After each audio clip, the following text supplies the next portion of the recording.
Hello future CAs, hoping all of you are geared up for the exam, bringing to you guys result oriented content from the CA classroom team for all of you guys. First, let me talk about DT marathon. No, DT marathons for September 25 and Jan 26. Like this for all subject, we are going to present to you 3 marathons guys, not just one. We are going to have DT concept marathon, DT workout marathon and DT MCQ marathon, and expect the same in accounts, law, audit and SM over the next coming few weeks. If you look at the duration of all of this put together, the 3 marathons is going to be for 25 hours from the expert Rahul Agarwal sir, who is the head of international taxation and direct tax of a huge listed company called Randstad guys. I mean, you're only going to enjoy these lectures. Let me quickly give you a glimpse because it is 3 separate marathons. So first quick revision you do in concepts, and then those who know the concepts, I want to practice questions sir, then 12 hours of practicing comprehensive questions, and for the first time in India we are presenting to you MCQ marathon as well, not just for DT. Be ready for all the subjects guys. I just have to tell you one thing as to how you can do well in exams in any subject. It all depends on learning the concepts, practicing those concepts in questions, sums or anything, workout is what we call them, and applying them in exams by solving or in MCQ. This is what we call as SPA guys. I call it a SPA score, not the SPA you do in saloon guys. Here we have to approach this in reverse. First thing you do is A, focus on accuracy, focus on concepts, that's where A comes in. Next you focus on presentation of those concepts in exam, P comes in, and you have to present them fast, that's where speed comes in. If somebody can put a tick for all these 3, I'm able to do well sir, then you are ready for exams. How do you improve them? For improving your speed and presentation, you need to write a lot of tests or you have to practice a lot. For improving accuracy, you need to improve your conceptual understanding, and all of this is what we have in our Wow Pro classes guys, and only a sample of this Wow Pro classes of DT subject is what I'm showing to you in form of these 3 marathons. Of course, we are going to give you, like I mentioned, similar concept, workout and MCQ marathon for free for all the 4 other subjects, accounts, law, audit and SM, and we are starting off now with DT guys. Enjoy these 25 hours of learning from CA Rahul Agarwal sir, and that's about it. Over to Rahul Agarwal, who's going to immediately start the sums or start the MCQ or start the concepts instead of giving any intro. That's what I'm doing guys. Enjoy the lectures. Anything you have, let us know in the comments. And lastly, sorry guys, just one more thing. Sir, where can we find these materials or other marathon links that you need? We have free resources in CA Classroom website. In that you will find the materials. And if you are watching the concept marathon now or the workout or MCQ, the other marathons, the link will be there in the description of whichever video you are watching. And also I will pin it in the comments guys. Enjoy. Any doubts you have, let us know in the comments. Thank you so much. Yes, let's do question number 1. It says, there is a person called Mr. Mathew, a resident individual who was born on 1st April 1965 and has earned an income of 5 crore 1,82,456. People noticing the income itself, something seems wrong. Something seems wrong. Issue number 1, number is not rounded off. So please round off. Issue number 2, I have a slab of 5 crores. Number is very close, meaning I will get, very good, I will get marginal relief. But people, I also see the age. I am looking at 1st April 1965. Person is 60 years. Therefore, he is a senior citizen. His profession income is given as 5 crore 1,82,456. The person has no other income during the previous year. You are required to compute the tax liability of Mr. Mathew, availing the maximum benefits within the 4 corners of the law. People, the last line means you need to do both the regimes. You need to do both the regimes. When the question does not tell what regime to follow, you follow. Go solve.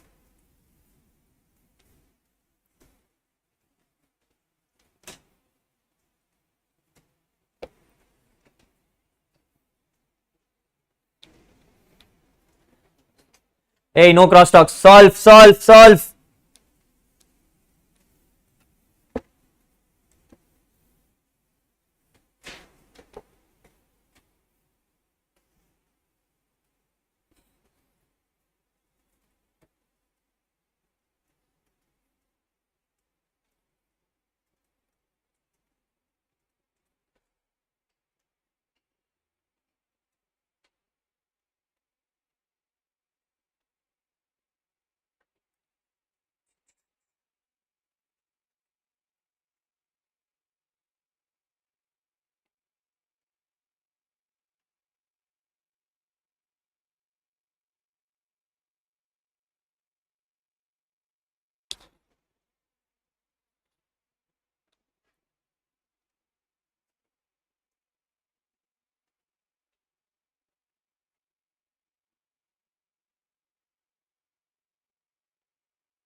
People, I'm hearing noises.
Yes, help me out here.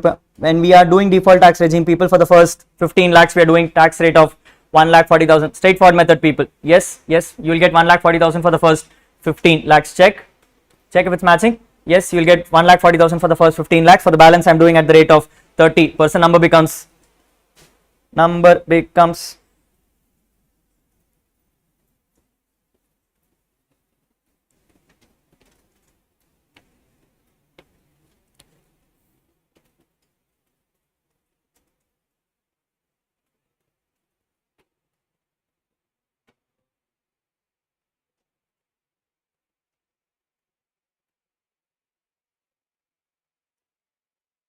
number becomes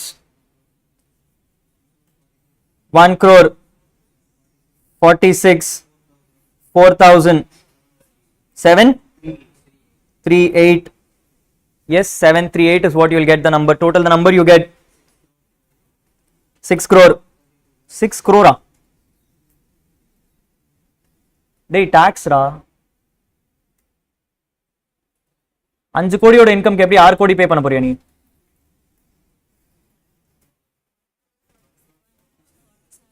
1 crore 47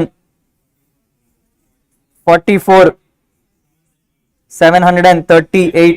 People, I am in default tax regime, giving me a surcharge of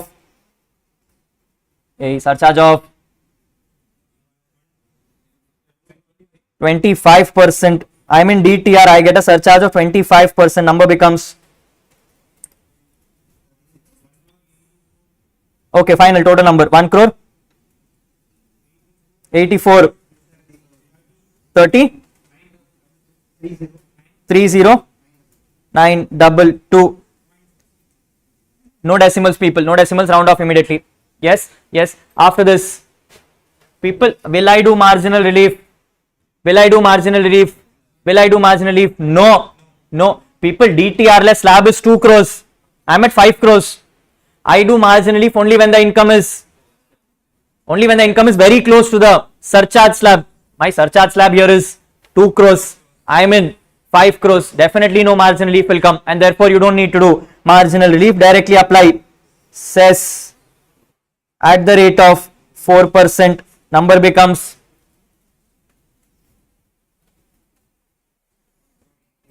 1 crore 91 lakhs 68,000. 160. Tax liability gets rounded off to the nearest tens.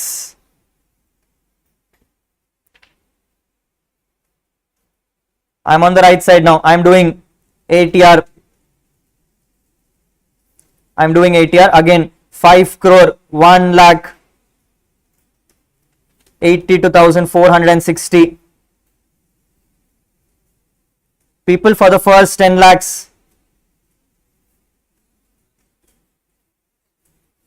one lakh, very good, 1,10,000, because senior citizen, I am having balance at the rate of 30%. Number becomes 14850. 1 crore 47 54 738. Total the number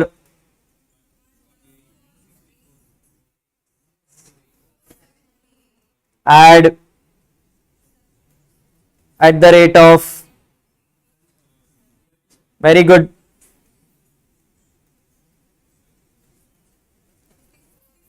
54 99 953, totaling the number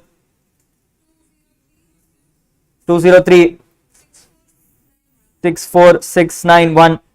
Can I add cess? No, because I have to do marginal relief on the right side. Okay, who added cess? Don't add cess, people. Do marginal relief. I am getting same 1 crore 10 lakhs. For the balance at the rate of 30% will give me 1470000. Adding the number becomes 1481000.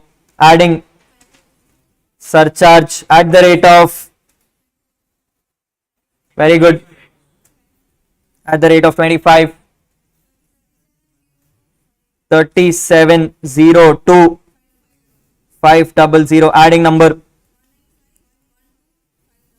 12500. People, I now have tax under both the cases. both the cases. Let's find out how much extra am I paying. Let's find out how much extra am I paying. I'm paying extra of 1852,191. People, I am asked to pay tax of 1852191 for earning extra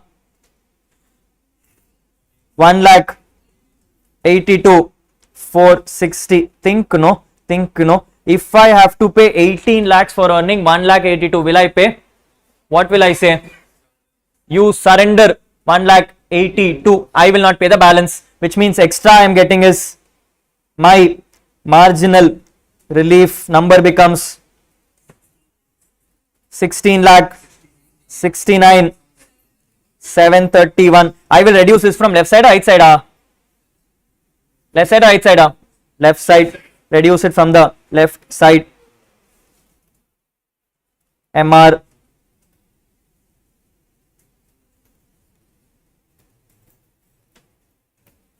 reduce it from the left side. 16,69,731. 1 crore 86,94,960. 60,960. This is what it is. People, how to check this number is right? How to check if this number is right? Hey, what did I tell? If I surrender 1 lakh, I will pay tax as 5 crores. So on the right side, you can add 1 crore 82,460. Numbers should match.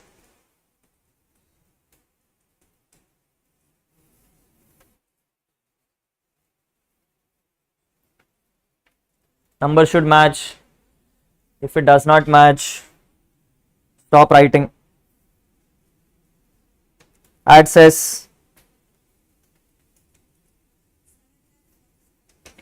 7,47,700,000. Okay.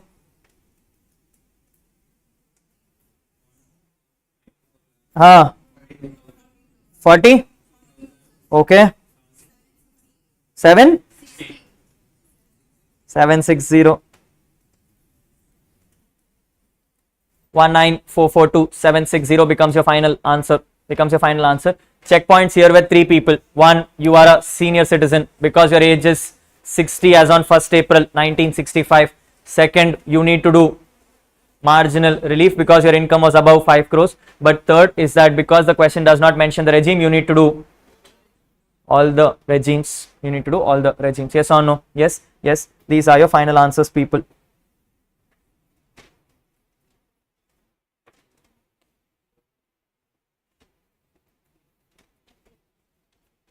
These are your final answers. Under DTR, my final answer is 191,68160. Under ATR, my final answer is 19442,760. 19442,760 is my final answers on the DTR. People, if I am a smart person, I will choose. ATR and pay more tax, or I will choose DTR and pay more tax. I will choose DTR and pay less tax. That is what the answer would be. Yes. Good to go. Question number 2. Check question number 2. It says Mr. Ashish is a resident individual and has earned an income of 5,01,000 during the previous year 24-25 as if computed under optional tax regime. Alternate tax regime. However, his income is 7,03,000 under default tax regime. You are required to compute the tax liability of Ashish availing the maximum benefits under the 4 corners of the law. So they are coming and saying, boss, if you want to do DTR, it is 7,03,000. If you want to do ATR, it is 5,01,000. You need to decide which one is better. Help, no, people. Help, no.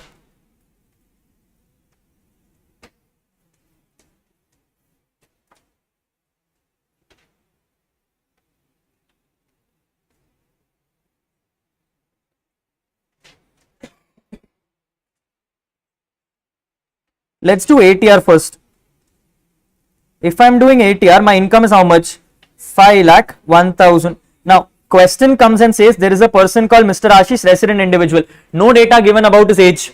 No data given about his age, which means assumption is less than 60 years. Normal person. Normal person. People for the first 2,50,000 taxes 0. For the balance 5 lakhs taxes 5%, which is 12,500. I have extra 1,000 at the rate of 20%, giving me multiply with calculator. Number becomes, people, I want to give rebate. Can give, not give. Can give, not give. Can give, not give. Not give, because income should be up to, your income is more than, you can't get, therefore directly number.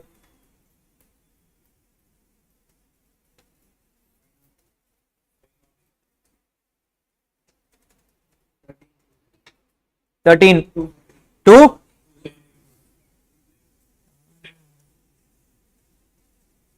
Beat poetry, you're writing imposition only. 13,210 becomes your answer. I am doing DTR 7,03,000. I am doing DTR 7,03,000. People, for the first taxes, for the balance 7 lakhs taxes at the rate of 5%, which gives me 20,000. For the balance 3,000.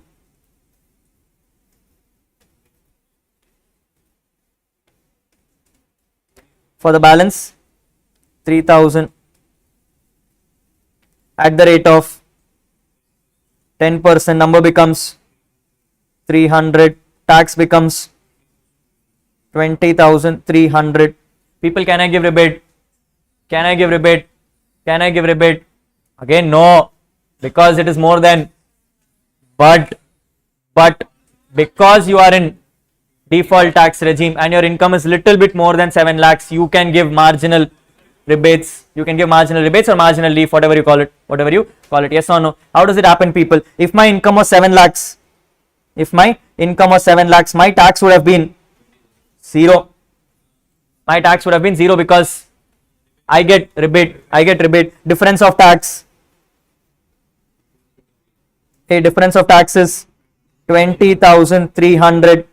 Difference of income is, I will give a marginal rebate or relief of 17,300. I will give a marginal rebate or relief of 17,300. So 17,300 gets reduced as marginal rebate. Giving a tax of 3,000 rupees, which is nothing but your extra income. Adds as of 120 rupees, giving you a tax of 3,120. This is what would happen, people.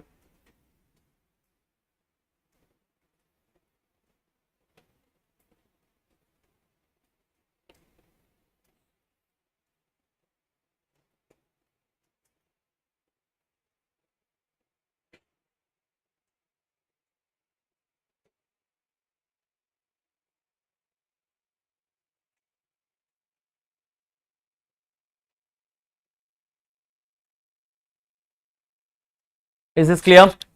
Is anyone having any doubts? No. People, these are the kind of questions you can expect in exam. Things which look very apparent are not apparent. Suddenly one number will make you have marginal relief, another number will make you have marginal rebate, but it changes based on regime, and therefore you need to be careful on how you operate. Clear? Yes, this is what the answers look like. Are we good to go? Can we move forward? Yes, let's move forward. let's move forward. We are looking at question number 3, people. Question number 3 says you are required to compute the tax liability of Mr. Sushil for the assessment year 25-26 in the following cases. The income from business is given to you in case number 1 as 2 crore 36 lakhs, and then you have 112 for 38 lakhs, 112A for 6 lakhs and 111A for 15 lakhs. People, I told you to compute tax, always step number 1. Total the numbers and you get a total income of, total the numbers,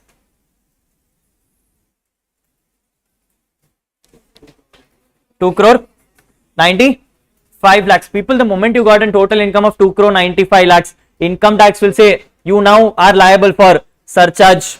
The moment you are liable for surcharge, you know there is special incomes. So therefore you will, if you are splitting, normal becomes separate, special becomes separate. For all specials you get a surcharge rate of 15%. All normals you will check individually. All normals you will do individually. So let's do one thing. Let's look at all items and tell which one is special and which one is normal. People, first one, income from business, normal. So I'm going to do slab.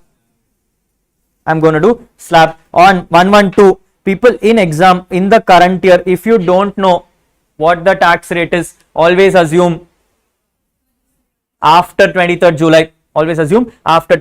So 112 becomes 12.5%. 112A becomes 12.5 in excess of 1.25 lakhs. 12.5 in excess of 1.25 lakhs. Then you have 111A, which is 20%, and others is slab. Now I know, people, what are my specials and what are my normals. Agreed, not agreed? Yes. Knowing that, people, I will now try to understand how much is my total of specials and how much is my total of normals. Let's do the total of normals. How much is my total of normals? Only 2 crore 36 lakhs. So which means everything other than normals, I can directly put a surcharge rate of 15.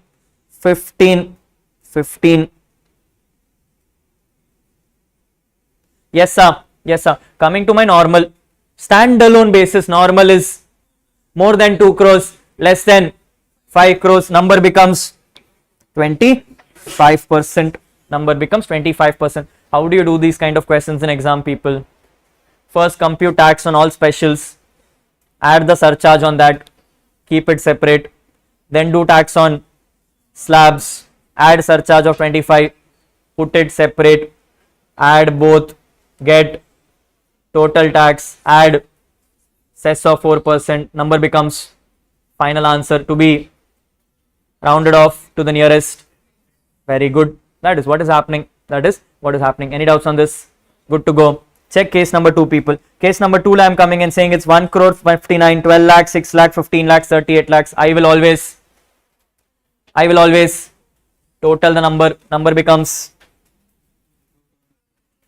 2 crore 30 lakhs. People, again, income is more than, if I am splitting, I know my specials are surcharged at 15. I am looking at my normals. Adding the normals, it becomes 1 crore, which is less than, surcharge becomes same 15%, which means case number 2, every income is liable for a surcharge of 15%. What you can do in this? Tax the normal, tax the special, get your tax, add surcharge, one shot, add cess and close the answer. Is this clear? We are not doing this, people. You are doing this as homework. I want the format tomorrow. You're going to show me how you prepare it in exams. Yes. So you prepare a format and you show it to me tomorrow, and we'll see how the format looks like. Clear? Yes. Note down whatever surcharge and tax you want. That is enough.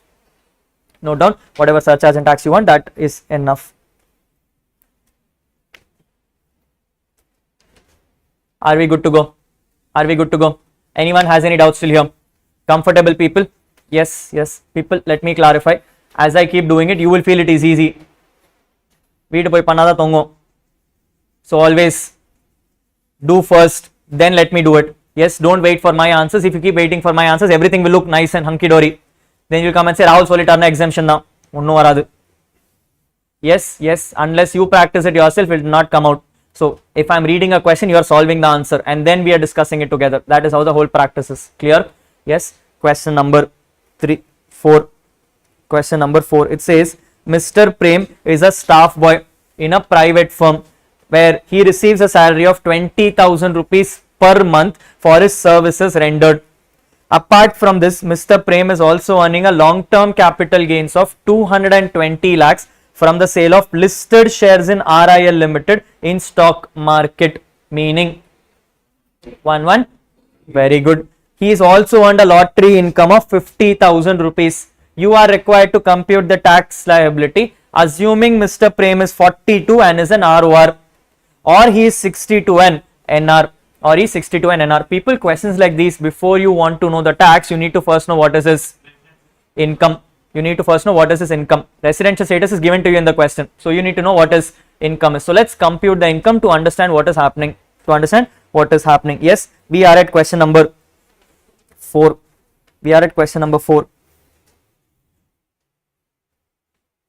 How do I do this, people? Let's find out your incomes. In this question I have 3 data: salaries, long-term capital gains, lottery winnings. So I am starting with total income of Mr.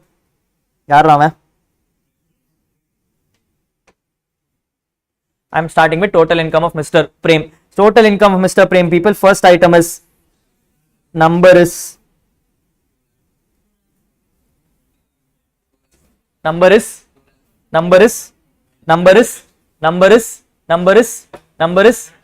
very good. Number is 1,90,000. Number is 1,90,000.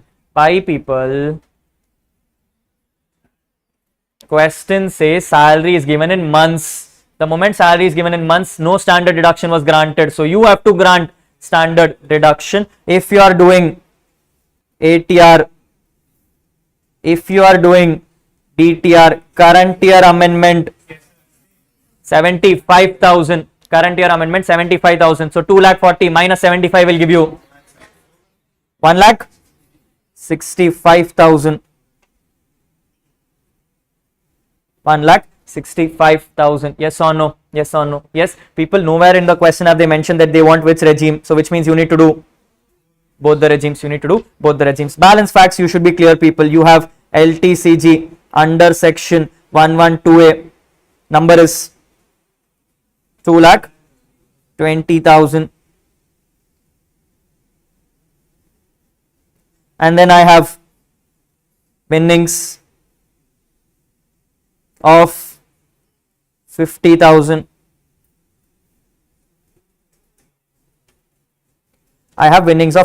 People, have they mentioned when is the long-term capital gains coming from? They have not mentioned when it is transferred. Assumption after 23rd July.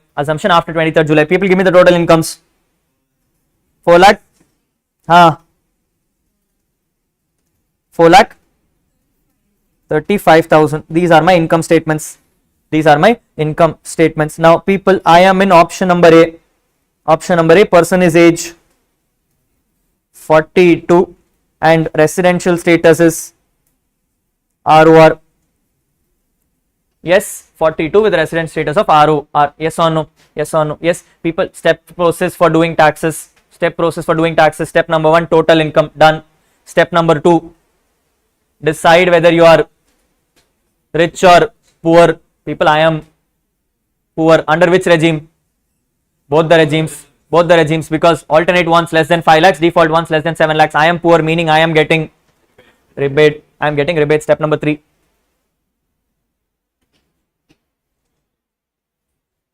Teriyada. Okay. Compute tax. Go compute tax. Tell me. Compute tax, ma. For ATR.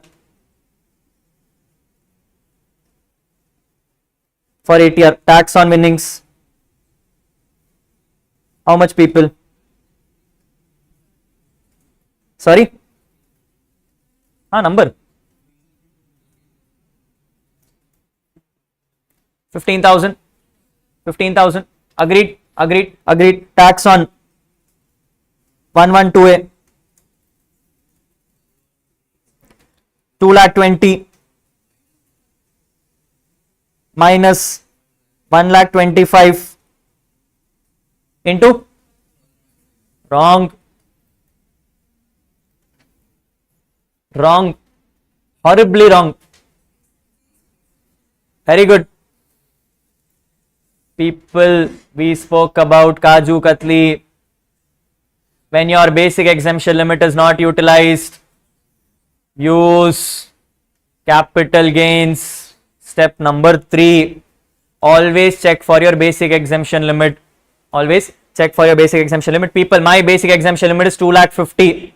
I have only used 1,90,000, which means balance 60 will not be paid tax on. Balance 60 will also not be paid tax on. Yes or no? Yes or no? People, I will not pay tax on the 60,000 also, because I am utilizing my basic exemption limit, multiplying this with a tax rate of 12.5%. Give me the answer. Sorry? 4,375 total tax minus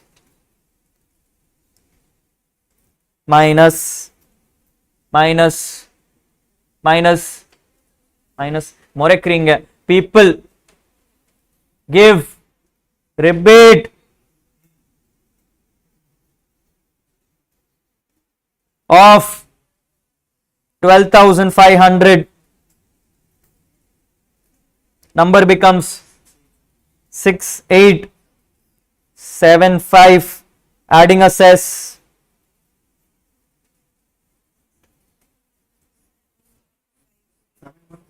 7,150.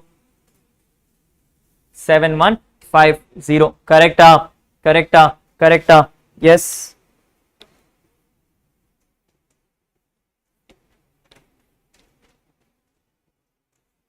Let's do DTR. Let's do DTR. People, on winnings tax rate is same 15,000. Same 15,000. Yes, yes. What is changing, people? My slab is now increased to 3 lakhs. So I cannot reduce 60,000. I have to reduce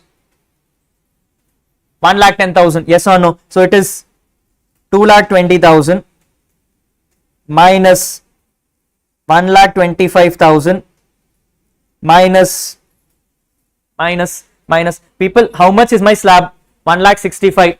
How much slab I have? 3 lakhs. How much I don't have? 1,35,000. So I can reduce 1,35,000 from this. If I reduce 1,35,000, everything will become 0. Everything will become 0. So I can only reduce maximum.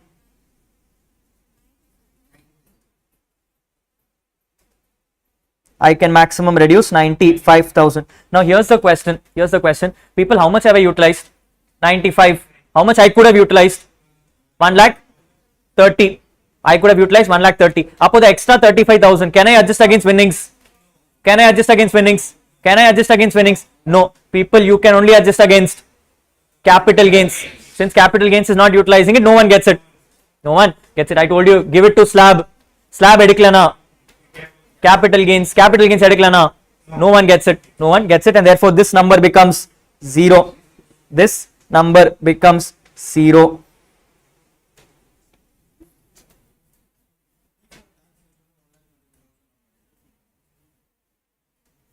ಎಲ್ಲ ಇಡ್ತೀವಿ same ತಾನೆ.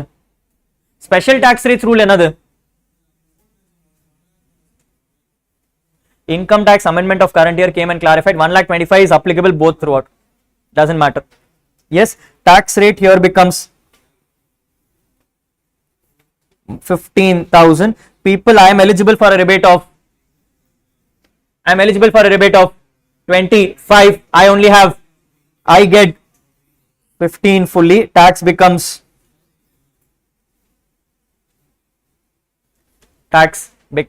0. Tax becomes 0. Clear. Everyone, good to go. Yes, yes, yes. Pay attention to the questions, what is happening. So, if I am under DTR, answer is 0. If I am under ATR, answer is 7150. Answer is 7150. People, multiple concepts are being tested. If you notice, multiple concepts are being tested. You have now been tested on standard deductions. We have also been tested on utilization of your basic exemption limit. Yes, I am trying to cover all bases, people. I am trying to cover all bases. Like I said, the moment you complete all these questions, you are done with the syllabus, because ella adjustment orukum. Yes, the only thing is you need to be careful on what you are doing. Every time you are making a mistake, please note down that. Please note down that. It's very critical. Yes, I am on the right side now, people.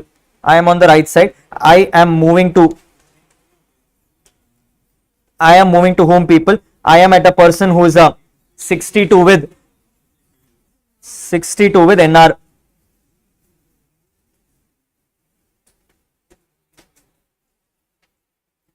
I am a person 62 with NR. People, what changes? Is my total income going to change? Is my total income going to change? No, my total income does not change. My tax alone will change. My tax alone will change. Let's do the same thing again, people. I am first doing ATR. I am first doing ATR. People, winnings will change, not change. Winnings will not change. Number becomes 15,000. Number becomes 15,000. Now looking at my income, people, my income is capital gains. My income is capital gains, which is 2,20,000. Which is 2,20,000. People, I have a basic exemption limit of 1,90,000. Can I set off? Can I set off? No, because Kaju Katli is only for resident people. Kaju Katli is only for resident people. No set off happening. Meaning capital gains pays tax as it is, which is 2,20,000 minus 1,25,000 at the rate of 12.5%.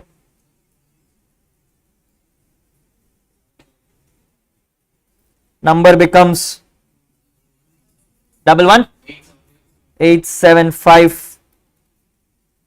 Totaling the number, it becomes 26,875 minus rebate.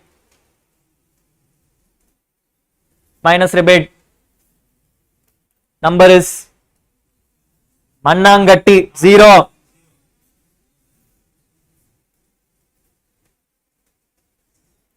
You are a non-resident. You don't get rebates, access. Sorry. Total the numbers 27,950. 27,950 becomes your final answer. Becomes your final answer. Clear? Clear? Clear? Going forward. People, DTR.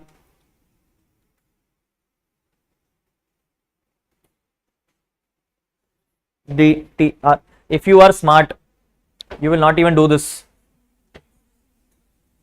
Tell me why. People, in DTR, the only thing which changes is your slabs. We are anyway not using slab. We are only having special incomes. Income data remains the same. Answer becomes 27,950. Income data remains the same, and therefore the tax becomes 27,950. I don't need to do it. Yes, sir. Yes.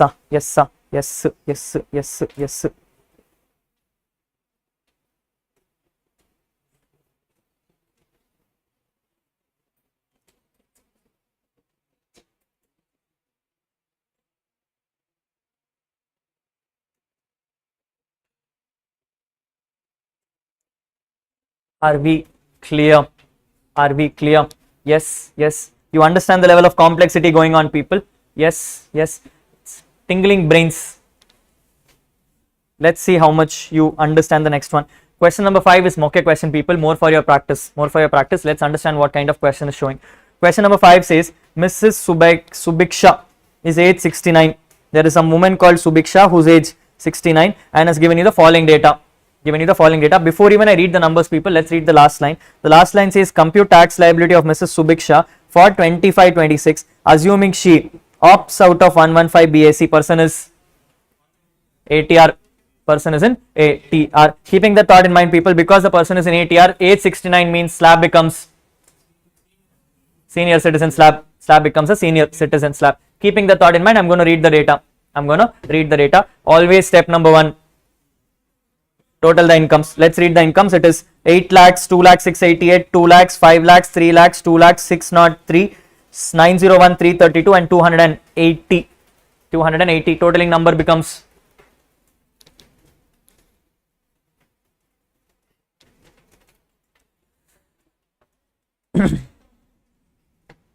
totaling number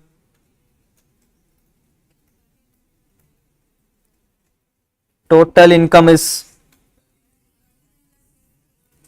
39 lakh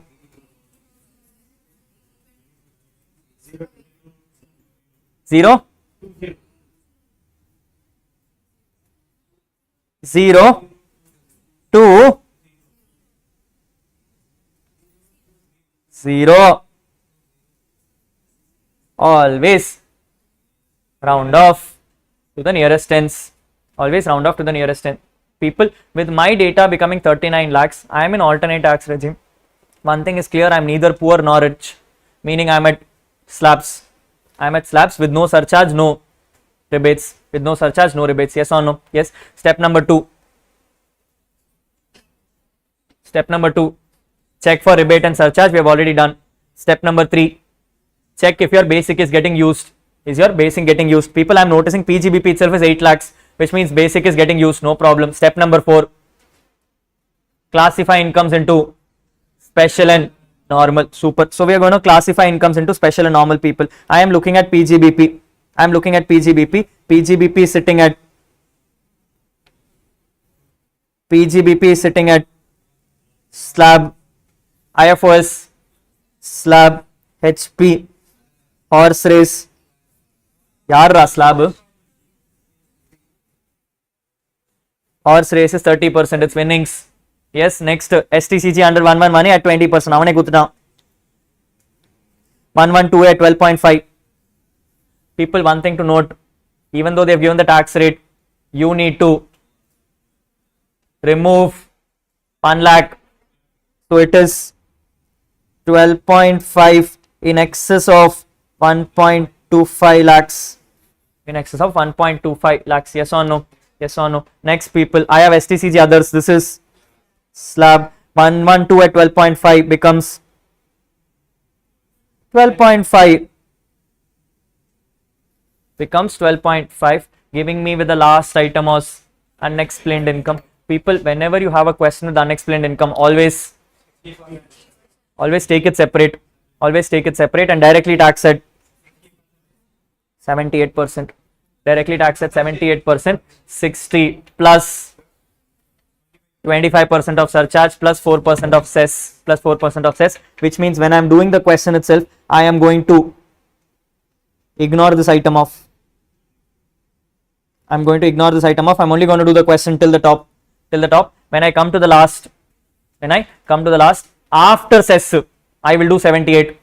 After cess, I'll do 78 because, people, the number of 78 includes cess also. So compute tax on the first full items with the cess and then add the number of unexplained income to get the final answer. Are you clear? People, now that I know my split, I know every special will be taxed individually.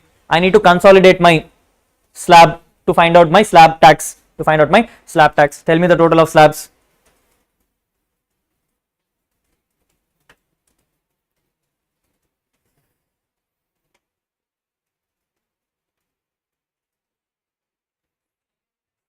$7 lakh. 7 lakh. 72. Total income is 39 dama. 18 lakh 600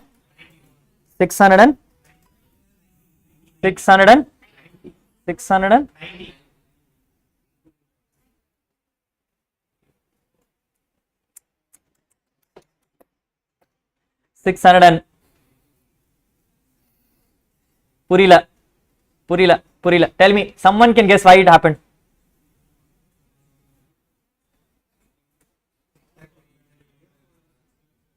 You round off total incomes. You round off. Can you round off slab alone? Can you round off slab alone? You can't round off slab. You can only round off total income. Total income you rounded off to nearest 0. You removed how much number? How much number did you remove? That is what I removed here. You removed 3 rupees from the total income. That 3 rupees has to show somewhere, no. If you take 691, you have not removed the 3. If you take 690, you have removed only 1. I want to remove. I removed 3. Do not round off slabs to nearest 0. It is round off total income to 0. It is round off of total income to 0, which means whatever differential round off you do goes into the slabs. And therefore I have reduced 3 rupees from the slabs. Normal tax will remain normal. Normal incomes will remain normal. So my slab becomes 18,688,000. Balance items you can do as such. Here is a question. If I notice people, there is this. Okay, so every other income is rounded off only. For example, if I give you a question and I say 111A, it was 3 lakh and 1 rupee. It was 3 lakh and 1 rupee. People, when you compute tax, will you round off to 3 lakhs and then compute tax? Will you round off to 3 lakhs and then compute tax? You cannot round off headwise. You can only round off total incomes. This 1 rupee will be taxed at the same rate of 20%. At the same rate of 20%, you will not round this off. Total income gets rounded off. Whatever extra you have, remove it from slabs. Luckily in this question, nothing else is like that. So what you'll do 18,688,000. Tell me the balance incomes, people. Horse races 5 lakhs.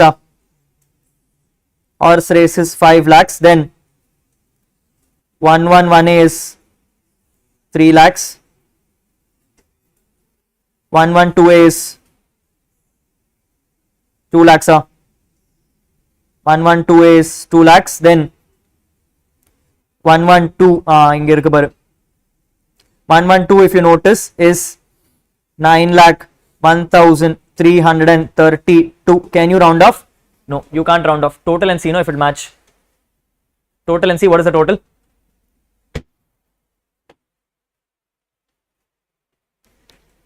I'll tell you. 39,82,020. Marla. 39,82,020 is what should come, but that is including unexplained income. So if you remove unexplained income, you will get 37. Whatever the number is, matching. People, the idea to match is that only. No, you should get a total income which should match. If you put there 690 or you put 691, it will not match because the total income should match to the number you told.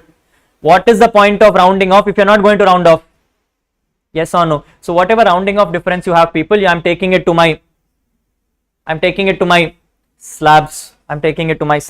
This is my normal incomes which I'm paying tax on. So I will add a 2,80,000 here, and this will match with my total income. This is what I need to do. Now I know my incomes, I know my tax, I know there is no surcharge except for unexplained income, which is taxed at 78%. I can compute my tax. Clear? People, background clear? Easy question. Homework.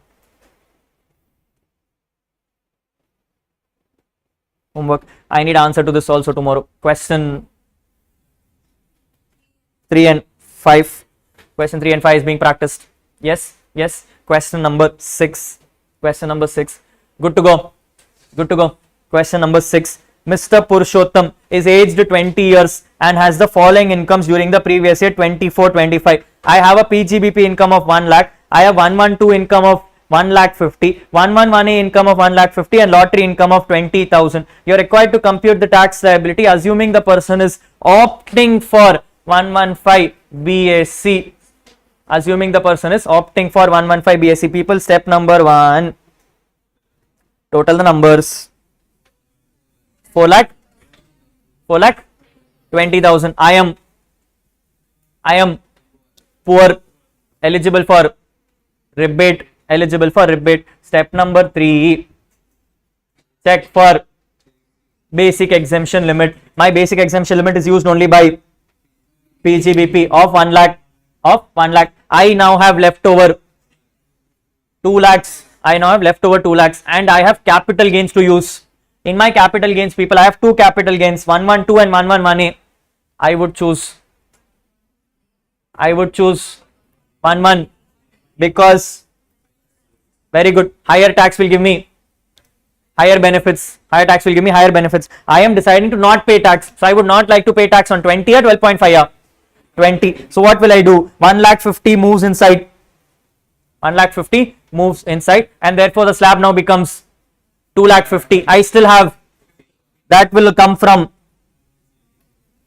112. Yes or no? That will come from 112, and therefore what has happened, people? My slab is now 3 lakhs. My slab is now 3 lakhs. My 112 was 1,50,000, but in that I have already utilized 50. So slab 112 becomes 1 lakh. 112 becomes 1 lakh. 112A, 111A. I had 1,50,000. I have already sent 1,50,000 to my slab. So 111A became 0. Winnings is left for 20,000. Winnings is left for 20,000. This is my revised income slab. I am repeating myself once again, people. Notice very carefully. I have a total income of 4,20,000 and therefore I am eligible for rebate. But before I move forward, I know that my slab is only 1 lakh. Income tax says when your slab is not utilized fully, you can use capital gains. Now I need to decide which capital gains to use. Intention is whatever you move to slab, you will not pay tax. So which means I would like to move incomes with higher tax. Higher tax is 111A. So I am moving 111A inside. The moment I moved 111A to my slab now became 2,50,000. I am in 115 BAC. I get a slab of 3 lakhs. I am still pending with 50,000. That will come from 112. So 112 also is moving another 50. Slab now became 3. 112 became 1 lakh. 111A became 0. Winnings became 20. Number remains the same. 4,90,000 has not changed. Just that 4,90,000 has got altered. With this I can now compute my taxes. Help me compute. For the first 3 lakhs, answer is, for this 1 lakh taxes 12.5, which is 12,500. For this taxes 6,000 rupees. Total becomes 18,500. I am in 115 BAC. I get rebate of 25. Tax becomes 0. Tax is 0.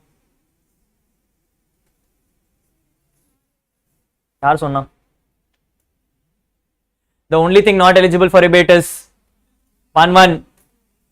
Everything else is eligible for rebate. You can also claim rebate on unexplained income.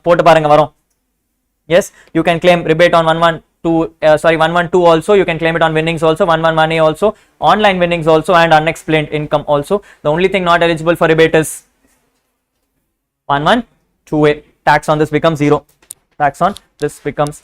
Are you clear? Are we good to go? Yes. Last question and we take breakfast break. Question says you are required to compute the tax liability ignoring 115 BAC of a resident individual whose Manav aged 40 years has earned LTCG of 4,50,000 from equity shares of Infosys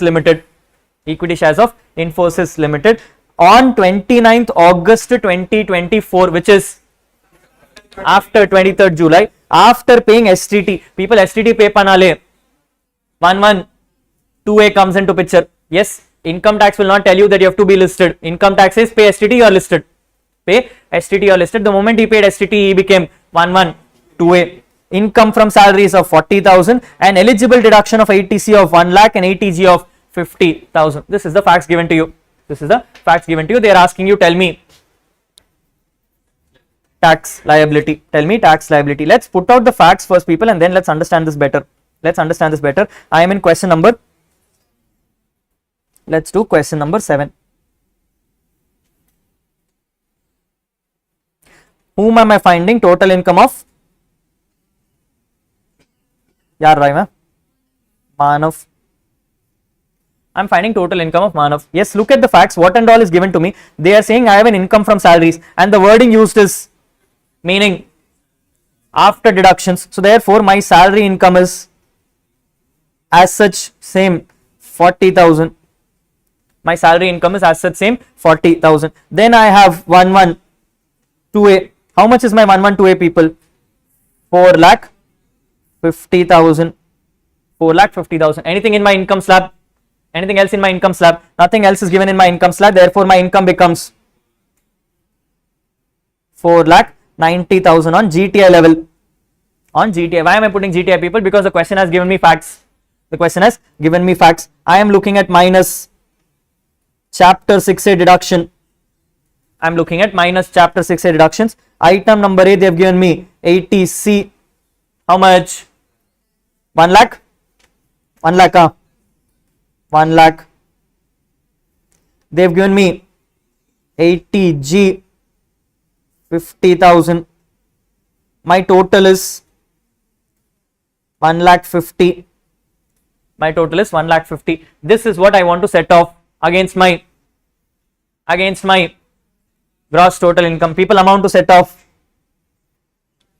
1,50,000. Amount to set off is 40. Amount to set off is only 40,000. Only 40,000. Why, people?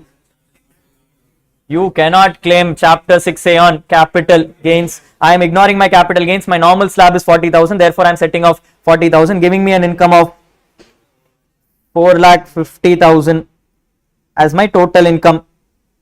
Agreed, not agreed? Agreed, not agreed? This is my total income, people. 4,50,000. Now I need to compute tax. Hey, you understand this 4,50,000 is from only 112A. Is only from 112A. So I am taking 112A. 4,50,000 minus 1,25,000 multiplied by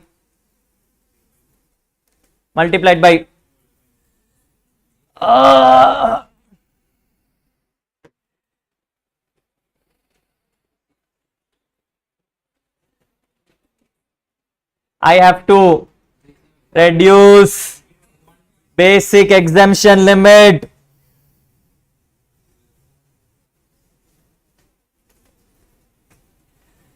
I did not use my basic exemption limit. My total income is 4,50,000 fully coming from capital gains, meaning Kaju Katli pending. Utilize 2,50,000 and then pay tax on balance. Then pay tax on balance at 12.5%. Number becomes 9,375. Number becomes 9,375. Correct? No. Yes, people, you can't keep missing Kaju Katli so much. Second time this is a mistake. There is a rule in my life, people. First time it's a mistake. Second time it's a sin. Third time is hanged to death only. 2 you have done here. Third will happen in exam. Agoma. Yarra, yes sir. This should not happen anymore. This should not happen anymore. Yes or no? Yes. People, this is my tax. This is my tax. I need to now claim rebate. I need to now claim rebate. Rebate is, I'm in alternate regime. So rebate is 12,500 or actual tax, whichever is lower. Therefore, number is 0. Yeah, pa. Why is it 0?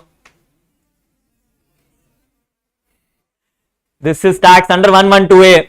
112A does not get rebates. Number becomes 9,375 plus cess. Sorry.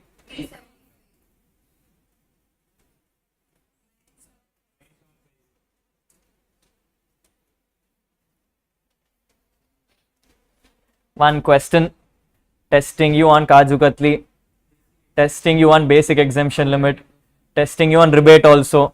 and everything is wrong, huh?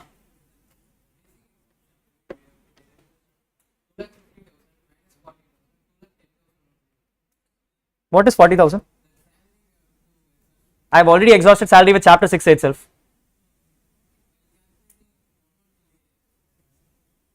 Ma, you have salary of 40. You have chapter 6A of 40. So totally slab income is how much? The moment I used it in chapter 6A, I didn't need to have any slabs anymore. Yes. So chapter 6A helped me claim more slab rate incomes. Yes.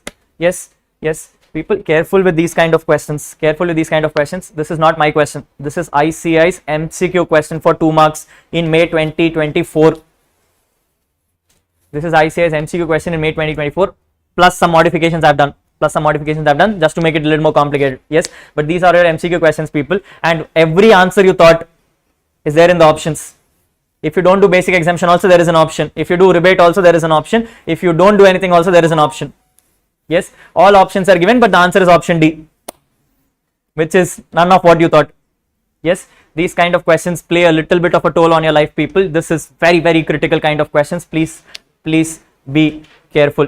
Please be careful, which is why I keep telling people, rather than mugging up things, prepare a template. And the template is very simple. Step number 1, always total income. Step number 2, always rebate or surcharge. Step number 3, always basic. Step number 3, sonale vandrum.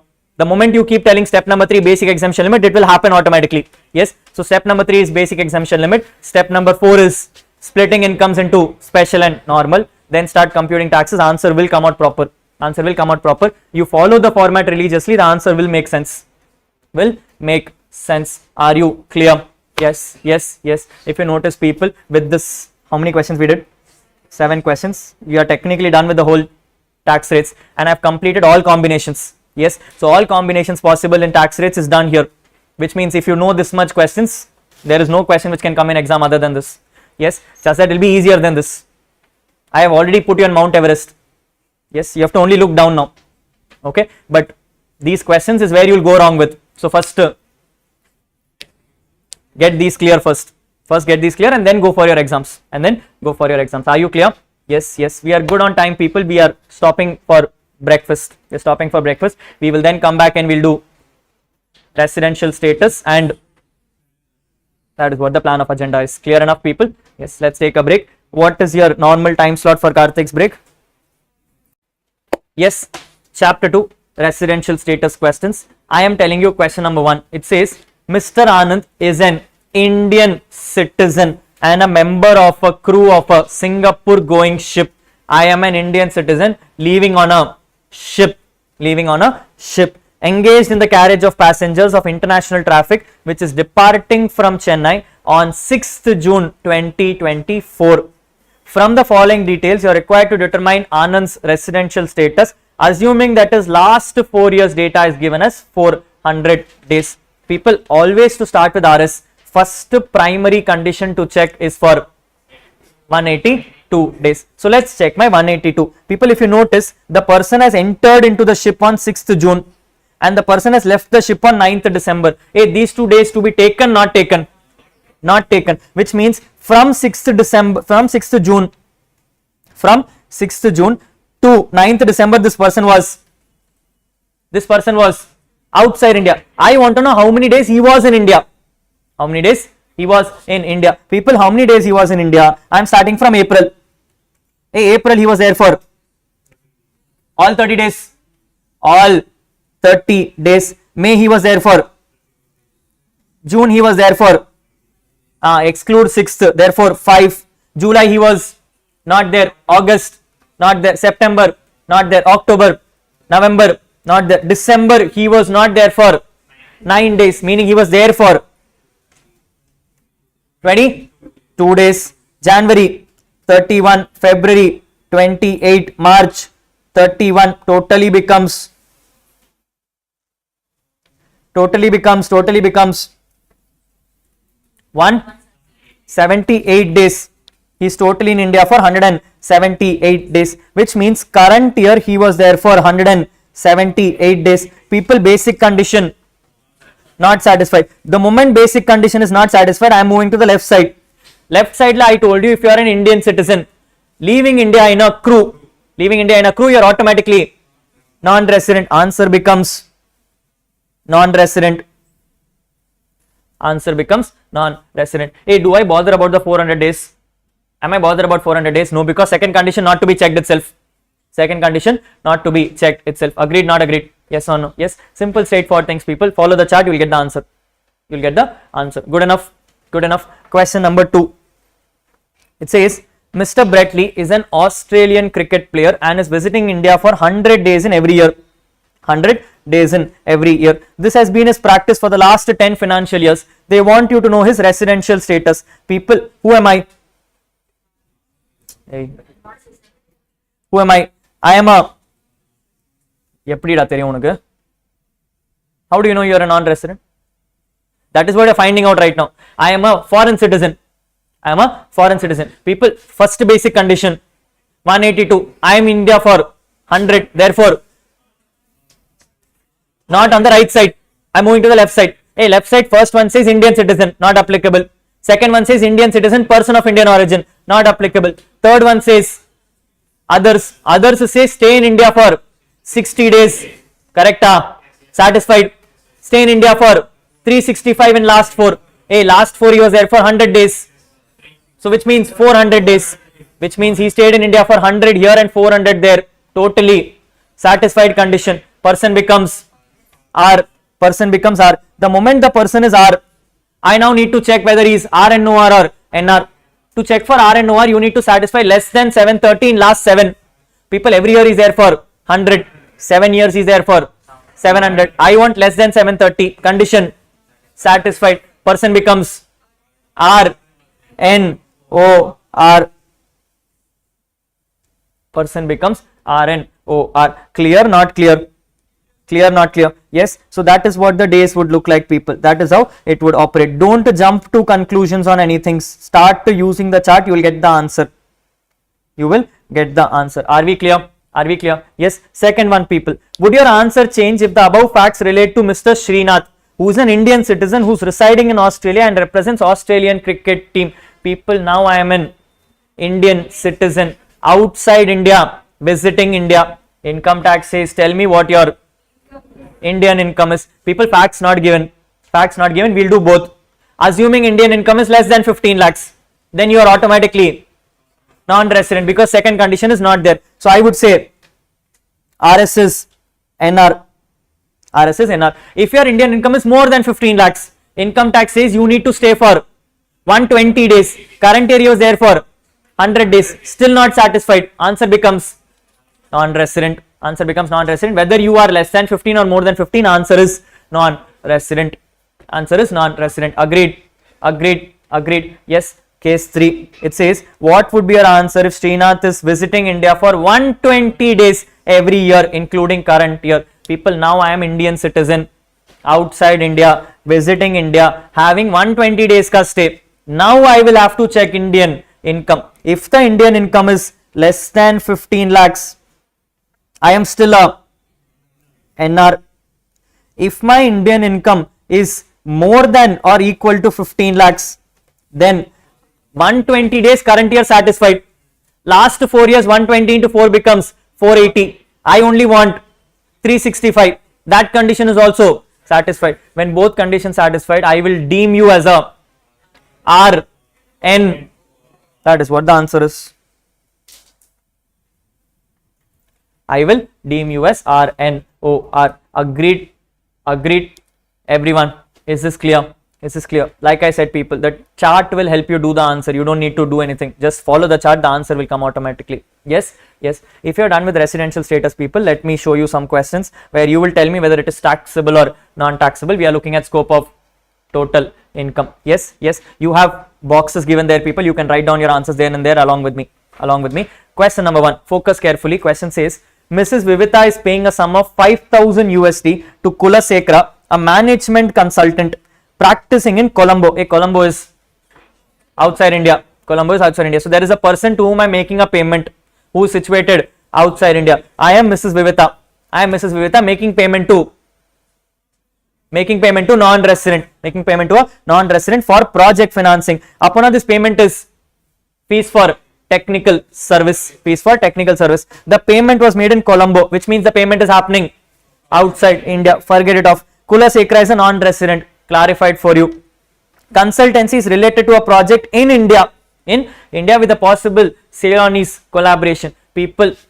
Person is making payment to non-resident for using the services in India. Income becomes taxable in India. Income becomes taxable in India. Yes or no? Yes or no? Like I said, people, if the services are being used in India, it is taxable in India. It is taxable in India. Agreed, not agreed? Agreed, not agreed? Case number 2. Salary is paid by central government to Mr. John, a citizen of India, 7 lakh rupees for rendering services outside India. Government employee receiving money outside India is always taxable. Is always taxable. Correct?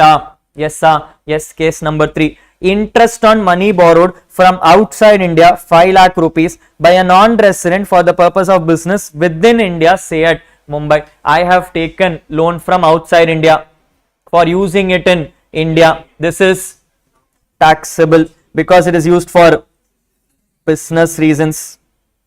Because it is used for business reasons. People, is everyone following? Anyone, any doubts? Are we clear on this? Yes. Case number D. Royalty is paid by a resident to a non-resident for business carried on outside India. People, this is now being used for outside India reasons. This is not taxable because it has to be utilized in India. It has to be utilized in India. Next, legal charges of 5 lakh rupees is paid in Delhi to a lawyer of UK who visited India to represent a case at Delhi High Court. This is because money is received in India.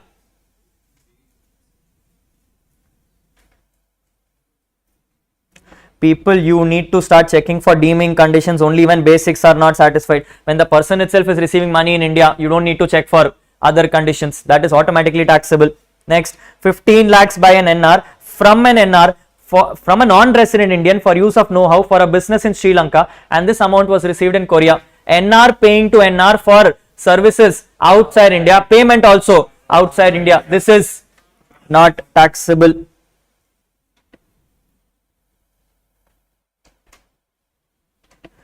₹5 lakh rupees is received by an NR from R&Co Mumbai, who is a resident in India, for conducting feasibility study for a project in Nepal. Payment is made in Nepal. Resident pays to non-resident, normally taxable unless it is used outside India. Question says payment is happening outside India, services also outside India. This is not taxable.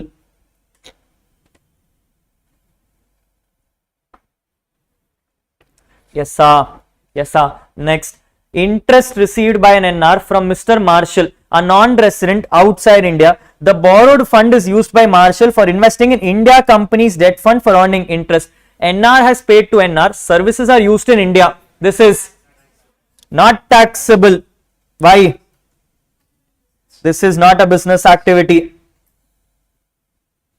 This is not a business activity. Mark this line as important. It is used for investing in Indian companies' debt fund for earning interest. People, this is not for my business. This is for the purpose of earning interest. This is other reasons. This is other reasons. Will not be taxable in India because it is interest. People, here if they would have used the word royalty, I would have taxed it, because royalty can be taxed whether for business or for other reasons. Keep that in mind. Next, 10 lakhs is received by NR in Japan for a business enterprise in India for granting license of computer software. Who made the payment?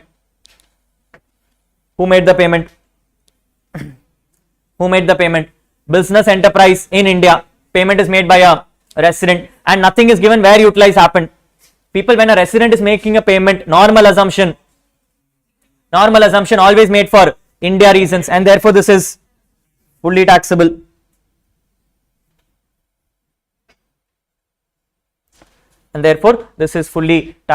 Correct? Yes. Point number J. 10 lakhs is received by an NR engaged in the business of running news agency for collection of news and views in India for transmission outside India. I am transmitting news outside India. Income tax says exception number 3. Exception number 3, business connection not established, therefore this is not taxable.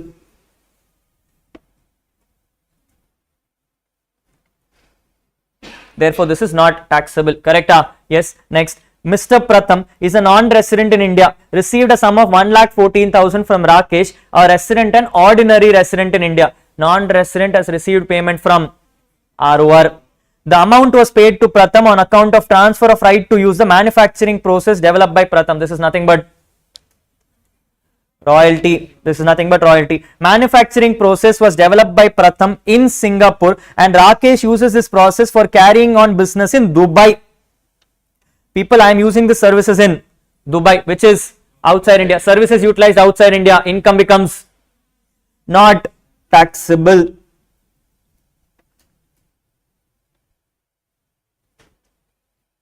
Income becomes not taxable. In simple words, if the item has to be taxed in India, services should be done in India for interest, royalty and FTS. For interest, royalty and FTS. If the services take place in India, it is taxable in India. If the service takes place outside India, it is not taxable in India, except for interest, where it is only taxable if it is used for business activities. If it is used for business activities. That is all the chapter is. That is all the chapter is. Clear, not clear? Yes. 4 question. Question number 4 says, Daisy Limited is a foreign company incorporated in USA and is engaged in manufacturing and distributing diamonds, has set up a branch office in India in June 2024. The branch office was required to purchase uncut and unassorted diamonds from a dealer of Mumbai and then export them to USA. During the previous year, the profit from the export is 75 lakhs. Out of the 20 shareholders of Daisy Limited, 12 shareholders have been notified as non-residents and all the major decisions are happening in board meetings held in USA. They are saying you are required to determine the residential status of Daisy Limited for 25-26. People, this is a company. Rules of company say either you should be Indian company or you should have a POEM in India. This is not an Indian company because the question clarified. Can you establish POEM here? No, because major shareholders are outside India. Major decisions are outside India. Person automatically becomes non-resident. Person automatically becomes non-resident. Agreed, not agreed? Yes. Now, notice this carefully. They are asking you the tax treatment of the profit from export business. People, whatever profit the person made from display of uncut and unassorted diamonds, is it taxable or not is the question. Is it taxable or not is the question. This is not taxable. This is not tax. Tell me why. People, even though the diamonds were not displayed and sold, it was not sold in, it was sold. This is purchase of goods in India for the purpose of exports. This is purchase of goods in India for the purpose of exports. The moment you did that, that became exempt. That became exempt. So don't just look at one condition, look at both conditions. Look at both conditions. Second condition got triggered and therefore it became exempt, which is why when I told people don't just display. If you sell in India, then it is taxable in India. You have not sold in India, I have sold outside India. This is an export case. This is an export case and therefore it becomes exempt from taxes. It becomes exempt from taxes. Are you clear? Are you clear? Yes, yes. Look at question number 5, people. One of the past exam questions. Let's see if you are able to answer this. Question number 5 says, Mrs. Asha is an Indian citizen. I know here itself something is going to go wrong. Because either the person is going to be outside India and visit India. Most likely that is going to happen. Let's check. She is a lawyer by profession. She started her consultancy profession in India in 2021 with the name New Way Associates. In May 2023, she got married to Mr. Ram. 2023 May. Your previous year, previous year. Previous year. She got married to Mr. Ram, an American citizen.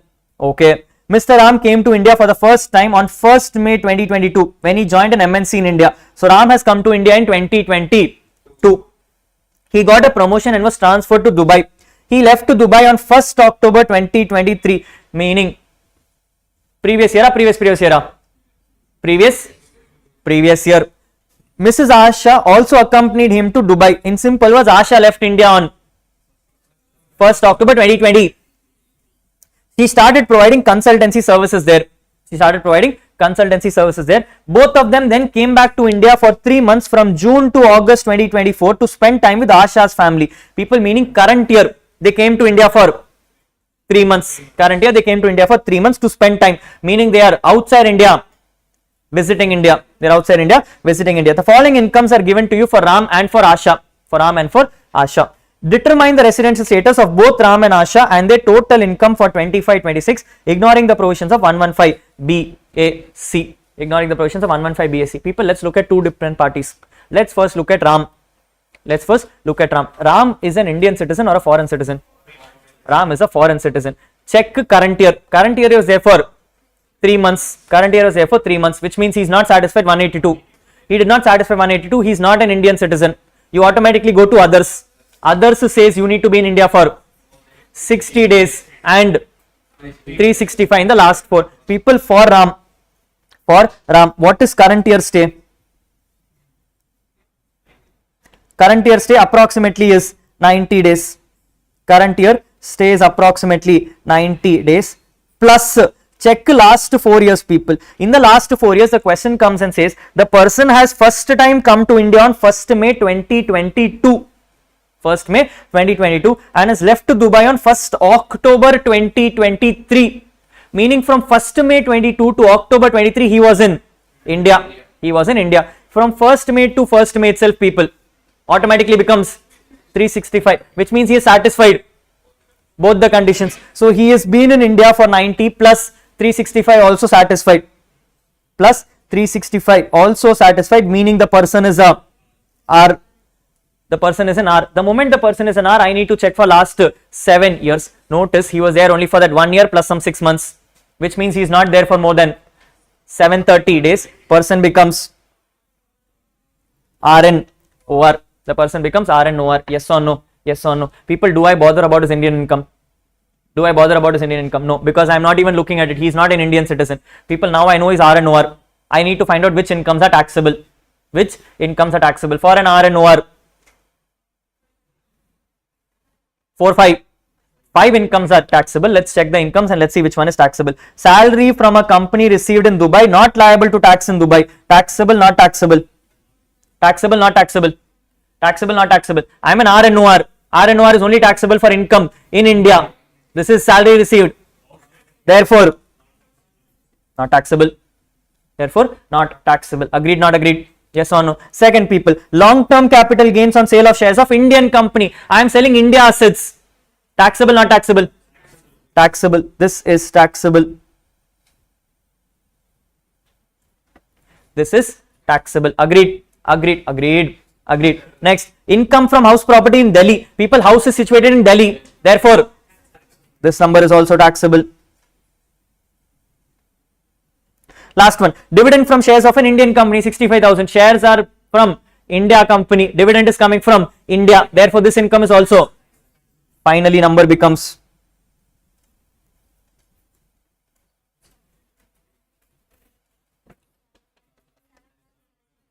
7,75,000.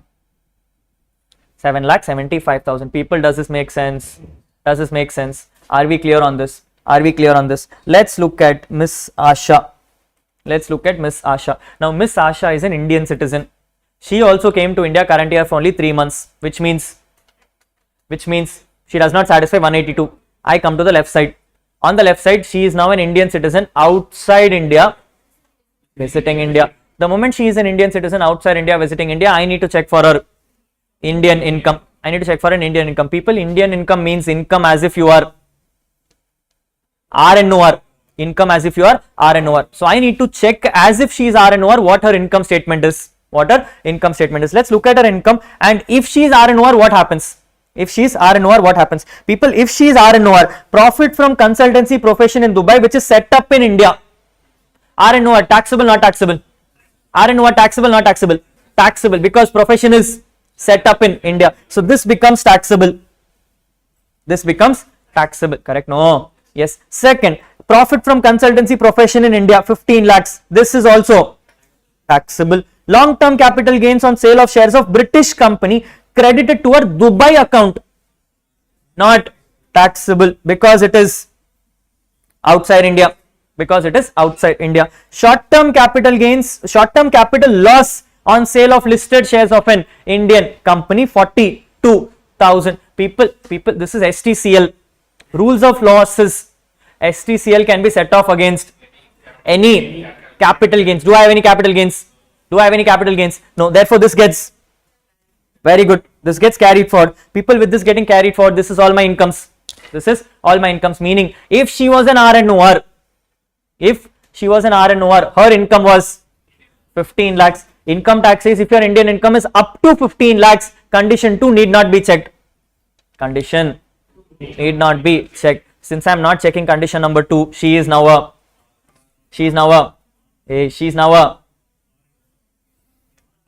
Indian income is less than 15 lakhs. Condition 2 not satisfied. Automatically NR, which means she is now a NR.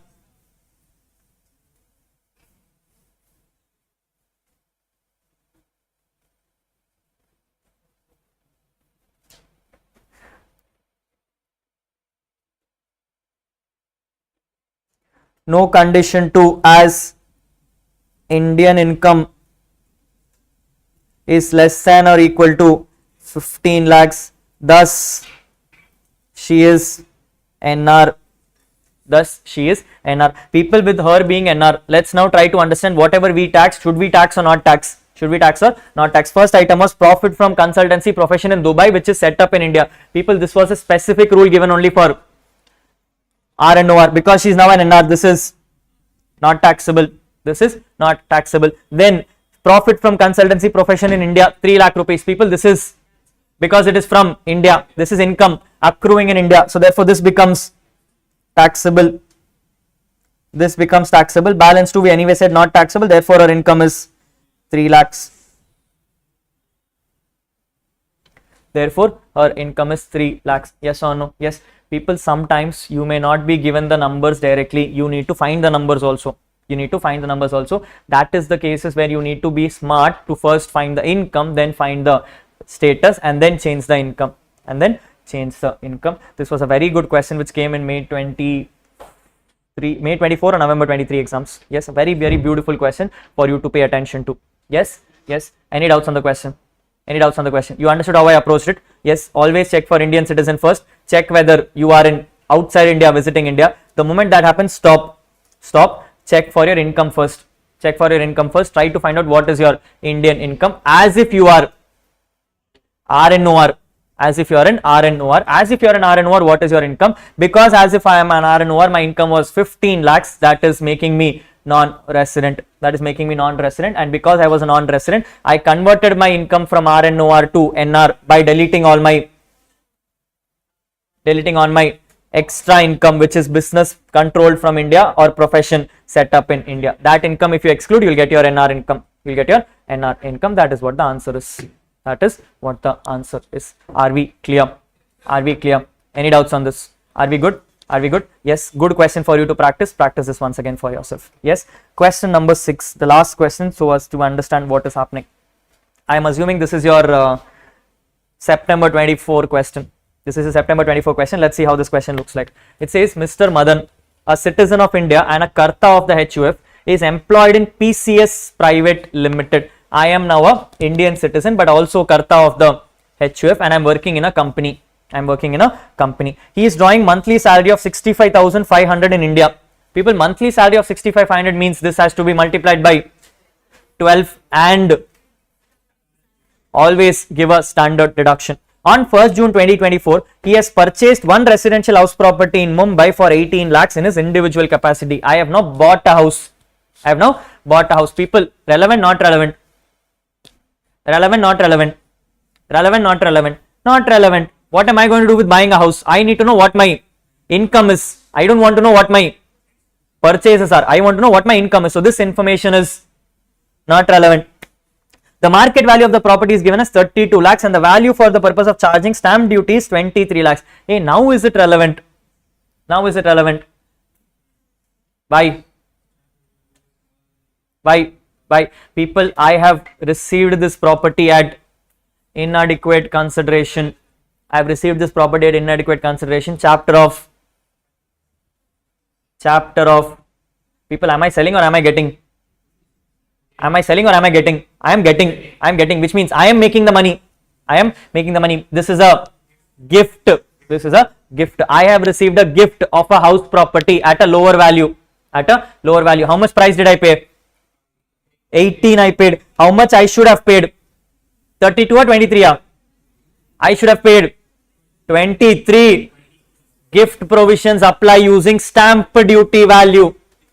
Gift provisions apply using stamp duty value. My stamp duty value is 23. I paid 18. I have a gift of which is taxable under the head IFOS. Under the head IFOS. Next, on 31st August 2024, he was transferred to the branch office of PCS Private Limited in USA and therefore has decided to leave India on 1st September 2024. People, Indian citizen leaving India for employment purposes. Leaving India for employment purposes, but he is leaving only on 1st September, meaning he was there in India from April to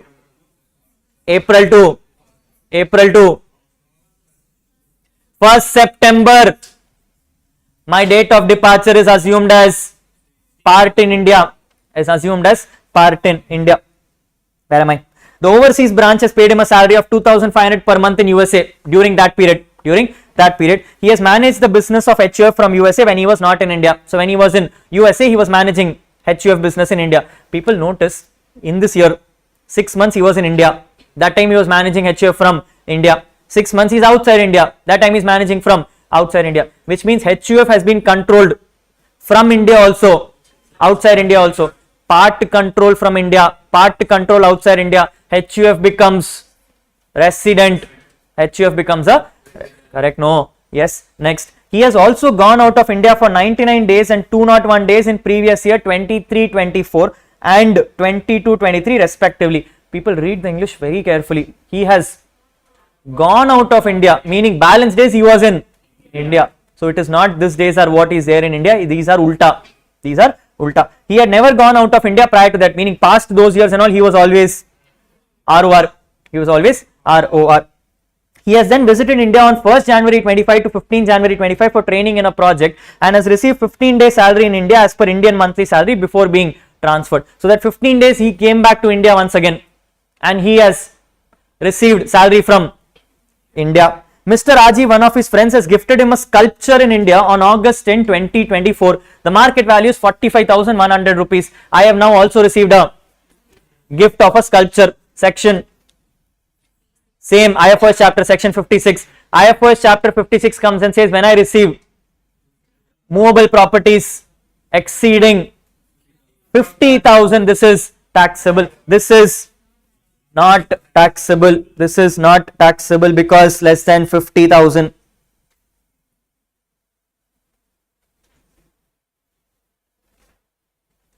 This is not taxable as below 50,000. Background clear? Background clear? Question says you are required to determine the residential status of Mr. Madan and his HUF and compute the gross total income of Madan for 25-26, assuming he is opting out of default tax regime. The value of 1 USD can be taken as 70 rupees. The value of 1 USD can be taken as 70 rupees. People, HUF I know is a R. So I am standing and I am coming and saying HUF is R. I have a problem with Mr. Madan. Before you jump your gun and start concluding things, people, always for determining residential status, start with 182 days. Start with 182 days. Let's look at the question once again, people. I am there in India from April to September 1st. So therefore, April I was there for 30. May I was there for 31. June I was there for 30. July I was there for 31. August I was there for 31. September I was there for 1. October I was there for November, December, January I am there for 15 days. January I am there for 15 days. Total the numbers 169 days. People, I am not staying in India for 182. I am not staying in India for 182. The moment I am not staying in India for 182, I am on the left side. Left side comes and says when you are an Indian citizen leaving India for employment purposes, you are automatically non-resident. You are automatically a non-resident. That is what the answer is. I am automatically a non-resident. People, my past data and all relevant, not relevant. My past data and all relevant, not relevant. Not relevant for mother, relevant for HUF. Because HUF has been determined as R, I need to assume mother is R and check what is last 7 years data would be. People, the question says last 7 years, 2 times he went outside India for 99 and 201. Meaning technically in the last 7 years, every year he was there in India. So which is more than 730 days, more than 730 days. In the same time, people, excluding those 2 years, every year he was a resident. Every year he was a resident. So which means both conditions not satisfied. He would have been R, HUF becomes ROR, HUF becomes ROR. Correct, not correct? Yes. With this data, people, question is now coming and telling you, tell me what is GTI is also there.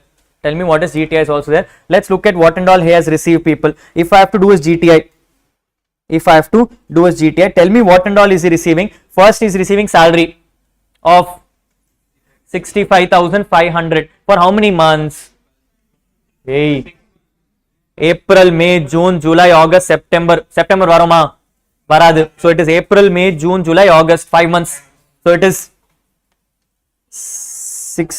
3 lakh. So it is 65,500 into 5 plus 65,500 into, people, Jan to Jan 15th also he got salary in India. So into 1 by 2.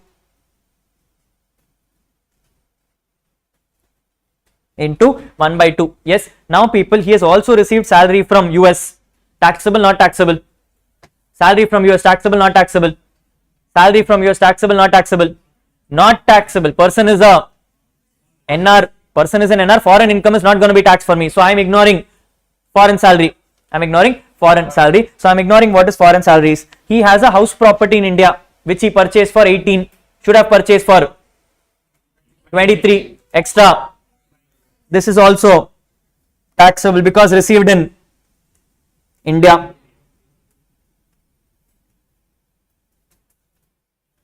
Because received in India. Yes or no? Yes or no? Yes. What else has he received, people?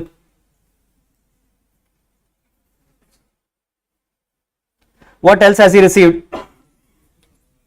What has he received? Other than that, he got 2,500 salary from US, which I don't care, not taxable. And then I received a sculpture, which I already told, not taxable because this is my GTI. 5 lakhs will be given here minus, nothing is given on the regime, people. I am assuming assuming he is opted out of default tax regime, I am an alternate regime, meaning I have to give a standard deduction of 50,000 rupees. I have to give a standard deduction of 50,000 rupees. This is what my gross total income will look like. This is what my gross total income will look like. Get me the answer. 8 lakh.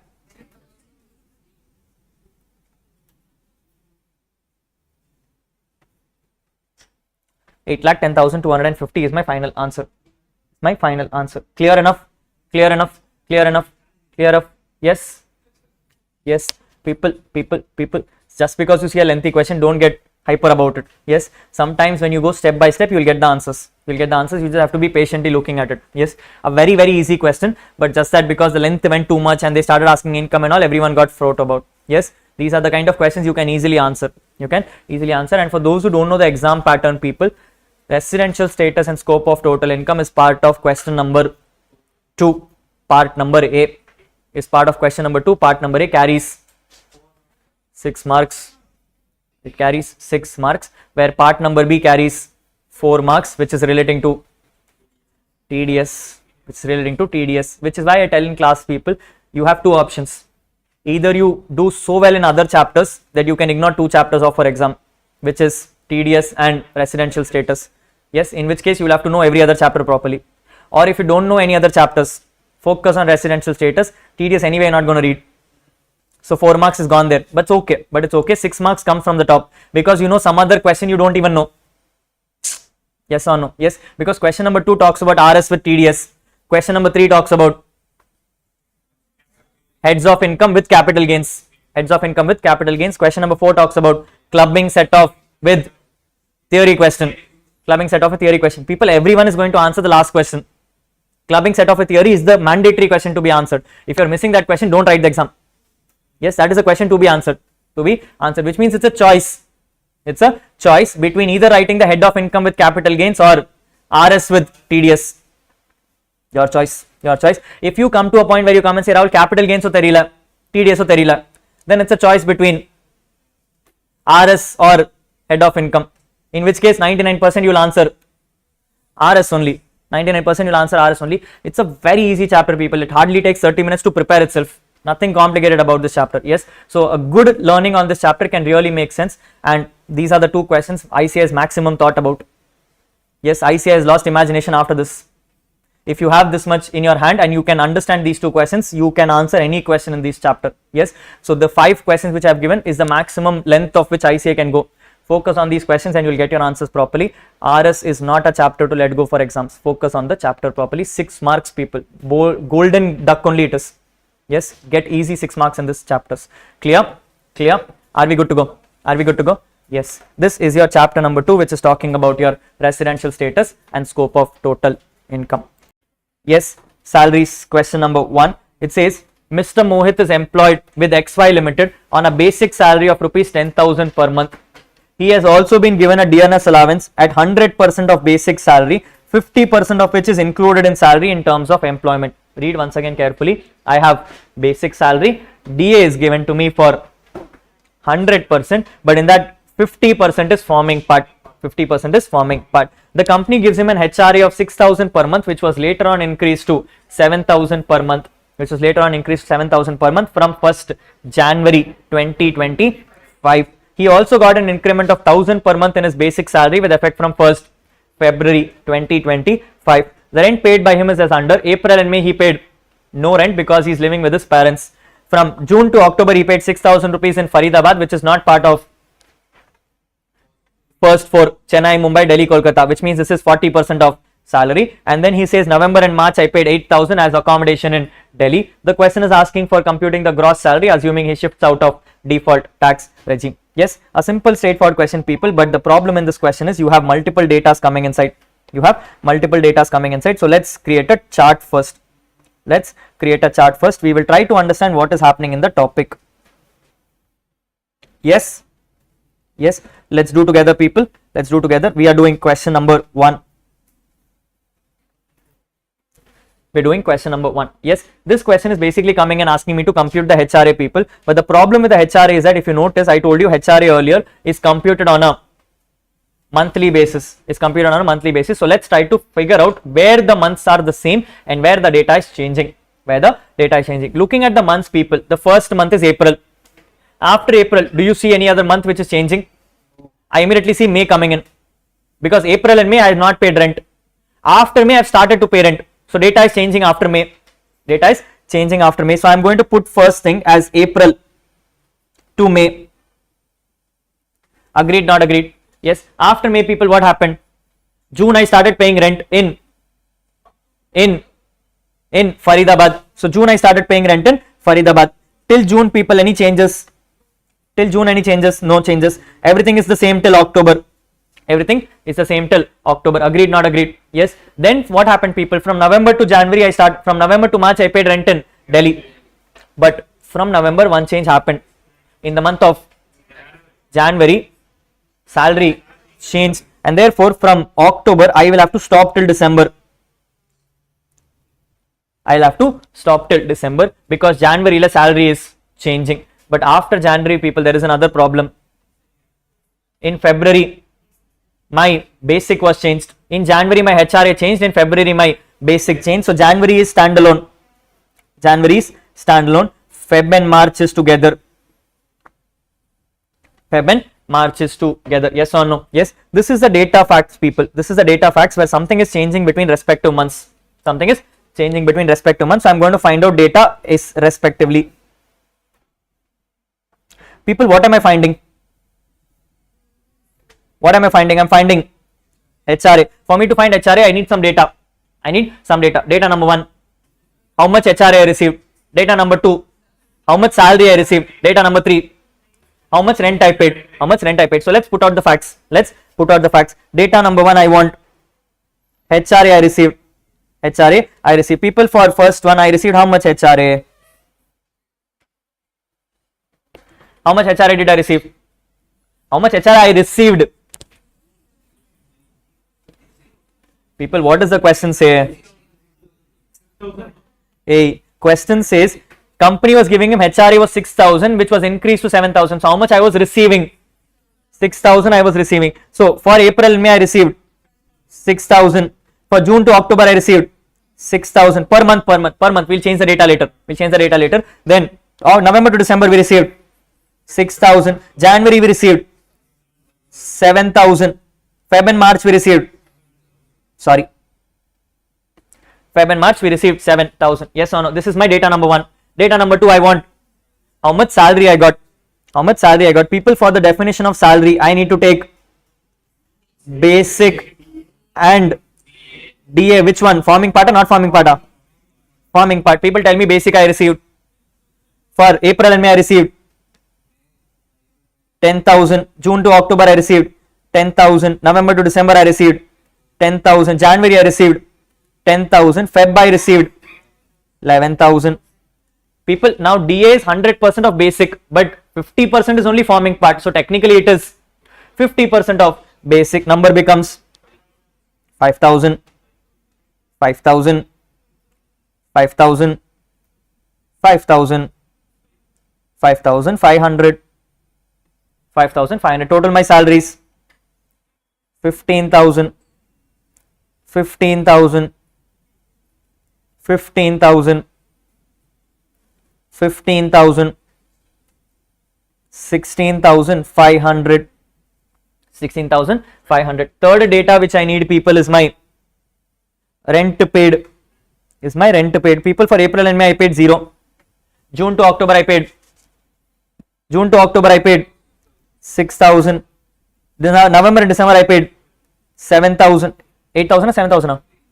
I paid 8,000. Jan, I paid 8,000. Feb and March, I paid. With me. These are all my facts, people. Now I need to start computing what my exemption is. People, for the purpose of exemption, what and all do I need? I know how much my HRA received is. What do I don't know? 40 or 50 cases. Yes. So what and all do I need? I am trying to find out how much is my HRA exemption. I am trying to find out what is my HRA exemption. First item in HRA exemption, amount received. People, this amount is already given on the top. Number is 6,000, 6,000, 6,000, 7,000, 7,000. Correct? Yes. Next, 40 or 50% of salary. People, for the first one, I have not even rented the premises, so I don't know where it is. I can rather put it as dash. For June to October, I was in Faridabad, which is 40% of salary. Salary given is 15,000. 40% becomes 6,000. Correct? Yes. Coming next, I am in Delhi. So therefore it is 50%. 50% of 15,000 gives me 7,500. 15,000 ka 50% is 7,500. 16,500 ka 50% is 8,250. 8,250. Correct? Yes. Next, rent paid minus 10%. People, rent paid on the first one is 0. Minus 10% will also be 0. So leave it as 0. 0. Next one, people, I paid a rent of 6,000, salary is 15,000, 10% of salary becomes 1,500, 6,000 minus 1,500 is 4,500, 4,500, correct, correct. Next, 8,000 minus 1,500 will give me 6,500, 8,000 minus 1,500 will give me 6,500, and then 8,000 minus 1,650 will give me 6,350. People, HRA exemption is least of 3. Least of 3. Look and tell me. First one ka 0. Second one ka 4,500. Third one ka 6,000. Fourth one ka 6,500. Fifth one ka 6,350. Taxable HRA.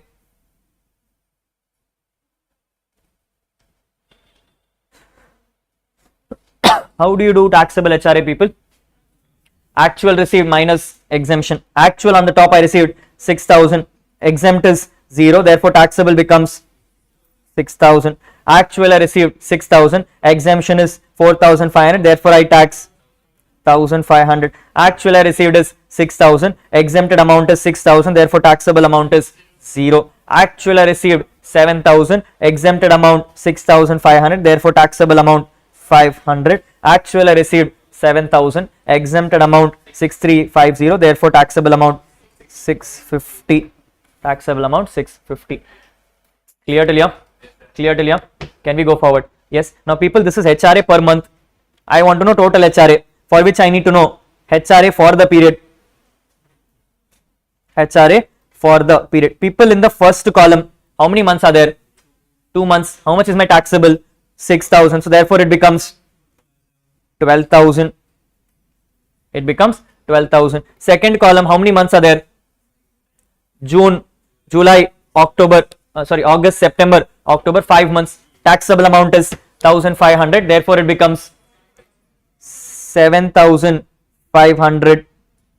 Last one, amount is 0. Number of months does not matter. Number becomes 0. Next month is January, only 1 month. Therefore amount becomes 500. Last one is 650 multiplied by 2 becomes 1,300. Totaling the number, I get some 21,750 here. 21,300. I get the taxable HRA as 21,300 rupees. 21,300 rupees. Yes or no? Yes. After this, you can easily find out gross salary, people. Gross salary is nothing but basic salary plus full DA plus taxable HRA. Plus taxable HRA will give you a gross salary. Will give you a gross salary. Yes or no? Yes or no? This is your taxable HRA, people. Any doubts on this? No, no. When it comes to HRA questions, people, focus on which month you are talking about, where and which month you are talking about. Are we good to go? Awesome. Yes, my taxable HRA 21,300. My taxable HRA is 21,300. Clear? Clear? Clear? Clear? Yes. Question number 2. You are required to find out the taxable value of the perquisites from the following particulars in case of an employee to whom the following assets were sold by the company on 13th June 2024. Hey, this is a sale of an asset. This is a sale of an asset. First case, they are saying that I purchased it on May 2022, a car worth 8,72,000, which I am planning to sell to my employee on 13th June 2024. Income tax says when you sell a car, it is cost minus 20% depreciation, WDV method. People, when you have to do WDV method, you need to first know how many years are there. How many years are there? When did I purchase? May 22. So May 22 to April 23 becomes 1 year. May 23 to April 24 becomes 2 years. After that, April 24 to June 24, I will ignore. Because it is part of the year, which means I have to do depreciation for 2 years. I have to do depreciation for 2 years. Do it for me, people. What is happening? Car is 8,72,000 into how many years depreciation? 2 years depreciation 20% in WDV method. So therefore I am doing 8,72,000 into 80% into 80%. Yes or no? Try people, same number will come. Yes, so it is 80% of that is my first year depreciation, 80% of that becomes second year depreciation. Multiply the number, you get the same number. Now this is the price at which you should have sold. You sold at a price of 5,15,000. You should have sold at a price of 5,58,80. So therefore the difference of that will become my perquisite, which is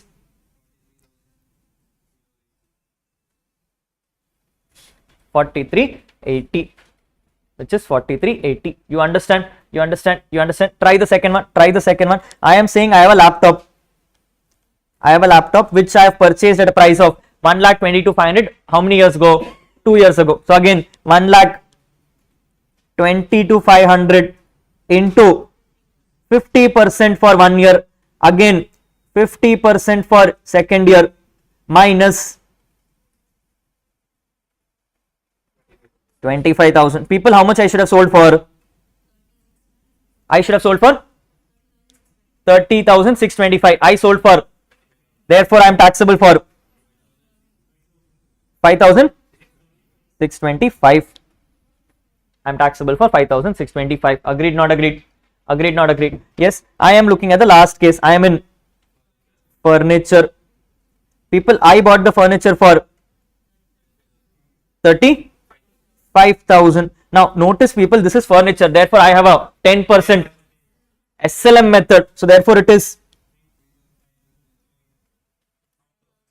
35,000 minus 3,500 for 2 years minus 3,500 for 2 years will give me 28,000. I sold it for, which means employee made a profit of 18. Employee made a profit of 18,000. Yes or no? Yes or no? Yes. This was in CA finals, but you CA inter itself already know. Yes, this is how easy the questions are. Clear? Clear? Any doubts on this? Good enough to go? Good enough to go? Yes. Let's see now if you can answer important questions. We're looking at question number 3, people. We're looking at question number 3. It says Mr. X is retired from service of Y Limited on 31st January 2025. People, notice carefully, I am retiring middle of the year. I am retiring middle of the year. I am only in this company till January, which means I did not work in this company in Feb and March. I did not get salary for Feb and March, which means I am only receiving salary for 10 months. This is your starting point. If you make a mistake here and you take salary for 12 months, I say I will not even look at the question. Strike out full thing, because when basic is wrong, everything is wrong. Focus on that. I have 31st January 25 after completing 30 years of service and 1 month. So I worked for 30 years and 1 month. He has joined the company on 1st January 1995 at the age of 30 years and has received the following amount during retirement. During retirement, I have received gratuity of 6 lakhs where I am covered under POGA. I have received leave encashment of 3,30,000 for 330 days of leave balance in my account where I was credited 30 days every year. People, I can allow 30 days every year. Any problems here? No problems. As per the scheme of the company, I was offered a car which was purchased on 30th January 2022 by the company for 5 lakh rupees. Company gave me a car. Use or sale? Sale. Company has recovered 2 lakhs from him on the car. The company depreciates the car at 15% SLM basis. Relevant, not relevant? I will depreciate at 20% WDV method. An amount of 3 lakh rupees was received as commutation of pension for 2/3 of the pension commutation. Meaning they have decided to give me pension, but in that I have decided to receive 3 lakhs as 2/3 component. 2 lakhs as 2/3 component. Company has also presented him with a gift voucher worth 6,000 on his retirement. People, gift is more than, therefore fully taxable. Colleagues have decided to give him a TV for 50,000 rupees from their own contribution, not under salaries, goes to IFOS. Under IFOS this is exempt because this is TV. TV is not considered as an asset. TV is not considered as an asset. It's not a personal movable effect and therefore is exempted. The following details are given to you. They have given you the basic salary as 20,000 rupees and 50% as DA per month for the period covered April to March. They have received, April to January. They have received a pension of 5,000 per month from February to March after commutation of pension. So they said, boss, I will give you commuted also, uncommuted also. Compute the gross total income for the facts, assuming the person exercised the option of shifting out of default tax regime. That is what the question is. Can you help me with the template format, people? How do we work these kind of questions? Help, let's do together. What do you say? Computation of, hey, what is the question wanting? GTI of X for AY 25-26, for AY 25-26. People, in this question, luckily no tax is asked, so therefore I don't care about the age. If the ask was also of tax, or probably chapter 6 and all, then I would have checked for age also, because in this question, if you notice, person is 60 years. The person is 60 years, so therefore I am not paying attention to that. Yes, people, a question like this where the question asks for multiple heads, I have a simple rule. It's always particulars with 3 columns. It is always particulars with 3 columns.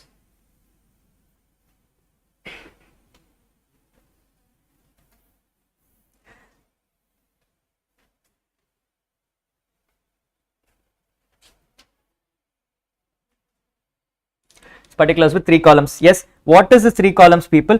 Column number 1 will have all adjustments relating to the head. Column number 2 will give you the final answers of that head, and column number 3 will have the total of all heads. Yes or no? Yes, keep the template intact, people.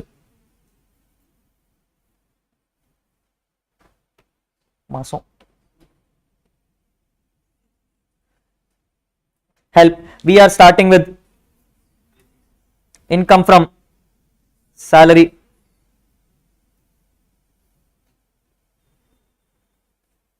We're starting with income from salary. People, in income from salary, the first item I'm noticing is basic salary. Number is, I received how much? 20,000 for, very good. I received 20,000 for 10 months. Number becomes 2 lakhs in the middle column, because there is no adjustments to make. Next. People, in the same format, after basic we do DA. Do you have a DA? Yes, DA. Number is 50% of basic. It is 50% of basic, so therefore it is 1 lakh. People, I am not reading the question. You are going to tell me the right numbers. After DA, in our format we had bonus. Do you have bonus in the question? No. Commission. Do you have a commission in the question? No. Then we start with allowances. Look at the question. Do you have any allowances?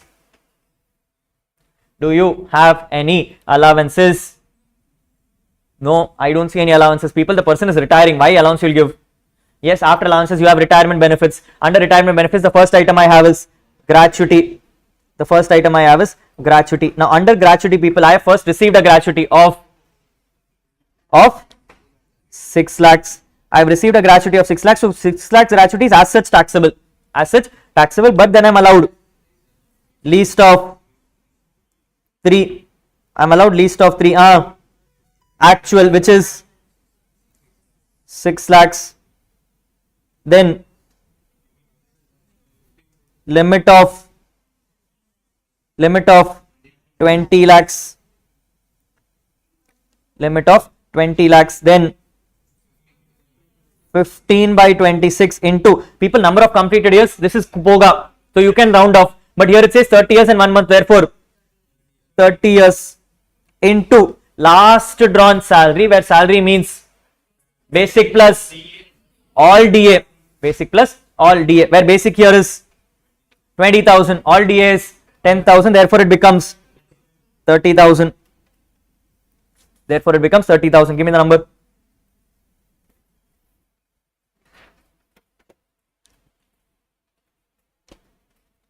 Idna pa lower. 2. This becomes the lower number, therefore this is the amount of exemption. Number becomes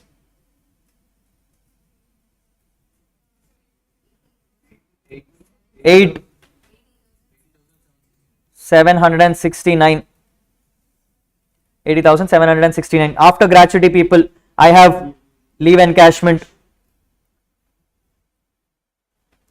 I have leave encashment. I think the question said it is 3,30,000. It is 3,30,000, where it is least of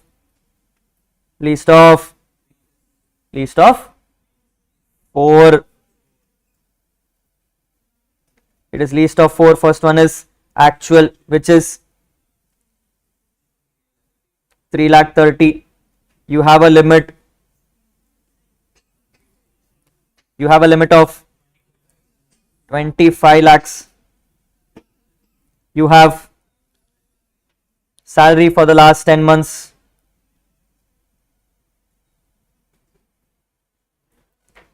You have salary for 10 months. Now people, here is where you have to have a challenge, because the question does not say DA is forming part or not forming part. You can make a choice. You can make a choice. I leave it to your opinion, people, but my personal opinion, if you say forming part, number will increase. You have to do more calculations. Always say DA is not forming part, less calculations. With DA not forming part, people, basic becomes 2 lakhs. So the average salary of 10 lakh will become 20.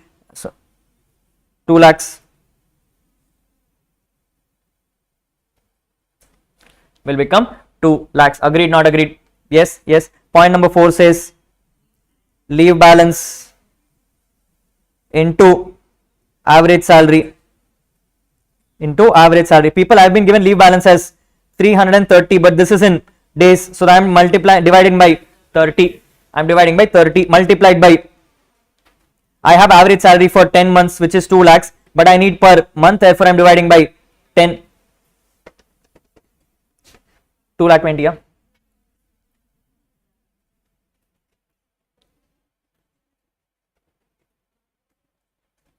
Two lakh 20, least of the following, 2 lakhs. Now for those who decided to have your DA forming part, number will change. Your choice, either way, answer is the same. So 1,30,000 becomes my leave encashment.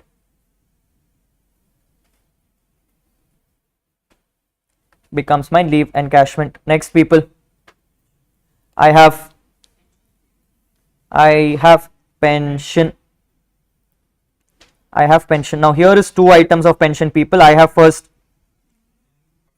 uncommuted pension. I received it for how many months? 2 months. Number is 5,000 into 2, which is directly move to the last column. Directly move to the middle column, people. I don't need any alterations in that. Then comes commuted pension. People, how much did I receive? I received 3 lakhs. I am eligible for exemption. Exemption is, people, you have to decide whether you are receiving gratuity, not receiving gratuity. Question does not say, correct? It's there on the top. That you have received gratuity. Therefore, exemption amount is 1/3 of total pension. So it is 1/3 into how much did I receive? 3 lakhs as commutation, but that is 2/3. I want reverse, so therefore into 3/2. Therefore, exemption amount is 1,50,000. Number taxable 1,50,000. Number taxable is 1,50,000. Yes. After that, people, gratuity over, leave encashment over. Yes, my retirement benefits is also over. I am now moving on to next item, which is perquisites. Luckily, I told you, people, in perquisites, the only thing to be looked at last is RFA, nothing else to be looked at last, so therefore I can do everything else in the same sequence. From the top, first Perquisite I'm receiving a transfer of car. I'm receiving a transfer of car. People, income tax provisions, when you transfer a car, you need to do cost minus 20% depreciation, WDV method. So I need to know what is the WDV of the car. How much did I purchase the car for? I purchased the car for 5 lakhs into rate of depreciation 20%, therefore I need 80% value. I need 80% value. People, for how many years did I have the car? I bought the car in 30th January 22. I gave you the car on 31st January 25. So 22 to 23 1 year, 23 to 24 1 year, 24 to 25 1 year. So which means 3 years of depreciation. 3 years of depreciation. So it is 80% into 80% into 80%. 2,56,000. Now this is the price at which I should have sold. I sold it at a price of 2 lakhs. I sold at a price of 2 lakhs, giving me a taxable amount of 56,000. Giving me a taxable amount of 56,000. Is this clear? Is this clear? Yes. Next Perquisite. Gift is fully taxable. Full 6,000 is taxable. Full 6,000 is taxable. Now, in case you have learned from other faculties, people, some faculties may have told you can tax only 1,000. You can tax only 1,000. It's your choice. Both are right. Both are right. I prefer to do 6,000, people, because it's easier to remember in IFOS. Because in IFOS it is not above 50,000. It is all taxable. So same logics, it works here. So here also, if you tax everything, there also you will tax everything. If you by mistakenly in IFOS start taxing above 50,000, that will go wrong. So therefore, keep consistency. Keep consistency. After that, people, anything else? That is the next. Yes, people, these are my facts for total the numbers. Total my second column, get me the last column.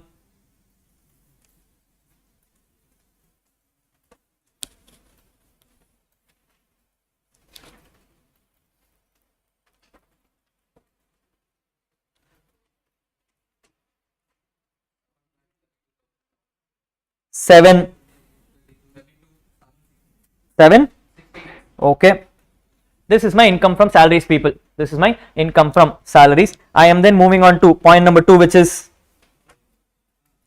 income from other sources, where I'll say gift from colleagues,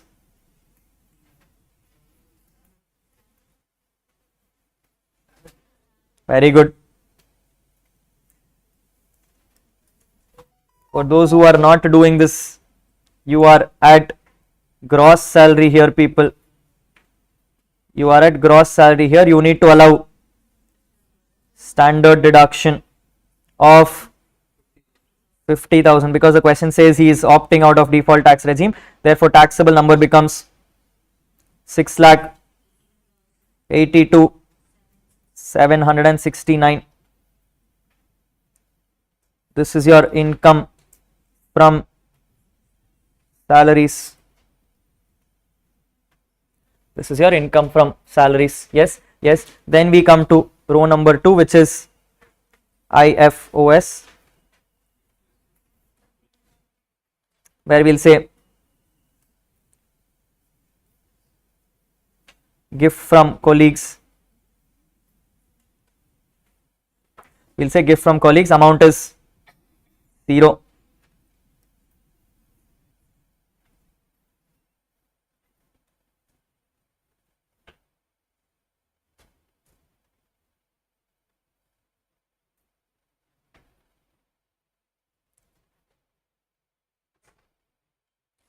Yes, exempt as TV is not a capital asset, amount becomes 0, giving me a GTI,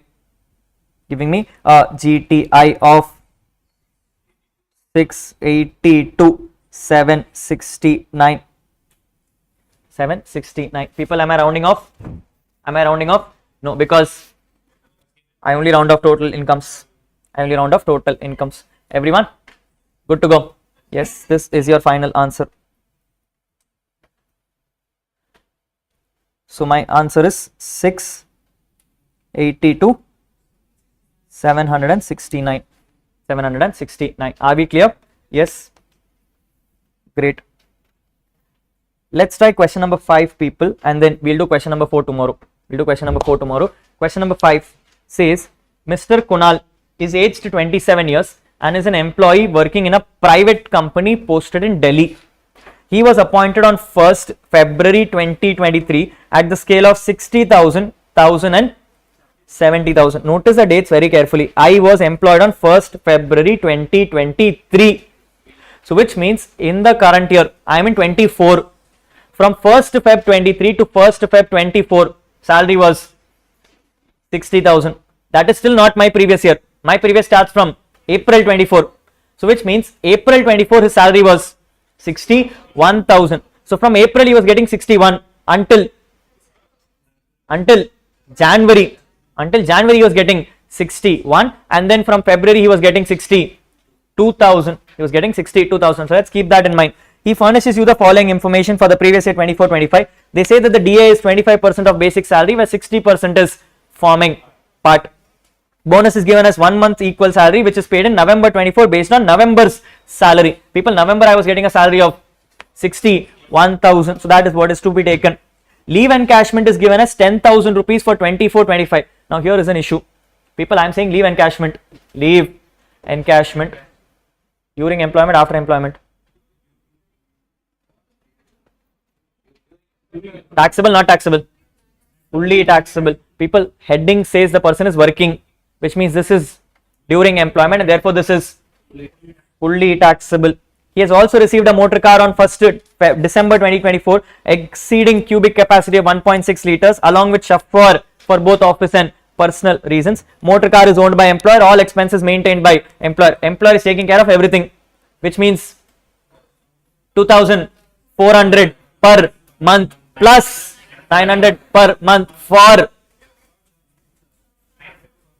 how many months? People, it's only from December. It's only from December, therefore December, January, February, March, 4 months. It is only for 4 months. Then employer has been granted him a loan of 2 lakh rupees on 1st June 2024, which is repayable in equal quarterly installments over 2 years starting from October. So I have decided that I'll take a loan. I'll take a loan from June, but I'll start repaying only from October, and that too in quarterly payments. In quarterly payments over 2 years, which means I'll make 8 installments. State Bank of India lending rate is 9.5, whereas the employer is recovering 5.5, which means I made a benefit of, I will have to do tax on that. Next, his employer has given him a rent-free accommodation in Delhi for 1st April 2023. This house is owned by the employer. The perquisite value of the house is given for 23-24 as 92,000. So they have told last year he was having RFA. That year its rate was 92. People, if already that rate is given, current year will you compute RFA? No, current year you will say RFA is indexed off. 92,000 will be taken as consideration with indexation. Further accommodation is continued to be provided by the employer in the current year as well. People, when you do indexation is including furniture. So you will take the 92,000 assuming that is having furniture also. The furniture and appliances provided by the house was at an aggregate value of 1,50,000. People, relevant, not relevant? Not relevant. I told you 92,000 already has this. So therefore ignored. Electricity and water bills of 5,000 rupees was also paid by the employer. People, is this to be taken? Yes, this is to be taken for full 12 months. The inflation indexes are given to you, 363 and 348. People, which one will be numerator? A. I want to increase value or decrease value? I want to increase value, decrease value? I want to increase value. Increase value in a numerator should be higher. So which means by. That is what the answer is. His colleagues have gifted him a mobile phone for 45,000 from their own contribution for marriage. People, IFOS again exempt because not a capital asset.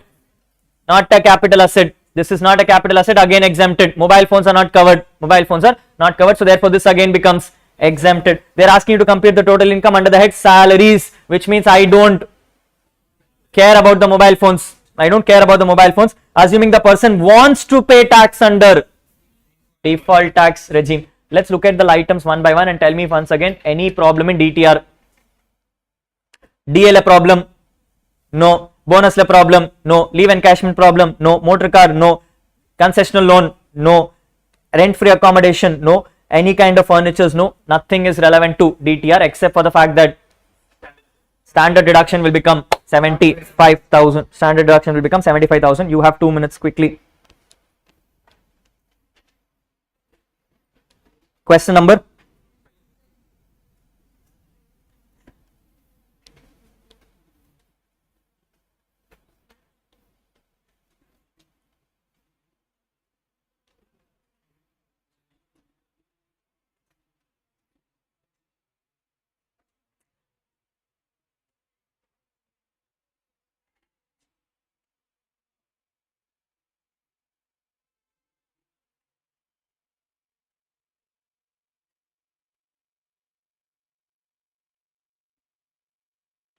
People, how much is my basic salary?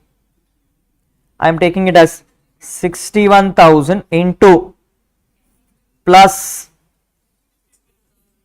very good. I am taking it as 61,000 into 10 plus 62,000 into 2. Number becomes 7,31,000. I don't know, check.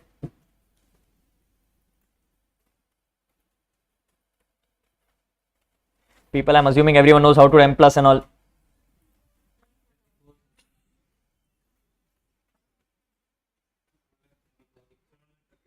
$7,34,000. Add. Next item is DA. People, forming part, not forming part. Both.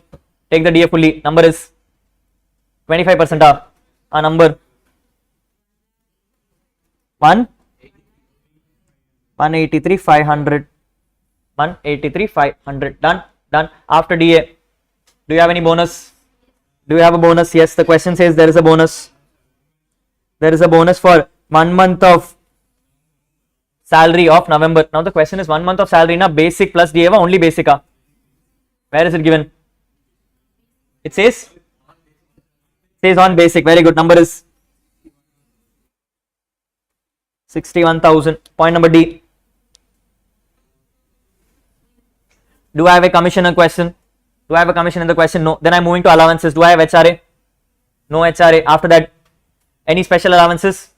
Any special allowances? No. Other allowances also not there. We're moving to retirement benefits. First item is leave encashment. People, leave encashment is fully taxable. Leave encashment is fully taxable as during employment. Number is 10,000. Number is 10,000. Done. Next. After leave encashment, people, do I have a gratuity? No. Any kind of pension? Contribution to PFs? No. Directly moving to perquisites. Perquisites, you have to ignore RFA and do everything else. Any other perquisites, people, from the top? I have motor car usage.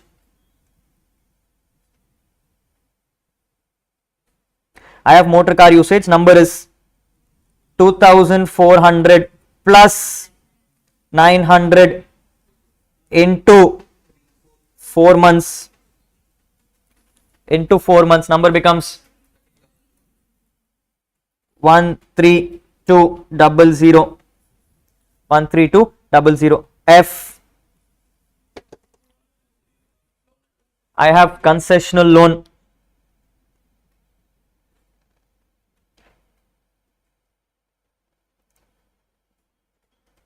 Now the problem with concessional loan, people, is that you can't do it here. There is multiple things to be focused on, because I told you concessional loan is done every month.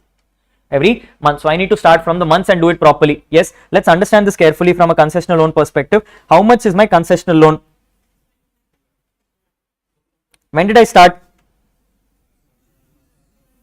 I paid on 1st October. I started in June. Now people, I am starting from June 24. Do I look at the start date or the last date? I look on the last date. How much is my last date principal amount, people? Have I paid anything?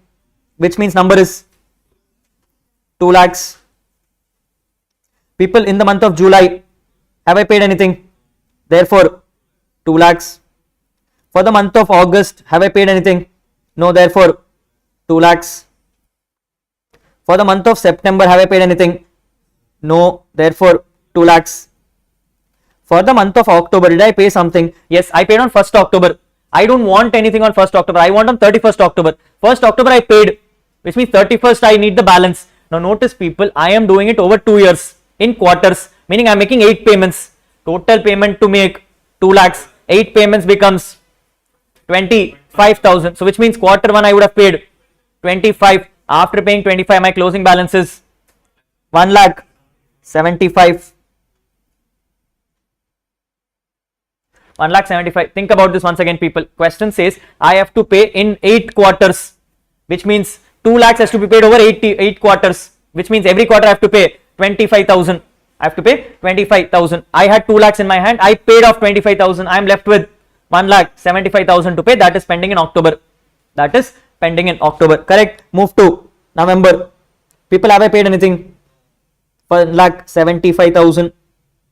In the month of December, have I paid anything? People, if I am paying something on 1st October, after that I will pay 3 months later. So October over, November over, December over, I will pay in Jan. So December also nothing is paid. So 1 lakh 75,000. I am moving to Jan. People, have I paid something? Have I paid something? Yes, I paid an extra 25, leaving me a balance of 1 lakh 50. Leaving me a balance of 1 lakh 50. Feb, have I paid something? No. Feb remains the same. Have I paid something in March? No. I'll pay 1 lakh 50.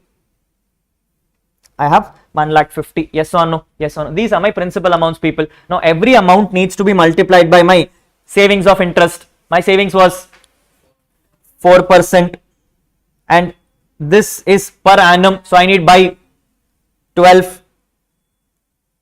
I need by 12. This is what you need to do month-wise. This is what you need to do month-wise. Now if you are stupid, you will do it month-wise. If you are smart, you will add the principals and then multiply by 4% and multiply by 1 by 12. Add the principals.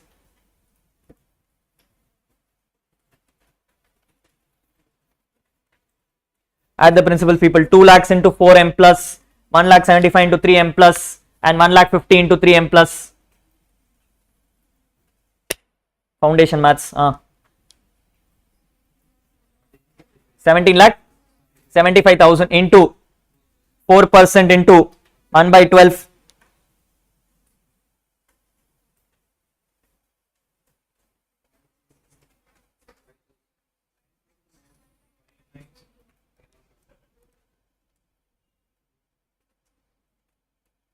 How much? 5? 5907 17. 5917. What else? What else? What else? What else in the question? I am done with DA, bonus, leave encashment, motor car is done, loan is done. I am pending with RFA. I have electricity and water bills, people. Yes, let's add electricity and water bills also.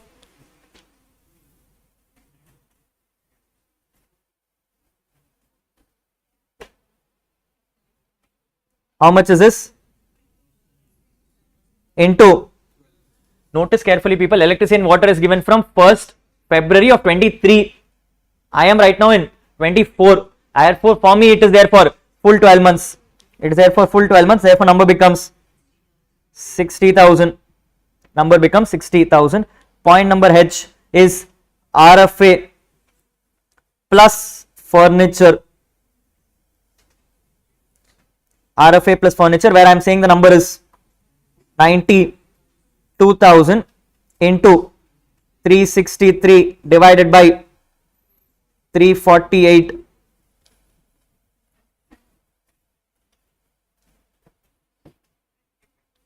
90.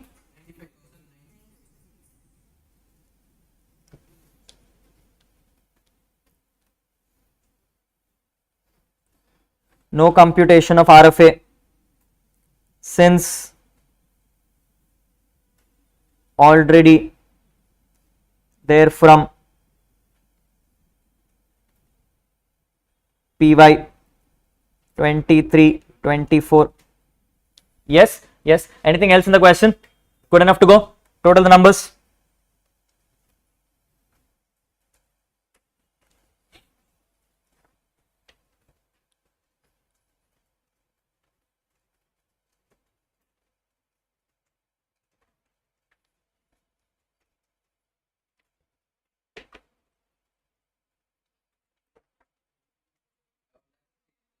Eleven. 1 6 3 5. Okay. Minus standard deduction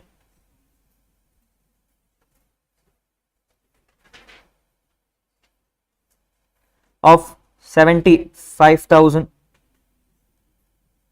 giving me income from salary 10 lakh 583.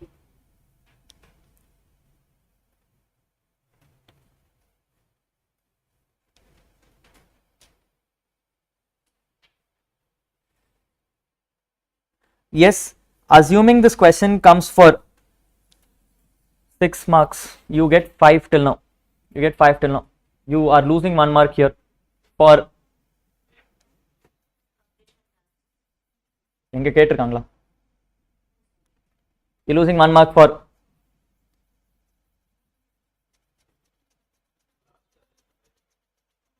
last note.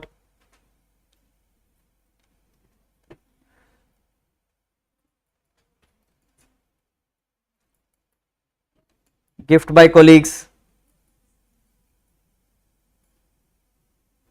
is not considered. I don't care it is exempt or not, people. Question like एक लिए question என்ன கேக்குறாங்க? Question 1 salary. I don't care what happens in IFRS. I don't care. Yes, gifts by colleague is not considered as considered under IFRS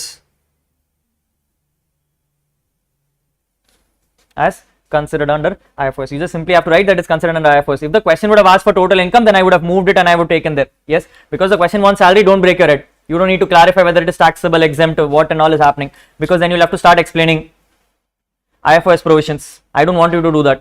You don't need to ask the question. There is one golden rule I have in my class, people. Is golden rule number 1. Primary golden rule: always read the question carefully. Always read the question carefully. Do what the question wants. You don't have time to do extras.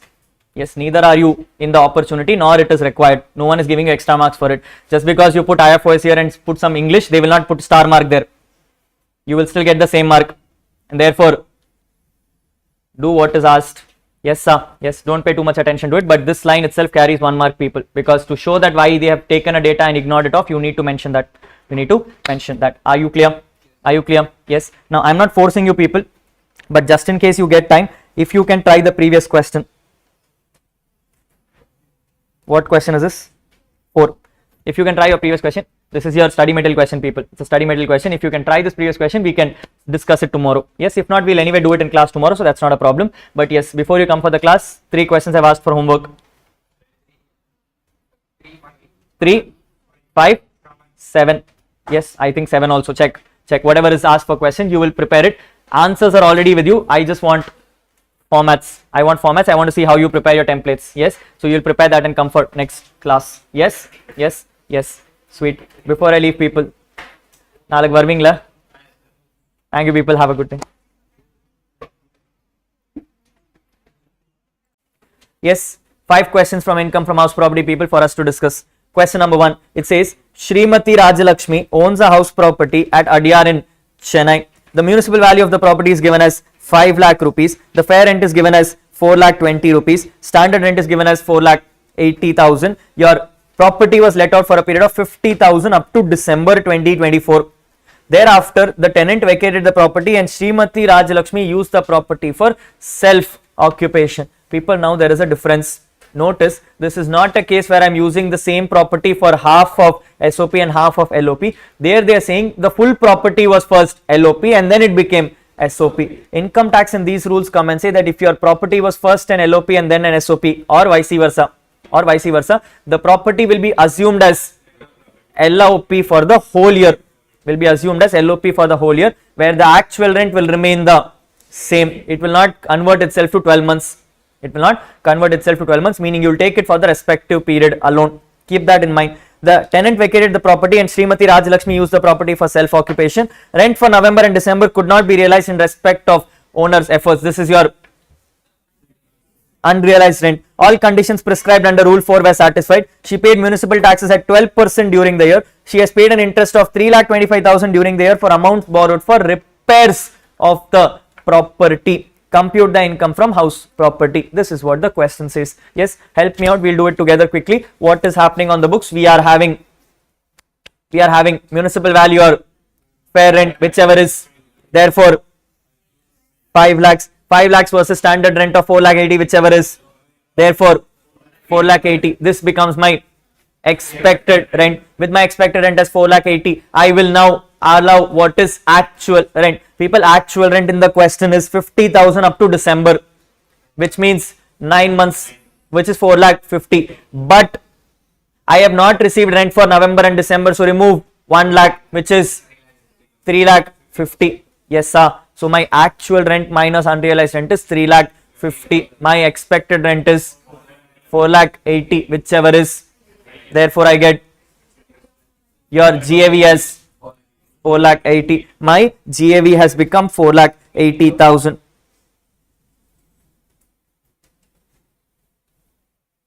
Yes, after GAV, people, I can reduce something called municipal taxes, which is given as 12%. People, 12% of what?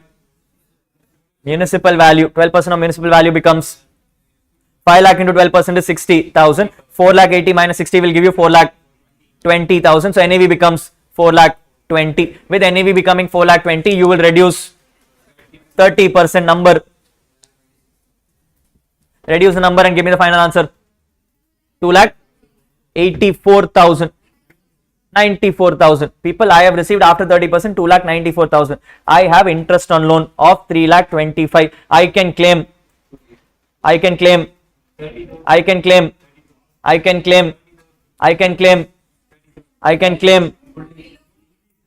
full deduction. I can claim full deduction because I have deemed that the property is LOP for the whole year. The moment the property became LOP for the whole year, interest on loan becomes fully allowed as deduction. Yes or no? Yes. That is why I changed the question, people. Focus on the point that this property is LOP for the whole year, which means whether the property's loan is for repairs, construction, 10 years, 50 years, it doesn't matter. All deductions allowed, and therefore I get full deduction. I had number of 2,94,000, 3,25,000 is my interest expense. Income from house property becomes loss of 31,000. Loss of 31,000. Yes. Focus on the fact very carefully, people, that I am a LOP house. I don't have a restriction on my interest on loans. Clear. Yes. Question number 2. Mr. Anand has sold his property on March 2024. People, March 2024 is previous year or previous year? Previous year, not my year. Someone has sold his property last year itself. The current year, in June 2024, he has recovered a rent of 10,000 from Mr. Gaurav, who has let out this property for 2 years from April 18 to March 2020. He could not realize the 2 months of rent from him that year, and to that extent was reduced while computing income from house property for that year. So that year I could not realize rent from him, which means that year I claimed unrealized rent. That unrealized rent current year has come to me as 20,000 rupees. Sorry, 10,000 rupees, as 10,000 rupees. Further, he had let out this property from April 2020 to February 2024 to Mr. Satish. In April 2022, he decided that the rent from 12,000 to 15,000 should be increased per month, and the same was the subject matter of dispute. After that, September 2024, the matter was finally settled, and Anand has received 69,000 as arrears of rent for this period.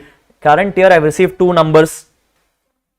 10,000 as my unrealized rent, 69,000 as my arrears of rent. Both are taxable even though my house is sold off because pertains to earlier years, therefore fully taxable in the current year. What would be the recovery of unrealized rent and arrears of rent be taxable in the hands of Mr. Anand?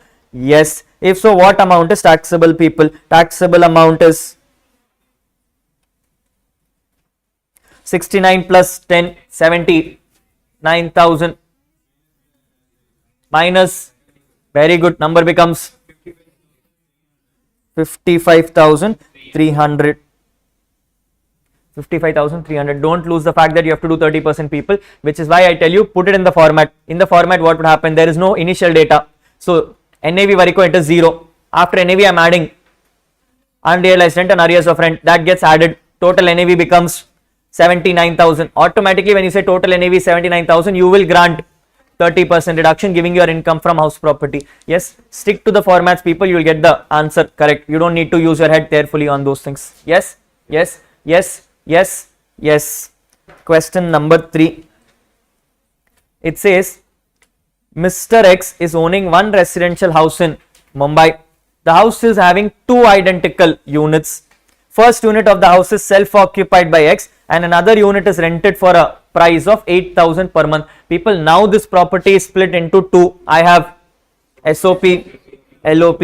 8,000 is coming from LOP property. The rented unit was vacant for 2 months during the year. Current year I have a vacancy loss of 2 months. I will not take it for actual rent.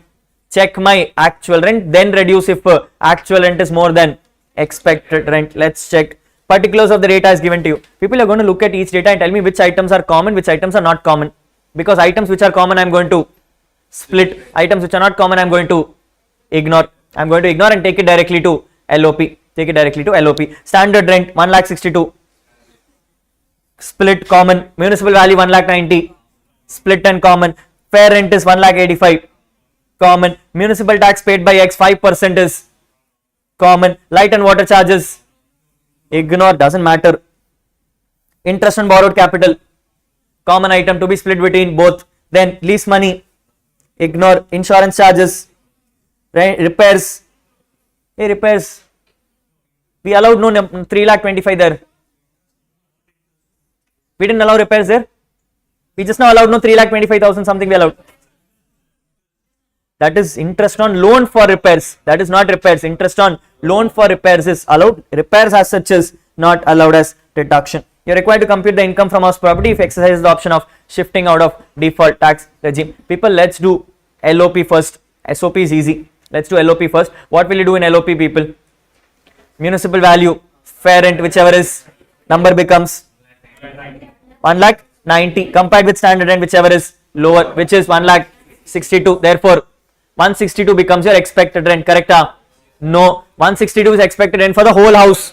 I want, therefore number is 81,000. Number is 81,000. So my expected rent is 81,000 for LOP property. Look at the rent received. Rent received is 8,000 with 2 months of vacancy. I will take the whole 96. I will take the whole. I told you vacancy loss to not be removed. Don't remove vacancy loss. 8,000 into 12 becomes 96. 96 is being compared with 81, whichever is. Therefore 96. Now 96 is higher, meaning my actual rent is higher. Because my actual rent is higher, I can claim vacancy loss of 16,000. Number becomes 80,000. So my GAV is 80,000. My GAV is 80,000. People, I am repeating myself once again. Pay attention. I am telling you that my expected rent is 81,000. Actual rent, assuming I did everything correct, would have been 96 because I decided to give my property. He did not pay me rent. That is vacancy. That is vacancy. Therefore, I will ignore that. I will ignore that. So I am comparing 96,000 with 81,000. I am going to government and informing him that, sir, I was ready to pay you 96. I was ready to pay you 96. Unfortunately, no one is there in the premises. Therefore, I have a vacancy. You wanted 81. I would have given 96 if everything was right.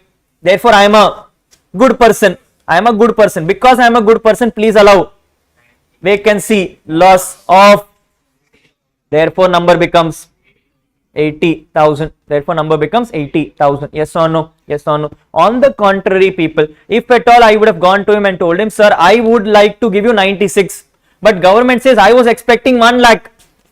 I was expecting 1 lakh. In that case, government will say, boss, whether you reduce vacancy or you don't reduce vacancy, my expectation is I will ask 1 lakh, which means you get vacancy loss only when AR is more than ER.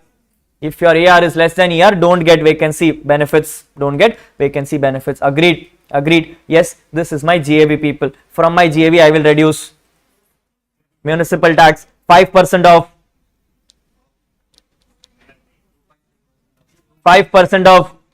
1,90,000 by 2.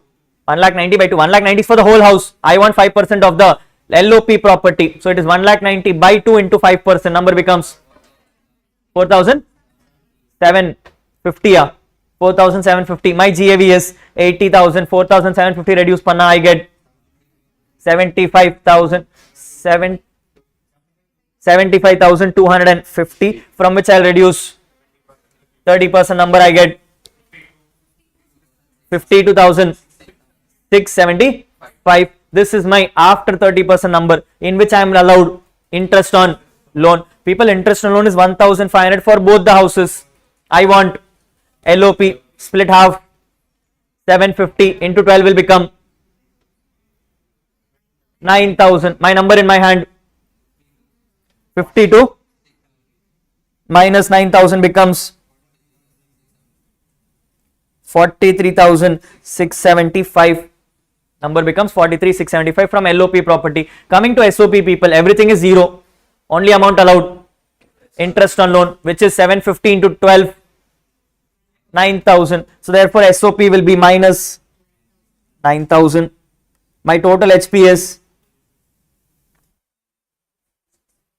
my income from house property is 34,675.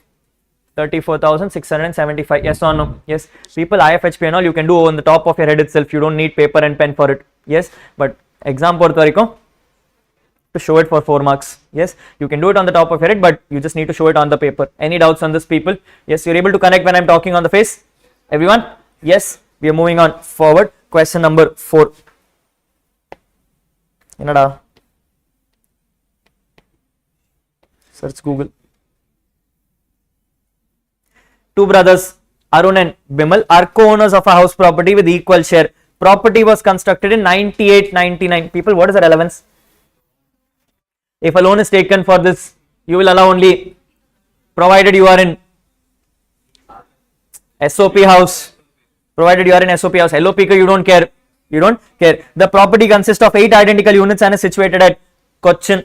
For the during financial year 24-25, each co-owner has occupied 1 unit for residence and balance 6 units have been let out for a rent of 12,000 rupees per month per unit. The municipal value of the house property is 9 lakh rupees. Municipal taxes are 20% of the municipal value which was paid during the year. People, this municipal tax is paid for 8 units or 6 units. It's paid for 8 units. We will take 6 units. The other expenses are given to you. Repairs 40,000. Insurance expenses 15,000. Interest payable on loan taken for construction of house 3 lakhs. Consider taken for construction of the house, considered, people. This 3 lakhs is for all the 8 units. All the 8 units. 2 units will become SOP. 6 units will become LOP. 2 units ka restriction is 30,000 per owner. 6 units ka there is. Keep that in mind. One of the let out units remained vacant for 4 months during the year. I have vacancy loss which I will ignore while doing AR. If my AR becomes higher, I will claim that as a deduction. I will claim that as a deduction. Arun could not occupy his unit for 6 months as he was transferred to Chennai. He does not own any other house. Relevant, not relevant. Relevant, not relevant, not relevant. When the house is SOP, it is SOP. You do what you want with the house, it doesn't matter. It doesn't matter. If they would have come and said this house was an LOP house, this was a vacancy loss. This was a vacancy loss because it is SOP, I don't care. I don't care. The other incomes I've given to you for Arun and Bimal as 2,90,000 and 1,80,000 respectively for the financial years 24-25. You have been asked to compute the income under the head house property and the total income of both the brothers for the assessment year 25-26. So they want HP also, total incomes also. Yes, yes, yes. Let's do people. Let's see how do you get this answer.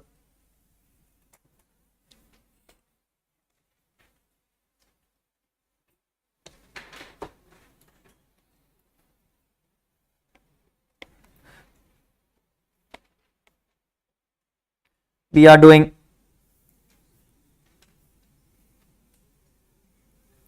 income from house property. Yes, under income from house property, people, we are doing question number 4.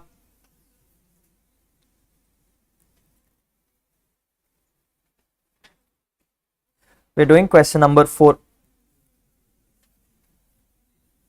Yes, again, people, what is the format?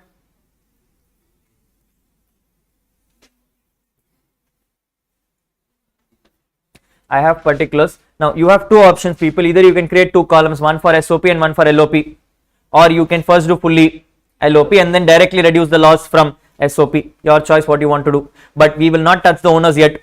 We will will only touch the owners after we know NAVs of the houses. After we know the NAVs of the houses. What is your preference? We'll do both. Just for reference. Let's do both. I'm creating two columns. One column is called LOP.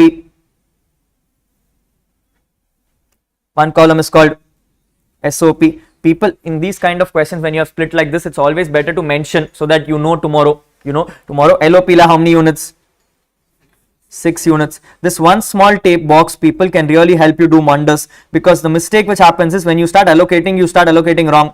So this on the table helps a lot to understand what is happening. Yes, keep that thought in mind. After particulars, people, I'm going to start putting out the facts. I have municipal rent or fair rent, whichever is higher. Number is check.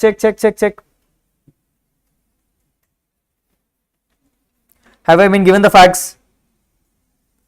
I've been given municipal value alone, people. Nothing else is given. So I don't have anything else to take. So I'm directly putting it as municipal value or actual rent, whichever is higher.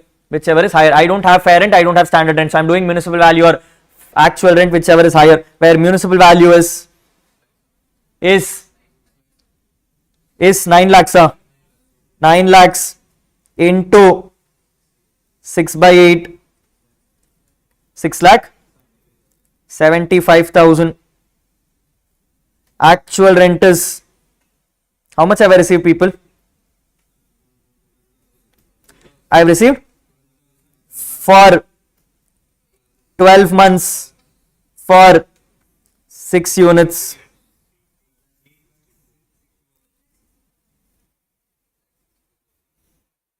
Therefore, my LOP is 8,64,000 expected.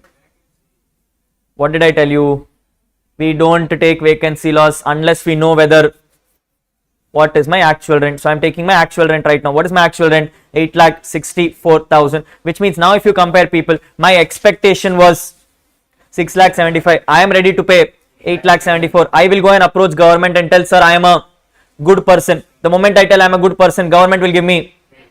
Now I can reduce my vacancy loss.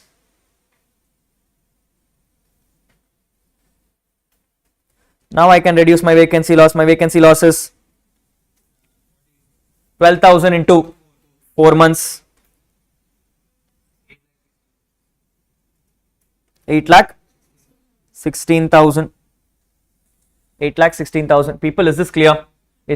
Yes, this becomes what I call as GAV. Can I reduce municipal taxes now? Reduce MT. How much is MT, people? 9 lakhs into MT percentage, 20% into 6 by 8. 1 lakh? 35,000, arriving me NAV of 681,000, arriving me an NAV of 681,000. I don't have any unrealized rent or arrears of rent. I'm reducing 30% standard deduction. Number becomes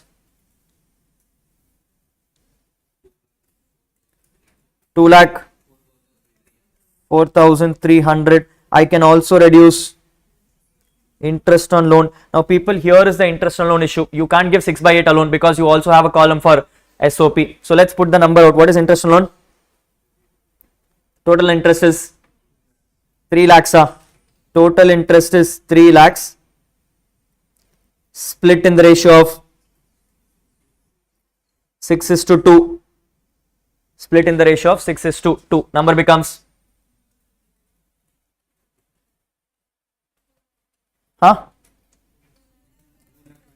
2,25,000. People, on the LOP side, do I have a problem? On the LOP side, do I have a problem? No, I don't have a problem because everything is allowed. Everything is allowed. On the SOP side, what is the number? 30. The number is 75. The number is 75. Question is, can I claim 75? No, because I can only claim 30,000. But understand, 30,000 is per owner. In this, there are. Therefore, I can claim 60,000 maximum.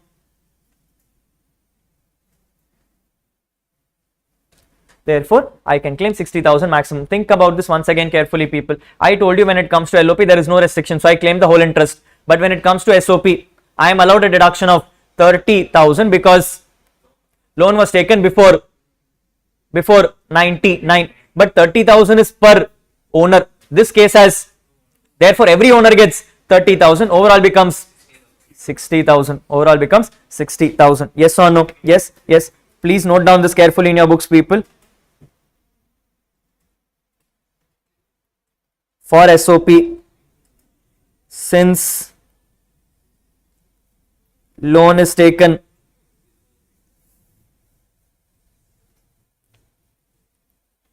before 1st April 1999, since loan is taken before 1st April 1999, maximum deduction is 30,000 per owner.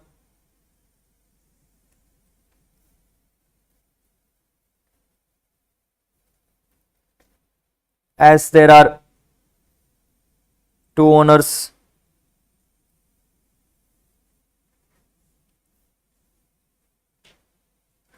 deduction claimed is 60,000. Deduction claimed is 60,000. Correcta? Yes, here I had a balance of 72 something, people, but I could only claim 60, so I have claimed 60. If assuming that the ratio light would have come 52, I would have claimed 52. I would have claimed 52 because I can claim 60. I am only eligible for 52, so I claim 52, which means each owner gets 26 and 26, as the case may be. Are you clear? Total the numbers.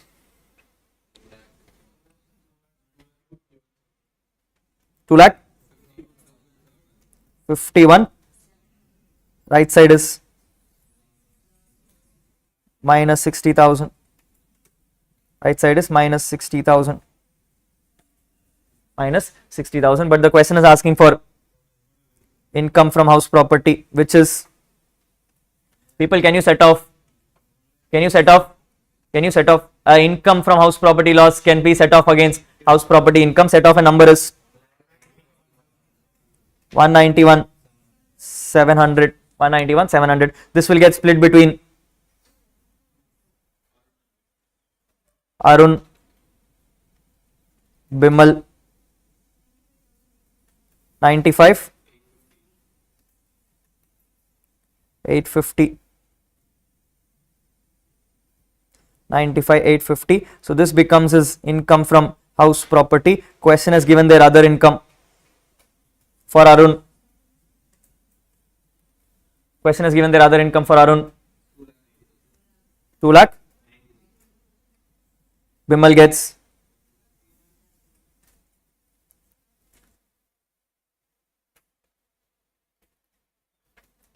Total is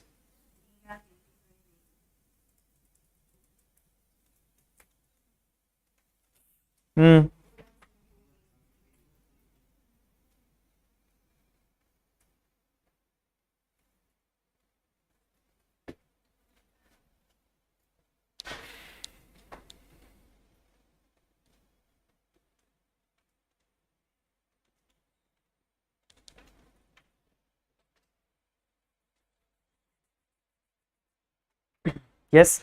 I'm not sure how many of you are noticing it, people. All these are your study material questions. All these are your study material questions, but with a twist. But with a twist, the mokke study material questions which had some easy numbers, I have all made the changes. I've all made the changes and made it complicated. Yes. So you're now touching upon important concepts using SM questions. Like I said yesterday's class itself, people, all the questions have been designed in such a way that all concepts gets covered. Yes. So every one question has equal power to get a mark in exam. Yes, every question will have one inbuilt concept which you need to pay attention to. That one small concept which you can pay attention to, you will score an exemption in exams. Yes, so pay attention to every single question. At every appropriate stage where you're making mistakes, please note it down. Appropriately. It's important for you. Yes, this is what the answers look like.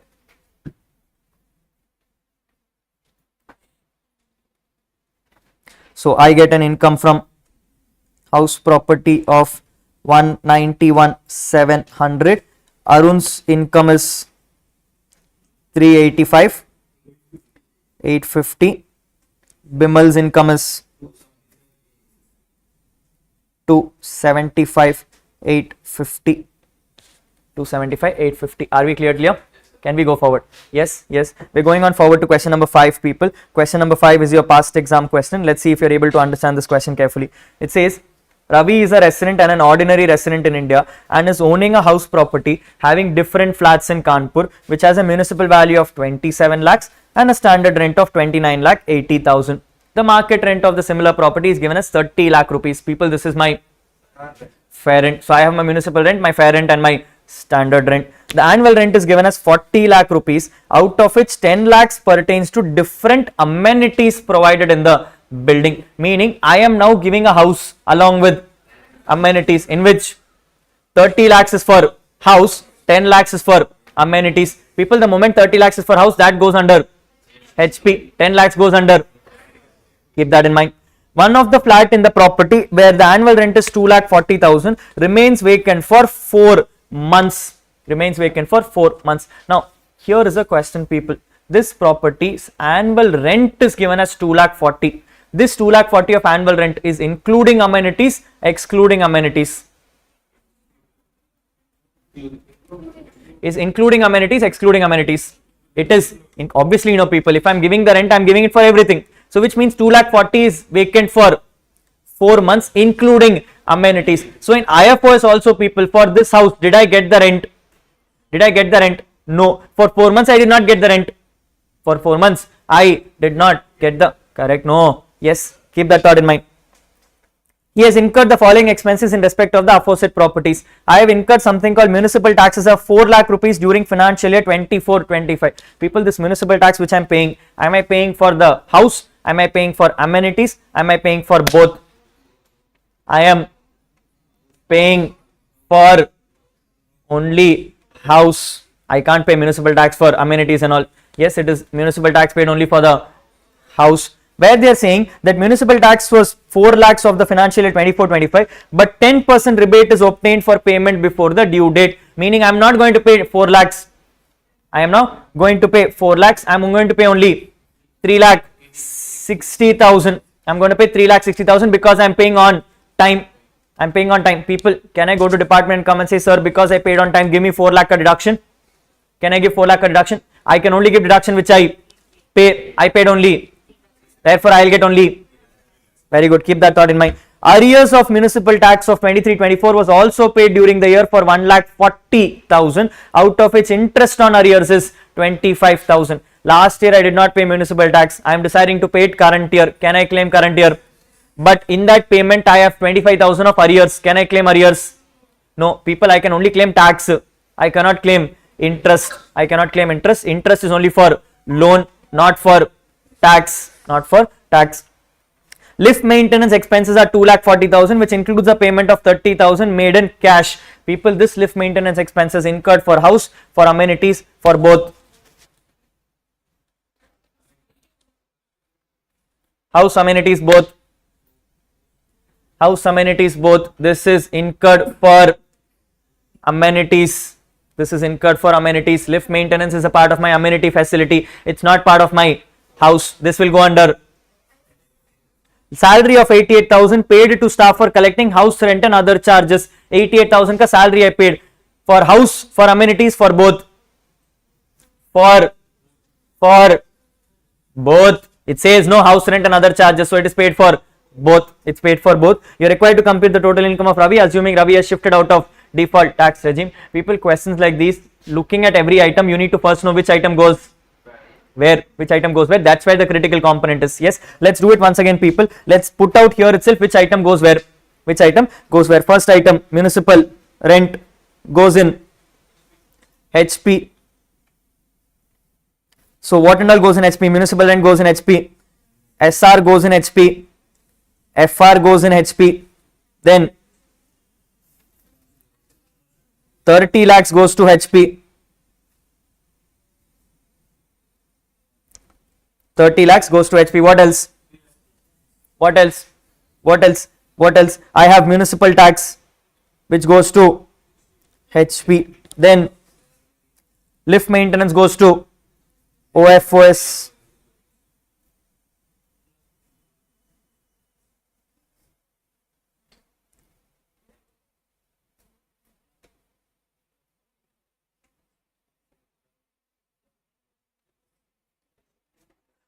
salary also goes to HP and goes to IFOS and goes to IFOS. That is what is happening. That is what is happening. Yes, yes. Now that you have the split, people, it will be easier for you to do the sum. It will be easier for you to do the sum. All clear with the split? Can we now do the sum? Let's do the sum. I am at question number 5. People, this question is asking for total income.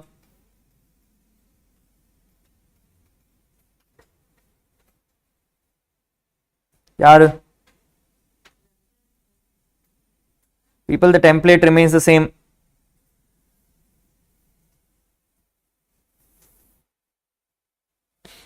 Computation of total income of Mr. Ravi for assessment year 25-26. Yes, people, always when you have multiple heads,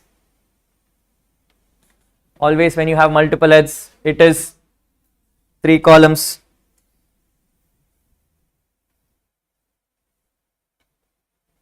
I'm doing particulars.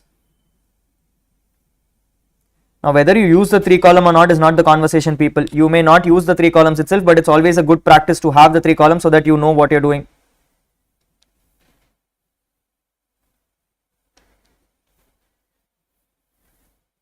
Yes, people, always in a multiple head column, what do you do first? Income from house property. Row number 1, income from house property. Let's do the format. Let's do the format. We're starting with expected rent. Starting with expected rent, which is MR versus SR, whichever is higher, versus, I will do it wrong only. You are passing exam. Go right.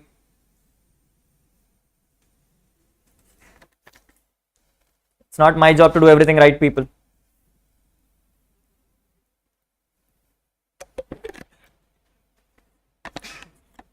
MR versus FR, whichever is higher, versus SR, whichever is lower. I give the number of, sorry, 29 lakhs, 80. Okay. I then have AR. AR is 30 lakhs. AR is 30 lakhs, whichever is higher, number becomes 30 lakhs. Number is 30 lakhs.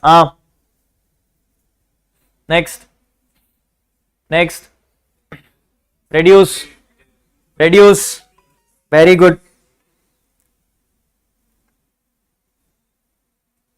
Reduce vacancy loss. Can someone tell me how to do this?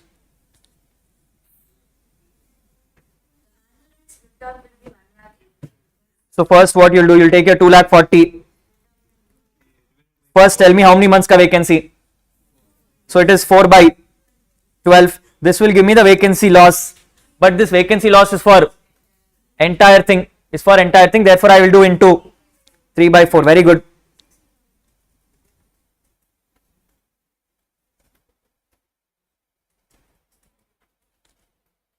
Yes, I first found out what is my vacancy for 4 months, people, and then I split it between my house and amenities. This gives me my GAV. 29 lakh 40,000. 29 lakh 40,000. Yes. With this done, people, after this everything else is easy. You have to just start with finish it off. You have municipal tax. I think the question in municipal tax is, people, you have paid 2 items. You have paid current year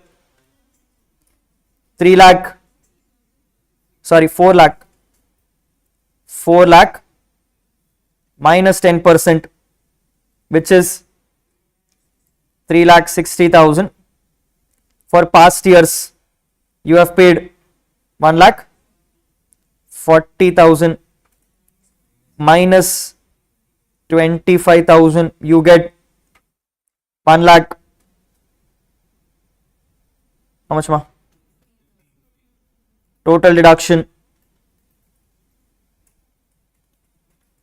4,75,000.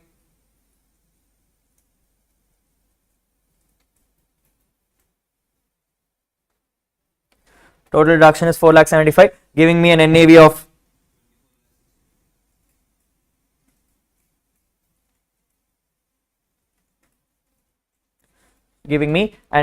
24,65,000, from which I will now reduce 30% standard deduction. Do I have any interest on loan? No, I don't have any interest on loan. 30% becomes 739,500.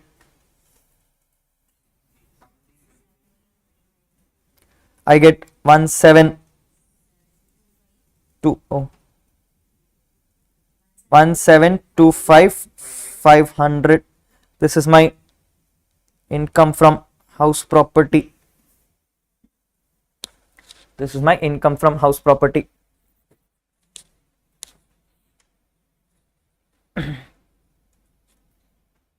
Are we good? Yes, I am creating my column number 2. Income from other sources. Yes, people, know income from other sources, for those who remember, does not have a template itself. There it says whatever income you have is your income, whatever expense you have is your expense. Take everything into consideration. So there will I do whichever is higher, whichever is lower? No, there I'll take amount received.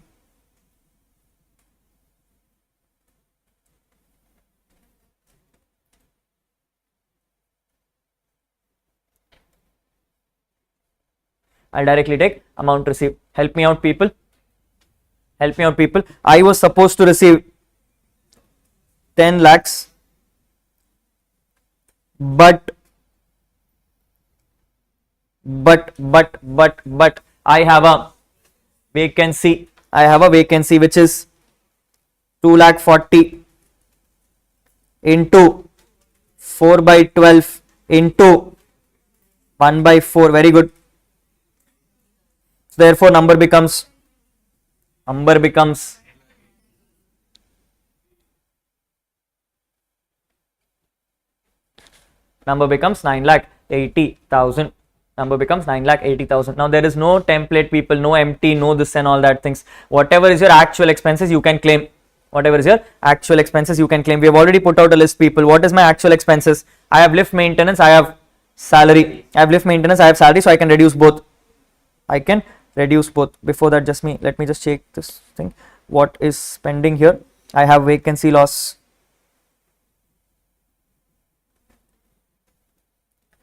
Here also I am before empty having vacancy loss. Hey, don't stare at my face, do the answer.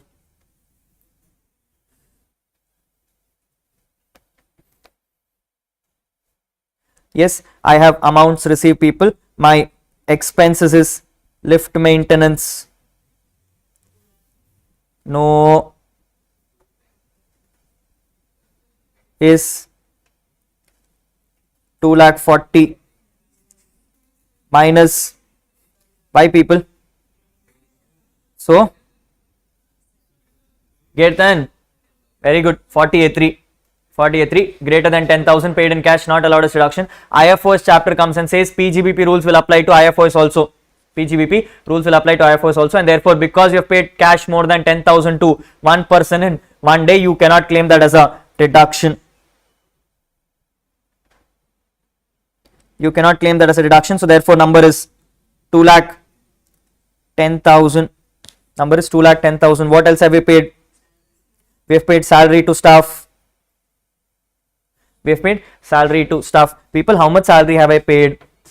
I have paid 88,000, but this 88,000 was paid for both the cases, and therefore into 1/4 gives me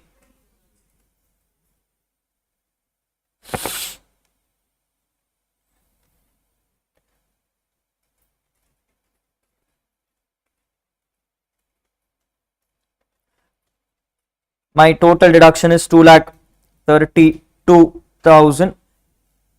My taxable IFOS is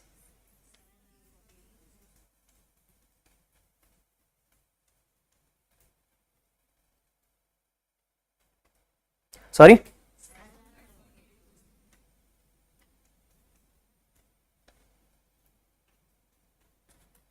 7,48,000, giving me a total income of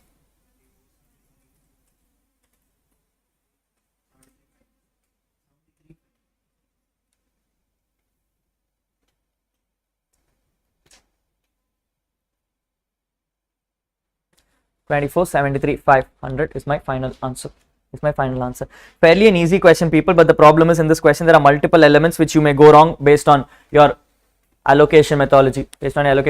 So be very careful. In the same thought, people, if you notice salary to staff, while in my sheet I came and told salary to staff is common for both HP and for IFOS, I have only taken it in IFOS because it is already included in my 30%. I can't claim an extra deduction for it. Which means that extra number of 88 into 3/4 got wasted for me. I could not claim it as deduction extra because it is part of my 30% bracket, which is why, people, sometimes your allocation makes a difference. A small mistake in allocation, everything can go wrong here. Yes, a good question for you to practice from your side. This came somewhere around Jan 21 something. Yes, a very beautiful question which was asked, and this was for 8 marks. Most of the people ended up making some mistake. Either lift maintenance goes on the top, that comes down, something goes wrong. Therefore, a good question for you to practice on which gets allocated. That is what the idea is.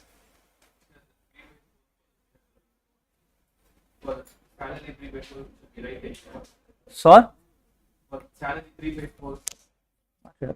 you can mention a note, but it's not really critical there. Yes, so my income from house property I have agreed is 17,25,500, and my IFOS income is 7,48,000. This is what the final answers are. Any doubts on the final answers? Are we clear to go? Yes. Yes, we're going to do sums on PGBP, people. Because this is PGBP, you are free to use your books. Yes, but I want answers. As we keep doing the adjustments, I will ask you questions. You are free to refer to your books and give me the answers, but I need everyone to support me on this because a chapter like this can really go wrong. Yes, so the more you use your books, the better it becomes useful for you. Keep marking then and there so that it becomes easier for you. Yes, have your question banks in your hand, people. There is nothing to solve in this. You keep writing the answers then and there here itself. Yes, so have your question banks. Let's do the answers together. We're looking at question number 1, people. It says, Mr. Venus is engaged in the manufacture of pesticides and is furnishing the following particulars relating to its manufacturing units in Chennai for the year ended 31st March 25. Notice carefully, the person is in, meaning the person is eligible for additional depreciation only if opting for alternate tax regime. Keep that thought in mind. The person has given you data. The WDV of last year is given as 30 lakhs. The depreciation is given as 4.75 lakhs, including last year's additional depreciation. The new machinery is given as 10 lakhs. The new machinery on December is given as 8 lakhs. Computer is purchased for 4 lakhs on 3rd January 25. Notice carefully, people. If I want to do this question carefully, first I need current year's opening WDV. For me to know current year's opening WDV, that is 30 minus 4.75, which gives me 25.25. Current year, I have made purchases. One purchase I made on 1st September for 10 lakhs. Asset put to use for more than 180 days. I get depreciation at the rate of 15% plus 20% for additionals. 15 plus 20 for additionals. Then if I am doing new machinery purchased on 1st December, that is 8 lakhs. People, this side got less than 180, therefore I get 7.5% plus 10%. Then I have a computer which is purchased on 3rd January 25, 4 lakh rupees. Hold back, people, I only know the normal depreciation, which is 3rd January, this is 40 ka half, 20% I will get as depreciation. Yes, let's read the additional facts, people. It says all assets were purchased by account pay check. Good. All assets were put to use immediately. Good. New machinery purchased on 1st December and computer have both been installed in office. People, the 1st December is also installed in office, which means the 1st December is also not eligible for additional depreciation. For you to give additional depreciation, people, rules to follow. It should be a new plant and machinery, should not be put in office, should not be a vehicle, and should not be an asset on which you can claim 100% deductions. This is installed in office, I can't claim additional depreciation. This is what it is. Then during the year ended 31st March 24, people, your previous year, previous year, they bought a new machinery on 31st October 23, meaning they bought this machinery after 180 days for 10 lakh rupees. The additional depreciation besides normal depreciation was claimed thereon. People, because the asset was bought after 2nd October last year you would have given only 10%, balance 10. This year you have to give balance 10, how much?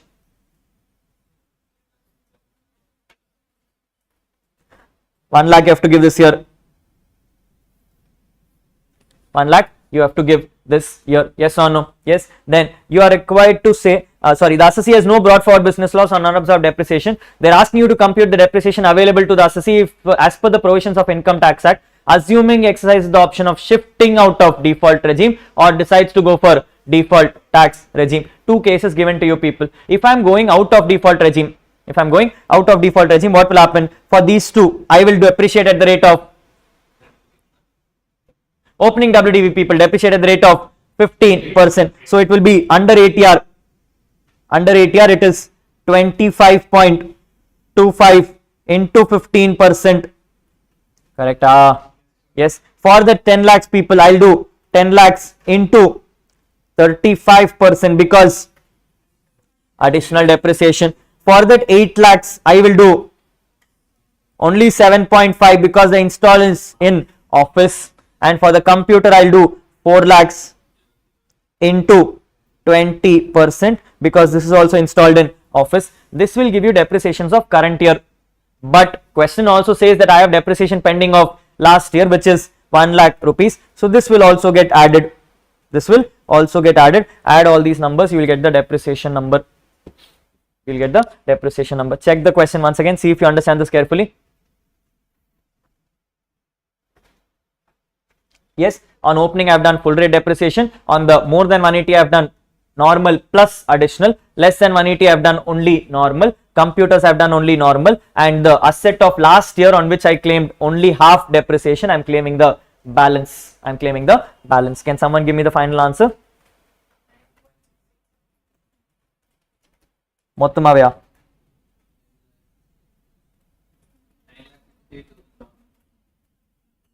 9 lakh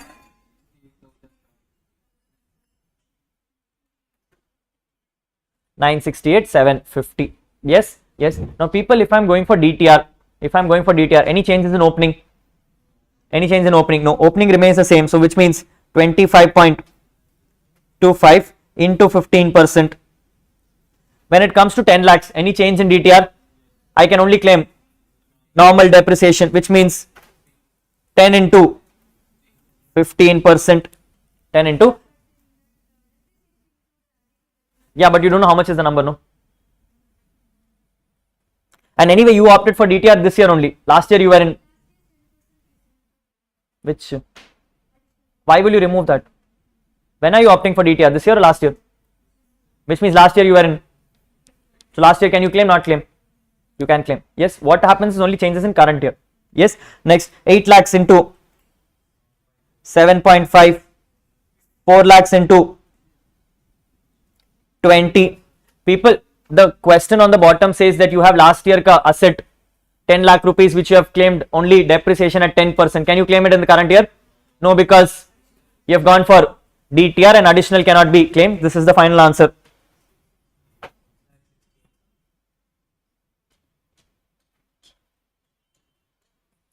6,68,750. Correct? Correct?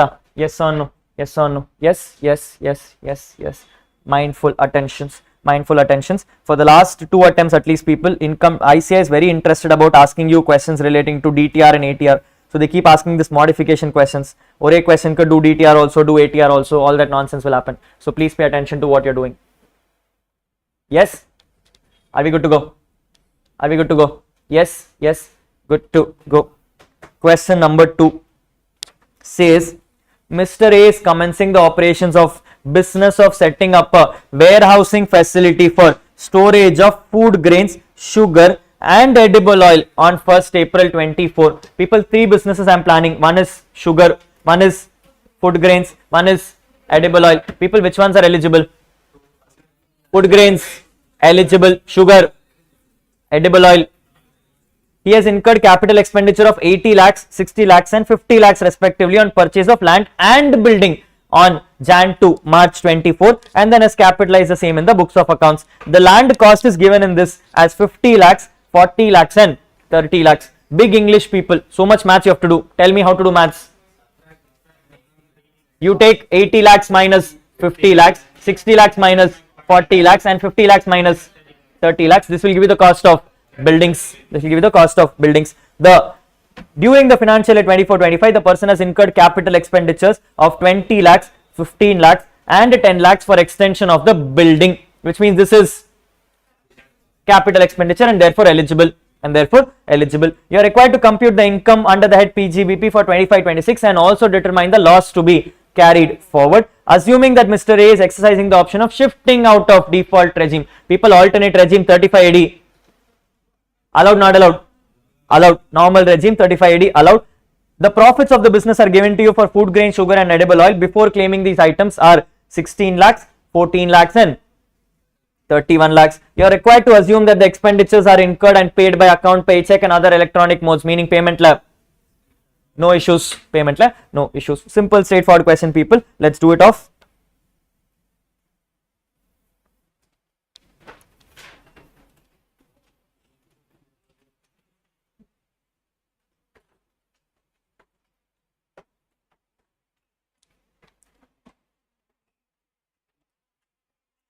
Question number 2. Question number 2. They're asking computation of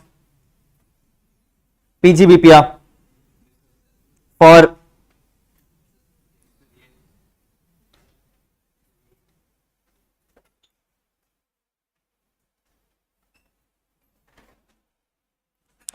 assessment year 25-26. for assessment day 25-26. People, again, I am creating how many columns? 3. I need 3 columns because there are 3 businesses.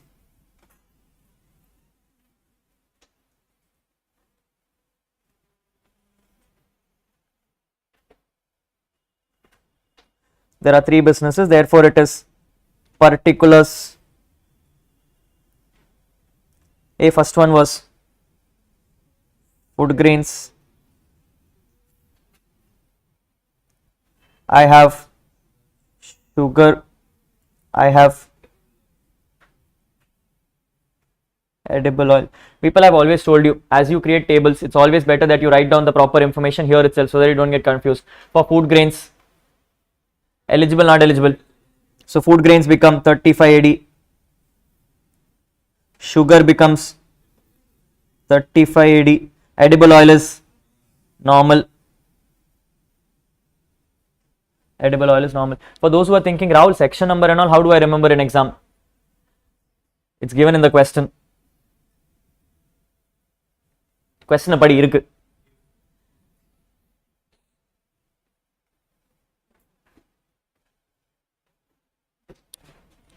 Yes. Always to start with people. PGBP always starts with net profits. So start with net profit. Number is, I am putting all numbers in lakhs, people. I don't want to do multiple things. So it is 16, 14, 31, 16, 14 and 31. Always first claim 35 AD. Always first claim 35 AD from past year and current year. People, check food grains. I bought for 80 lakhs. In that, land is 50, therefore expense 30. Sugar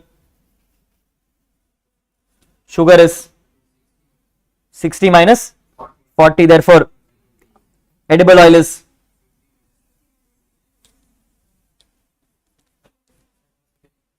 edible oil is 0. Read the heading. I am giving deduction under 35. That is why I told look at the heading. The heading itself says it's normal. Why are you in 35 then? Yes, so it is 0. Current year is numbers current 20, 15. Yaar day. I am in 35 AD. I am only giving 35 AD deductions. Don't give me other deductions. It is 20, 15 and 0. People, these are my expenses. So holding this back. I am now giving my depreciation under 32. I am giving depreciation under 32. For which one, people? For past first. For which block am I giving? Edible oil. How much did I purchase? I purchased 50, in which land is 30. Land is 30, which means building is 20. People, land anyway, no depreciation. Yes, so it is 50 minus 30, 20. Rate of depreciation 10%. Number becomes 2 lakhs. Number becomes 2 lakhs. Correct? Yes. Then after past, people, current year, how much extension have I done? I've done an extension of 10 lakhs. Rate of depreciation is 10%. People, nothing given in the question. I'm assuming it is put to use for more than 180 days. Putting use for more than 180 days. Therefore, I get 1 lakh. My PGBP numbers are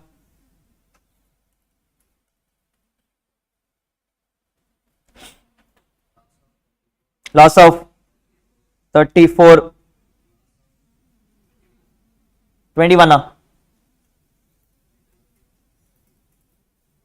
21, profit of 28. People, I have loss from 2 businesses. I have profit from 1 business. Can I set off? No set offs, because these two are getting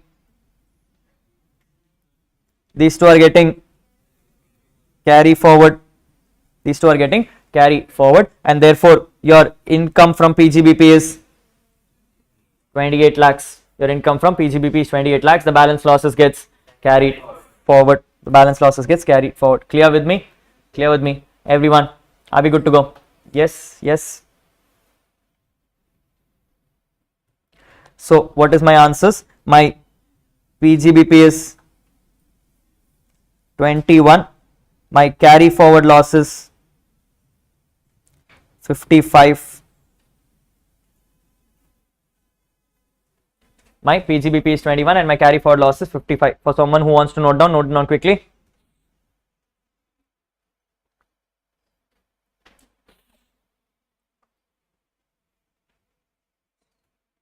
Polama.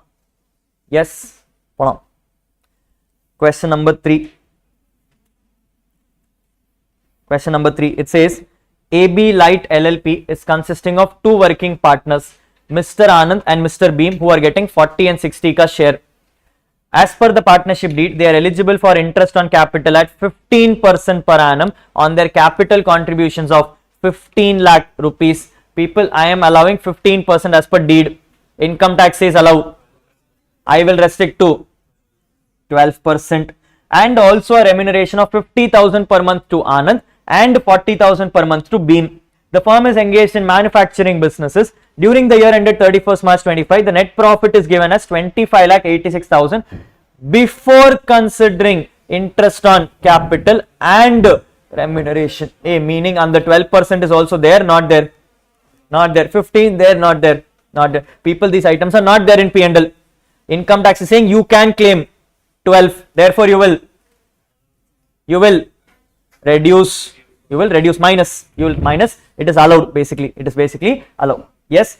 Then they have also not considered the following items. They have also not considered the following items. Current year revenue expenditure on scientific research not considered. People, scientific research expenses you can 100% allowed except for land, which means this expense will get minus. This expense will get minus. Unabsorbed capital expenditure on scientific research for prior years 25,000. Will I reduce? People, I told for computing book profits you need to reduce unabsorbed depreciation, and I told you scientific research is same as unabsorbed depreciation. This will also get minus. This will also get minus. Brought forward business loss of 16-17. Can I minus? Can I minus? No, this is not there because book profits you have to first compute, find current year PGBP, then set off past years. Then set off past years. So I am holding this back. I am holding this back. Correcta, correcta. Next, unabsorbed depreciation of 13-14. Can I take? Yes, I will take this. Current year depreciation of 32. Can I take? Yes, allowed as income tax perspective. Brought forward business loss of 2021. Can I take? Can I take? No, this is also hold. This is also hold. Then current year capital expenditure on scientific research 3,45,000. Can I take? Yes, this also can be taken. This also can be taken. If you reduce all these, you will arrive at your book profits. Let's do the question.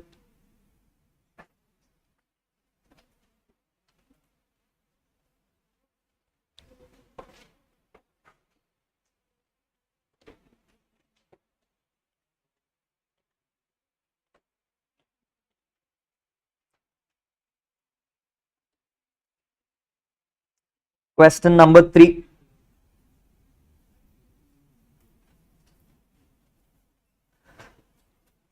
Who am I? What am I finding? Total income.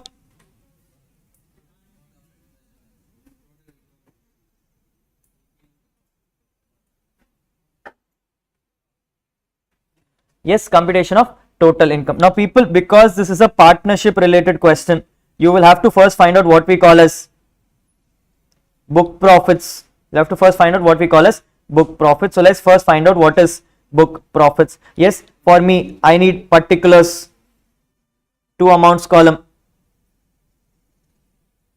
I need particulars with two amounts column. Yes, yes, people, because I'm finding book profits, first I need to compute PGBP. For me to compute PGBP, starting point is net profit. Starting point is net profit. Number is 25,86,000. 25 lakh 86,000. Now look at all the items and tell me which ones are allowed. Which ones are allowed from the top? From the top. Very good. Interest on capital. People, interest on capital was never claimed. I can claim up to 12% of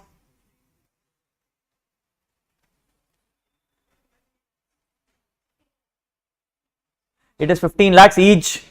Therefore, it is 30 lakhs.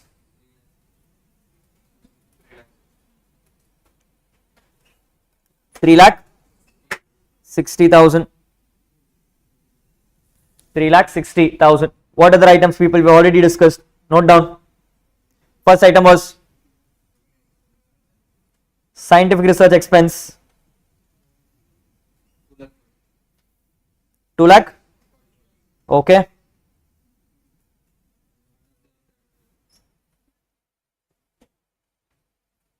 Unabsorbed capex.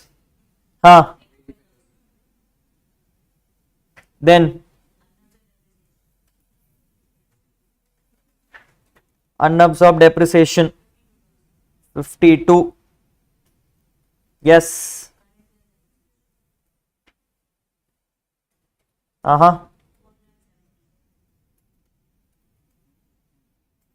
Hmm.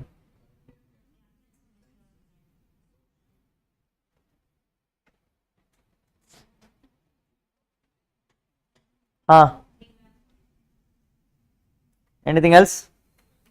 Total the numbers.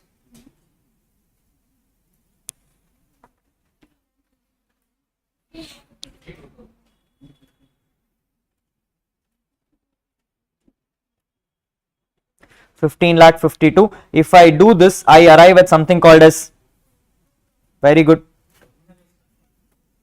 Sorry, da. Can you do it right now? What did we tell? You are going to find out how much to pay. So therefore, whatever already you have paid, you will disallow. It is already not there. Do you want to disallow? No, it will become double disallowance. Yes. Book profit number is 10,34,000. This is the book profit. Yes. Income tax is how much can you pay? So I have to say allowable salary.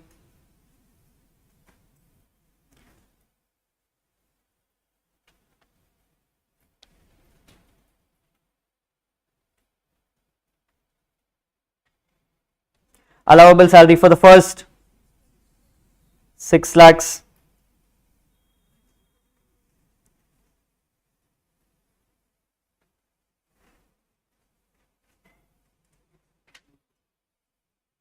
For the first 6 lakhs, people, you can pay 90% or 3 lakhs, whichever is higher. 6 lakh ka 90% becomes 5 lakh 40, whichever is higher will become 5 lakh 40,000. Will become 5,40,000. For the balance, how much is the balance? 4.34 lakhs at the rate of 60%. Number becomes 260,400. People, this is what I can pay. 7 lakh. Sorry. 8,400,000 I can pay. 8,400,000 I can pay. Proposed salary.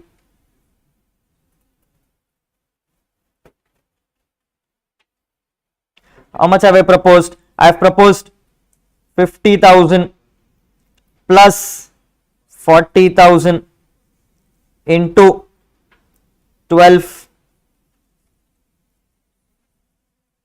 10 lakh. 10,80,000. People, I am proposing to pay 10,80,000. Income tax says you can only pay 8,400,000, which means income tax is only going to allow 8,400,000. So you can claim 8,400,000.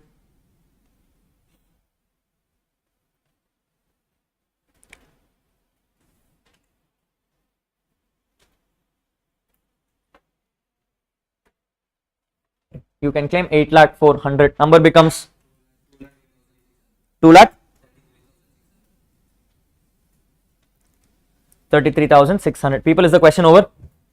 No, question wants total income. If you want total income, it means you have to also consider past losses. You have to also consider past losses. People, current year PGBP has come to 2,33,600.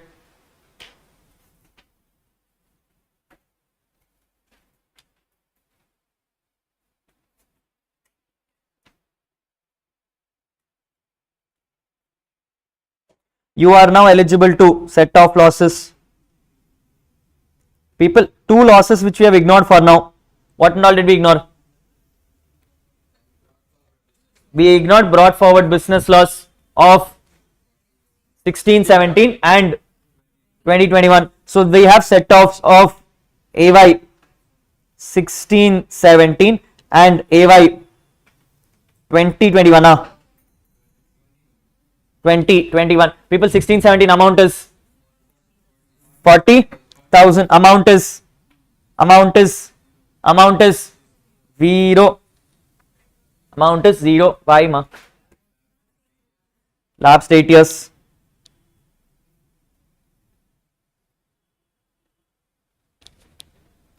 Amount is 0 because we have lapsed the 8 years criteria. We should have been within 8 years, not there. We are in 2021. Number is 49,000. Can I claim? Yes, I can claim the 49,000. I can claim the 49,000, giving me a PGBP income of, giving me a total income of 1 lakh.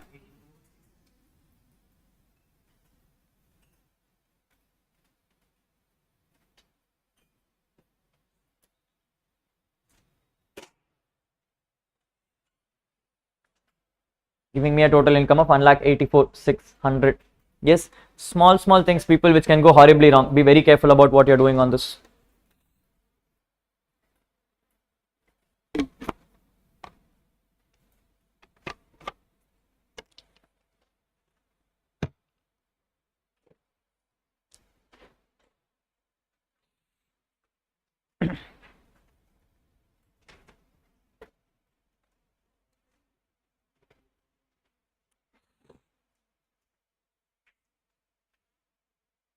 Are we good? Yes.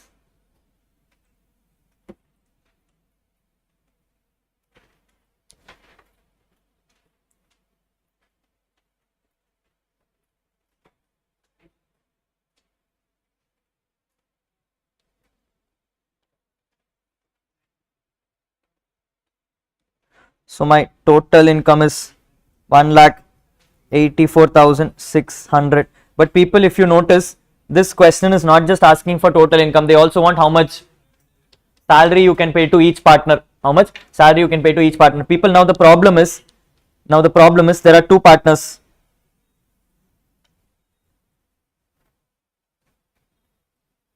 There are two partners. One is Anand, and then there is Beam. People, Anand, I proposed total salary I proposed is 10,80,000. Total salary I proposed is 10,80,000, which got split to Anand as 50,000 into 12, which means 6 lakhs, and to Beam 4,80,000, and to Beam 4,80,000. Now the problem is I have only proposed the salary of 8,400,000. I only have a salary of 8,400,000, which means I will now need to apportion. How will I apportion, people? It is 8,400,000 into 6 lakh by 10,80,000.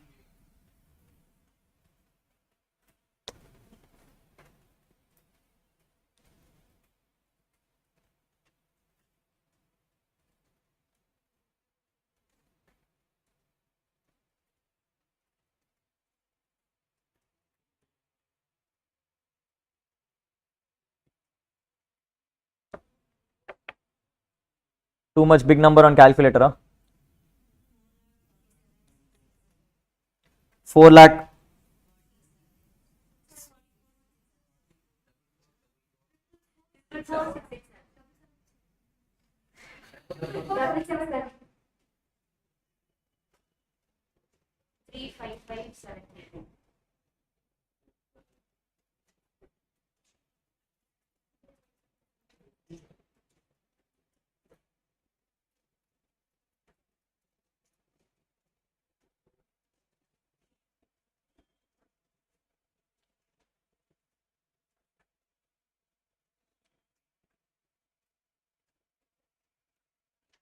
Yes.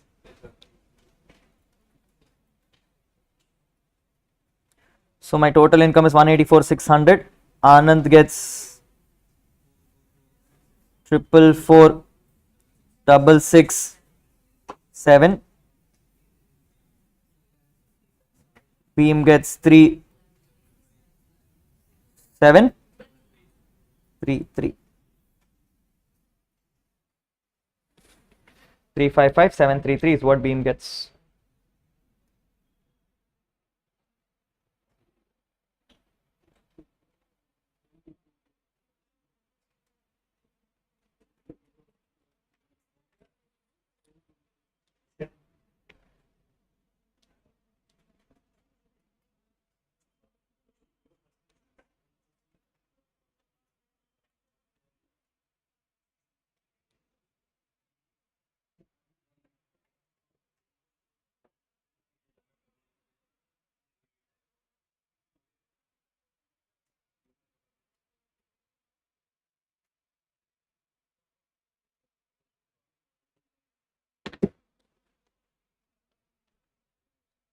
Are we good to go? Yes, sweet. People, 4 pages for you. 4 pages for you. Let's look at each adjustment very, very carefully and let's try to understand what is happening in the adjustment. Yes, for your benefit, what is happening is the first column says the transaction. The second column tells you whether it is there in the P&L or not there in the P&L. And the third column is where you will fill an answer. Where you will fill an answer telling me whether we should allow, disallow, add, reduce, add or reduce. Now, I have created in such a way, people, that we are not just talking from PGBP perspective. If this has an impact somewhere else, we will mention that as well. We will mention that as well. So you can have your pens in your hand. Let's mark it then and there. Let's mark it then and there. Yes, yes, yes. First item, people. It says value of benefits which is received from the clients during the course of profession, 10,500 rupees. I have received value of benefits, nothing but gift I have received. Nothing but gift I have received. I have received a gift in a profession, 10,500 rupees. The first line item comes and says it is there in the P&L. It is there in the P&L, meaning accounts has it. Income tax will say should be there, should not be there. Should be there, should not be there. Should be there, should not be there. It should be there. People, section 28, any benefits received in a profession is fully taxable.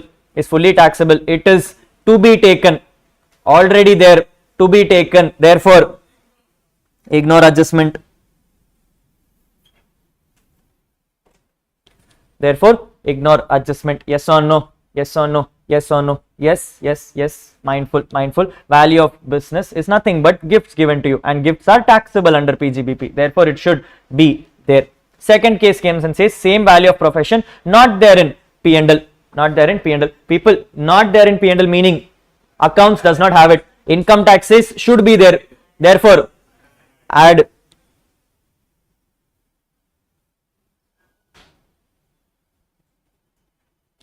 Therefore, add under PGBP. Hey, you get what we're doing?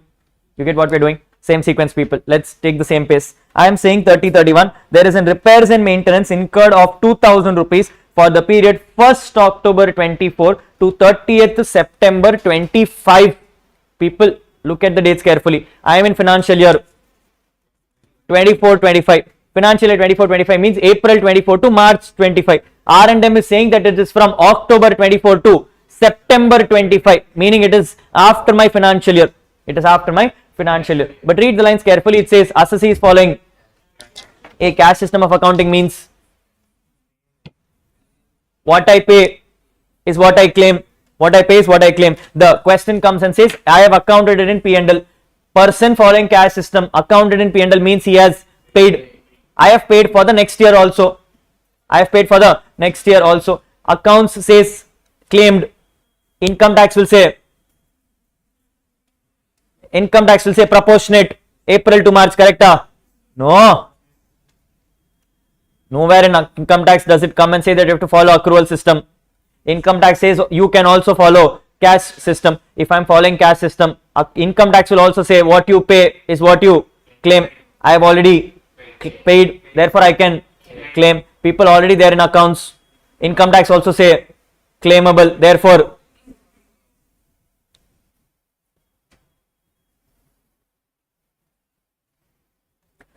exam questions where cash system of accounting is asked can go little tricky. The only rule to keep in mind, kasu pocha, expense, kasu vanda, income. That's all. No accrual, no prudence, no materiality, no nonsense which you have learnt in accounts. Accounts technically is stupid. Forget it off. We are in income tax. We are only trying to understand accounts enna pannirkan. Then we'll come and say ellame tappu. Let's do it again. Yes, that is what we're going to do. So focus on that. Third one, people. I am saying depreciation is debited to P&L 1,05,000, section 32. Accounts has debited some depreciation in P&L 1,32. Income tax will say, because do as per income tax, therefore disallow. Correct. Next, the written down value of the plant and machinery is 4,20,000 as on 1st April 23. New plant and machinery falling under the same block was bought on 1st July for 70,000. 2 plant old have been sold for 50,000. People, I have bought 70,000 worth of asset. I have sold 2 assets for 50,000. Tell me my WDV.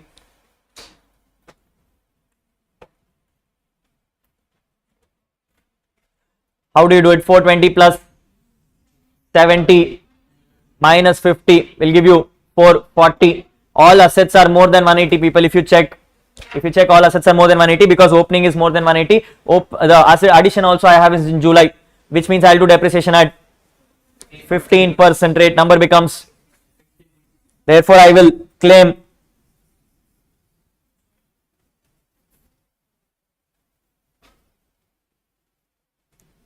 66,000 under PGBP. I'll claim 66,000 under PGBP. Correcta? Yes. Move forward. Purchase of car for official use is 80,000 rupees, out of which 15,000 rupees was paid by cash on 23rd September 2024. 23rd September 2024. Notice very carefully, it says it is accounted in P&L. Meaning my P&L says I have shown purchase of car 80,000 rupees. People, first of all,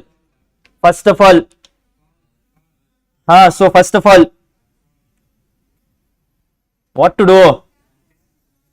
Enna pannano?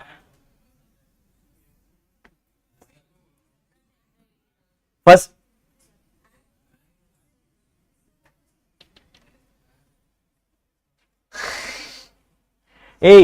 purchase of car P&L எந்த சைடுல போடுவீங்க? Debit side. That means it's an expense or an income. Should it be or not be there? Not be there. It's showing as an expense. Should not be there as an expense. I will add no. People, because they claimed expense, profit has come down. I want profit to go up. I will add how much?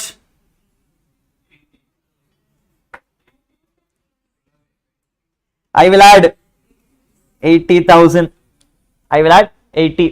People, the moment I add 80,000, now it is out of my P&L. It's a capital asset now. I need to claim depreciation. But before I claim depreciation, there is an issue.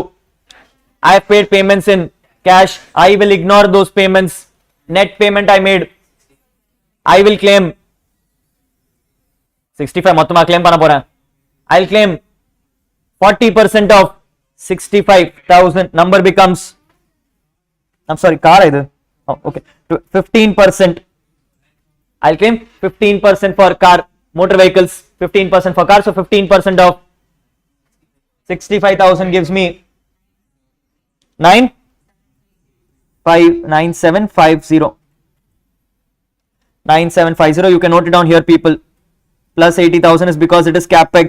9750 is because it is depreciation. It's because it is depreciation. Yes. Notice once again carefully, people. P&L has the full 80. Therefore, I am reversing the 80 because I don't want it there.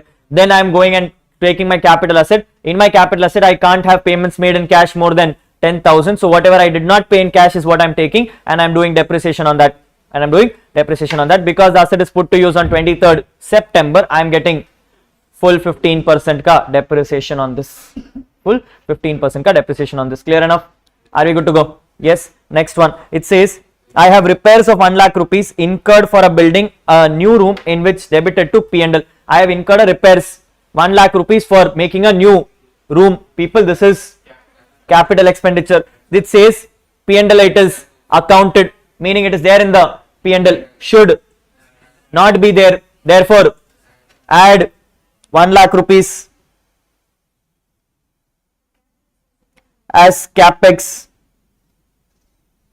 Add 1 lakh rupees as capex. Next line comes and says depreciation as per income tax is 7,17,000. People question, this 1 lakh rupees which you have now added is part of asset now, on which you have to claim depreciation.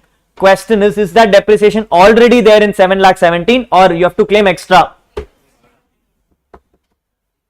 Is it already there or you have to claim extra?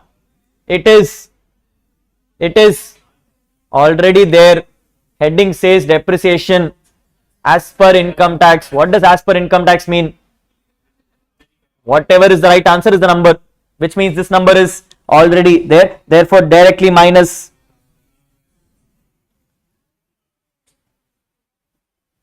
therefore minus 7,17,000. 7,17,000. Now, people, there are two ways to look at this. When they say accounted as per P&L, I don't know whether they mean only the repairs or do they mean the depreciation also. If depreciation is also accounted in the P&L, I will make no adjustment because already there has to be there, no adjustment. Option number 2, you can assume repairs is what they are talking about.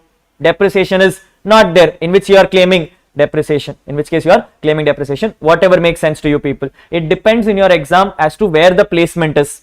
If they give this line depreciation as per income tax as part of the additional items, that means it is not there. If they give it on the top where they say these are the items considered already, then it is there. So that is what the answer would be. Yes, in exam you will get 2 layers people. You will get 2 layers. After trial balance you will be given some notes and then you will be given additional information. That some notes are all the items which are there. Additional information or items which are not there. So based on that you can make an assumption. I am making an assumption depreciation as per income tax. Why will it be there in P&L? Therefore, I am claiming it. If you make an assumption that it is already there in P&L, then you can ignore it off. Your choice, whatever you feel like. Yes. Next, omitted to record a trademark registered on 15th July 24 for 2 lakh rupees. The usage of this has commenced on January 15, 2025. People, I have forgotten to record a trademark. If I have forgotten to record, it's not there in P&L, which means anything to do in P&L. No, this is a trademark. Trademark is a intangible asset. Anything to do in P&L? No, it's an intangible asset. You have to claim depreciation. So nothing to do in P&L. Let it go. Bring it to my asset. In my asset value is 2 lakhs. I have to claim 25%. Half year of 25% because commenced only on January 15. Therefore, minus 2 lakhs into 12.5, 25,000.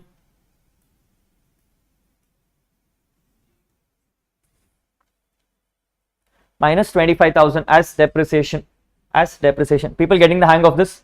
Yes, get the hang. Next, interest on loan amounting to 82,000 was paid in respect of an asset, in respect of a capital of 8,20,000, which was borrowed for the purpose of purchasing plant and machinery, which has been put to use on 12th April 2025. People, I have paid interest on loan for an asset which I bought. Income tax says interest on loan should be capitalized until the asset is put to use on 12th April 25 next year, which means current year asset is not put to use. Upon this interest should have been, question says accounted in P&L. It is there in P&L, should not be there. Therefore, disallow.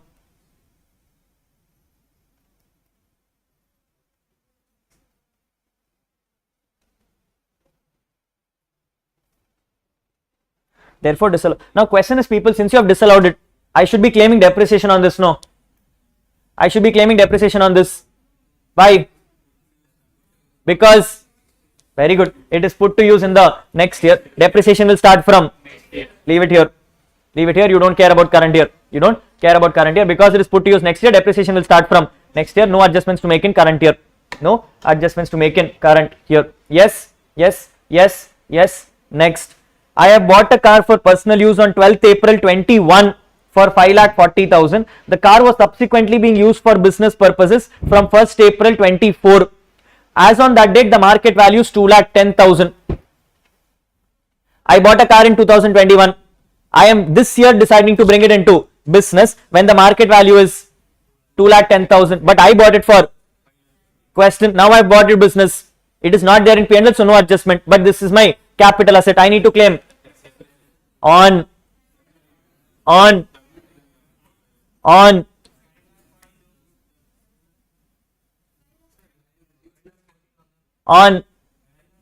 okay, three options, MCQ question. Option number 1, depreciation on 5,40,000.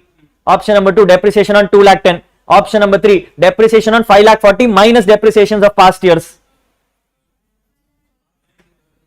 A, B, C or D, none of the above. It is A. I told you, you will take the original cost except for two cases. Case number 1, it is on gift. Case number 2, it is a building. This is a car. This is a car. Because this is a car, you will take it at original cost. So do depreciation on original cost at the rate of 15%. At the rate of 15%, 5,40,000 into 15% will give you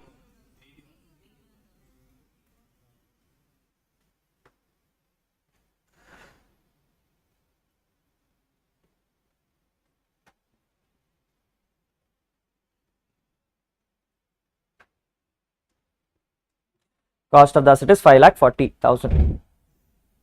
Clear? Yes. Mindful about these kind of adjustments, people. Next, it says 1 lakh rupees is paid as contribution to a university approved and notified under section 35(1)(2). The university uses the contribution to purchase a land for use in scientific research. The item is accounted in P&L. So P&L, there is an expense. Expense says I have donated money to a scientific research. You have to decide whether it is allowed or not allowed, because the line says I have made a donation, he bought a land.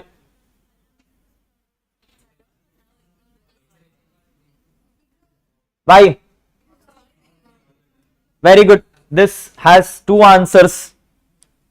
It is ignore if ATR, add back if DTR. It is ignore if ATR and add back if DTR. People, why? Because ATR comes and says 100% allowed. It is already there in P&L, you can allow it, therefore ignore. But DTR comes and says you can't allow because it is a donation. It is there in P&L. DTR says don't allow, therefore add back. People, think from both lines. Do very carefully. Yes. Makes sense. Next one. 4,50,000 incurred for purchase of a property, including cost of land of 2,50,000 used for scientific research.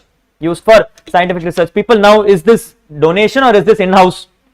This is in-house. Apo ATR and DTR same, no changes. Now first line item comes and says it is there in P&L. It is, how much is there in P&L, people? 4,50,000. Can you have 4,50,000 in P&L? You can only have, because therefore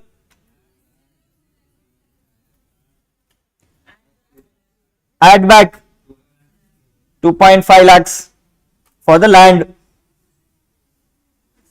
Add back 2.5 lakhs for the land. Yes, disallow 2.5 lakhs for the land. On the next, people, it says you have not put it in P&L. People, you have not put it in P&L. Land is also not there. Building is also not there. But income tax says building should be there. Therefore minus 2 lakhs.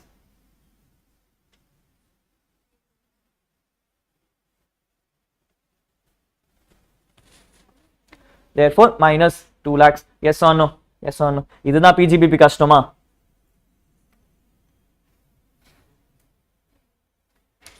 35 AD. It says purchase of a building for the purpose of specified business of setting up and operating a warehousing facility for storage of food grains amounting to 4,50,000. I have purchased building for using in warehousing facility of food grains, 35 AD, special business. First line item says it is there in P&L already. Income tax says 35 AD, you can claim capital expenses. It is also there in the P&L. Income tax also says put in P&L. Therefore, ignore. Second one says it is not there in P&L. Income tax says you can put it in P&L. It should be minus.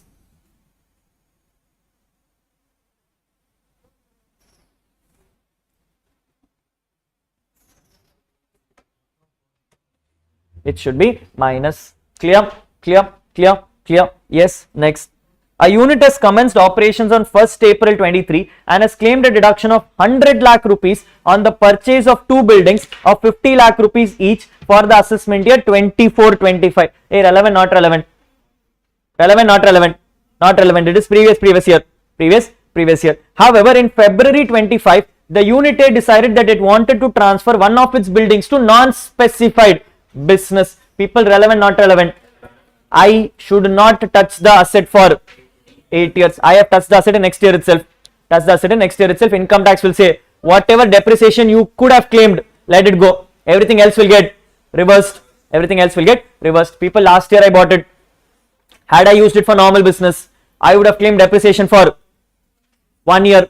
How much I would have claimed? People, am I selling both the buildings? I'm selling only one building. 50 lakhs ka building. 1 year depreciation I would have claimed 5 lakhs. So that 5 lakhs is allowed. How much extra have I claimed? 40. Income tax will say reverse it off. It is not there in P&L. Income tax is saying reverse now. Plus. Therefore, add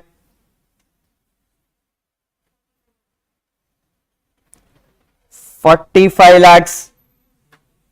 Add 45 lakhs for 35 AD.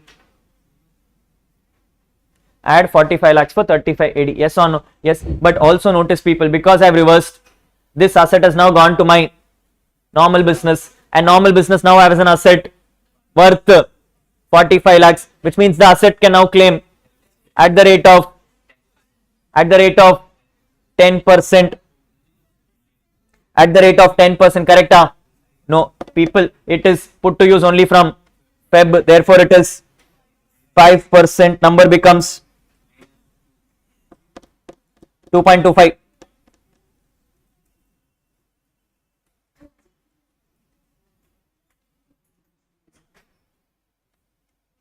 2.25 lakhs ka depreciation will come to me. Yes.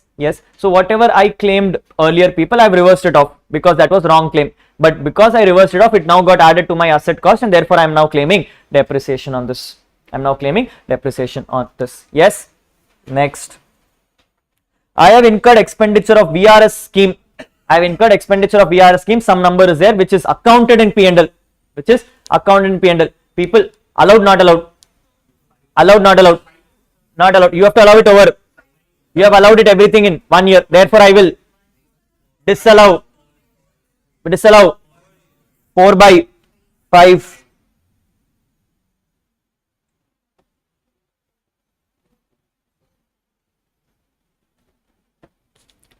I will disallow 4/5 ka expense. Yes, whatever expense I have, I will disallow 4/5 of it. 1/5 will be allowed as deduction because that is what is permitted. Next, payment of 50,000 by using credit card for fire insurance, accounted in P&L. It is already there in P&L. I have paid payments for fire insurance by credit card. People, what are the issues? From here, some things you need to pay attention to first. Read every word and see where there is an issue. First I'm seeing is payment is happening by credit card. Issue, not an issue. Permissible modes. Second, payment is happening for fire insurance. Obviously, fire insurance means for my goods, which means business expense. So therefore, this is also allowed, which means overall transaction is allowed, already there in P&L. Therefore, that's all.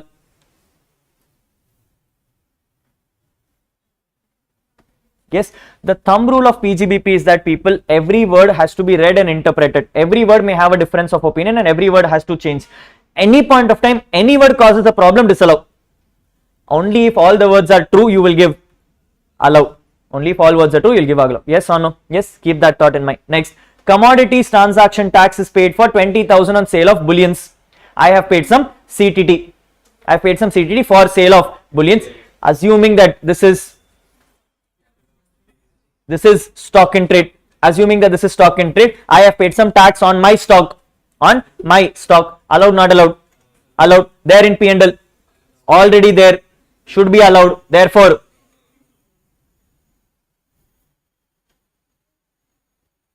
hey, if you come and give me this opinion that Rahul, the bullions is not my stock, the bullions is my capital asset, then I will disallow it under PGBP, take it to my CG, take it to my CG. So this is an assumption. This is an assumption.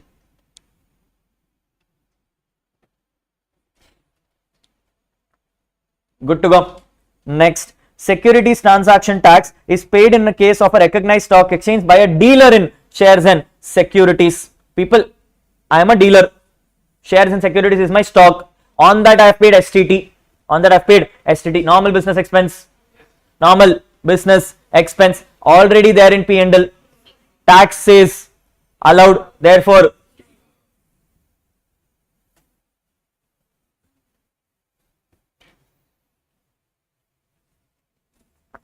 Polama. Yes, employers and employees contribution to PF for the month of March was deposited in June 2025 and both of them have been accounted in P&L.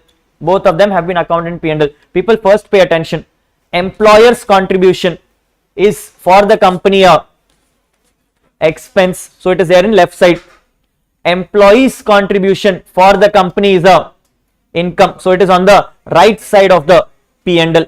Now I am on the left side. Employers is showing an expense. Income tax says you can claim an expense only when it is paid before due date of return filing. People, March showed an expense paid in June. I can pay up to October, which means allowed. Already there in P&L. Income tax also says allowed. Therefore, so I am ignoring employers.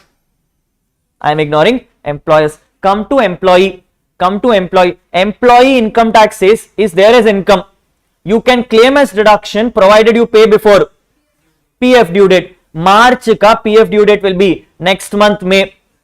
15th or 20th of May. You have paid in June, which means it is delayed. Income tax says when it is delayed, you will treat it as income permanently. People, in your P&L already as income. Income tax also says treat as income. Therefore,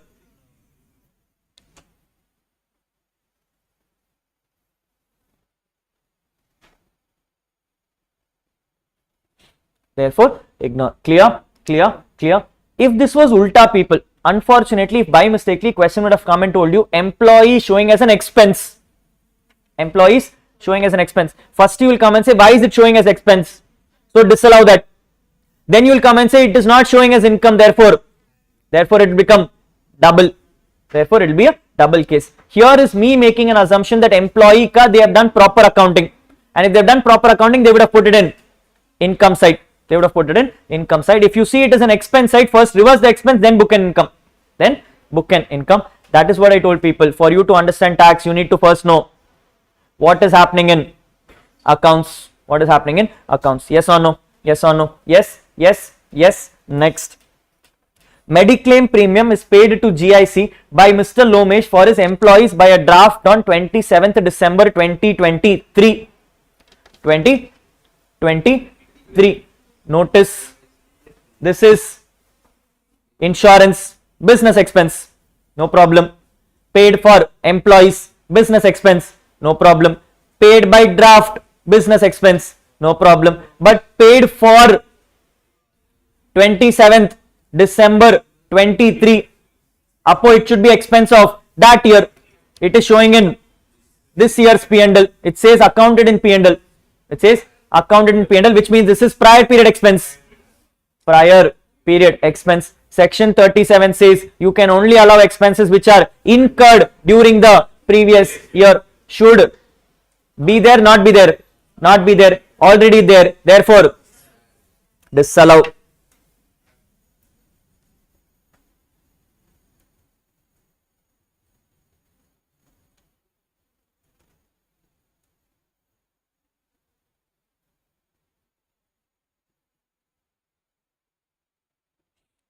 Therefore, disallow. Make sense? Make sense? Make sense? Go forward. Go forward. Family planning expenditure incurred for 15,000 rupees by for employees, which was revenue in nature. They've incurred some family planning expenses, 15,000 rupees. They are still confirming revenue in nature. Already there in P&L.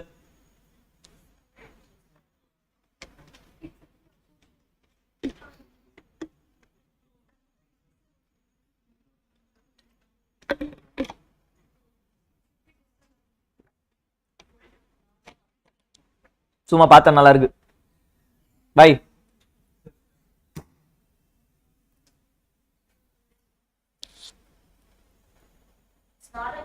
Very good.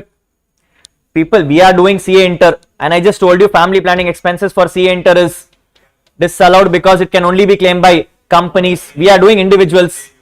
We are doing individuals. Apo, in my books it should not be there. It is there.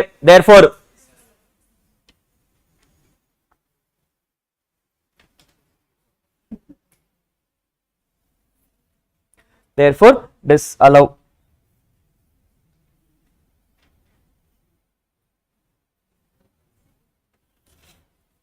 Yes sir, yes sir, yes sir, yes sir. Next, contributed 20% of the basic salary to the account of each employee under a pension scheme referred to in 80CCD. Dearness allowance is given as 40% of the basic salary, which is forming part of the employees.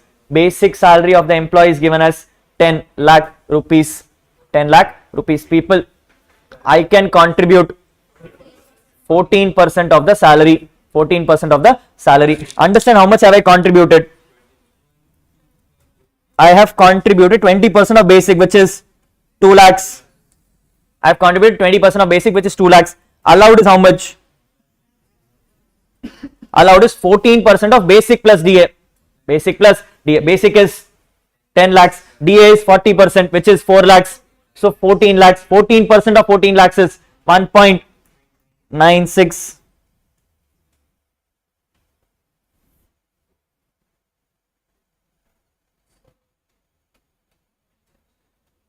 Now see the question carefully. It says the amount is accounted in P&L. Hey, how much did you account in P&L? How much did you account in P&L? 2 lakhs. How much you can account in P&L? 1,96,000. How much extra have you accounted? You will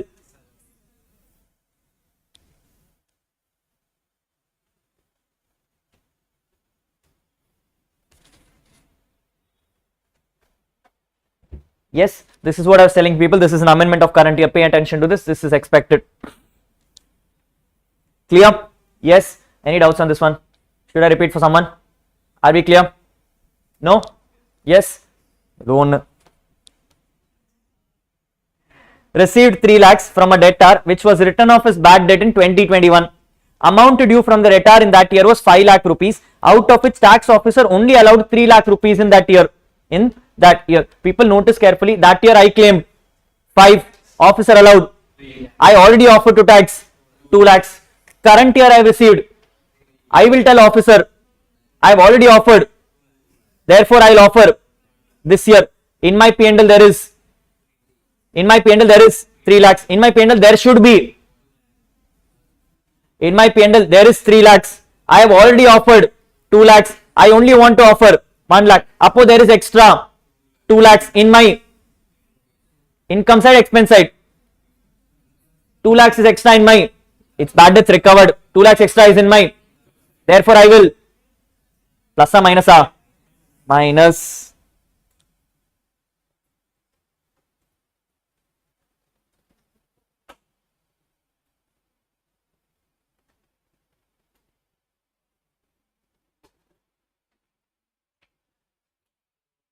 This is one of the most favorite adjustments of ICA.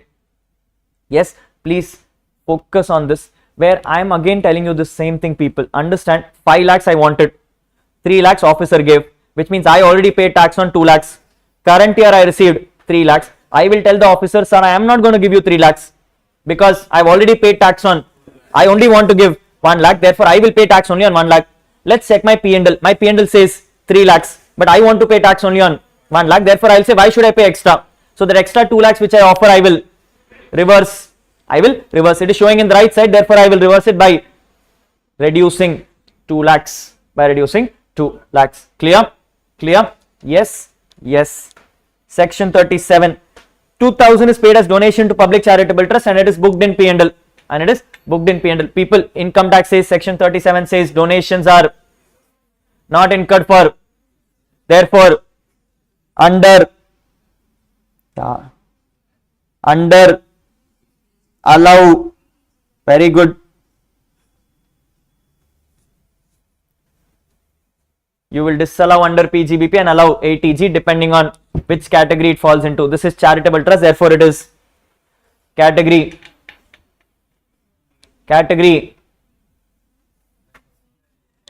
D. Charitable trust falls in category D. 50% is what you can allow. 50% is what you can allow. You can't claim more than that. That too with subject to qualifying limits, people. Subject to qualifying limits, you have to pay 10% of adjusted total income. 10% of adjusted total income. Yes. Next. Construction of a school building in compliance with CSR activities amounting to 5,60,000. CSR activities are also disallowed. Can I claim ATG? Ema? Yaar sunna. Can I claim? This is also donation only, no? Can I claim ATG? No. Why? ATG only allows donations in monetary terms. ATG does not allow kind payments. Building is not a monetary payment. Had this question come and said I had given 5 lakh rupees in cash in CSR, I would have said allowed. Given ATG. There is no such rule which says ATG does not allow for CSR activities. Yes. Next.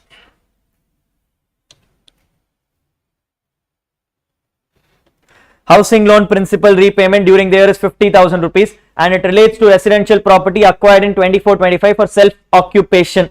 Interest on loan is also 23,000 rupees. Housing loan was taken from Canara Bank. None of these amounts have dealt in P&L account. Yeah. People, first of all, none of the items are there in P&L. Do you want them in the P&L? Because not pertaining to this item, so nothing in P&L. Now look at other items. I have housing loan repayment. Housing loan repayment is 80C. Housing loan repayment is 80C. What else is there? Interest on loan of 23,000 is income from house property.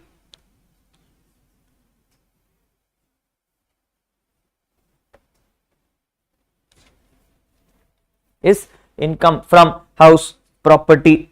No adjustments is happening in PGBP because nothing is there in P&L.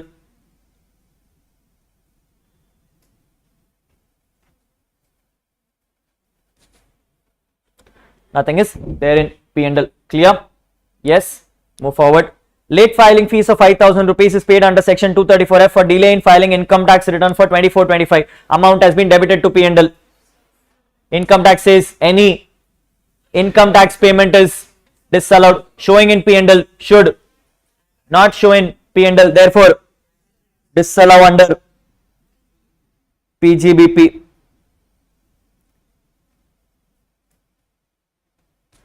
Disallow under PGBP. Done. Next, incentives given to article assistants for passing IPCC exam at the first attempt. Showing in P&L.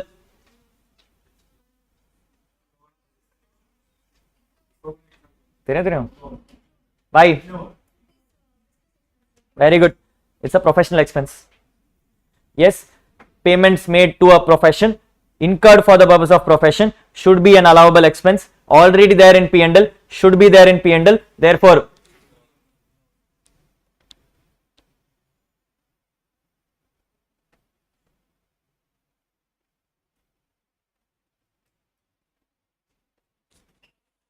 Polama, total expense on the car is 78,000. Car was used for both business and personal reason. 3/4 is for business purpose.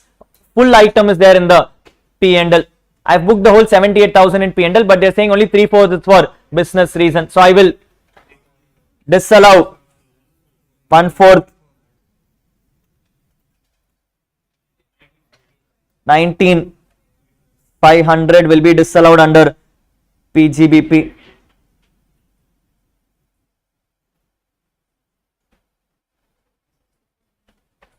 $19,500 will be disallowed under PGBP because personal nature. Personal nature. Clear? Yes. Next. Investment in NSC 15,000 debited in books. Hey, NSC is National? That even I know. Adukapram. Saving certificate. It's an expense. It's not purchase. People, this is an investment. So therefore it is not an expense. So from a PGBP perspective it is disallowed. From a PGBP perspective it is disallowed. You can't do much about it. Now for those who remember, we go to 80C. You get an 80C deduction for all investments. For all investments. For those who have attended my class, I have told you, if you hear a weird name and you see it as an investment, the answer is 80C. Yes, if you don't know the weird name, it is always 80C. Weird investments 80C, weird donations 80G, weird income exempt, and weird capital purchases section 54, capital gains. Yes, that is what the rule is. Move forward. Domestic drawings 2,72,000. People, is this drawings or is this drawings?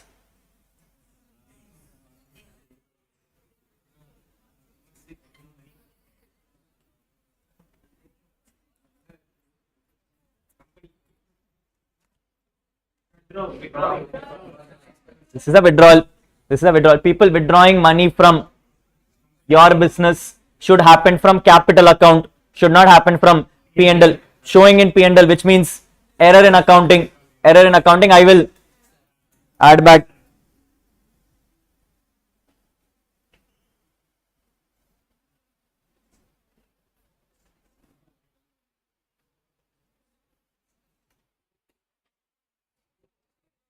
Purchase of timber under a forest lease of 20 lakh rupees for the purpose of business. I have made a purchase, normal purchase, that too for business. All expenses are business related, already there in PGBP, should be there in PGBP.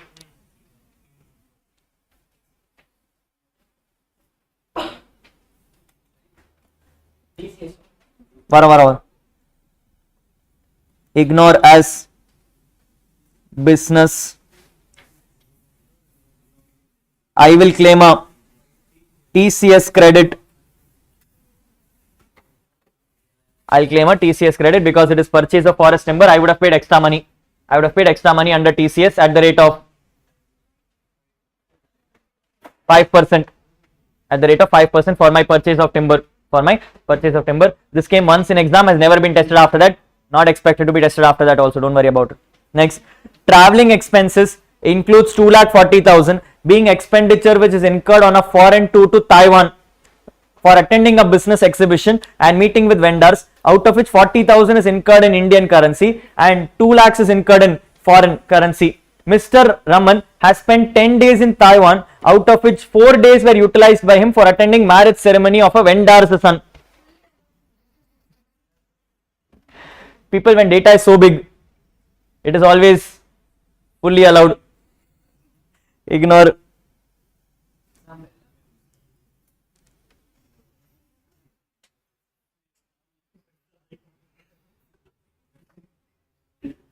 The point here is, people, if you read the question carefully, they are coming and saying that I have gone for a business travel.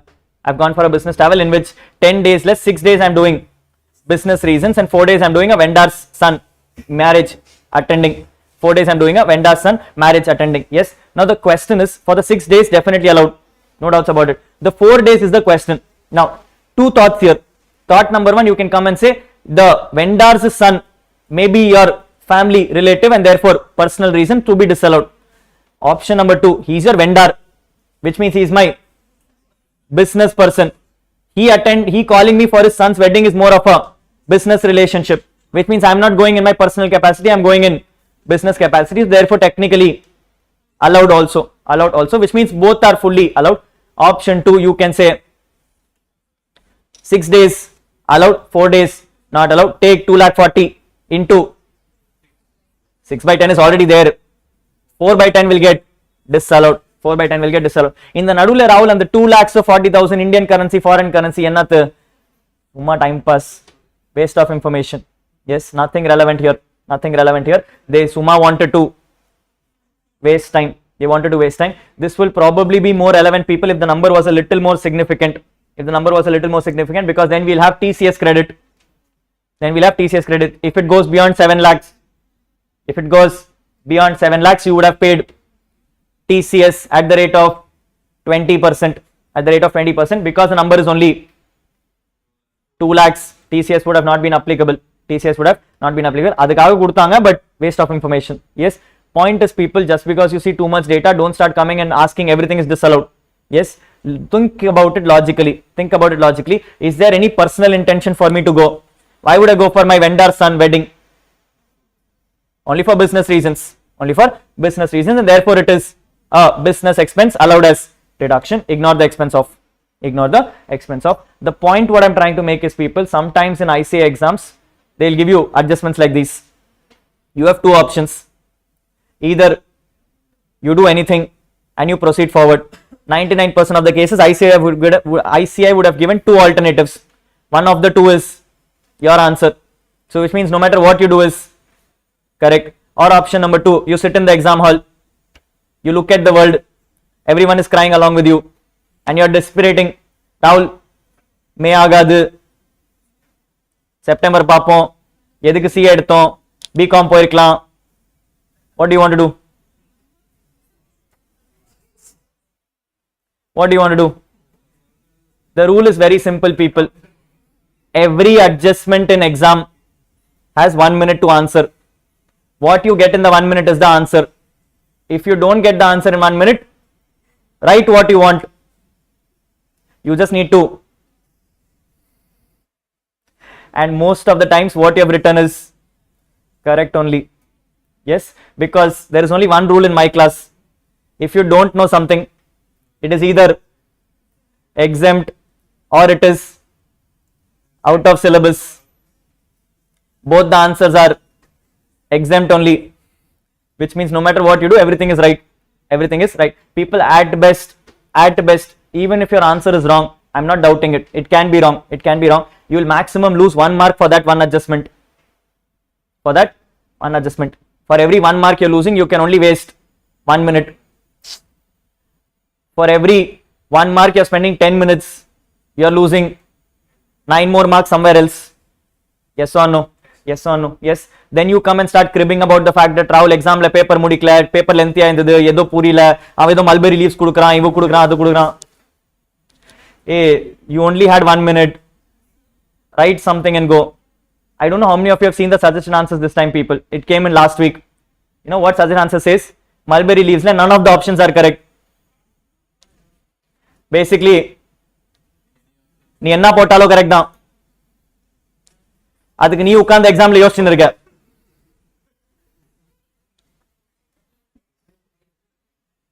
ஏய் கரெக்ட்டா. That is the problem with all of us, people. Yes, you suddenly feel like what is happening here? ஏதோ புது word எல்லாம் use பண்றாங்க. My faculty did not teach me properly. அவனுக்கு என்ன தெரியலையே. I learned from a different faculty. ஏய் எனக்கே தெரியாதுப்பா மல்பெரி லீவ்ஸ்னா என்னன்னு. What am I supposed to tell you? What I don't know. Yes or no? Yes, people, I am as stupid as you are. The only difference is I have qualified. Okay, the point is you do not have so much time to spend in exam thinking what is going wrong. You figure out what is there, move forward. That's all is the answer. Yes, that is one thing which I always tell people. When you see an adjustment, you have 1 minute. You figure out in 1 minute whether it is right or not. If you know the answer, I will tell you whether it is right or not. But if you sit and think about it, you will never get through. You will never get through. Don't make this mistake, people. And it's not just for my paper. There is one paper called IDT. You don't even know what is happening there. Suddenly some guy is coming and he's saying define what is charitable activities and all. You also don't know what charity means. Yes or no? Yes. People write English. He has to pass you only, no. Yes. Means you are getting 0. And the English maybe okay. Nalla English enough to pass, yeah. Yes or no? Yes. If you think about in exam what is charity, why Jio is doing better, why Ambani is not doing nice job. Anant Ambani ke ivlo kalyana kudutanga edukku theva idella. Yes or no? Yes or no? Think better, people. Move forward. 9525 is interest towards delay in deposit of GST. I have paid interest under GST law. I have paid interest under GST law. Income tax is allowed, already there in P&L, therefore ignore. Therefore ignore. SGST penalty paid is 5,000 rupees there in P&L. People have paid a penalty. Income tax is not allowed, therefore disallow.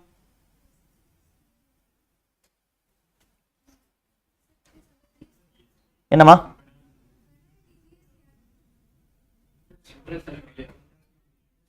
Interest and it's called compensatory. That's what it's allowed. It's allowed because it's called compensatory. Yes, understand, people, when it comes to other laws, interest is compensatory, therefore allowed. Penalty is offense payment, therefore not allowed. Therefore not allowed. That is what the logic is. Income tax Puerto Rico, yenna indalum disallowed. Everything is disallowed. Move forward. Salary payment of 4 lakh rupees is made to Mr. X outside India by a company without deduction of tax, assuming X has also not paid tax on such salary income. People, I have paid salary to someone, forgot to do TDS. Expenses booked in P&L. Income tax says if you want to claim, you should do TDS. Not done TDS, therefore disallow. Rule is non-resident, 100% resident. This is, therefore, that's all.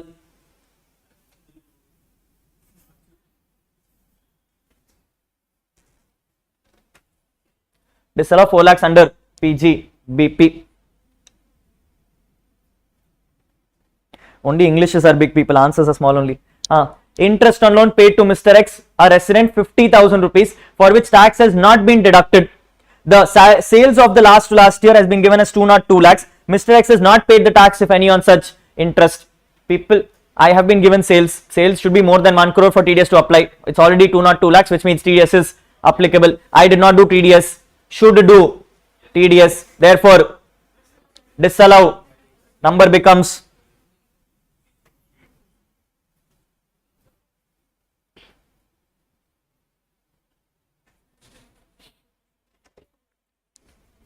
yes, disallow 30%. It is allowed in the year in which TDS is paid. Provision for income tax is 3 lakh rupees, including interest on income tax of 45,000 rupees. Both have been debited to P&L.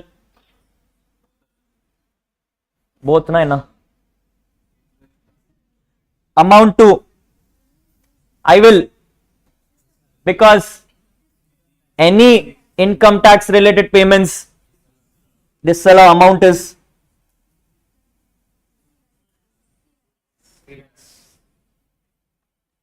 the word used is including, meaning the number is already in 3 lakhs. The number is already in 3 lakhs. Therefore, I will disallow 3 lakhs under PGBP. Next, advance tax paid for 24-25, 13,000 rupees.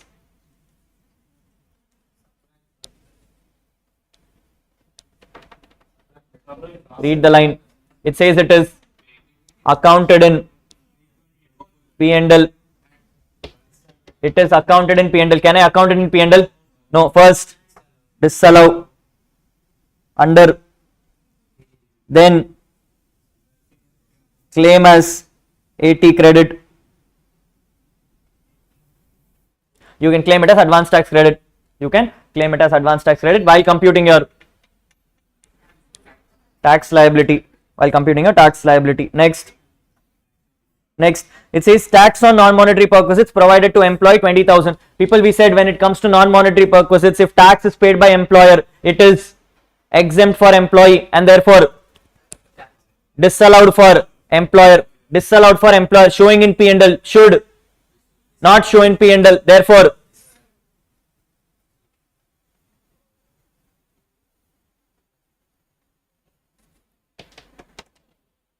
Therefore disallowed. Clear? Yes. Section 40B. Interest on capital received from TV and Co, a partnership firm in which she is a partner, 4,50,000. People, think this very carefully. I am not the firm. I am the partner. I as a partner has received 15% as 4,50,000 rupees. 15% as 4,15,000 rupees. Think from the firm's angle. Firm gave you 15%. Firm can give you only 12%, which means I can only be taxed for 12%. I have in my hand 15%. I should only be taxed for 12%, meaning I am having extra 3%. Now the 3% is showing in P&L, not showing in P&L. Left side, right side. People, this is interest received. This is showing on right side. Should not show. Therefore minus how much?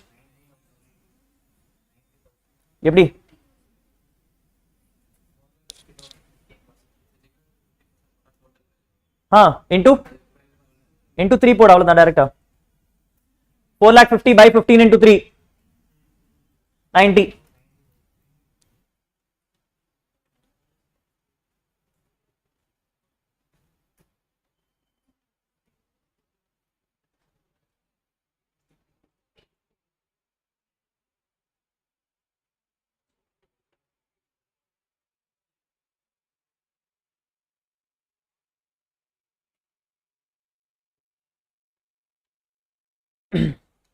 Yes.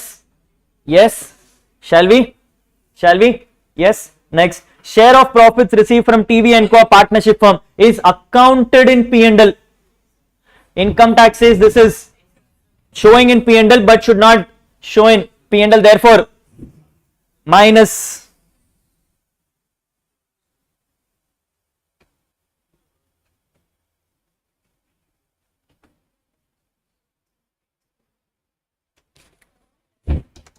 Yes. Next, salary paid to partners as authorized by partnership deed. People, first case they are coming and saying it is there in P&L. Hey, I told you, if a salary is showing in P&L, first disallow to compute book profits and then find out what to allow. Because it is already showing, I'll first disallow for book profits.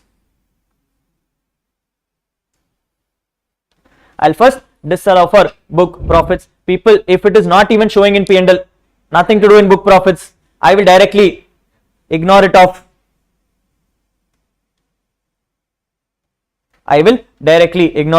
And for both the cases I will allow as per 40B. In first case it is not even, it's there and therefore I am disallowing so that I can recompute. In second case it is not there, so I don't care. I will first compute and then directly give the number off.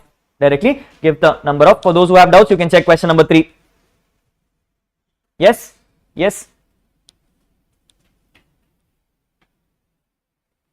Next, salary of 10,000 rupees is paid to his brother, which is unreasonable to the extent of 2,000 rupees. People, payment made to related party should be in market rates. They are itself coming and saying it is not in market rate for 2,000 rupees. Upon this item should be there in P&L, not there in P&L, but it is there in P&L. Therefore disallow.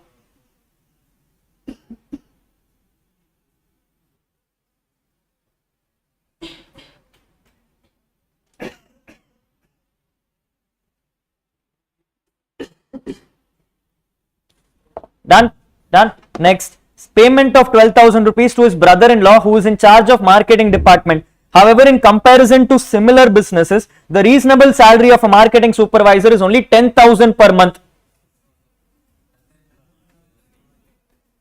People, I have in my P&L put 12,000. The question is saying you should have put only 10,000. Is he correct? Is he correct? No, because brother-in-law is not a, because the brother-in-law is not a related party. Anything you pay to him is allowed as deduction, because anything is saying, which means 12,000 you paid, 12,000 is allowed, 12,000 is showing in P&L. Income tax also says put 12,000, therefore ignore.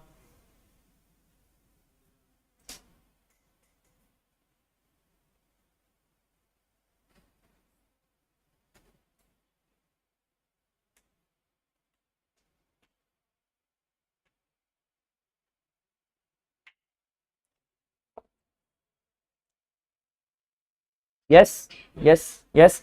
Next, sale of furniture to his brother for 7 lakh rupees, whereas the fair market value of the sale is 9 lakh rupees. I sold it for 7, should have sold it for 9. Should have sold it for 9. A, in my P&L I have accounted 7. In my P&L I have accounted 7. What to do? I have to, because, very good.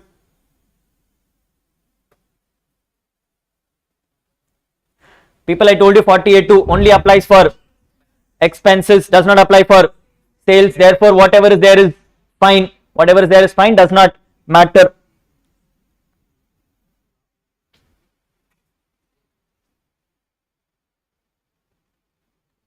Yes, adjustments like these, pay attention to people. These are the kind of adjustments which I say loves to ask you. Yes, these are places where they're playing with minute differences. What you know is true, but you are not focusing on the fact that it is not covered for brother-in-law. What you're not focusing on the fact that his sale is not covered. You are now trying to use logics. You're trying to use logic, saying, why did he not sell for 9 lakhs? He should have sold for 9 lakhs. He sold only for 7 lakhs. Logically, 2 lakhs should be added. People, this is income tax. Logic stopped when they created the law itself. Don't use logics. Work with the law. Next. Still doesn't matter. As long as it's a sale, no. Doesn't matter. Unless and until you're talking about debit side, I don't care. You talk about debit side, I'll look into it.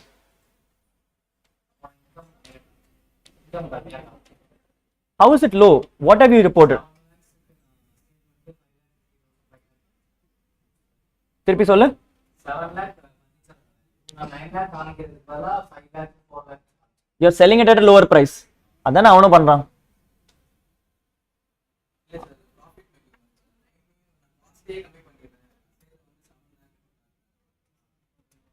Cost value கம்மி பண்ணிட்டு cost 9 lakh இருக்கறத நான் 6 lakhs போட்டுறேன்.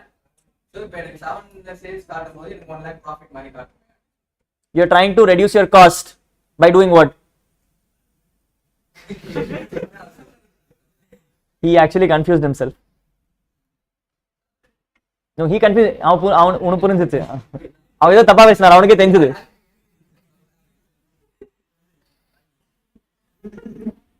I understood what you said, but you didn't get it right. Yes, 48 people. It says a person has purchased some oil seeds of 50,000 rupees in cash from a farmer on a banking day. People, like I said, focus on words. First one is purchase of oil seeds. Purchase of oil seeds looks like a normal business transaction, no problem. Second is payment is happening in cash. I'm going to hold back. There is a payment happening in cash of 50,000 rupees, more than 10,000. But then it says it is made to a farmer. Farmer payments are exempted. Farmer payments are allowed in cash. Which means income tax says farmers you can pay in cash. He has also paid in cash. It is there in P&L. Should be there in P&L. Therefore, ignore.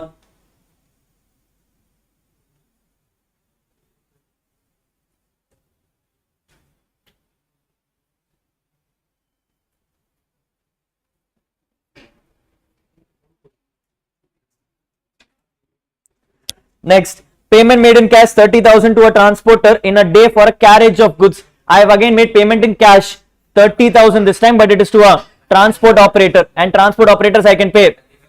Therefore,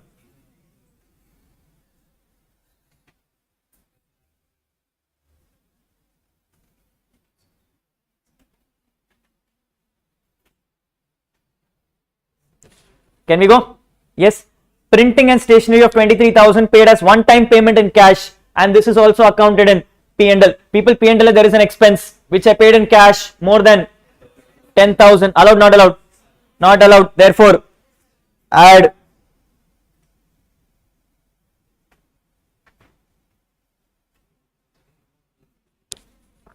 Where a person is following mercantile system of accounting, an expenditure of 20,000 has been allowed on accrual basis, and in the later year, in respect of such expenditure, assessee has made the payment through crossed check in the name of A and Co.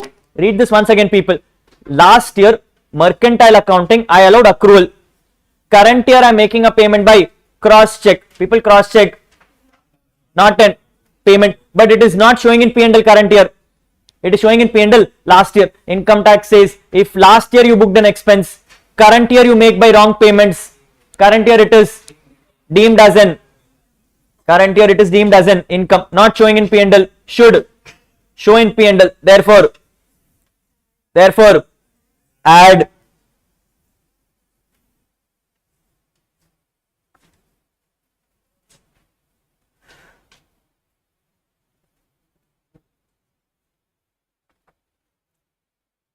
Last page. Provisions made on actual valuation of payment of gratuity is 5 lakhs. However, no payment of gratuity has happened before the due date of return filing. People, gratuity payment can be allowed only when you pay before the due date of return filing. Not paid. Income tax says not allowed. Showing in P&L, should not show in P&L. Therefore, disallow.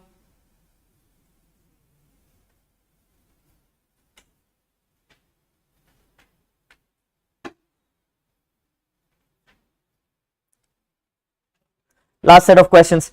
GST liability is 3,400, which is paid on 7th April 2025. People, cases in PGBP where you see dates, 99% of the cases the dates is given because they want to check whether you have paid before due date of return filing. Notice it is GST payment and it has happened on 7th April 25. My due date of payment is 31st October. I have paid in April itself, which means payment has happened on time. Payment has happened on time. If payment happens on time, income tax is allowed.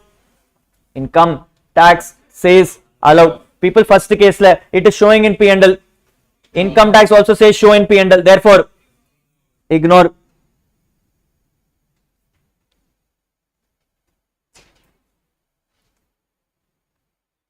Next, the second case comes and says it is not showing in P&L. Now, people, when it comes to GST, there are two ways.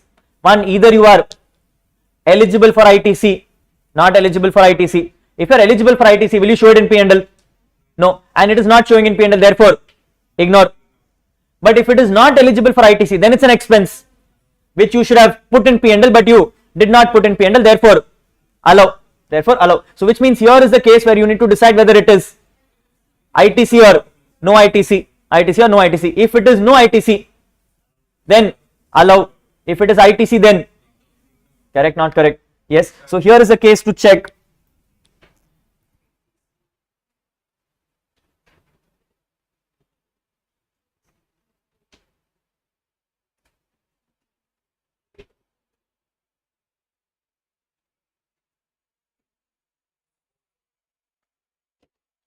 Good. Yes. Next, I have bonus of 23-24 which was paid on 31st November 24. People, hold. This is previous year. Previous year. I had to make the payment in current year 31st October. I made 30th November. Sorry, ma. I made the payment on 30th November. Now, people, last year's order payment, if I made on 30th November, last year I would have disallowed. Because I disallowed last year, current year I can allow on payment basis. If current year, is it showing in my P&L? No, current year it is not showing in my P&L, but I have already disallowed earlier. Income tax is because you have already disallowed earlier, current year you can put in P&L. You can put in P&L, not there in P&L, can be put in P&L. You will minus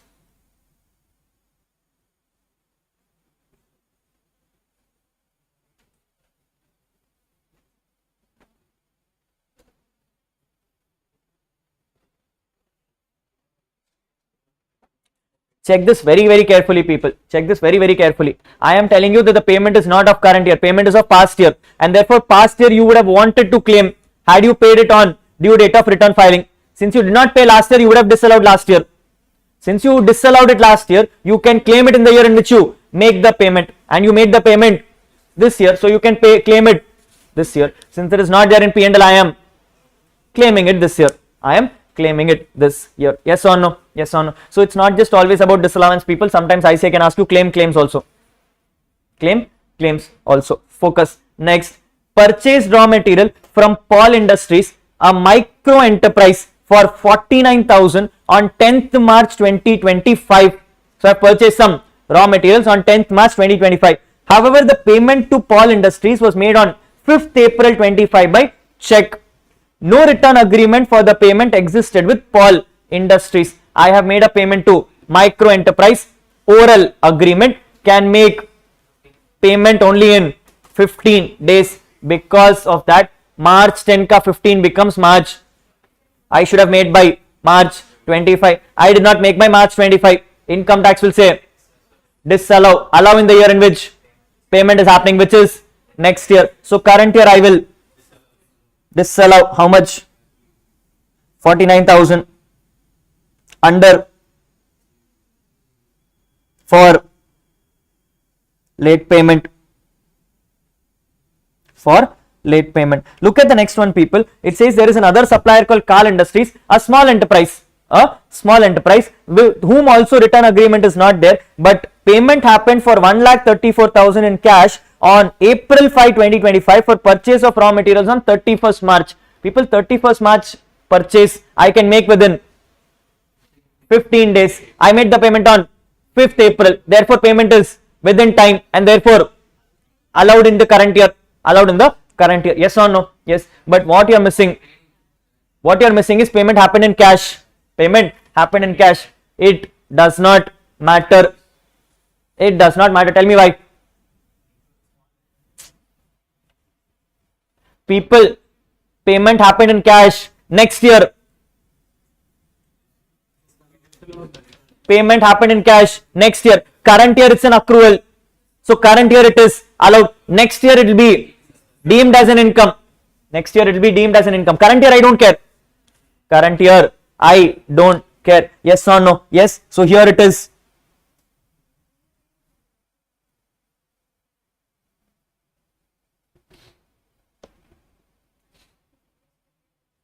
Ignore since on time.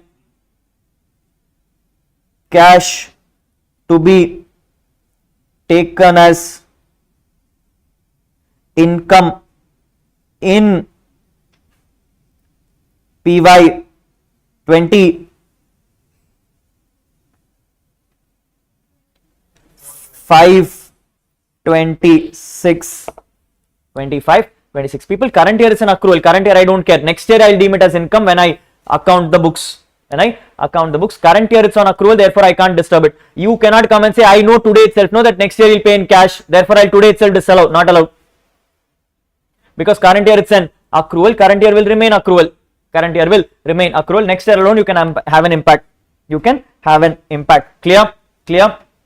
Yes. Move forward. Indian Bank has converted interest outstanding of 30 lakhs of previous years 2021 to 23-24 into loan payments of 30 installments in the 24-25. Only 5 installments were paid in the previous year. People, all these interest of past years you have never paid. Those years it would have been disallowed. Current year you propose you want to make it into a loan. You made it into a loan, 30 installments. In that you paid only 5 installments. You will get deduction for all 30 installments or only 5 installments? Only 5 installments. Question, the 30 or the 5, anything is showing in P&L? No. Should show in P&L? Yes, because 5 I have paid. 30 I fully disallowed. So 5 I have paid, I should claim 5 and therefore I will claim 5 lakhs.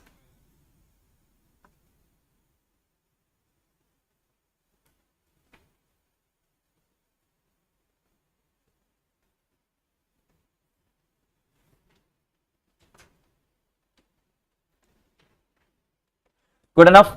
Good enough? Yes. Handful of more questions, people, for you to understand. Now, these are not PGBP related questions. These are these one-off questions which ICI asks. Let's see if you're answering the one-off questions. Yes, it says some stocks were omitted to be included in both opening stock and closing stock, the values of which are given to you. Opening stock omission is 9,000, closing stock omission is 18,000. People, prachne in tax, prachne in accounts. Prachne in accounts. Let's correct accounts. Let's correct accounts. If I correct accounts, opening stock will increase by 9,000. If opening stock increases, profit will decrease. If closing stock increases, profit will increase. Net effect, I will add 9,000 in PGBP. I will add 9,000 in PGBP. Yes, yes. Next, loss on sale of shares, short term, meaning this is short term capital loss. This is short term capital loss. First item comes and says it is there in P&L. It is there in P&L. People, short term capital loss is showing in P&L. Should show, not show? Not show. Therefore, add in PGBP. Take it to CG. Take it to CG. Second one says short term capital loss not showing in P&L, which means nothing in PGBP, directly CG. Nothing in PGBP, directly in CG. Yes sir, yes sir, yes sir. Next, income from UTI or dividend from domestic companies is 2,400 showing in P&L. Showing in people. This is dividends to be taxed under. Therefore, hey. And add.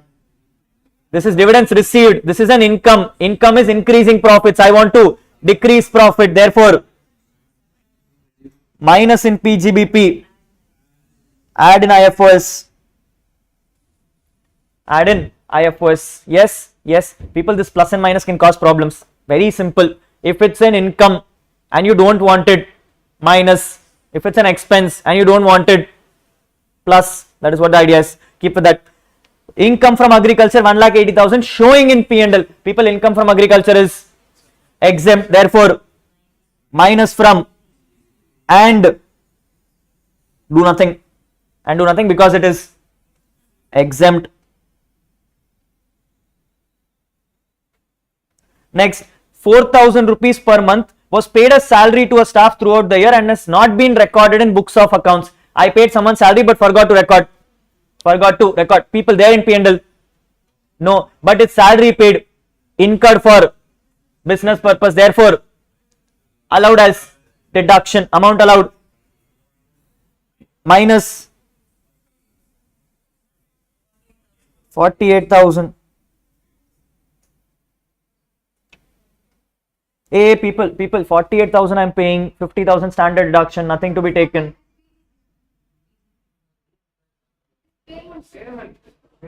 People, I am looking from employer's perspective. For our employer, there is no standard deduction. It is only for employee. Employee will claim standard deduction. You forget him. I am at employer level. Next. Furniture business shut down in the year 21 as an accountant absconded with cash of 5 lakhs and fully allowed in that year. So some year ago, some guy took away my cash and left.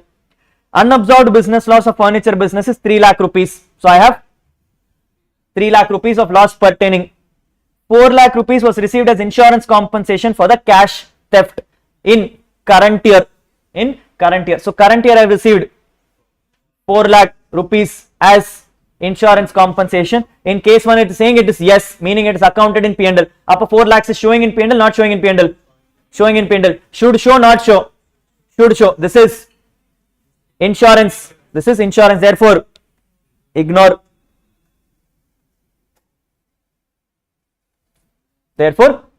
Second case, they are saying insurance is not showing in P&L. People, not showing, it should show. Therefore, plus how much?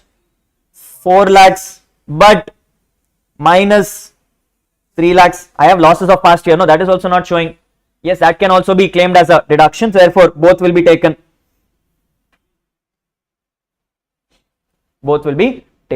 Done. Next. The ground floor of his residential building. What is written? Even I don't know. Okay, he has let out ground floor of his residential building and has let out first floor of his residential building. No. He has self-occupied.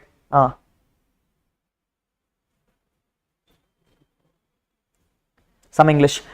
He occupied ground floor of his residential building and has let out first floor of the residential use at an annual rent of 2,28,000. The municipal taxes of 60,000 is paid for the current year, and all these amounts are recorded in P&L. All these amounts are recorded in P&L. People, all these items pertain to HP. So you will first minus 2,28,000, disallow 60,000, both under PGBP. Take numbers under IFHP. Yes, look at both items, people. Income is also there, expense is also there. Income will get reversed, expense will get disallowed. Expense will get disallowed, both are there. Next, received 40,000 rupees as interest on savings bank deposit, accounted in P&L. People, this is IFOS. This is IFOS. First, minus in PGBP, add to IFOS, claim 80 TTA. Claim 80 TTA. 3 adjustments, people. You can also claim 80 TTB provided he is a resident senior citizen. Either of the case works. Either of the case works. Next, income tax refund received is 5,450, which is including 450 as interest. The whole amount is recorded in P&L. First of all, this remains part of IFOS. So first remove it from PGBP. Number is 5450 will go away from PGBP. Will go away from PGBP. Yes, yes. Now, people, you are in IFOS. I have received 5450, in which 450 is interest. Up 5,000 is principal. Can I tax my own principal? No, I can only tax my interest, which means in IFOS I'll add 450. I will add 450. The one blatant error which most of the people will do, people, is that they will say 450 is only taxable. No, so they'll add 450 to IFOS and reduce 450 from PGBP. You can't reduce 450 from PGBP, people, because P&L is showing 5450. You have to reverse the whole thing. You have to reverse the whole thing. So reverse the whole thing and then add to IFOS and add to IFOS. Yes or no? Yes. Next, winnings from game show is 35,000. Net of TDS of 15,000. I have received winnings of 35,000 net of TDS accounted in P&L. People, upon a P&L, how much is showing? 35. First reverse 35,000 under PGBP. Now you are in IFOS, people, and IFOS, like what they are saying, this 35,000 is not the actual number because there is TDS in it. Hey, I want to pay tax on gross, so therefore I will add the TDS. Number becomes, so therefore in my IFOS I will add 50,000. In my IFOS I will add 50,000. Agreed? Agreed? Makes sense? Makes sense. These are the kind of questions, people, which are really nice for ICAI to ask, and they ask on multiple occasions. Cases where numbers are changing between heads. Cases where numbers are changing between heads. You are putting a different number in PGBP and different number in IFOS. These kind of questions are really nice to ask. You just have to use your head carefully. When it comes to PGBP, reverse what is showing in the P&L. But when it comes to IFOS, do the reality. Do the reality. Keep that in mind. Next, received salary of 7,500 from Full Cure Hospital, not accounted in P&L. I will ignore in PGBP. Take it to salaries. I will ignore in PGBP and take it to salaries because I have received salary. I can't tax it under PGBP. People, if the question would have said received salary from Full Cure LLP as a partner, I would have ignored it because PGBP income. Because PGBP income, that is what the difference is. Interest received on notified government securities 32,000. People, first of all, interest, therefore not PGBP. So reverse from. Now comes the question. IFRS lender narakno.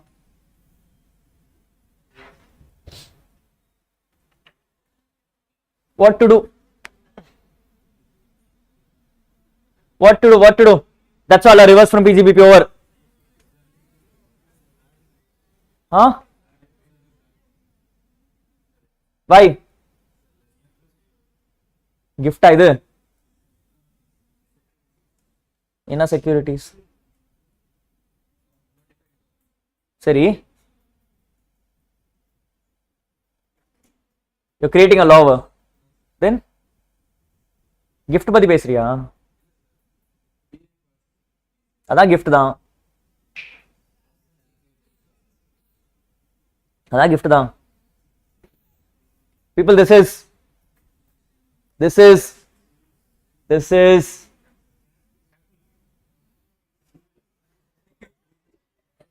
நான் இன்னும் 5 நிமிஷம் wait பண்ண HBO சொல்லிடுவேன் நீ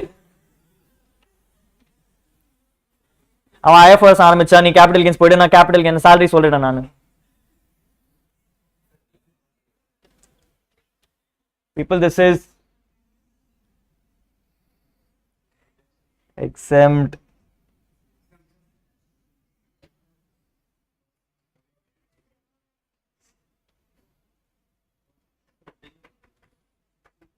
what will government notify people that it is exempt if it was not exempt why will he notify yes or no if government is notifying something what is he trying to notify that it is exempt take it as exempt close it off next gold chain worth 78,000 received as gift from mother showing in PGBP first of all minus from then exempt why receive from relatives final one people 6,000 incurred for generator fuel for providing backup charges to tenant why this is not relating to business first of all so take it away from business hey this is plus or minus this is plus this is incurred it says 6,000 has been incurred yes people take it to very good take it to IFOS why people hey HP is for house this is amenities I have given him a generator this is amenities to be taken to IFOS you can claim it as an expense in IFOS when you offer the corresponding income Jan 25 question naan dhaan eduthen yes this is Jan 25 question people in Jan 25 you got a question where they gave you power backup charges and all and they also told I received some rent out of it the rent should also move to IFOS the power backup should also move to IFOS net income is reported in IFOS nothing relating to PGBP for all those people who went to Jan exam put it in HP because Rahul house property tenant theriyudu only for house not for amenities is that clear yes it's okay people it's good to make mistakes as long as you learn from it yes next time if you do it again then yes great that is what it is people I am holding back on this question number 5 because this is presumptive related question we'll come back and we'll do it after our lunch let's go for a lunch we'll come back at 2 let's meet at 2 people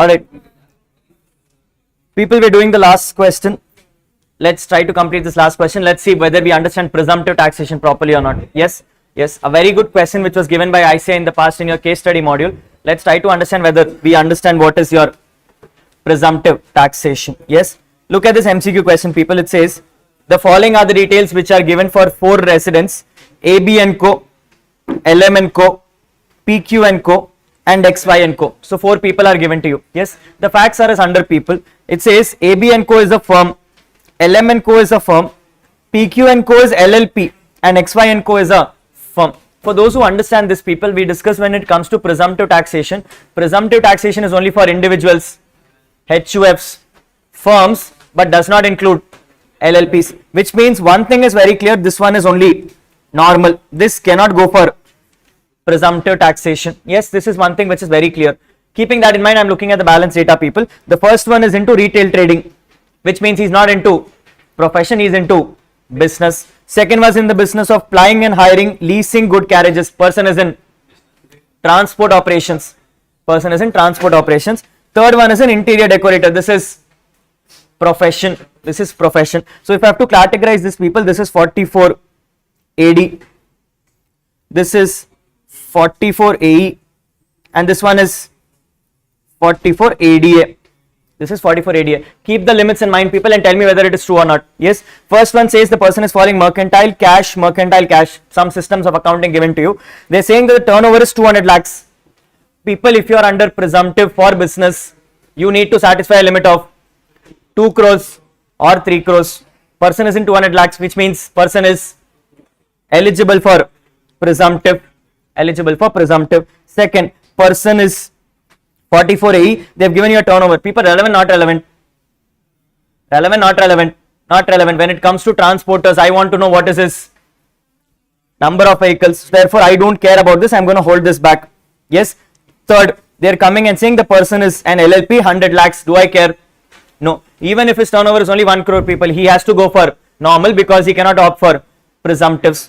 Point number 4 says the person is 50 lakhs. People, for profession, you need to have 50 lakhs. 50 lakhs satisfied, meaning this person can go for presumptive. Yes or no? So as of now, I decided, people, first one is going to go for presumptive, last one is going to go for presumptive. Third one is not eligible for presumptive. Second one we need to check. Next, the amount which is received by this person in RTGS and NEFT, which is from the 200 lakhs, is received 150 lakhs. This person has received 45 lakhs. People, when it comes to profession, what money you receive in cash, relevant, not relevant? What money you receive in cash, relevant, not relevant? Not relevant, because there I only want to know 50% of the turnover. So which means this data is also not important for me. I don't care. I'm only bothered about the 150 lakhs. Then it says the amount which is received by RTGS and NEFT between April to July is also given to you.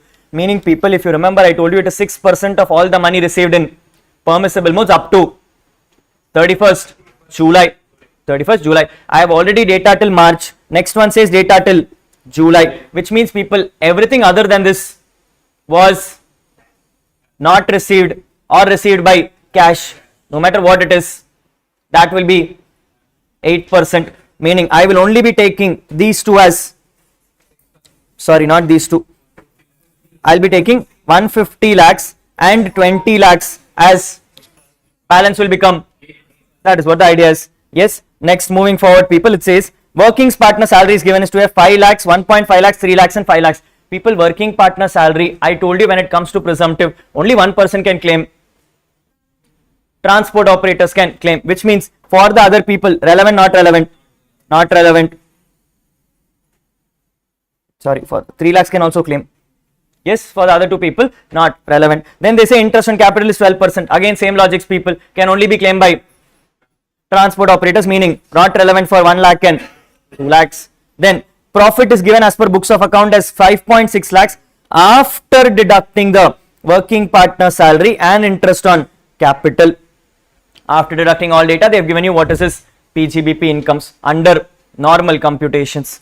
Then they are coming and saying the number of vehicles owned is 10, which means they have confirmed this person is also eligible for presumptive. They are eligible for presumptive. This is what the facts are right now. Yes. Notes come and say it may be assumed that the partner salary and interest are authorized by the deed, relates to a period after the partnership deed and is within the limits also, which means they don't want you to compute what is partner salary. It is assumed it is correct. It is assumed it is correct. The details of the vehicles are given to you as under, people. They have given you the data. They say 3 plus 2, 5, 6, 7, 8 and 10. Correctly 10 vehicles I have, but purchased on various days. Let's look at the vehicles, people, and you tell me which one is heavy good vehicle, which one is others. First vehicle is 8,000. This is others. 9,000. Others. 10,000. 11,000. 12,000. Heavy good vehicle, and 13,000 is heavy good vehicle. This is what the facts are. From the above details, they are asking you to choose the most appropriate option to the questions given below. Which of the following entities are eligible to declare income on presumptive basis under Income Tax Act? People, first one says AB and Co and NLM and Co. True or false? False. I need 3 people. Who and all can claim? AB, LM and XY. All the 3 are eligible. So the answer is which one? D. Answer is option D. All 3 can claim it. Next, what is the business income to be declared by AB and Co and PQ and Co for the assessment year 25-26, assuming that the entities wish to make the maximum tax saving without getting the books audited? People, AB and Co and PQ and Co. Look at AB and Co. and then there is PQ and Co. People, AB and Co, if they don't get their books audited, mandated to get presumptives, mandated to do presumptive. Let's do presumptive, people. 150 plus 20 will become 170 into number 10 point plus people 170 done. I am left with 30 lakhs into number becomes 2 point, adding both 12.6 lakhs. So which means I am seeing option number A is the right answer. I am seeing option number 8 is right answer. But just for our comfort, people, let's check PQ and Co also. People, PQ and Co is an LLP, which means PQ and Co, even though the books are not audited, cannot choose presumptive, meaning whatever income is reported is the final number. Income reported is 4.5 lakhs, and that should become the answer. That should become the answer. Yes or no? Yes or no? Sometimes you don't need to do both, people. The right answer will be the easiest option. Next. What is the business income to be declared by LM and Co, assuming that the firm wishes to make maximum tax saving without getting the books audited? Who is LM and Co? The transport operator. People, transport operator, we need to do computation. How will we do computation? For the first cases, people, it is 7,500. So for the first cases, it is 7,500 into, first one is 3 vehicles. When did I put to use? People, what is relevant? Put to use or purchase? Purchase is relevant. Per month, per vehicle, for every month the asset was in ownership. So it is from May. So first one becomes 11 months. Next is 7,500 into 2 into April gone, May gone, June gone, 3 months over, so therefore 9 months. 7,500 into 1 into April, May, June, July not there, so therefore 8 months. 7,500 into 1 into 7 months. Balance to people is 12,000 into 1 into 11, 12, 1, 2, 3, 5 months. And then 13,000. People, it is 1,000 per ton into 2 into December, January, February, March, 4 months. Check the numbers. Put it on M plus. 6 lakh. Now people, is 6,59,000 the right answer? Is 6,59,000 the right answer? No, because people, this is presumptive for transport operator, and I told you transport operator can claim partners remunerations. Yes, so I will be eligible for both the reductions. What is my reduction? 0.5% here and 1.5 here. Total becomes 2 lakhs. So reduce another 2 lakhs. Number becomes 4,59,000. This is my right answer. Check. Hey, what did you do?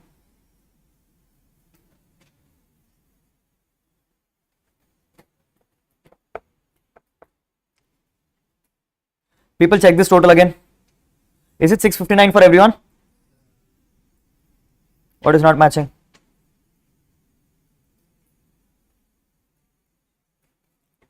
$459 varnulla.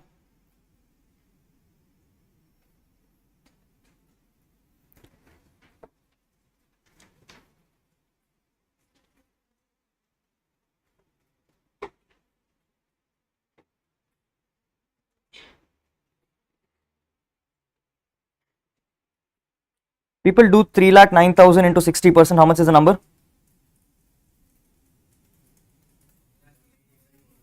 185.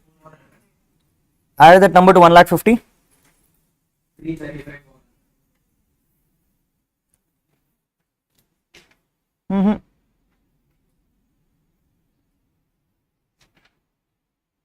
Yep, something is wrong.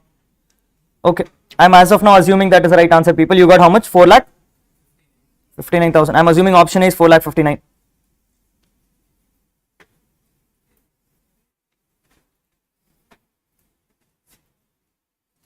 Next, what is the income to be declared by XY and Co under that PGBP for the profession for 25-26, assuming the firm wishes to make maximum tax saving without getting the books audited. Again people, this person is not getting books audited. I want to do presumptive taxation. My presumptive taxation for profession is 50% of the turnover. My turnover is given as 50 lakhs, 50% becomes 25 lakhs. Can I claim any partners remunerations? No, can't claim partners remuneration. Number becomes 25 lakhs. Number becomes 25 lakhs. That is what the answer is. Yes, yes. Move on forward. Would your answer to subparts 3 and 4 change? What is 3? Transport operator. 4 is profession. If the firm decides to get their books audited, people, if the firm decides to get their books audited, now I have two options. Either I can choose presumptive or I can choose normal. How will I decide that? Check where the income is lower. Check where the income is lower. People, if I choose normal for transport operator, I'll have to do 4 lakh 10,000. 4 lakh. In your case, it got 4 lakh 59,000. I would choose presumptive or normal. I would choose normal. Come to professional. Professional, I was reporting 25 lakhs under presumptive. Here it is, which means normal is better. In both the cases, if I get my books audited, I would like to choose normal, which means answer would change, not change. That's it. Answer is option B. Answer is option B. That is what the answer is. Yes, yes. That is what you should get as an answer, people. Are we clear? Yes. This is what your PGBP looks like. This is what your PGBP. So the thing is, Jan 25 already slum sale has come, right? So the chances of slum sale coming for May 25 is 0. It's close to 0, which means in May 25 you are expecting a question on immobile property, right? So let's pay attention to immobile property, people. I know most of the people have some confusions on immobile property, so I'll show you how immobile property format looks like. Note down the format and we should be able to complete the answer with that.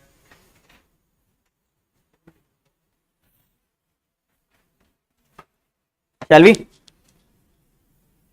Yes, yes. Now I need to do the format of capital gains, people. I need to do the format of capital gains. What is the format of capital gains? You always start with full value of consideration.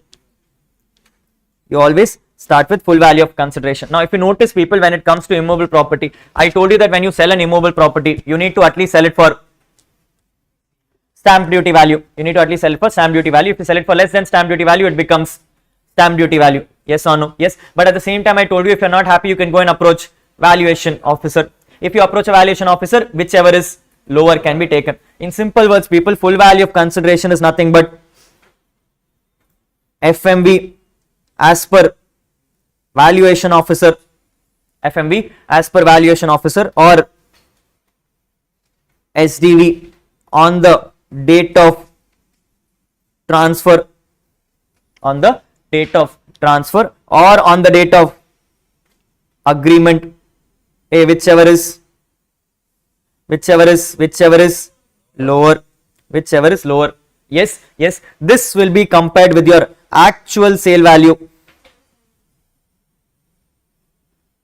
whichever is higher, whichever is higher. Yes or no? This is what we discussed, people. This is what we discussed. Agreed, not agreed? Agreed, not agreed? Yes, yes. Although put a star mark here in agreement, people. Put a star mark in agreement. We'll come and say, take agreement only if advance received by permissible modes.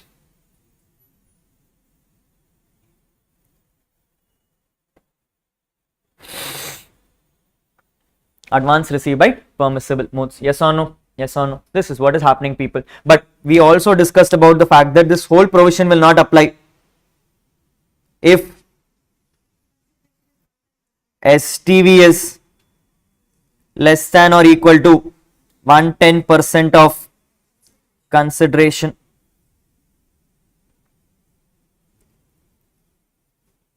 Less than or equal to 110% of consideration. Now, people, when I say not applicable, what does it mean? Take actual sale value.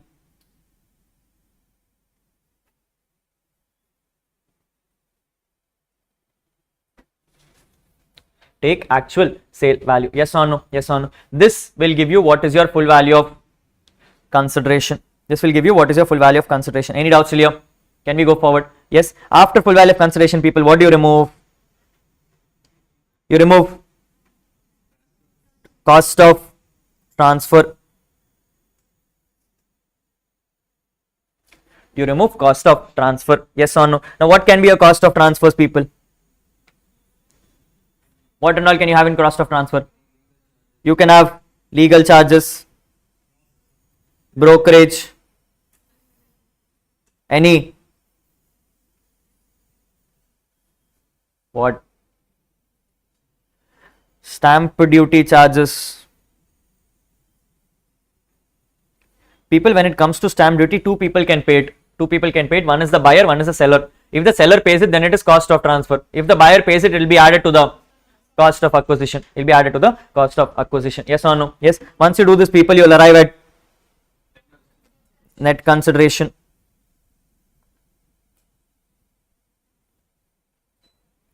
You will arrive at net consideration. Yes or no? Yes. After you arrive at net consideration, people, you will have to remove something called as cost of acquisition.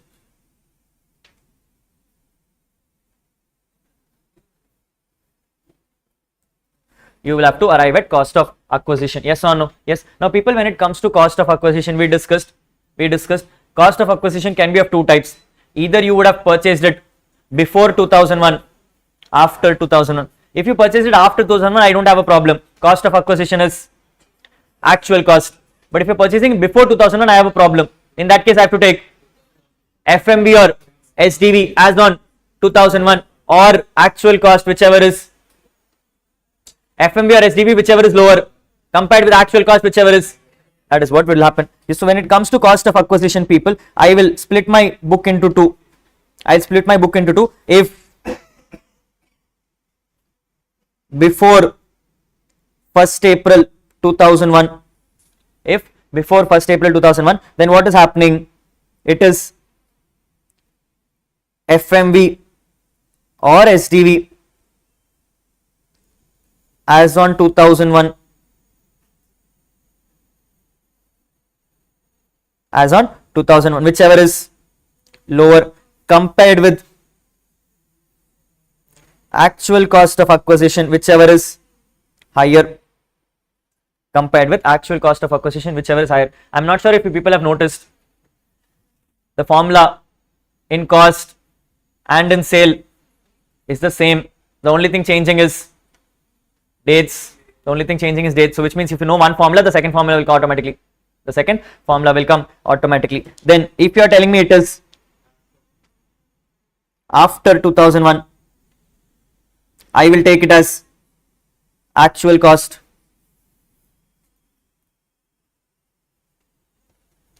I will take it as actual cost. Yes or no? Yes. This will give me what is my cost of acquisition, people. This will give me what is my cost of acquisition. So if I do my full value of consideration, I will reduce my cost of transfer, arrive at my net consideration. This will give me what is my cost of acquisition. This will give me what is my cost of acquisition. Now, am I done with this? Am I done with this? No. There are some things which are still pending, people. First, I will add any kind of interest on loan for HP, which is claim, not claim, not claimed as deduction.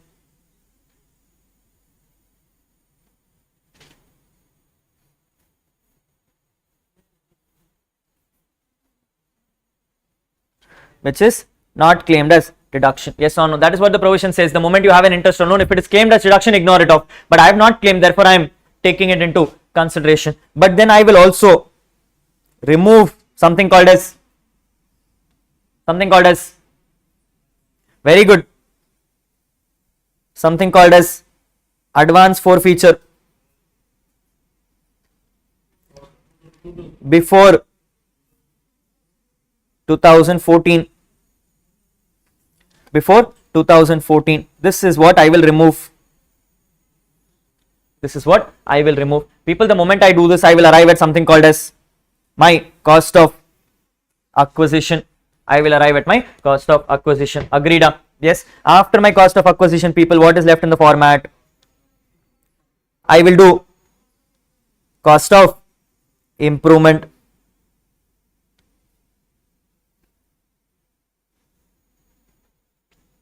I will do cost of improvement. People, same logic. Same logic. If before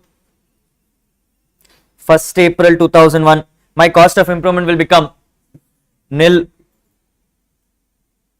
If after 2001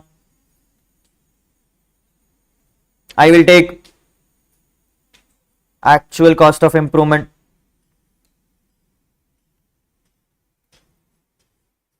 I will take actual cost of improvement. This number also I can reduce now, people. Yes or no? Yes or no? This is what will happen. This is what will happen. Good for go. Good to go. Good to go. People, the moment I do this, I will arrive at what is called as capital gains.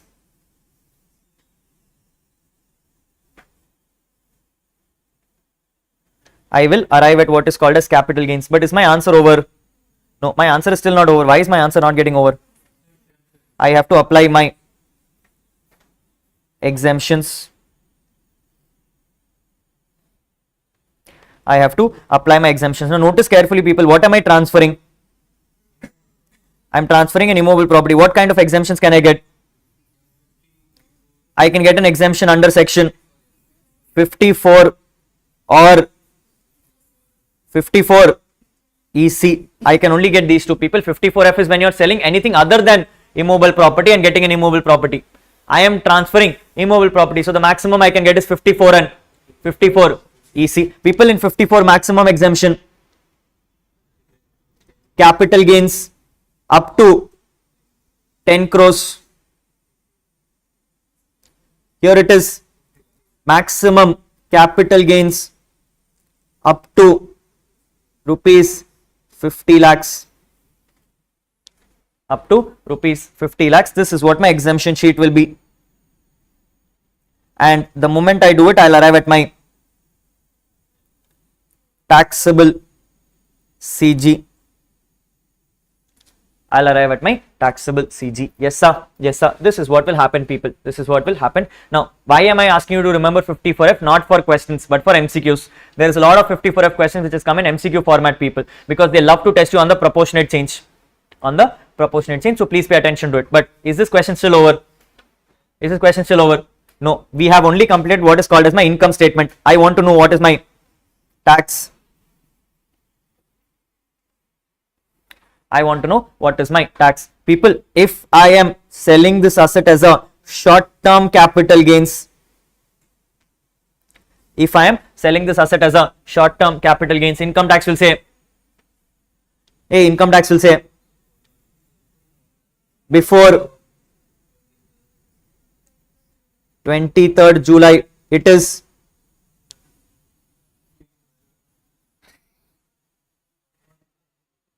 there is no change in that, people.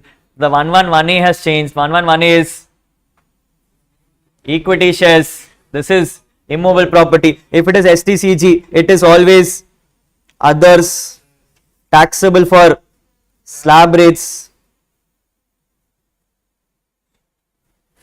It is taxable for slab rates. Yes or no? Yes or no? But if it is LTCG, people, if it is LTCG, I'll have further split.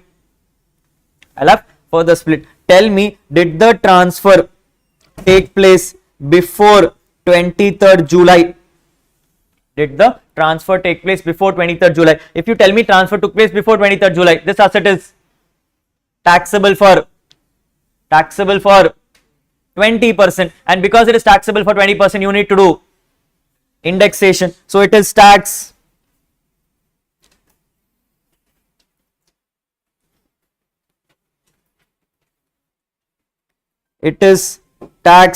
at the rate of 20% with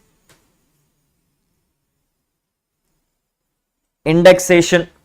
It is taxed at the rate of 20% with indexation. Yes or no? But if the transfer took place on or after 23rd July, it is taxed at 12.5% without index,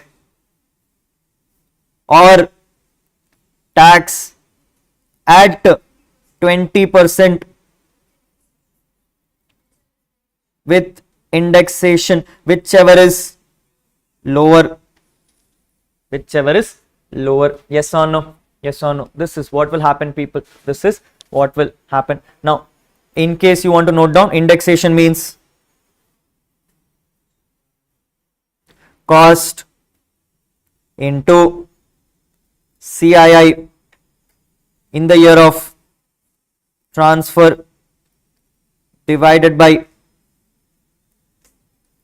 CII in the year of acquisition or improvement. In the year of acquisition or improvement. Yes sir, yes sir, yes sir, yes sir. Put a note.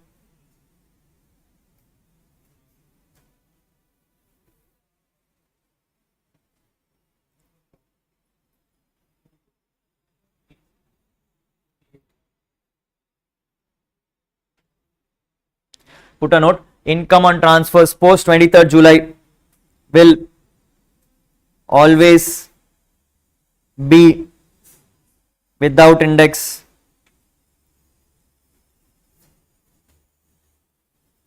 Will always be without index. Only taxes checked for whichever is lower. Loss under old loss will be considered or will be ignored? Will be ignored. Yes, if I am going to have loss as people, I have done indexation, I have done without indexation. In without indexation, I am getting profit. In with indexation, I am getting a loss. Can I take that loss and carry forward in the future years? No, because income only as per new loss can be taken. The tax alone will change based on that. Because I am reporting a loss with indexation, I will say tax is 0. I'll say tax is 0 and proceed forward. Can I claim that loss? No, can't claim the loss because income is as per new loss. Income is as per new loss. You can only take as per new loss. That is what the note says. That is what the note says. Yes, yes, yes. If you follow this template religiously, people, you can answer any immobile property question. And in ICI books, only 2 questions get asked, either immobile property or slum sale, because slum sale got tested. 4 marks for you. 4 marks for you. Easy 4 marks, people, if you follow the format. If you follow the format. Yes, yes, yes, yes, yes, yes. Let's check.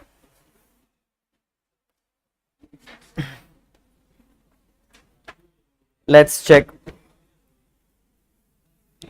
Huh?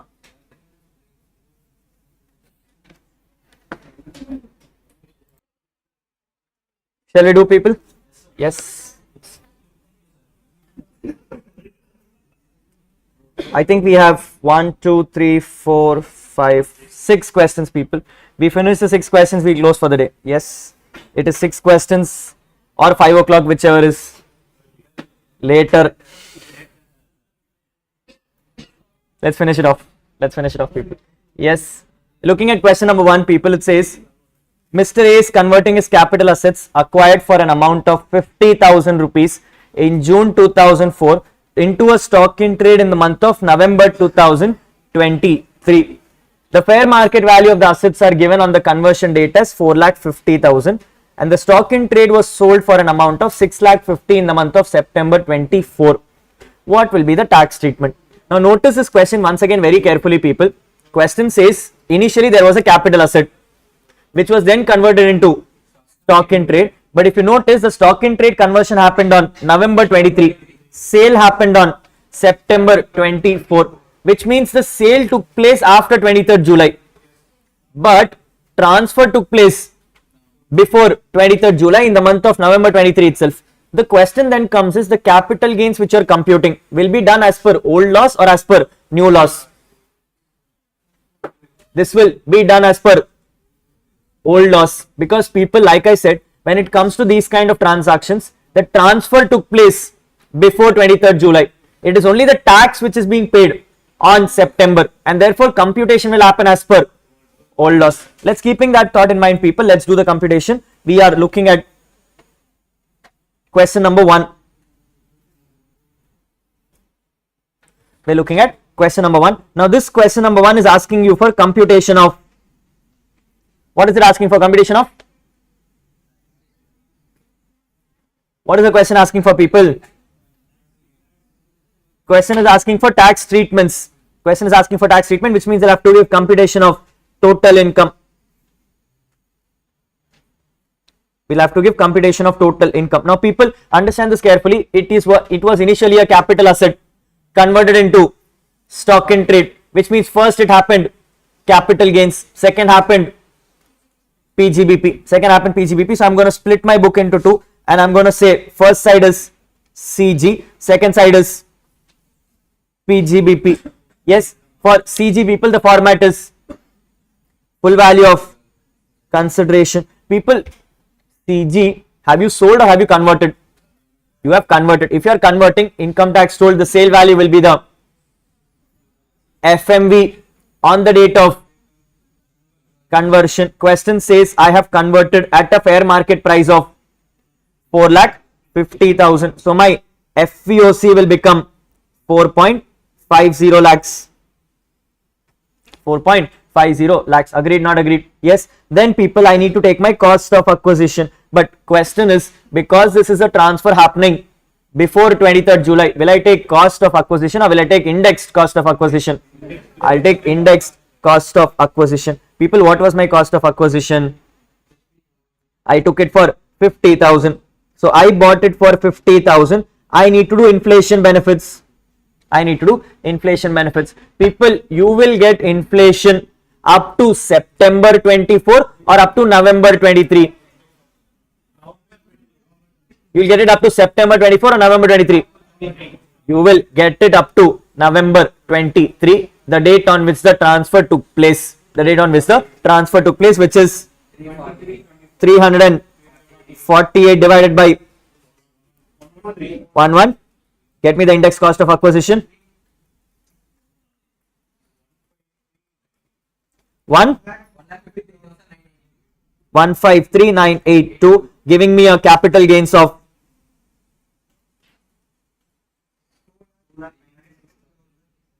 296,017. 296,017. Coming to the PGBP side, people, my sale value is how much? I sold it for 6,50,000. What is my cost of acquisition? The same price at which my sale value took place. My sale took place at 4,500, so my cost becomes 450. My cost becomes 450, giving me a profit of 2 lakhs to be taxed under PGBP. Yes or no? Yes. People, just to check. Conversion happened in November 23. Sale is happening in September 24. I give indexation for 1 year. Hey, short term PGBP, long term PGBP.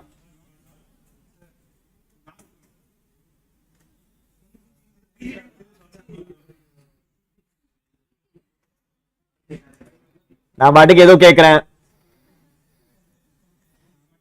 நீங்களும் support பண்றீங்க. People, this is PGBP.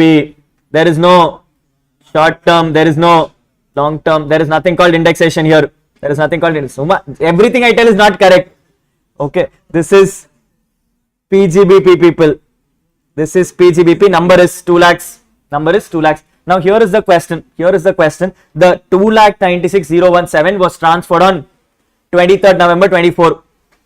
The stock in trade was sold on September 20. Sorry, that was 23. This is September 24. I have to pay tax and capital gains in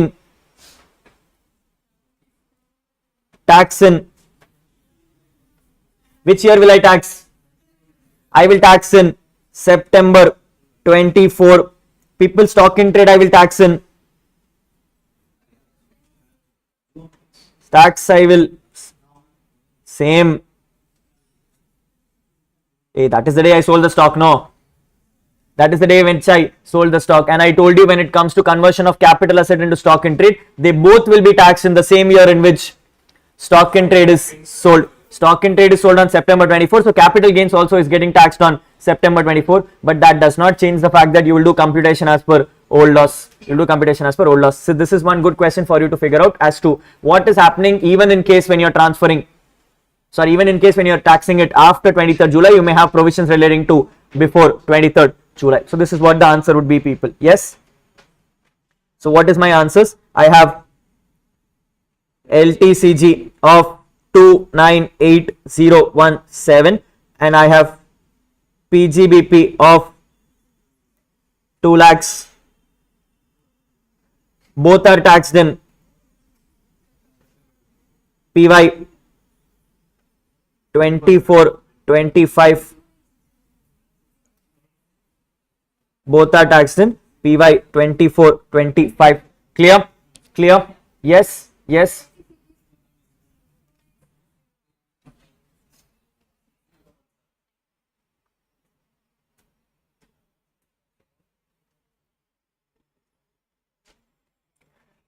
Yes, good to go.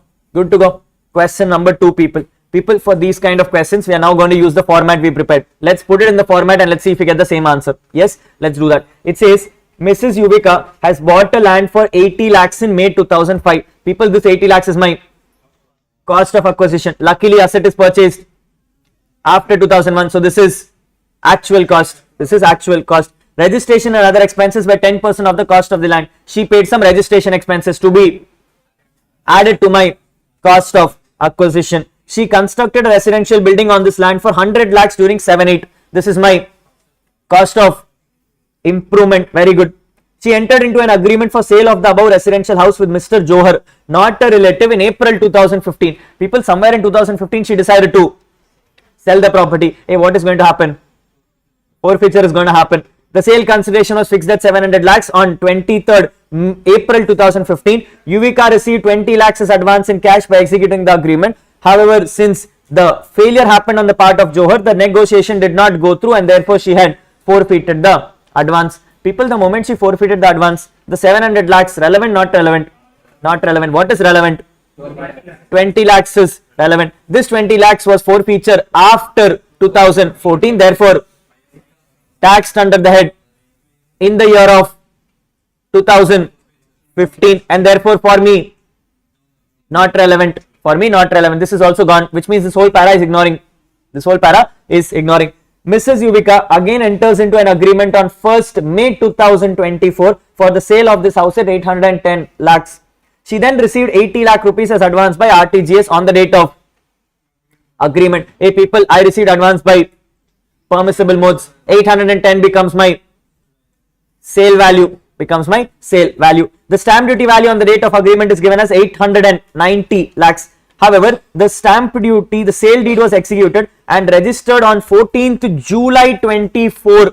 People, 14th July 24 is before 23rd July. Therefore, old provisions for the agreed consideration. However, the stamp duty authority revised the values and therefore the property for stamp value became 900 lakhs. People now have two SDVs, 890 and 900. I will choose 8 because received advance by RTGS, which is permissible modes. Yuvika has paid 1% as brokerage on the sale consideration received. That is my cost of transfer.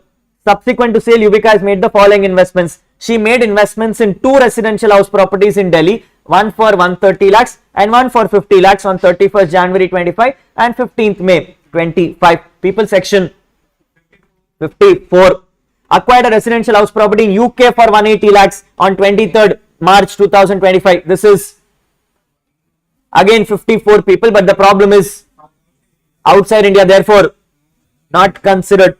Subscribe to NHA bonds approved under 54 EC for 50 lakhs on 30th November 24 and 40 lakhs on 9th January 25. People, I totally can claim 50 lakhs. You are required to compute the income chargeable under the head capital gains. Choice of exemption should be manner most beneficial to the assessee. Inflation index is given to you. Question only wants CG. Question does not want tax. Therefore, let's do CG. Simple, straightforward question, people. Yes, I am looking at question number 2.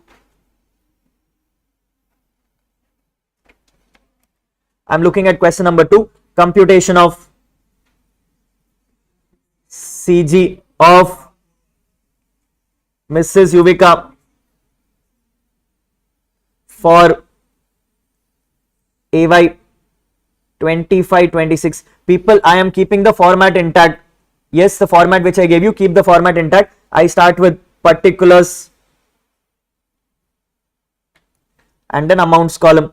People, first item on the format, full value of consideration. When it comes to full value of consideration, I told you it is STV or FMV, whichever is lower, compared with actual sale value, whichever is higher. People, in my question I don't have FMV, so therefore I am directly doing SDV or actual sale, whichever is, therefore it is SDV on a agreement or transfer.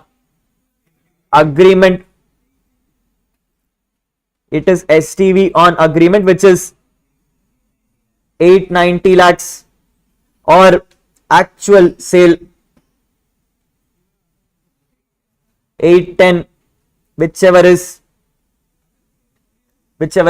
higher. Yes or no? Yes. People, if you do whichever is higher, it becomes 890. But before I do it, always check for 110%. Check, no, 810 ka 110% becomes 891. Because it becomes 891, I will directly take 810 as my answer.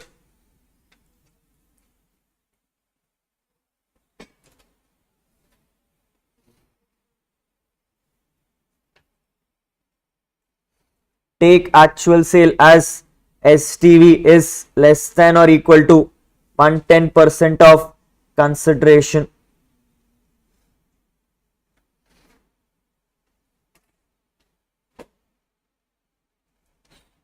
Yes, now people, from an exam perspective, this thing carries 4 marks.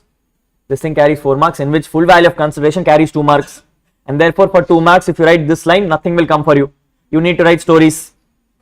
You need to come and say, as per the provisions of income tax, full value of consideration shall be taken as stamp duty value or actual sale value, whichever is higher. Where STV on the date of transfer and agreement is given, we should consider STV on the date of agreement, provided advance is received by permissible modes. However, none of these provisions will apply where STV is within 110% of consideration. In the present case, STV on agreement is considered since payment is received by RTGS.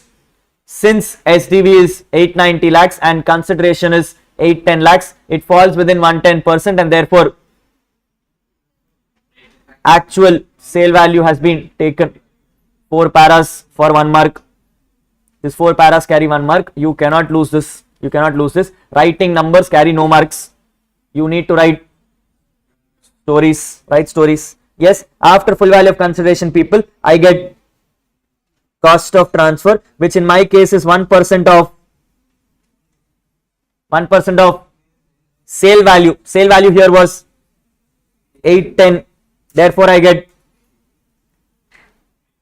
8.1.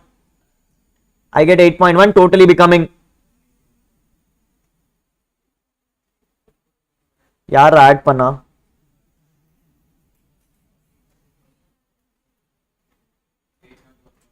8.90, 801.90 less indexed cost of acquisition, less indexed cost of acquisition. People, question says I have received cost of acquisition as 80 plus 10. Yes, I had 80 plus registration expenses. So it is 80 lakhs plus 8 lakhs into inflation indexes. People, when did I sell? 24, 25, which means 363 divided by 2005 order case. 2005 order case. 2005 is 117. 2005 order cases 117. Numbers become, people, I needed lakhs. 2 lakhs. 273.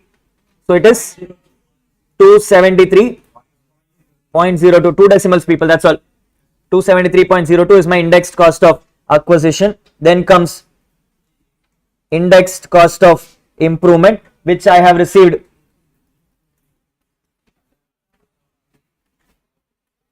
People, I improved it for 100 lakhs in 7-8. I improved it for 100 lakhs in 7-8, which means it is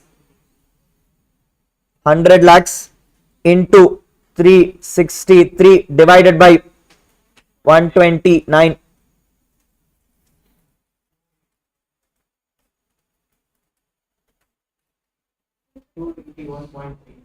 Two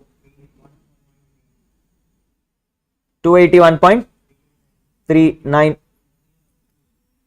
281.39. People, anything else in the template?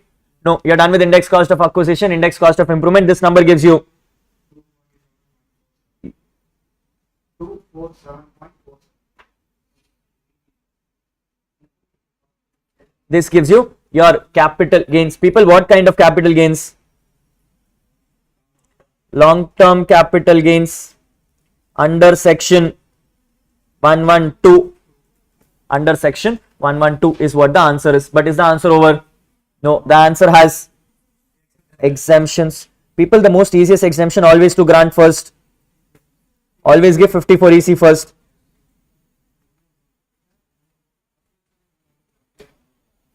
Always give 54 EC first. Maximum 50 lakhs.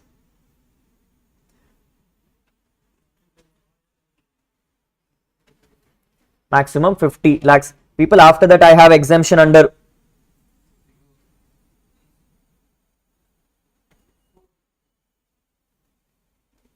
now notice this carefully, people. Before I grant my exemptions, my capital gains is sitting at 247, which is 2 crores 47 lakhs. Now income tax comes and says only if your capital gains is less than 2 crores can you invest in 2 properties. You have capital gains more than 2 crores, you can invest only in 1 property. Now I have 3 properties in my hand. I have 3 properties in my hand, one in UK for 180 lakhs. Can I take? No. I have next property, one in Delhi for 130 and one in Delhi for 50. I have one in Delhi for 130, one in Delhi for 50. If you are smart, you will choose 130.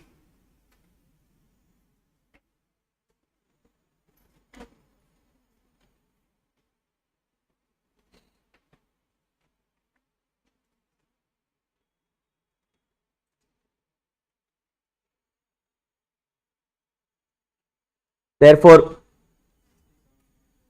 I get a capital gain of 67.47.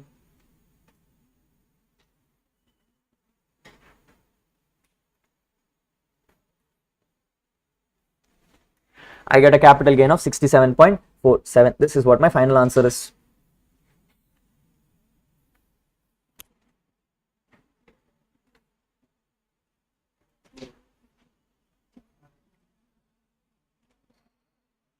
Easy.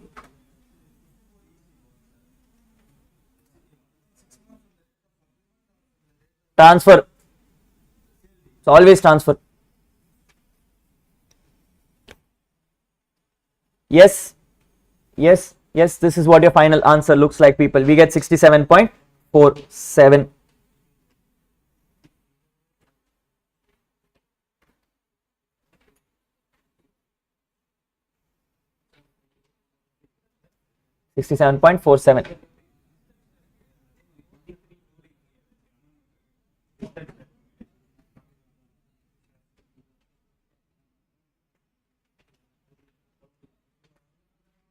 Yes, yes. A comprehensive question on your immovable property, people, which will cover all bases. Let's see question number 3. Let's see question number 3, people. Focus attention here.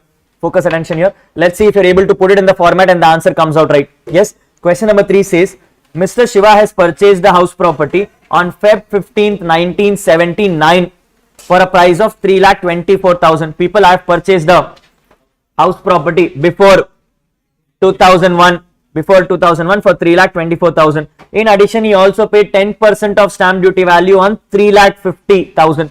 People, this 10% he paid when 1979. So this is to be added to his cost of acquisition. Question: the 3,50,000 given to you, relevant, not relevant?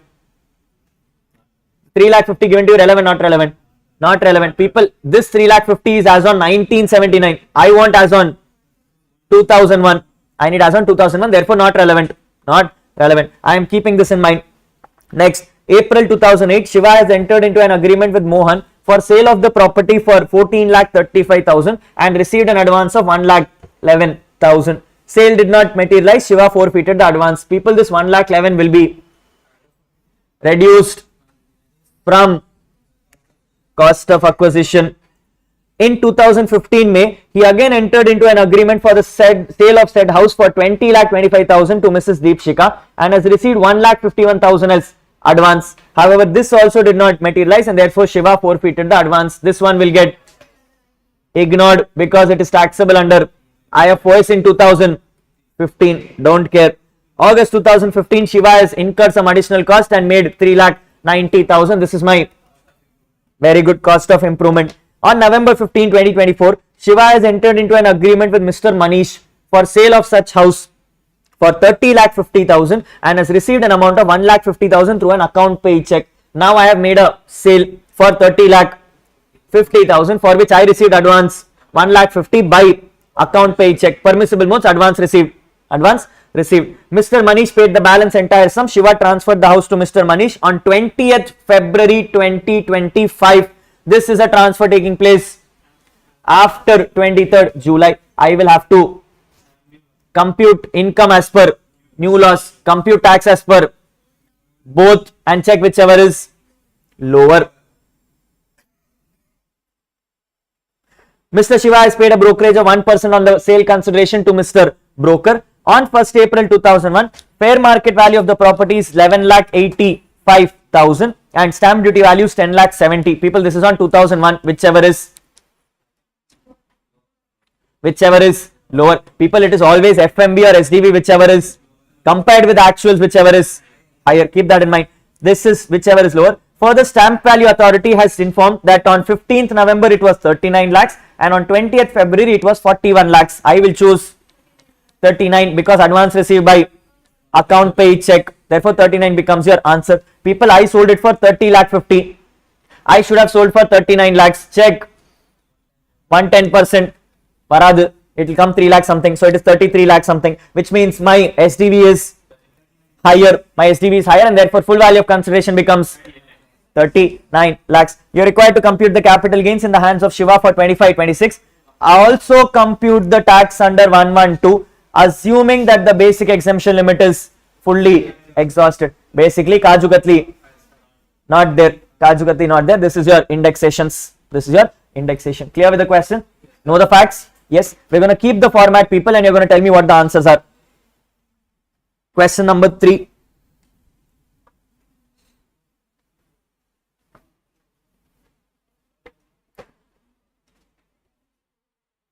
Computation of CG for Shiva.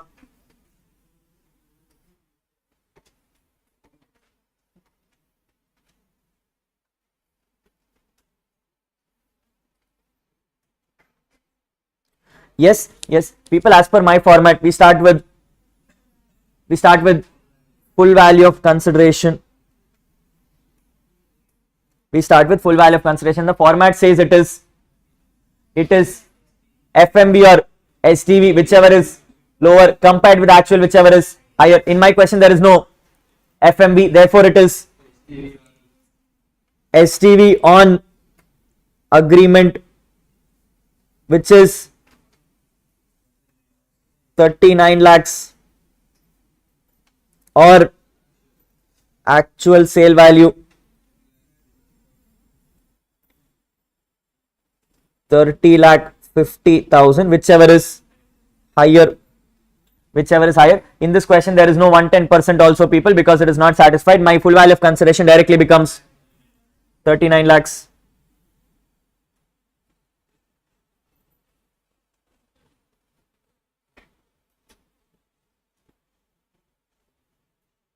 Done. After that, people, in my format I have something called cost of transfer. Do we have a cost of transfer in the question? Number is 1% of 1% of sale consideration. 1% of what? 1% of 39 or 30/50 ah? 30/50 becomes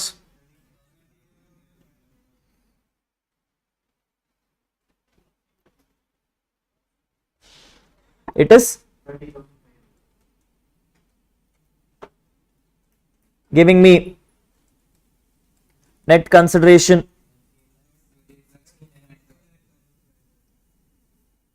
2869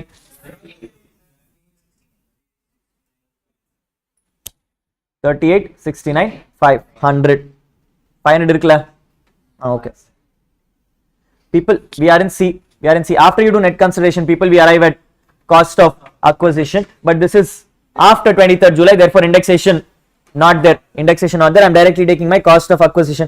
People, formula for cost of acquisition when the asset is before 2001 it is FMV or SDV as on 2001 whichever is lower people. In my case FMV is sorry 11,85,000. SDV is 70,000 whichever is lower therefore 10,70,000 but this number is not final people, this has to be compared with actual cost people. How do I compute actual cost?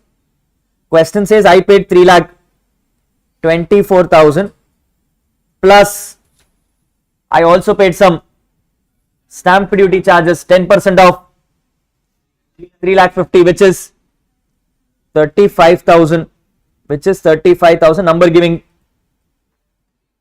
3,59,000 yes which means my cost of acquisition is 3,59,000. Agreed not agreed?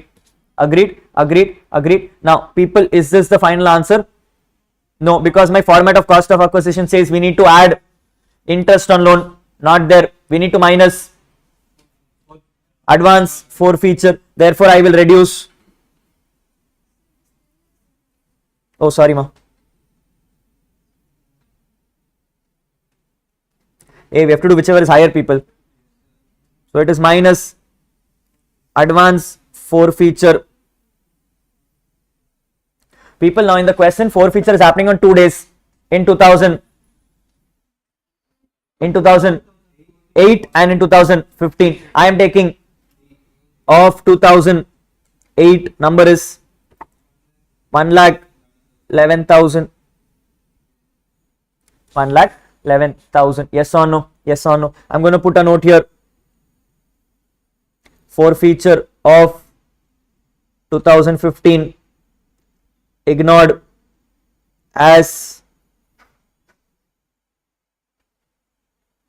taxable in IFOS in financial year 15-16. In financial year 15-16. Done. People, I am reducing this number. Final answer in cost of acquisition 9,59,000. 9,59,000. People, in the template next is cost of improvement COI. Yes people, the question says I have done some COI in 2015. Number is, I am luckily in post 23rd July therefore no indexation. 3,90,000 becomes the number. 3,90,000 becomes the number. With anything else done? No. We can find out my CG.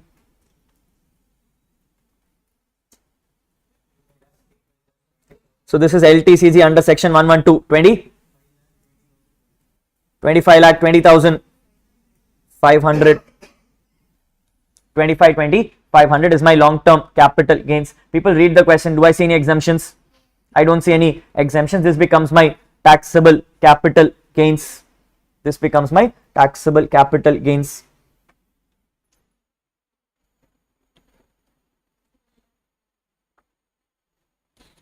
Done? Done. Is the question over? Question once. Computing tax.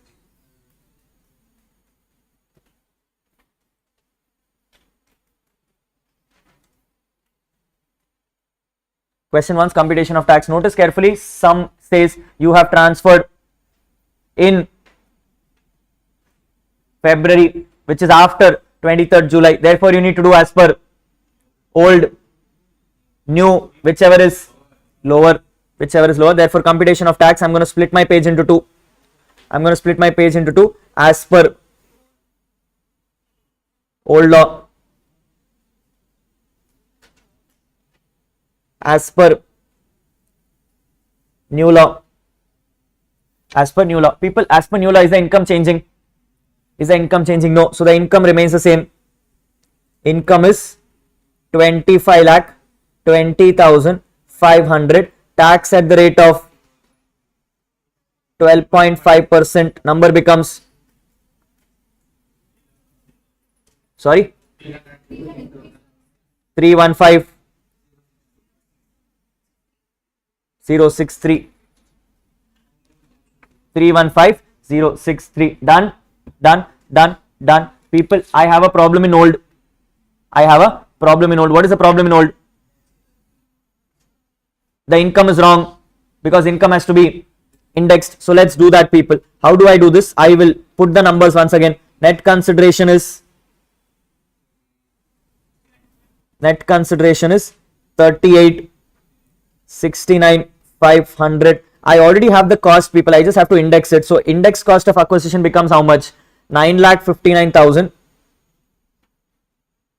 into current year indexation is 363. This asset was there from 1979, which means I have to do 100. Give me number.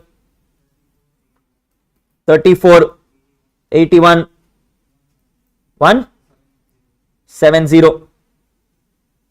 3481 170. But people, I also need to do indexed cost of improvement. I have 3,90,000 into 363. But this improvement did not happen from 2001, people. It happened from 2015. Number becomes 1 by 254.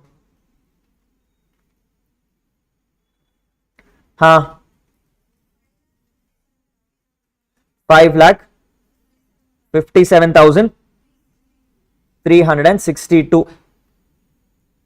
557,362. People, looking at this itself, I know now there is a loss. Number is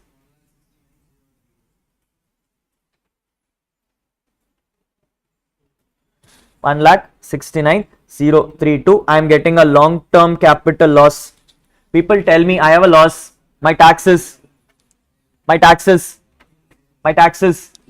0.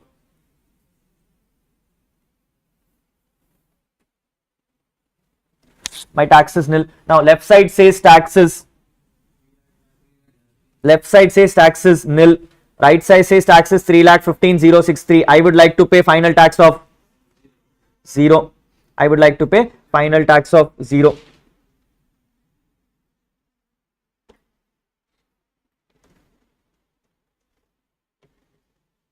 Therefore,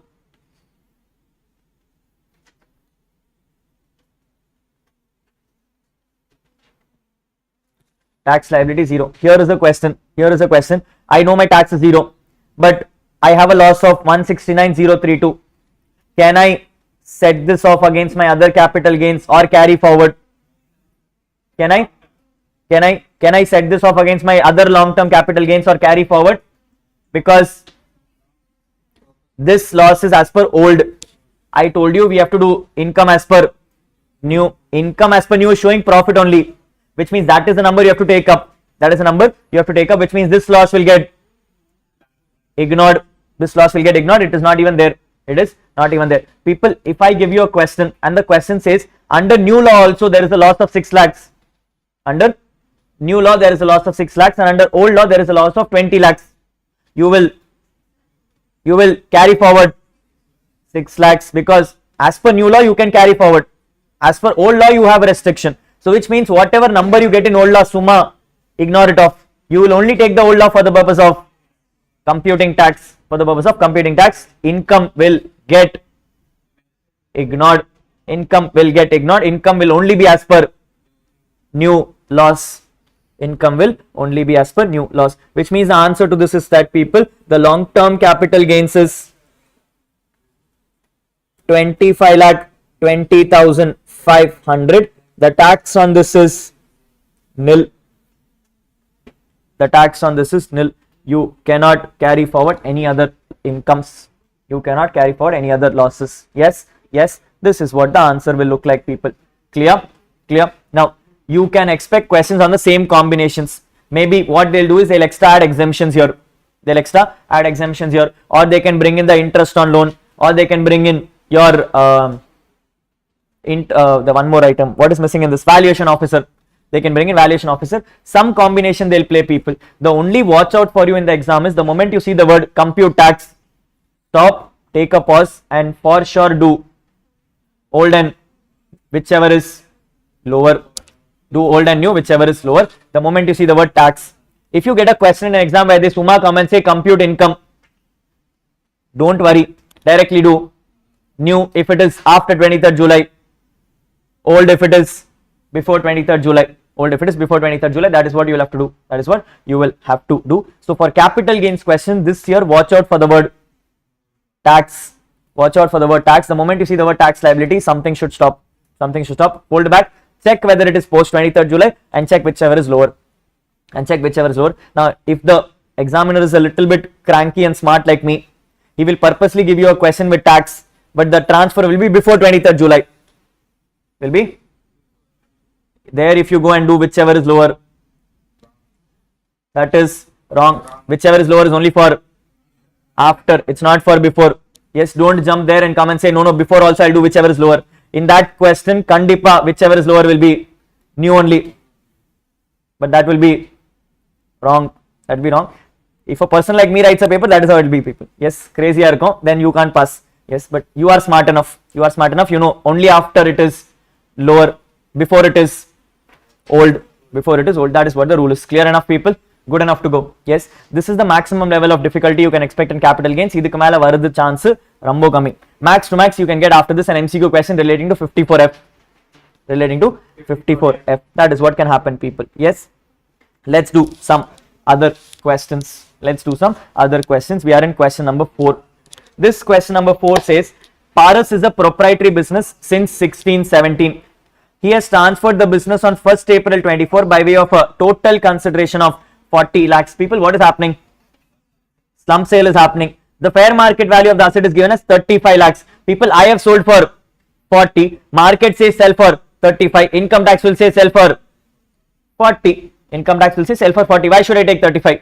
Why should I take 35? When you are ready to sell for 40, you are stupid. Sell for 40. The fair market value is given to you. The person has incurred expenses of 1,50,000. This is my transfer expenses. I have been given a balance sheet. Let's read the balance sheet. It has building, debtors, machinery, other assets on the asset side. On the liability side, I have capital, loan, unsecured loans and creditors. One thing before you start itself. No, we are doing numbers for the purpose of tax. Second, you are only going to give what you have in business. What you have in business. Don't start selling away your wife's jewelries. Yes, yes. Don't do that. Don't do that. That is what is happening in the question. That is what is happening in the question. Jan 25 question, people, I think.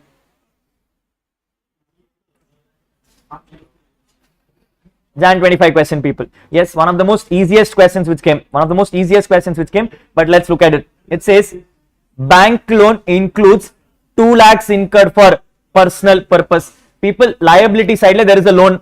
And the loan has 2 lakhs which is incurred for personal purpose. Meaning this is the loan which I have to pay from my pocket. Hey, can I give this loan to be paid by him? Can I ask that person, you pay my personal loan?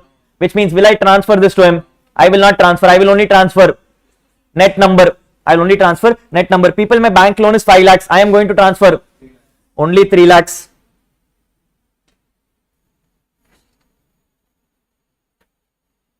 I am going to transfer only 3 lakhs. Agreed, not agreed? Yes, move forward. Machinery is costing 50,000 has been allowed 100% deduction under 35 AD. People, in the whole machinery which is given of 5 lakhs, 50,000 machinery has been claimed as 35 AD asset. A 35 AD now, I would have claimed 100% deduction, meaning this is now a cost in income tax, not a cost in income tax. Not a cost in income tax. Apo, will I transfer it at a price or will I transfer at 0? I will transfer at 0. My machinery becomes 4,50,000. My machinery becomes 4,50,000. Agreed, not agreed? Agreed, not agreed? Yes, yes. Next, other assets include self-generated goodwill of 60,000 rupees. People, income tax says self-generated goodwill value is 0. Other assets is 3,60,000. In that 60,000 is goodwill. I will ignore goodwill. Number left 3 lakhs. On the right side number is 3 lakhs.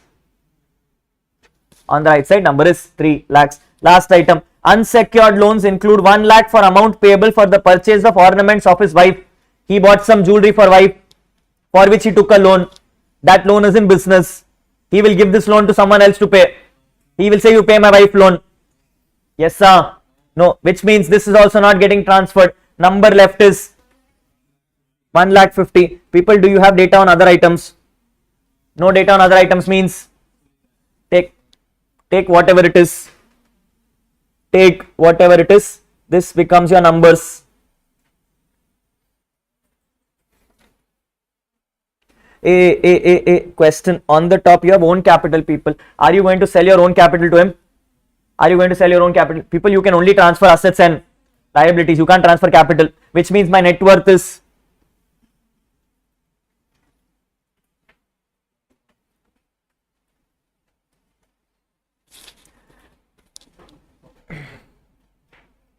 30,50,000 on the right side.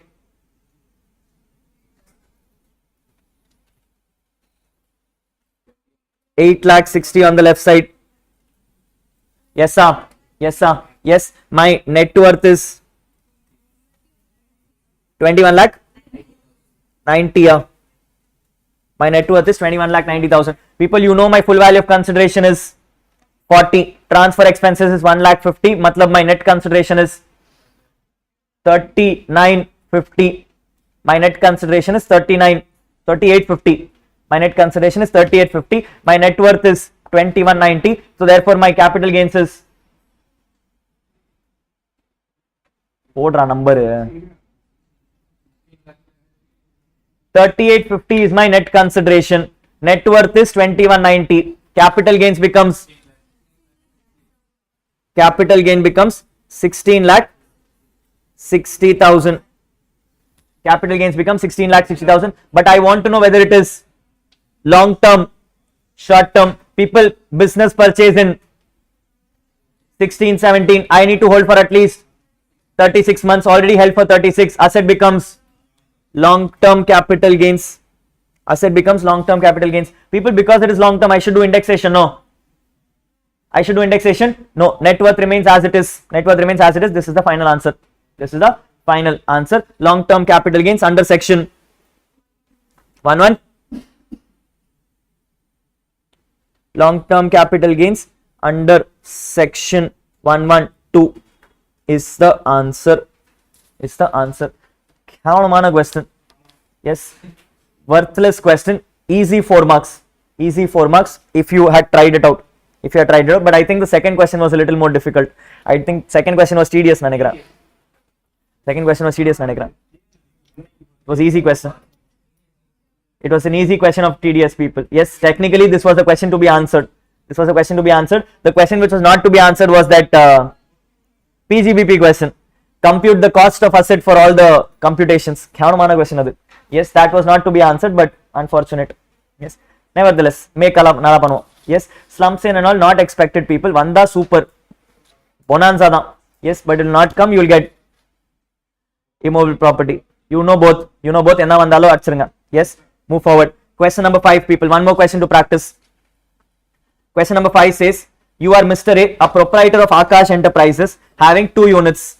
Having 2 units. The person has transferred the unit number 1 on 1st April 24 by way of slump sale with a consideration of 25 lakhs. The fair market value is 30 lakhs. People, I want to sell for 25. Fair market value is 30. Income tax will say sell for 30 lakhs. Unit 1 was started in 2010-11, meaning this is long-term capital gains. Expenses incurred is 28,000. People, 30 lakhs is my sale value. 28,000 is my expense. Therefore, my net consideration is 29 lakhs 72,000. My net consideration is 29 lakhs 72,000. You are required to compute capital gains with the following information. Now, notice this carefully, people. If I am looking at the table, I have 3 columns. Unit 1, Unit 2, total. Hey, I am selling. Apo, I don't care about. And I don't care about these 2 things. Not relevant. Not relevant. Let's look at Unit 1. Let's look at Unit 1. Unit 1 has building, machinery, debtors, other assets. On the left side, it has own capital. Will I sell own capital? Will I sell own capital? No, I won't sell own capital. Next, I have something called revaluation reserve for building of Unit 1, 3 lakh rupees. People, question is coming and saying the building which is there in Unit 1, I have revalued and created a revaluation reserve. Meaning, people, building was increased or decreased? Increased. Should building increase? No, because I told I want asset as per income tax. Income tax allows revaluation. Income tax does not allow revaluation, meaning this building is wrong. This building is wrong. Number is 9 lakhs. This building is wrong. Number is 9 lakhs. Now, people, now that you have corrected building, question, can you sell revaluation reserve? No. So, therefore, this is also ignored. This is also ignored. Correct up? Yes. Coming to bank loan, people, the question says 2 lakhs is the bank loan, but 70% is for Unit 1. Hey, I am selling Unit 1. Apo, I am going to sell 70%, which is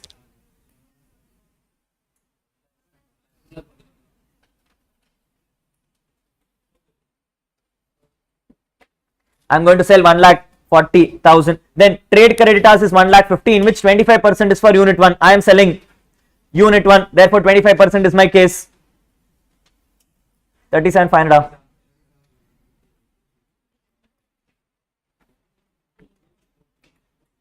37,500. Yes, yes, yes. As of now, I know this much facts. Let's look at other information, people. It says revaluation reserve is created by revising upward value of the building of Unit 1. Hey, we already know. Therefore, let it go. Machinery reflected at 3 lakhs in Unit 1 represents return on value as per books.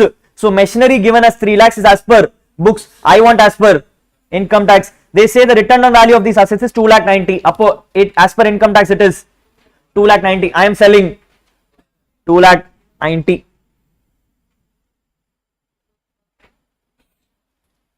I am selling 2,90,000.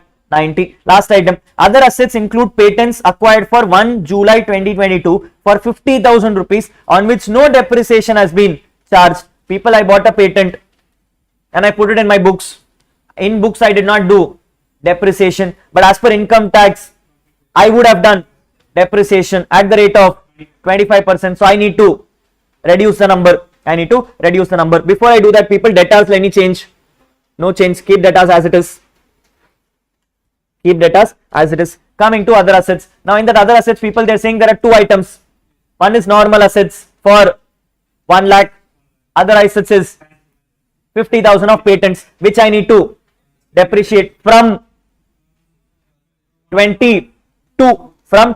People, in 22, I purchased asset on 1st July, meaning asset was purchased for more than 180 days. I'll give full depreciation. So, therefore, it is 50,000 into 75%, because 25 I removed. People, this will give me depreciation as on 31st March 2023. I am selling on 24, so which means one more year. So again 28, 125. People, here is a question. Imagine in this question, instead of 1st April 24, they would have given 1st April 25. Will you give 3rd year depreciation? Yes. If they sell on 1st April 25, you will give 3rd year depreciation. If they sell on 31st March 25, will you give 3rd year depreciation? No. People, depreciation always happens at the end of the year. Which means if I sell it before the year end,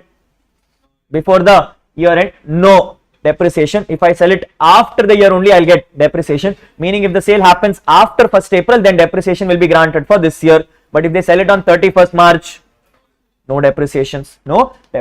Yes or no? So therefore I'm giving depreciation, people, and the number now becomes 1 lakh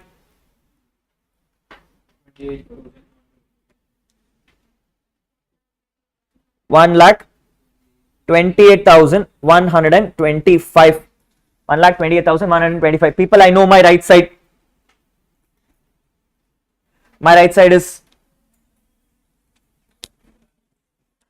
14,18,185. 125. 14,18,125. On the right side, on the left side, people, I have 1,77,500. Get me the net worth. Net worth is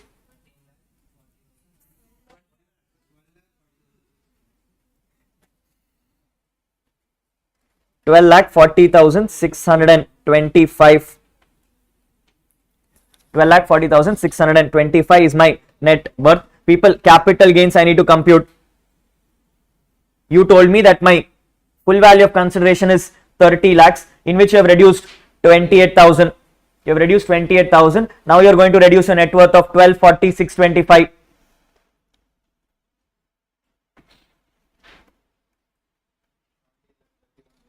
17,31.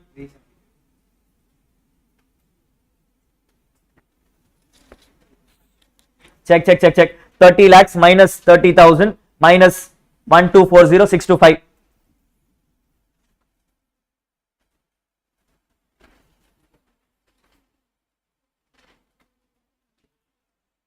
Hey, ma chacha.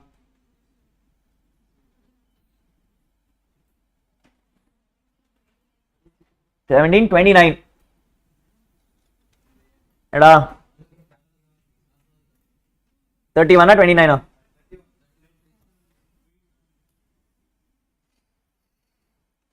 Okay. Whose calculator am I throwing? Try again, people.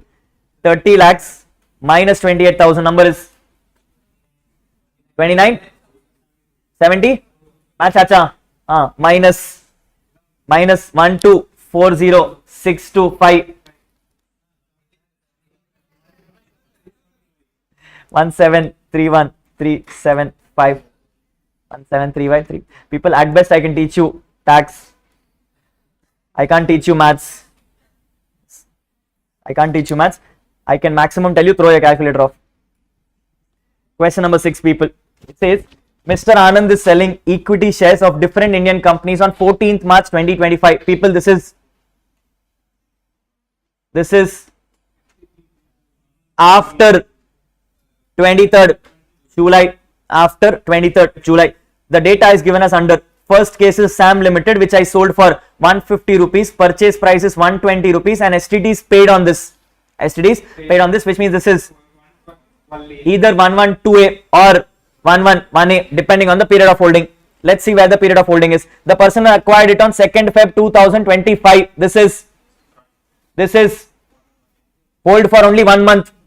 And therefore this is short term 111A. I purchased it for 120. I sold it for 150. People, do I have to do any changes?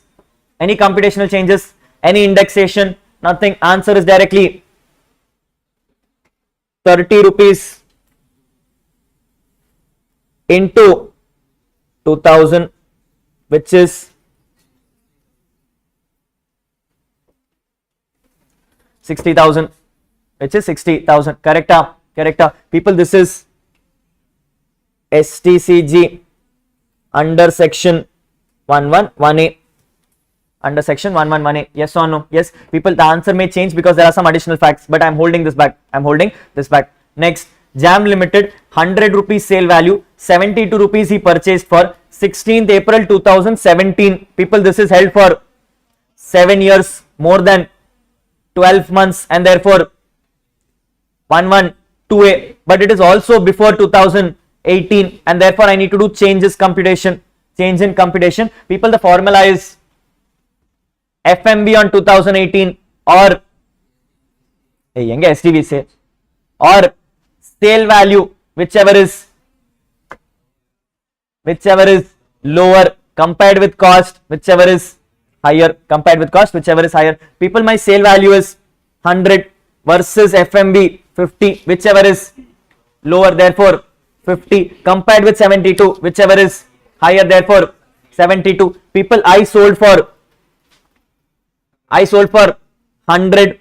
My revised cost is 72.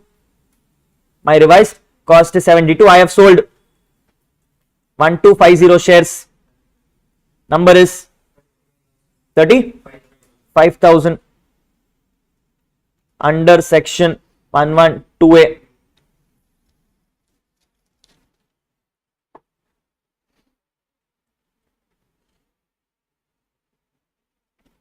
LTCG under section 112A. Yes or no? Yes or no? This is what it is. But before I proceed forward, people, let's look at the bottom information. First, they have given me inflation indexes. People, do I need it? Because first one is 111A. Anyway, no inflation. Second one is 112A. 112A gets no indexation. Indexation is only for 112. So indexation not relevant. Look at the next items. It says sale proceeds were subject to a brokerage of 0.21% and a securities transaction tax of 0.125% on the gross consideration. Now people, whenever I sold, I had to pay two costs. Brokerage, STT. People, STT allowed, not allowed? STT allowed, not allowed? Not allowed. STT is not allowed, but brokerage allowed. So let's compute brokerage also. I am doing brokerage of 0.1% of sale price. What is my sale price? 2000 into 150. 2000 into 150 into 0.1%.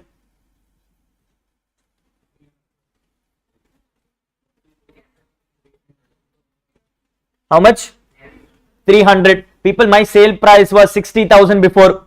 I am now reducing additional 300. Number becomes 59,700 under section 111A. Under section 111A. Agreed, not agreed? Agreed. Move forward. People, next one also 100 into 1250.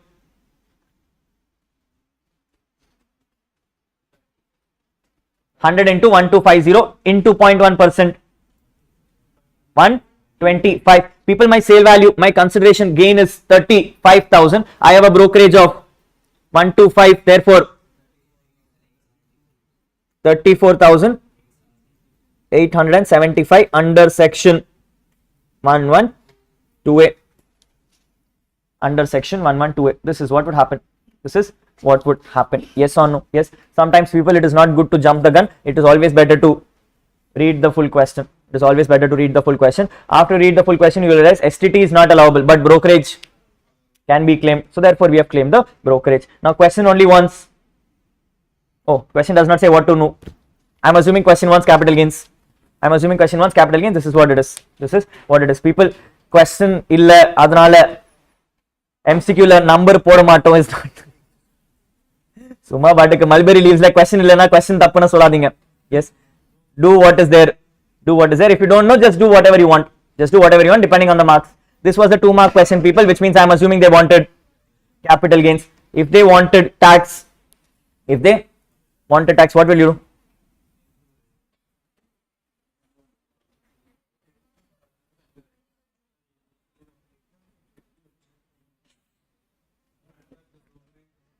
Sorry? Why?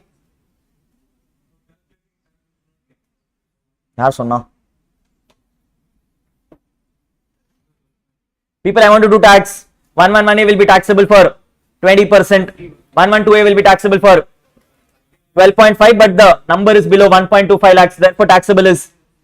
So, which means compute tax, go 59,700 into.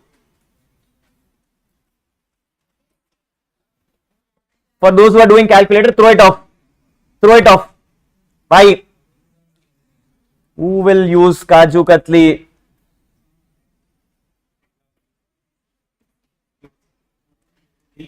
Your basic exemption limit is not utilized. So adjust both the incomes under basic exemption limit. They are below 2.5. Number becomes 0.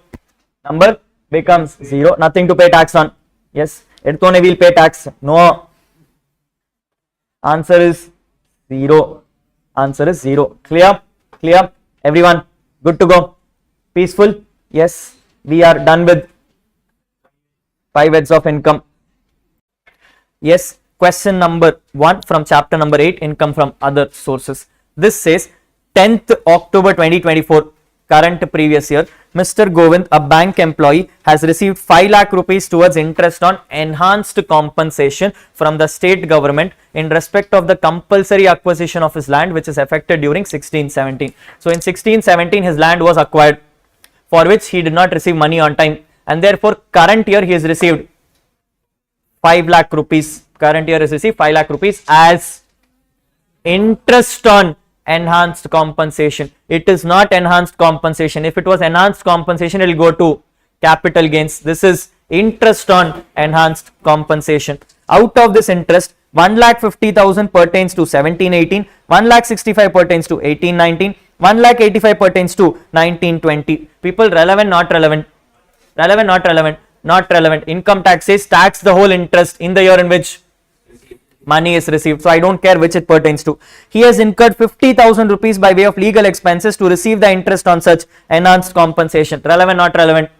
Not relevant, because I can only claim 50% flat deduction. I can only claim 50% flat deduction. All expenses ignored for me. All expenses is ignored for me. How much of the enhanced compensation would be taxable for 25-26? People, I'm going to tax 5 lakh minus 50%, which is 2,50,000. Simple, straightforward. Which is 2,50,000. Clear? Clear? Clear? Clear? Yes. On your question number 2, people, you're going to start writing answers along with me to see what you get right. Yes. Question number 2 says you are required to examine the following in the context of Income Tax Act 1961. Mr. B has transferred 500 shares of R Private Limited to BCO Private Limited on 10th October 24 for 3 lakh rupees when the market price was 5 lakh rupees. People, who gave whom? Who gave whom? B has given to. B has given to BCO. B has given to BCO. People, who's receiving the asset? BCO is receiving. Appa, who's receiving gift? BCO is receiving gift. Appa, who's going to be taxable for this? BCO is going to be taxable for this. Notice, I have given it to him for 3 lakh rupees. I should have given it to him for 5 lakh rupees. Rules of gift, people. Rules of gift. Rule number 1, it should be an asset. Is it an asset? It's a share. Rule number 2, should fall in exception. Does it fall in exception? No. People, B is BCO. B and BCO, they are shareholder companies. Doesn't fall in relative definition. Therefore, not covered. Therefore, not covered. Rule number 3, check for limits. Check for limits. Gift element is 2 lakhs, which is more than. Therefore, in the hands of. Very good. The indexed cost of acquisition of B is given as 4,45,000. Relevant, not relevant? Relevant, not relevant? Not relevant for BCO. Relevant for, because B has given the share under capital gains. The transfer was not subject to securities transaction tax. Section 11. Very good. Section 112. You are required to determine the income in the hands of B and BCO Private Limited because of the transaction. People, in the hands of B. In the hands of B. For those who know capital gains, provisions comes and says when you give an unquoted shares, you need to sell it at FMV. You need to sell it at FMV. People, I sold it for 3 lakhs. I should have sold it for. Therefore, it is 5 lakhs of revenue. Therefore, it is 5 lakhs of revenue. So, B will have a full value of consideration of 5 lakhs. B will have a full value of consideration of 5 lakhs. Already cost of acquisition is given to you. Cost of acquisition is given to you, which is 4,45,000. Therefore, my capital gains become 55,000. What capital gains is this? Long term capital gains is 55,000. Agreed, not agreed? Yes. Look from BCO perspective. look from BCO perspective. People, BCO should have paid 5 lakhs. BCO paid. BCO got a gift of. BCO will be taxable for 5 lakhs minus 3 lakhs, which is 2 lakhs under the head IFOS. Under the head IFOS. Under the head IFOS. Yes or no? Yes or no? People, did someone not understand this? Is it clear for everyone? Can we proceed? Can we proceed? Yes, yes. Question number 2. Mr. Shajan is an employed in a company with a taxable salary of 5 lakh rupees and has received a cash gift of 1 lakh rupee from Atma Charitable Trust in December 24 for meeting his medical expenses. People, I have received money from a trust. I have received money from a trust. Exception falls here. Exception falls here, and therefore this is exempt.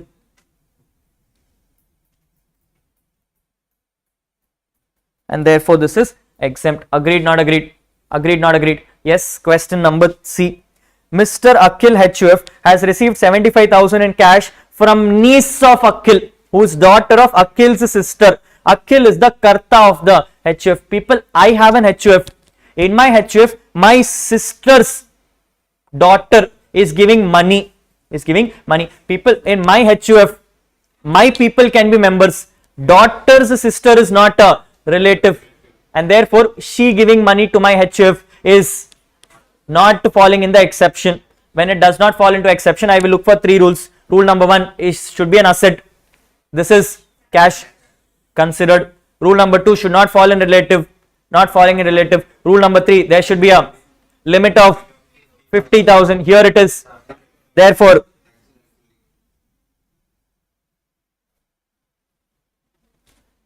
taxable. Agreed, agreed, agreed, agreed. Next, Mr. Akshat has received 100 shares of A Limited from his friend as a gift on the occasion of his 25th marriage anniversary. The fair market value on the date was 100 rupees per share. People, Akshat has received from his friend a share worth shares of 100 for 100 rupees per share on his marriage anniversary. People, rule number 1, asset is shares, covered. Rule number 2, exception to the rule, marriage anniversary, not covered. Rule number 3, check for limits. Check for limits. 100 into 100 becomes 10,000. Limit crossed, not crossed. Not crossed. Taxable, not taxable. As of now, not taxable. As of now, not taxable. Read further. It says the person has also received jewelry worth 45,000 from his nephew on the same date. People, jewelry, asset, covered, not covered? Covered. Given from nephew. Nephew, relative, not relative? Not relative. Amount received is 45,000, which is less than 50. But specified movable property says take all properties quota 45 plus 10 becomes, therefore amount taxable full 55.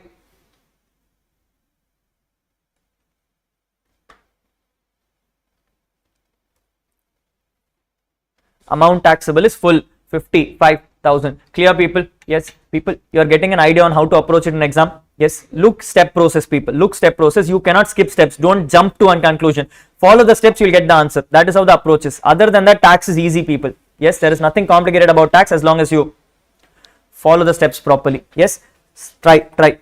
Point number E. It says Kishan HUF has gifted a car to son of Karta for achieving good marks in 12th standard board exams. The fair market value of the car is given as 5,25,000. Taxable, not taxable? Not taxable, because car is not an asset. See, this is what I told you. Where you start jumping on 5,25,000 and all, you forgot to do step number 1. Step number 1 says find the asset. Asset itself is not there. Asset itself is not there. This is a car and therefore not covered. Therefore not covered. Yes or no? Yes, pay attention. Pay attention. We are moving on forward. It says a sum of 1,20,000 was received as gift from non-relatives by Raj on the occasion of the marriage of his son Praveen. People, amount received, cash received for son's marriage. Exempt, not exempt? Not exempt. Amount received is 1,20,000, therefore fully taxable. Hey, if the same money was received by son Praveen, exempt. It is exempt if the son had received it. Yes. Next, cash gift of 51,000 was received from friend on the occasion of her Shastri Pata Purti wedding function celebrated on her husband completing 60 years of age. Received cash, received it for wedding anniversary and received 51,000. All conditions satisfied. Amount is taxable. Amount is taxable. Correct. Next, diamond necklace worth 2 lakh rupees presented by sister living in Dubai. People received diamond necklace, covered asset, jewelry received from sister, therefore exempt.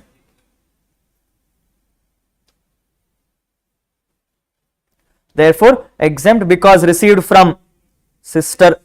Received from sister. Next, fixed deposit assigned in the favor of Mrs. Hemali, held in a scheduled bank. Value of the fixed deposit, interest accrued thereon 52,000. I have an FD, I have given it to you for free. I have given it to you for free. Taxable exempt. Taxable exempt. This is exempt because FD is not covered in BA pass DJ. FD is not covered in BA pass DJ. There is no FD inside BA pass DJ. Therefore exempt. Mr. A is a dealer in shares and has received from his friend Mr. C, who is also a dealer in shares, 1000 shares of X Limited at 400 rupees each on 19th June 2024 for the fair market value of 600 rupees on that date. All these shares were sold in the course of the business on 23rd June 2024. Dealer in shares received shares at a lower price, sold these shares in the course of the business. I am under the head IFOS. Taxable, not taxable. Taxable, not taxable. Yosik Ringa. Taxable, not taxable. Not taxable.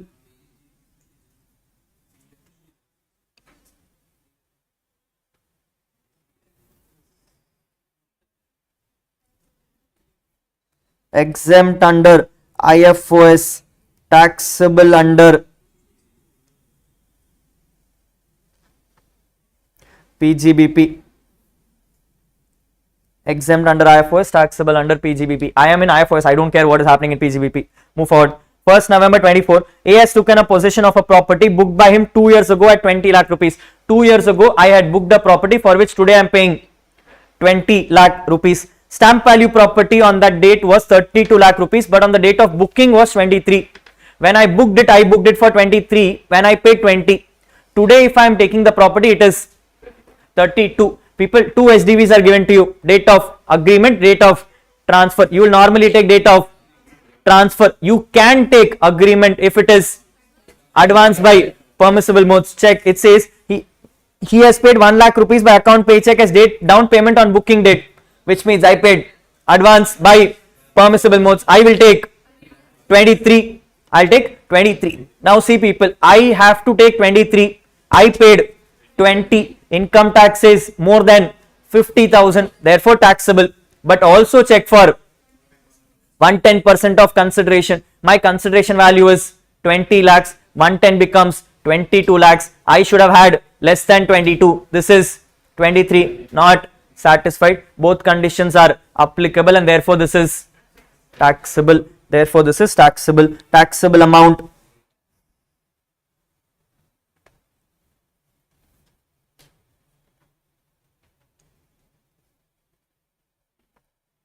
Taxable amount rupees 3 lakhs. Hey, agreed, not agreed. Makes sense, makes sense, makes sense. Go forward. Arun has received an advance of 56,000 on 11th September 24 against the sale of his house. However, due to non-payment of installment in time, the contract was cancelled and the amount of 56,000 has been forfeited. People, this is advance forfeiture. Rules say after 2014 taxable under in the year in which the forfeiture takes place. This forfeiture took place in September 24, therefore taxable in the current year. Under the head IFOS. Hey, if this number was before 2014, I will reduce from the cost under capital gains. Next, Tanmay has gifted a refrigerator to his sister's daughter Tanu on her marriage. Fair market value 75,000 because, very good, exempt because refrigerator is not covered. Exempt because refrigerator is not covered. Next, post office savings bank interest is given as 19,000 rupees by a resident assessee Mr. Ram, 46 years. In people, interest on post office savings, you are eligible for 3,500 of deduction. You are eligible for a deduction of 3,500 rupees, which means taxable amount 15,500. Taxable amount is 15,500, but also allowed what? 80 TTA. Also allowed 80 TTA. You can also claim 10,000 of 80 TTA, people. I am under IFRS, so therefore I am not bothered, but you can also claim 80 TTA. You can also claim 80 TTA. Yes or no? Yes, yes. Pay attention. Next, last question. It says, examine whether the following are chargeable to tax and the amount liable to pay tax on this. The loan received of 2,50,000 by Mr. Arnab from Namo Private Limited, where Arnab is holding 26% shares of the company and company has incurred loans since the last 2 years. People, I have received loan from a private company in which I am holding 26% share. This amount is deemed dividend. Amount taxable. Amount taxable is 0.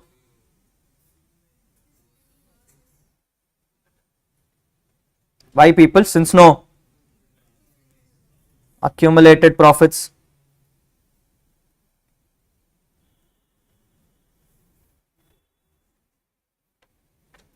Zero, since there is no accumulated profits. Yes, pay attention to small things. While yes, everything got covered, the problem is the question said you wanted accumulated profits, but the question has losses and therefore there is no deemed dividends. There is no deemed dividends. Yes, yes, yes. Next, Hudson Private Limited during the financial year 24-25 has decided to buy back 50,000 shares which are held by Mr. C at a price of rupees 12 per share when the accumulated profits of the company is 4 lakh rupees. Mr. C has acquired the shares of Hudson Private Limited at 15 rupees in 2014.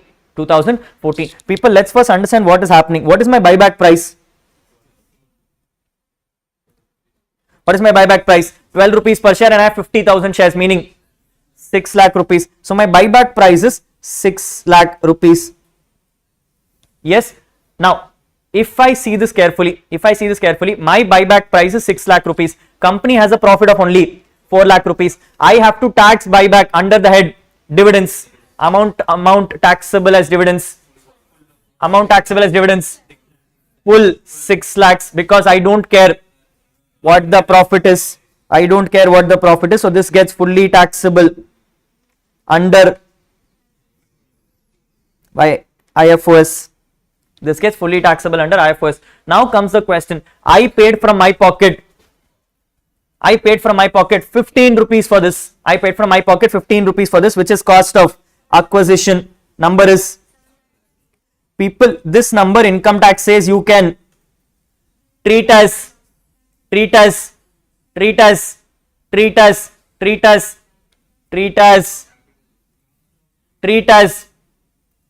long term capital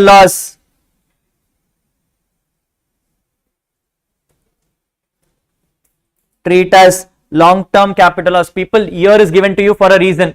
2014 year means that the asset is held for more than 24 months. Because the asset is held for more than 24 months, this is a long term capital loss. Do not say capital loss because if it ends up being short term, you could have adjusted against other capital gains also. This is a long term capital loss to be adjusted only against long term capital gains for a maximum period of. So this is treated as long term capital loss to be carry forward for 8 assessment years. And set off against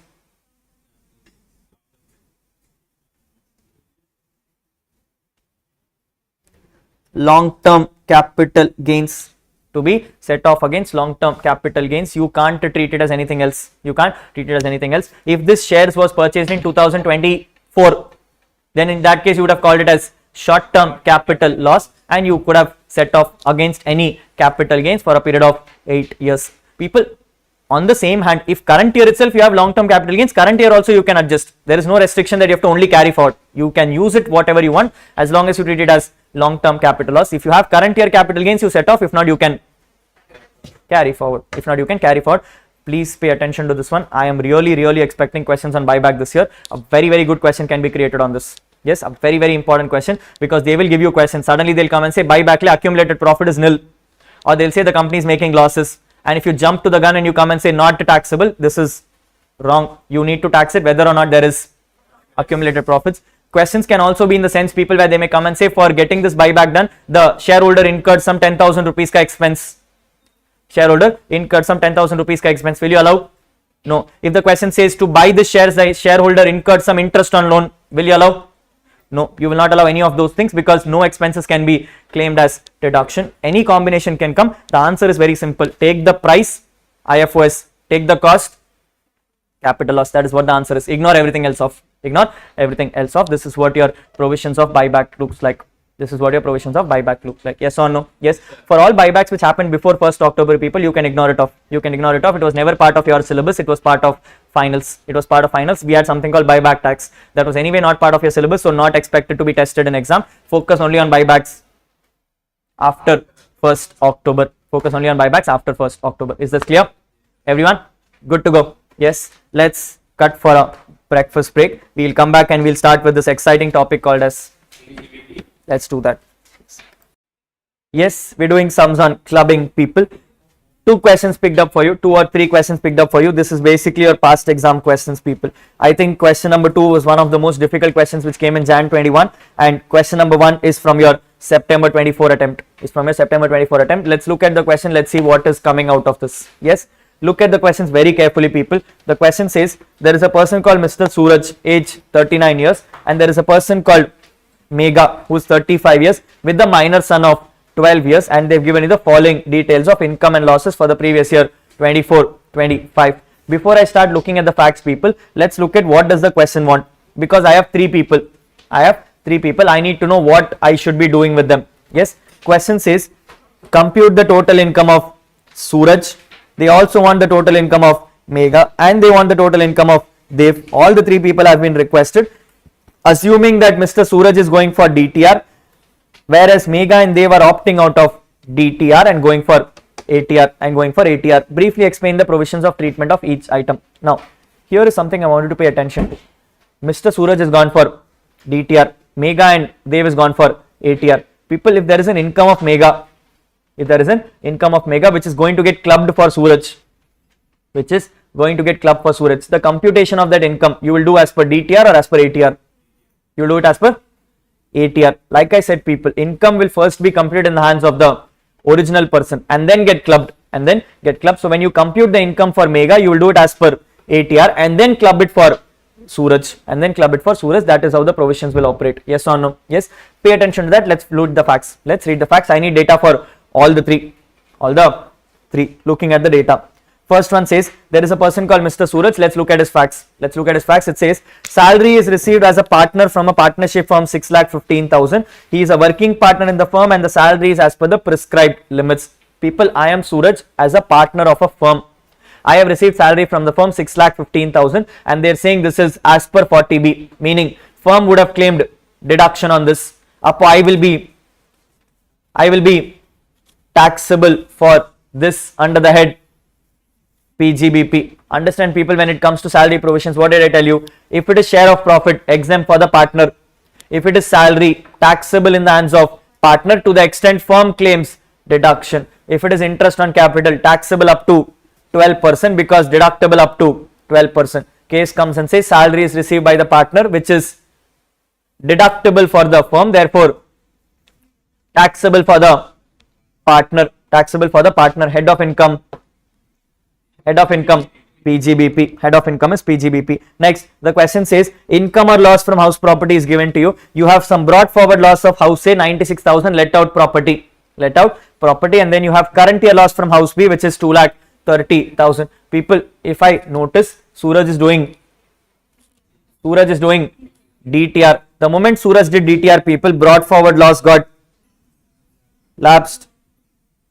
brought forward loss got lapsed. I can't claim brought forward loss. There cannot have been brought forward losses. There cannot have been brought forward losses. Yes or no? Yes. Coming to the current year loss, people. I have current year loss from HB, house B. I can only set this off against profits from house. Profits from house. Do you see any profits from house? Do you see any profits from house? 99%. This loss will also get lapsed. Will get lapsed, but hold the discussion. Hold the discussion. Let's see the other cases. Maybe there is an HP from clubbing. We don't know. Let's hold it back. Next. Interest is received on enhanced compensation 2 lakh rupees. It relates to transfer of a piece of land of financial year 18-19. People, I have received interest on enhanced compensation, taxable under the head. Taxable under the head IFRS. People, we discussed enhanced compensation is capital gains. Interest is IFRS. Because it is taxable under IFRS, I am allowed 50% deduction. The question says out of this 35,000 pertains to previous year 23-24, balance pertains to preceding previous year. Relevant, not relevant?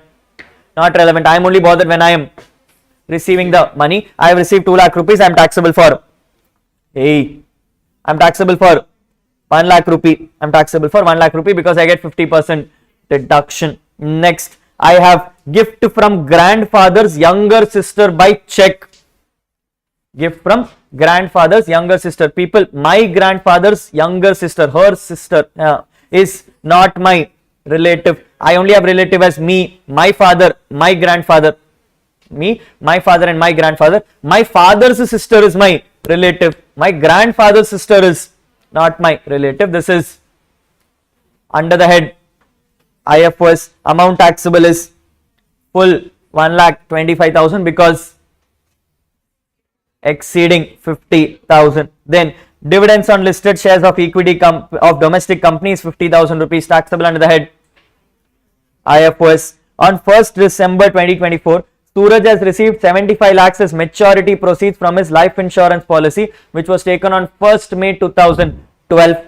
He has paid 6 lakh rupees as annual premium and sum assured was 65 lakhs. People, for those who remember IFRS, when we did, I told you we are talking about the premium exceeding 5 lakhs only for policies taken after 1st April 23. 1st April 23. This is a policy before 1st April 23. Therefore, the 5 lakh provision will not apply. The 5 lakh provision will not apply. Chapter 6A provisions will apply. Chapter 6A provisions come and say if you have paid premium less than the percentage given in Chapter 6A, less than the percentage given in Chapter 6A, the policy is exempt. Otherwise, the policy is taxable. Otherwise, the policy is taxable. Look at the policy, people. This is 1st May 2012. This is 1st May 2012. After 2012, before 2012. This is 1st May 2012. This is after. If it is after, you need to pay a premium of 10% of the sum assured. People, sum assured is 65 lakhs. You can pay premium up to 6.5 lakhs. You have paid premium of which is within 10%. Therefore, policy becomes exempt. Therefore, policy becomes exempt. Like I said, people, if you are within the limits of Chapter 6A, the policy will be exempt. This is within 10%. Therefore, policy is exempt from tax. Policy is exempt from tax. Yes or no? Yes or no? Yes, this is what Suraj will do. Come to Mega. Come to Mega. Mega question comes and says there is some current year loss from business. She has carried on this business with funds from Suraj gifted to her 8,10,000. People see what is happening. Mega has made some loss from business, but this loss from business is happening because Suraj gave him money. Suraj gave him money. People, Suraj giving him money invested in business, whatever profit comes will be allocated to both the people in proportionate capital ratio. Nothing mentioned about Mega's capital, which means assumption is everything Suraj gave. Everything Suraj gave. If Suraj gave everything, people, this loss now pertains to Suraj. So Suraj will take this PGBP loss and set off against PGBP profits. If not, they're set off against other heads except salaries. If not, carry forward. Mrs. Mega has purchased a house property from her Sridhan. People, Sridhan is like pocket money. Sridhan is like pocket money and has gifted the same to her minor son Dev on 1st April 24 out of love and affection. The fair market value on the rate of transfer is 51 lakhs. People, I had a property. I gave it off to my son. I gave it off to my son when the FMV was 51 lakhs. Any tax treatment?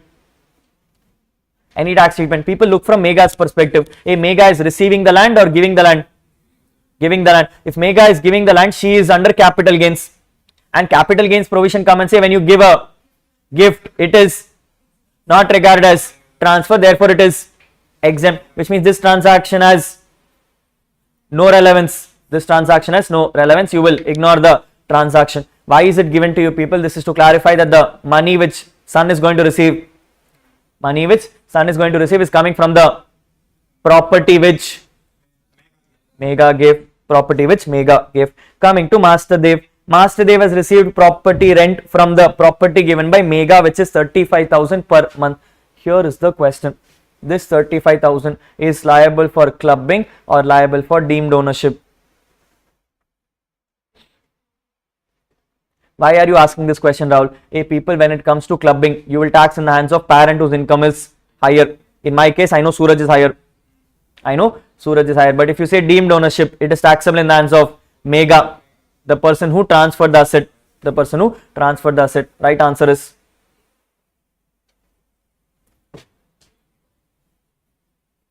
check. No deemed ownership concept. What is deemed ownership? Come and say. Deemed ownership says transfer to spouse or don't stare at my face, look at your books. Deemed ownership says people any kind of transfer to spouse for inadequate consideration or transfer to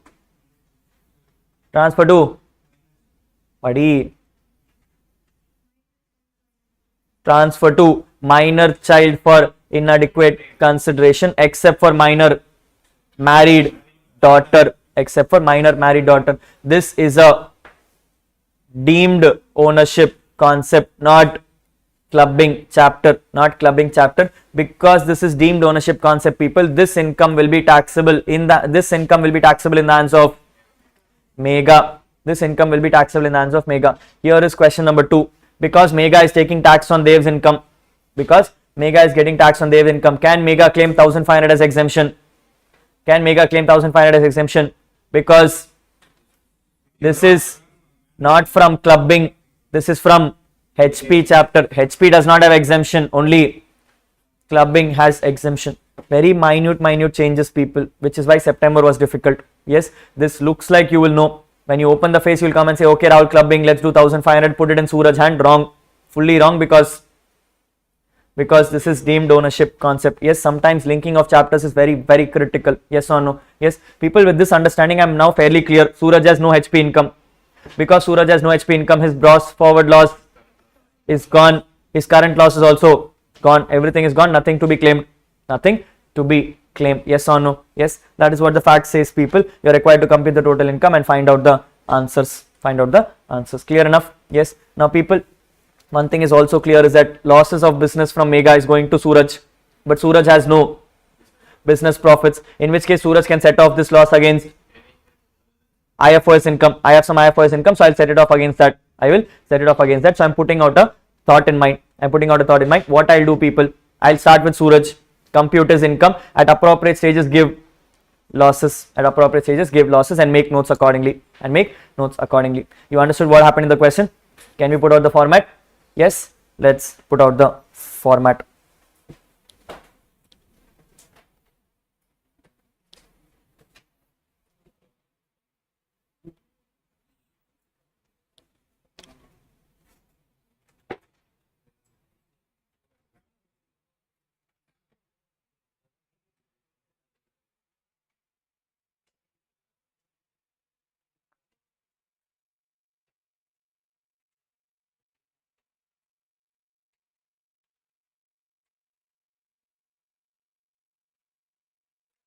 I'm doing question number 1. People, 2 ways to approach questions like these. Either you can prepare 3 columns and put Suraj, Mega, Dev together, or you can first do Suraj, then do Mega, then do Dev. Preference, I would prefer do separately, people. The reason is very simple. Mega has nothing. If you notice, Mega's loss got clubbed. Mega only has 1 HP income, and Dev technically has nothing. Having multiple columns, you're wasting time. I can rather do it in a single shot. Yes, so let's do computation of total income of Suraj for AY 25-26. Normally people, I would have preferred the 3 columns if you had multiple income data. If you have multiple income data, always prefer 3 columns and do it together. In this question, Mega and Dev does not have much, so I would rather keep it separate. It's easier to present. Yes, I will start with particulars.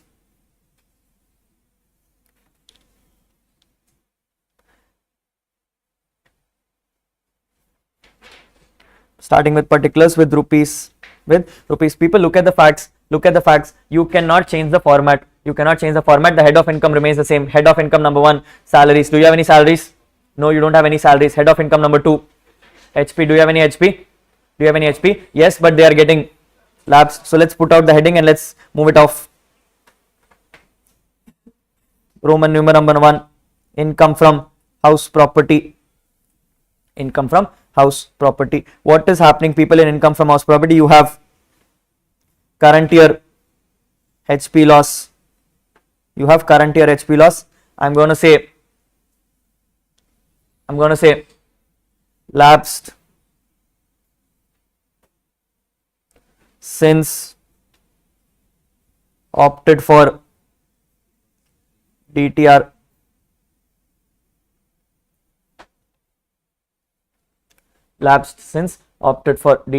Next line, I'm saying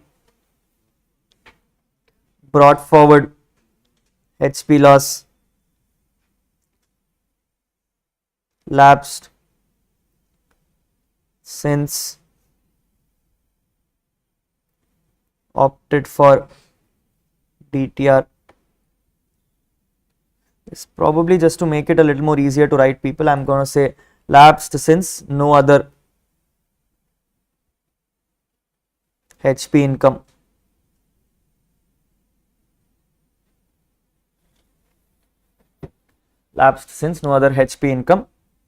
And opted for DTR.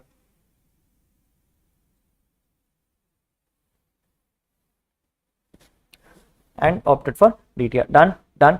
After my HP, people, what else do I have? I have PGBP. Do I have PGBP? Yes, what PGBP do I have? I have salary as a partner.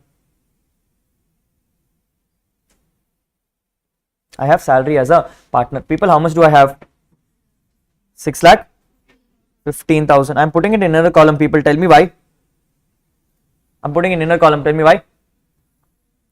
People, Mega has made some business loss which I'm eligible to set off against business profits. Yes. So therefore I'm saying less loss incurred by Mega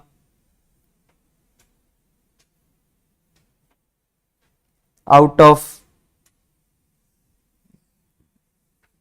gift given by Suraj, within brackets, clubbed in the hands of Suraj.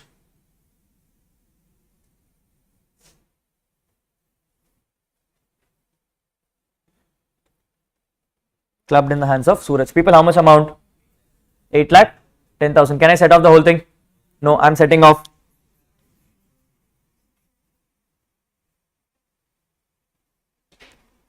I'm sending off 6,15,000. People, what happens to the balance?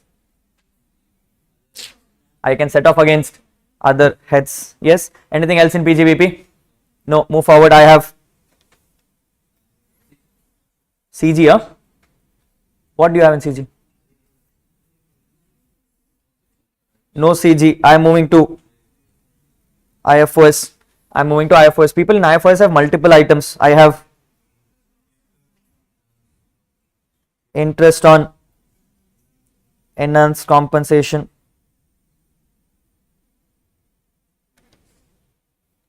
taxable in PY 24-25 as year of receipt, only up to 50%. Therefore taxable amount is 1 lakh.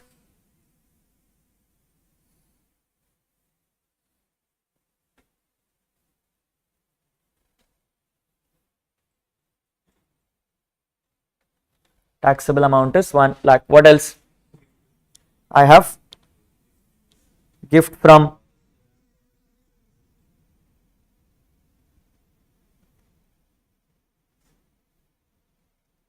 grandfather's sister. Younger indalo okay, elder indalo okay. Not a relative. Amount is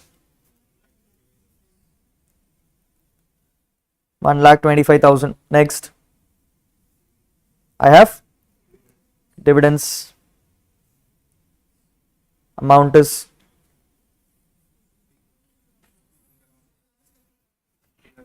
net clear ka.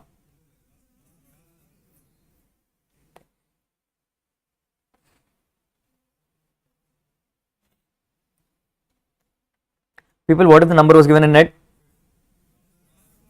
What if the number was given in net? This number would have been after TDS. TDS rate is 10%. So this number would have been 90%. Reverse work and get the 100%. Yes, dividends is 50. Yeah, 50,000. Dividends is 50,000. Next is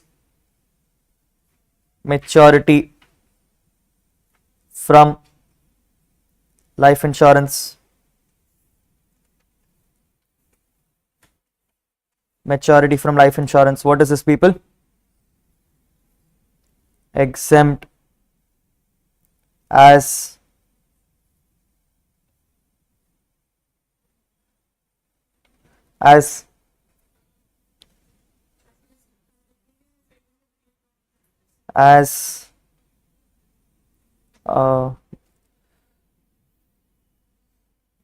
forgot what is it called, opted, availed, as taken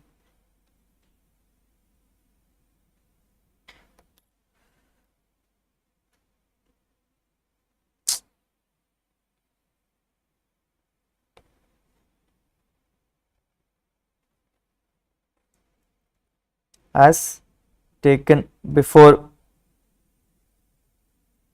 1st April 23 and premium is within 10% of sum assured, therefore 0. Anything else?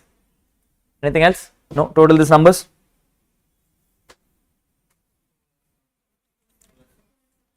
$2,75,000. Yes, in this 2,75,000 people, I had a total loss of 8,10,000. I have already utilized 6,15,000. Difference give me 1,95,000. I have 2,75,000. I can set off. So less.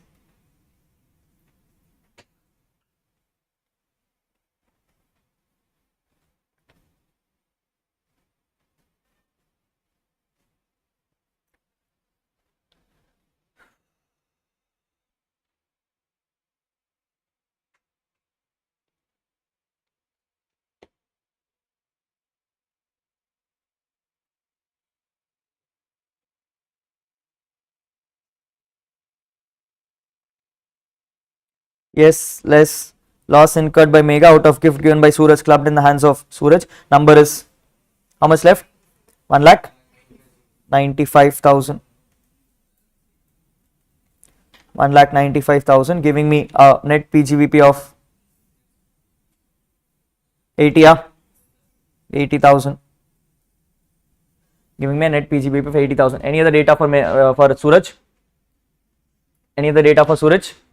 No. That's all is the numbers, which means finally Suraj is taxable only for 80,000.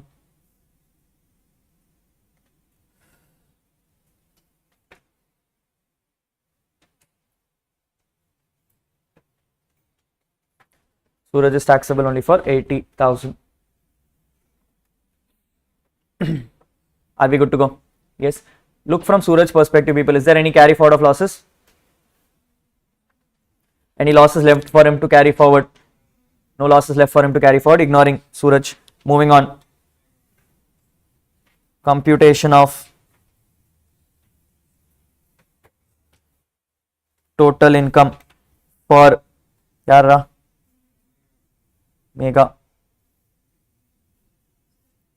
for AY 25-26.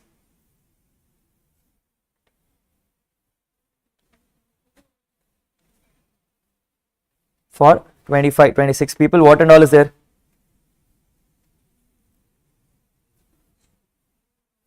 I have house property,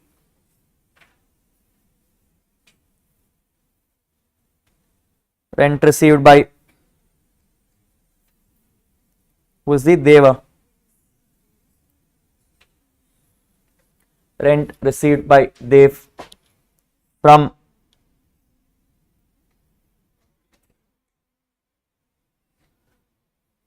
property gifted by Mega. From property gifted by Mega.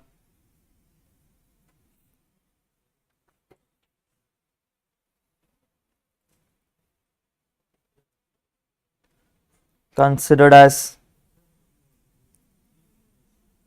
deemed ownership. Considered as deemed ownership. Thus,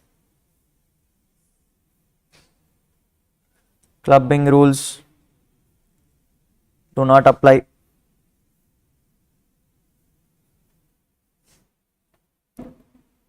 No benefit of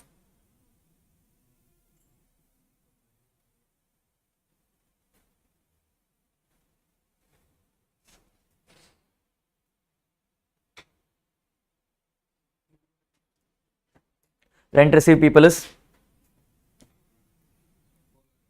4 lakh 20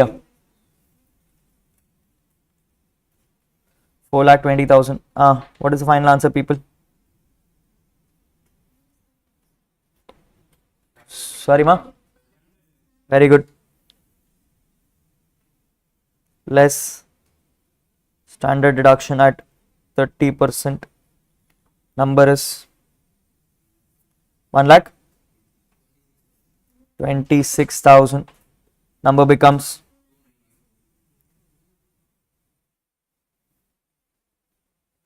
2,94,000. Number becomes 2,94,000. What other data do you have, people? You have PGBP, loss incurred in business,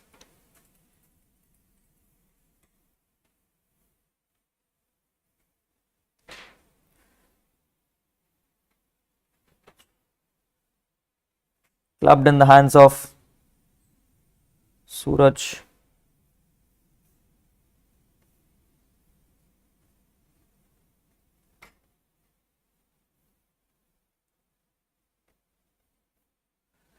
Final income for her. This is her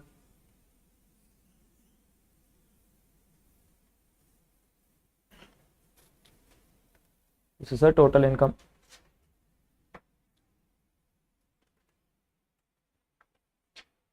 People, I don't have to do Dev because income has been deemed as income for Mega. Income has been deemed as income for Mega. Done? Yes, yes. So it is 80,000 and 2,94,000.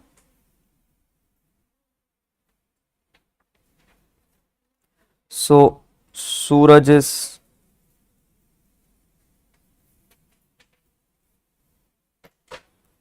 80,000. Mega is 2,94,000. Dev is nil. Davis, clear? Yes, yes, yes. The only thing tricky about this question, people, is this rent part from Mega. So please be very mindful about this. Very mindful about this. Moving on forward to question number 2. Yes, one of the very beautiful questions, people. Everything is wrong about this question. Let's look at question number 2. It says, during the previous year 24-25, the following transaction has taken place in respect of Rahul, who's aged 56. Rahul is owning 2 house properties in Mumbai. The details of these house properties are given to you. The first house property is an SOP property, whereas the second property is an LOP property. From first property is receiving no rent, but from second property is receiving 60,000 ka rent. Municipal tax is not paid for any let out property, but is paid for self-occupied property. Can I take? No. Ignoring it off. SOP, there is no municipal tax. Then they have paid interest on loan, people, 3 lakh 50 and 5 lakh rupees. 3 lakh 50 for SOP gets restricted to 2 lakhs and 5 lakhs for LOP gets restricted to no restriction. Full 5 lakh gets allowed as deduction. Principal repayment has happened on loans 2 lakh and 3 lakh, totally 5 lakhs. I can claim 80. C, 1 lakh 50,000. I can claim 1 lakh 50,000. Rahul has a house in Delhi. During the financial year 15-16, the person has transferred the house to Mrs. Vamika, daughter of his sister, without any consideration. The house has been decided to go back to Rahul only after the lifetime of Mrs. Vamika, which means this is a irrevocable transfer. This is an irrevocable transfer. The transfer has been made with the condition that 10% of the rental income from the house will be paid to Mrs. Rahul. Will be paid to Mrs. Rahul. The rent received by Mrs. Vamika during the year is 5,50,000 rupees. 5,50,000 rupees. Notice the question carefully. Rahul has done a irrevocable transfer to Mrs. Vamika, daughter of his sister. In that irrevocable transfer, they are saying some amount will come back to Mrs. Rahul. Question: clubbed, not clubbed? If clubbed, how much clubbed?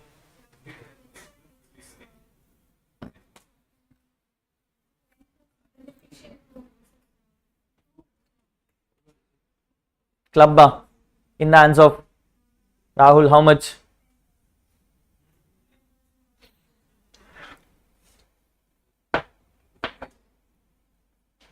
All aligned? We'll club it in the hands of Rahul for 55,000 because part benefit has been received by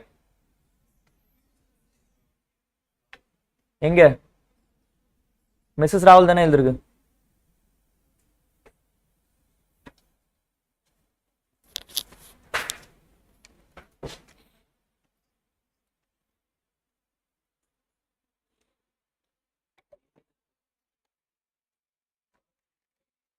Transfer to any other person for the benefit of spouse. And the provision then. People, this is taxable for full 5,50,000. This is taxable for full 5,50,000. Irrevocable transfer provision comes and says when a transfer happens on irrevocable basis with the condition that any benefit comes directly or indirectly to the transferor, the whole of the income gets clubbed. Even though 10% is what is coming back, fully will become taxable in the hands of Rahul. The same provision is there other place also, people. Transfer to any other person for the benefit of spouse never comes and says it is only taxable to the extent I have given. It says whatever is transferred, full income is clubbed. I don't care how much is coming back. At the end of the day, you have made a transfer with an intention to cheat, everything becomes taxable. This is taxable for the full 5,50,000. Check your books, people, you'll find it.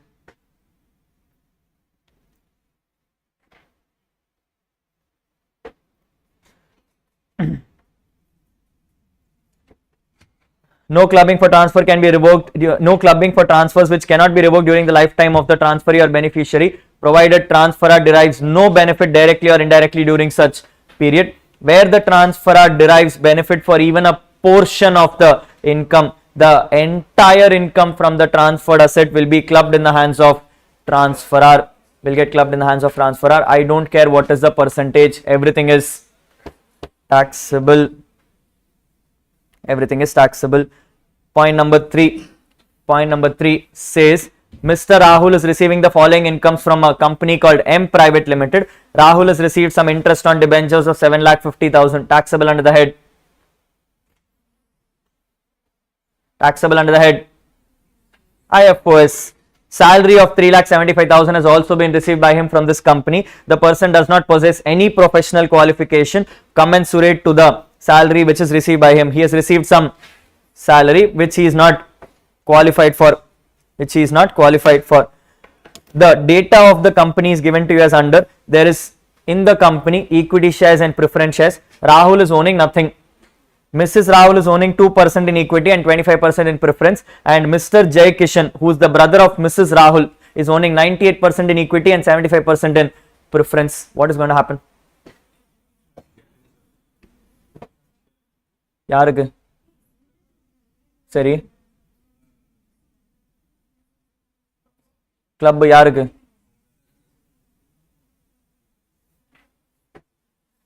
why will brother pay tax on your income?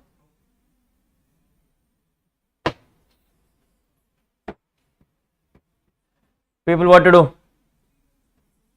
Clubbed in the hands of, because 25% off.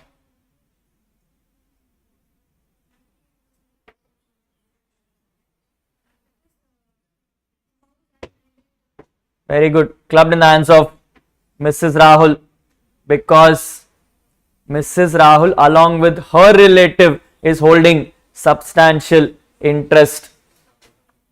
Mrs. Rahul along with her relative is holding substantial interest, and therefore it will be taxable for Mrs. Rahul. People, look from Mrs. Rahul perspective. Mr. Rahul is a spouse.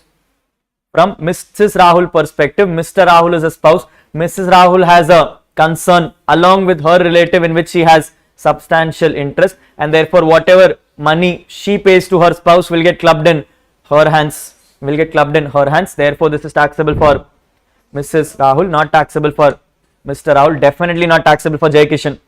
He is not going to take responsibility on this. Yes, at the same time, people, please bear in mind, this is only substantial interest based on equity shares. Preference has no relevance. Preference does not give you voting powers. Brother of? Then it doesn't matter, no? Rahul, it should be someone's, it should be my spouse and her relative. If my relative itself has substantial interest, it doesn't matter. There is a provision only for me and my spouse. Spouse should be involved somewhere. Yes. Next, Mr. and Mrs. Rahul are forming a partnership firm with equal share in profits. Rahul has transferred a fixed deposit of 1 crore to this firm. The firm has no other income or expense other than earning an interest of 9 lakh rupees from this fixed deposit. The firm has distributed the entire surplus to both Mr. and Mrs. Rahul. So I have a FD, gave it to my firm. Firm made profit. Profit got split between Mr. and Mrs. Rahul. Taxable in the hands of. Taxable in the hands of Mr. How much? Full, because there is no. சரி யாருக்கு ஏன் பாதி வந்துட்டு Mrs ராவுலுக்கு போச்சுல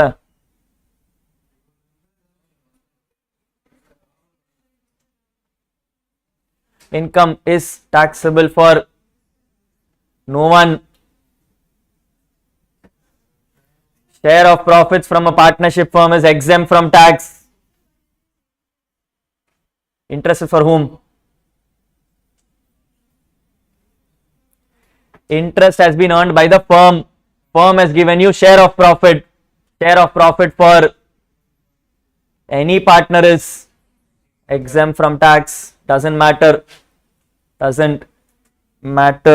Next, Rahul is holding preference shares in Cape Private Limited. He has instructed the company to pay dividends to Mrs. Geetanshi, the daughter of his servant. The transfer is irrevocable at the lifetime of Mrs. Geetanshi. Dividend received by Geetanshi is 13 lakh rupees.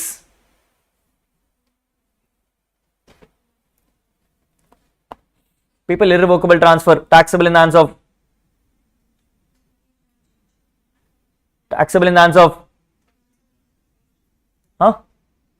Transfer Geetanshi. Taxable in the hands of Rahul. Bye.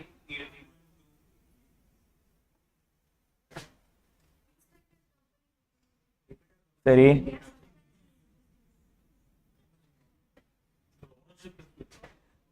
This is transfer of income without transfer of asset.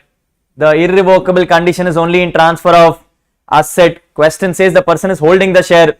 I am only instructing dividend to be paid off. Asset is in my name. Transfer of income without transfer of asset is taxable in the hands of transferor. If any person transfers his income, whether revocable or not, it will be still taxable in the hands of transferor. It will still be taxable in the hands of transferor. I am only bothered when it is transfer of asset. This is not transfer of asset. This is transfer of income. Therefore, taxable for Rahul. Other incomes are given to you. They have interest on savings bank account of 2 lakh rupees, taxable under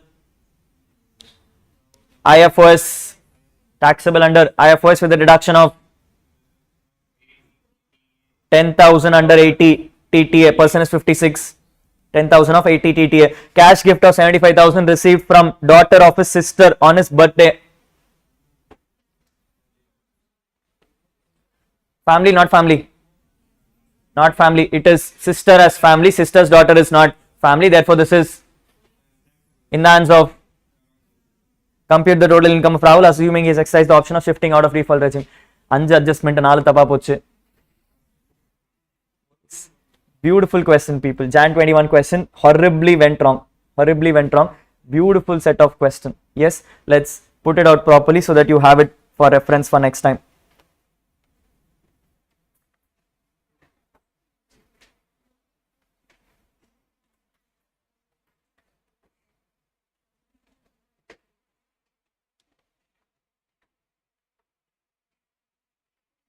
Question number 2.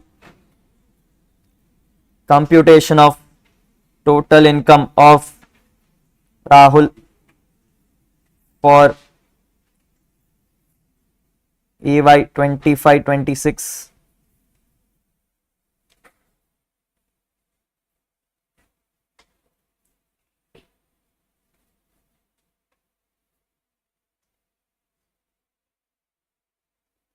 For AY 25-26.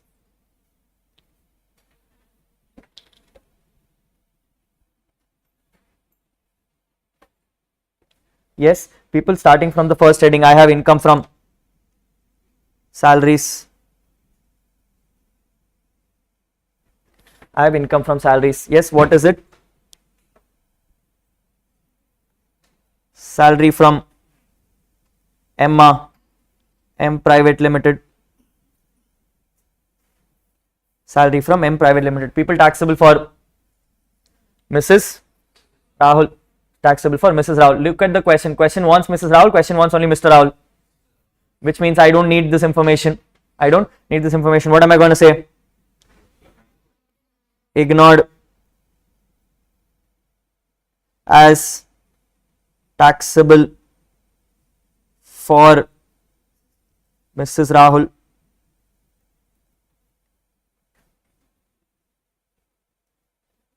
Since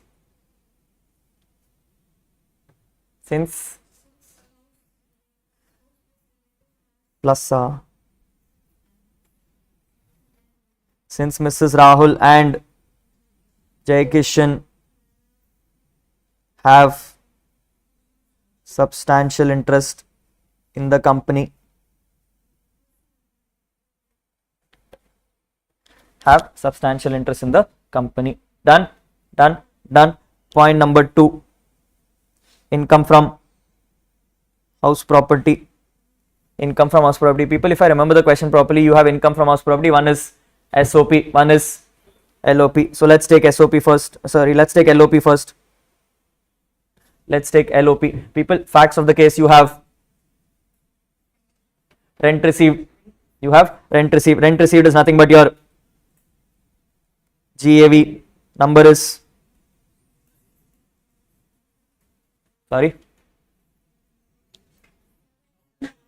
7,20,000. You have 7,20,000 minus municipal tax number is 0. I have a NAV of 7,20,000 minus standard deduction at 30%, also minus interest on loan, number is 5 lakhs. 5 lakhs. Next, what is 30%? 2 lakh 16, 2,16,000. Number reduce both. 4,000. I'm keeping it in inner column, people, because I have some more adjustments to do. Income is 4,000. People, after this I have SOP. I'm going to ignore my MT. I'm arriving at NAV. NAV also 0. 30% of NAV becomes 0. I have interest on loan maximum.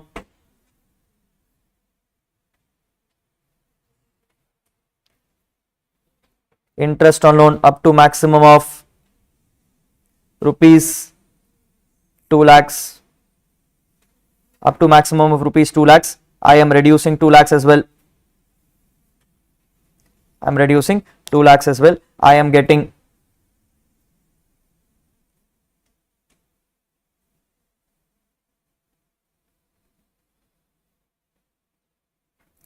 number as negative 196. People, do I have any other HP income? Which one? Any other HP income? Idu thavara. Do I have any other HP income, people? I do. The one which is given to Vamika.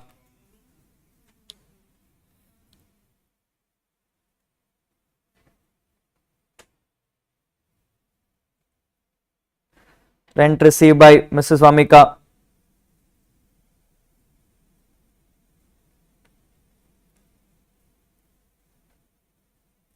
Clubbed to Rahul. Since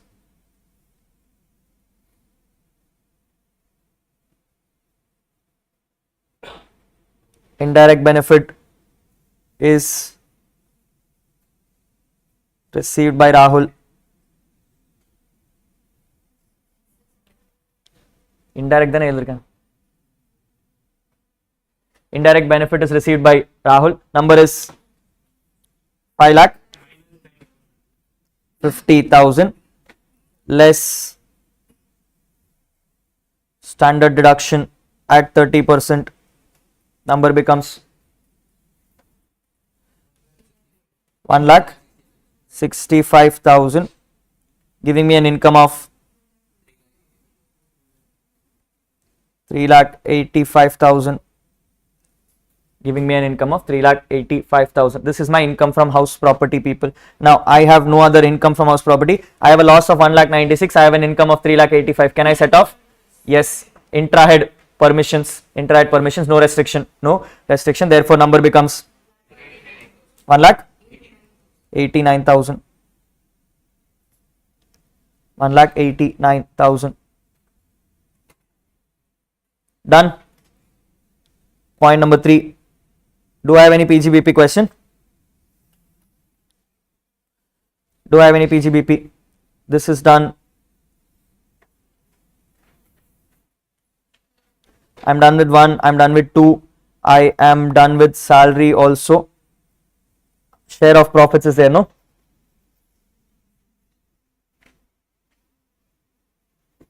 Point number 3. PGBP.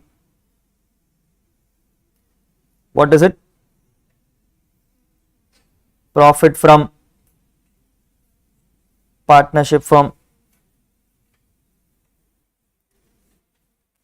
hyphen exempt under section 10(2)(a). Section number is not important, I'm just showing off. Point number 4. Do you have any capital gains in the question? Any capital gains in the question? No? No? Move to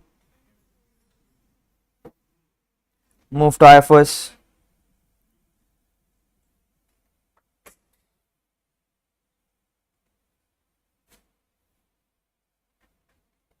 Move to IFRS. People, what and all items do I have in IFRS?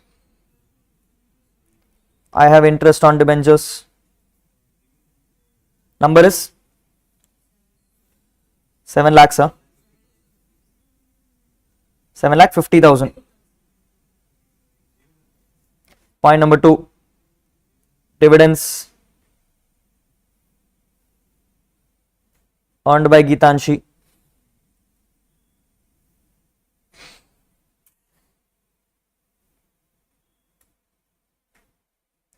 Hyphen clubbed as it is transfer of income without transfer of asset. Without transfer of asset. Number is 30 lakhs, sir. 13 13 lakhs. What other people? I have interest on savings. Number is 2 lakhs. Then gift from Nisa. Gift from niece hyphen not a relative. Number is 75,000. Any other items in the question? Any other items in the question? All items covered? All items covered. Total numbers 7,50,000 plus 13 lakhs plus 2 lakh plus 75,000.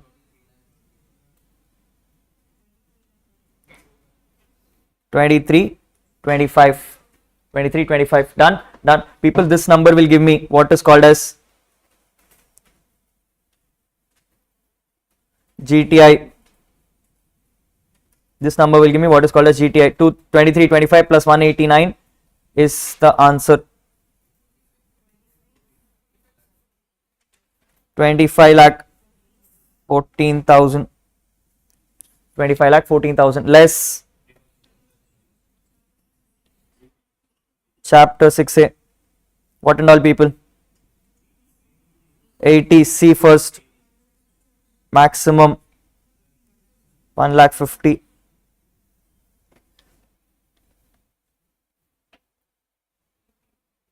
हाँ 80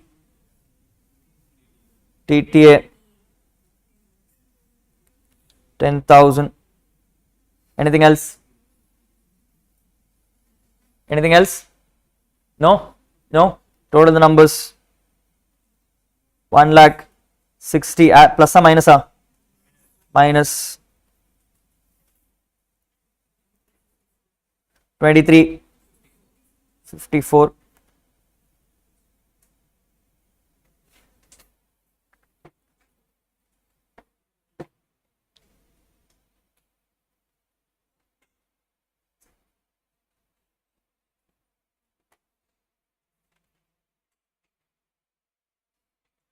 $23.54 is the final answer. Yes, sir.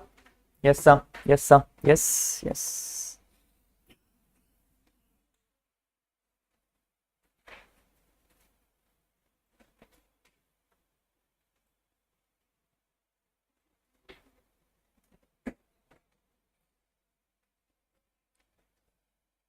Any doubts? Good enough. Good question for practice, people, just for you to get understanding on what is happening. Yes, figure out the provisions accordingly. Can we go forward? Yes, good. Let's do easy ones. Let's do easy ones. We're doing set off and carry forwards. We're doing set off and carry forwards. People, while the question may look easy, I have made it complicated. So let's see how much you understand. Yes. Question says, Mr. Joshi is a resident Indian aged about 58 years and has furnished you the following details of his income for the previous year 24-25. Before even I read the data, let's look at understand what is needed. Let's look and understand what is needed. They say compute the total income of Joshi and show the items eligible to be carried forward, assuming that he exercises the option of shifting out of default tax regime. So person is going for ATR. Keeping that thought in mind, people, I am giving the facts. The fact says I have income from house property 2 lakh rupees already computed, so no adjustments to make. Next, income from proprietary business 3 lakh. This is my PGBP. Short term capital gains on sale of land 2 lakhs taxable at slab rates. This is others. Short term capital gains on sale of equity shares listed on recognized stock exchange 75,000. Oh, this is capital loss. Sorry, this is capital loss 1 people. Short term capital loss rule says you can set off against any gains. You can set off against any gains. Interest on bank fixed deposit 50,000 received by son 21 years age out of the money gifted by Mr. Joshi in 2023.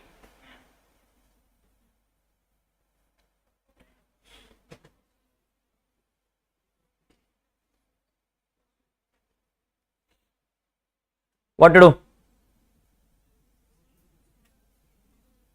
Sorry? Who's Joshi?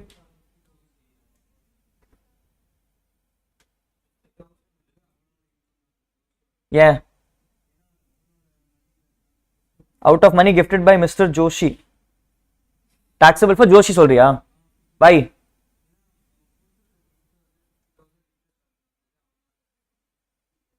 லாஜிக்கா பேசுறியா? எங்க ப்ரொவிஷன்ல எழுதிருக்கு? எந்த provision பார்க்கறேன்? எந்த chapter எந்த provision பார்க்கறே கேக்குறேன். இல்ல லாஜிக்கா பேசுறியா? ஜெனரலா பேசுறேன்.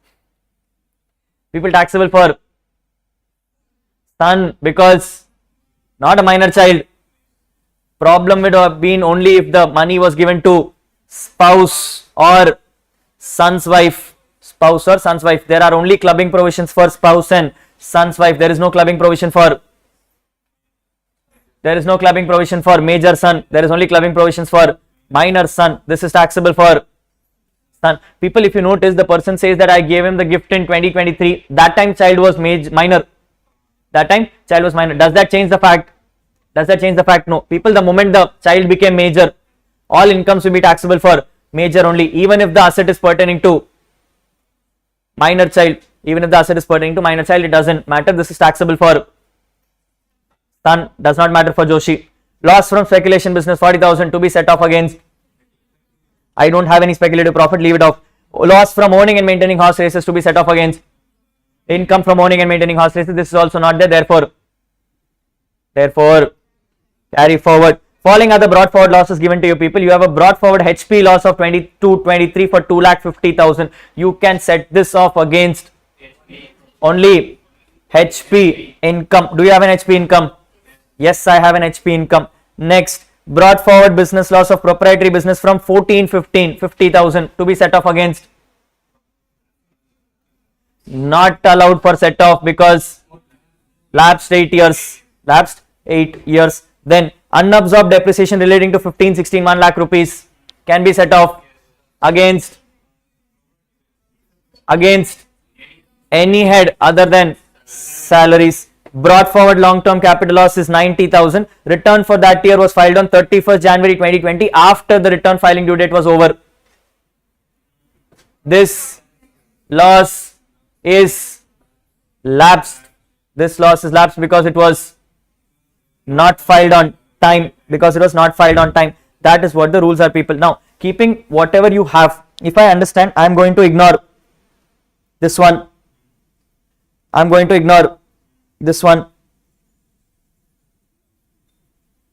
What is left, people?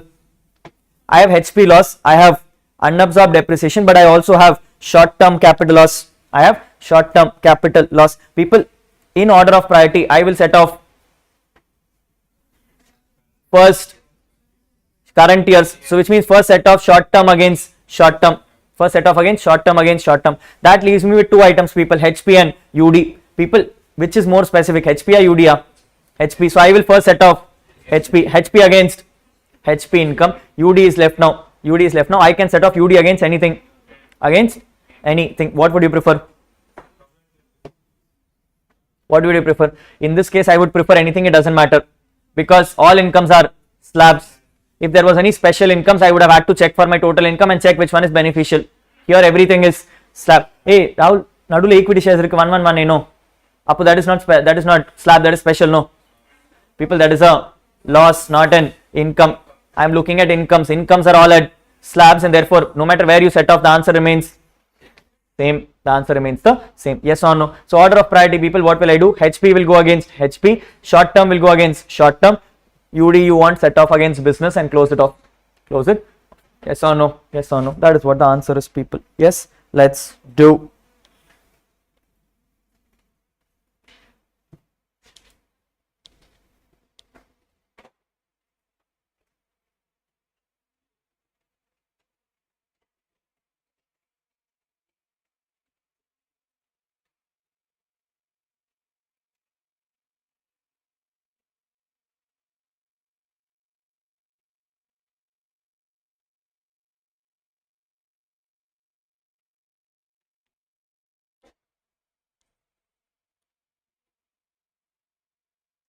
People, when it comes to losses chapters, you technically don't need 3 columns because you're not going to have an internal adjustment as such. So it is good enough to have 2 columns, but just for convenience, if you want to keep consistency, you can also have 3 columns. You're not 99% going to use the first column at all.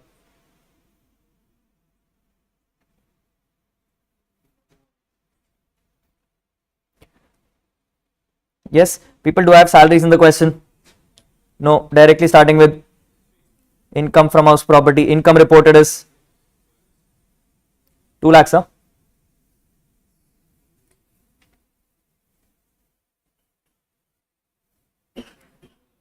Income reported is 2 lakhs less brought forward HP loss. Number is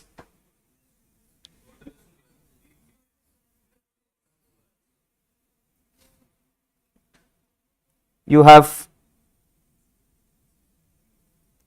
2,50,000, loss becomes 0, negative loss is 50,000, negative loss is 50,000, loss to be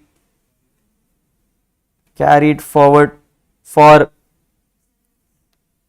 people. This is pertaining to 22-23. I am in 25-26. I am in 25-26. So 23-24 over, 24-25 over, 25-26 over, 3 years over, left off 5 years. Loss to be carried forward for remaining 5 years.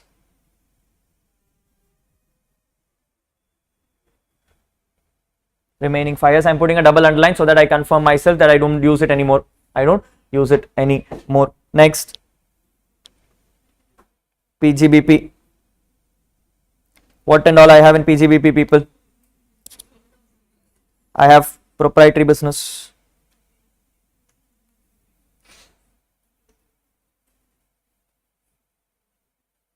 Number is 3 lakhs less business loss of FI. What is it? 1415, huh? Less business loss of FI 1415 lapsed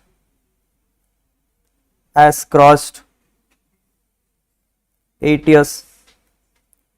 For those who are thinking, Rahul, you're writing all these things, you're only way putting dash, what is the point? You could have let it go. Every line carries marks. Every line carries marks. You are ignoring something. I say should know you're ignoring it. I say should know you're ignoring it. It should not be that you have ignored the question. It is that you have ignored the number. So therefore you have to write down and tell why you have ignored it off. That is where you're losing marks, people. Yes, that is where you're losing marks. You're not mentioning what you know. Go show off in the paper saying I know everything. Yes, that is when you get marks.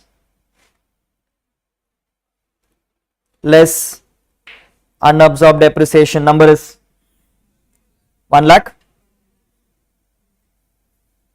1 lakh. My final answer becomes 2 lakhs for business. My final answer becomes 2 lakhs for business. Then I have capital gains.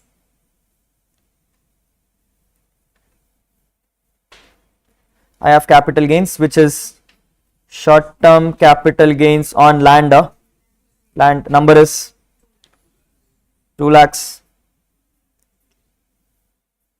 less STCL from equity shares. Number is 75,000, giving me a reported income of 1,25,000. Giving me a reported income of 1,25,000. Next, do I have any IFOs? No. No IFOs?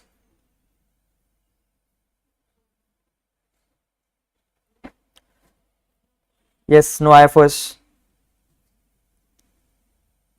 This is my final answer. 3,25,000.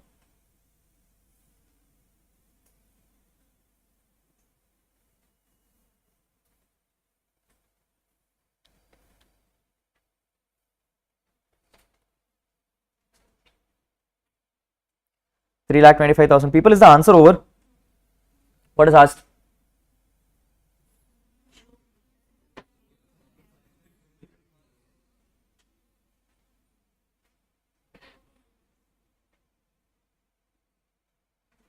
Details of loss to be carried forward. People, a specific template which I generally follow for classes and it helps you get better marks in exam is to have a set of columns.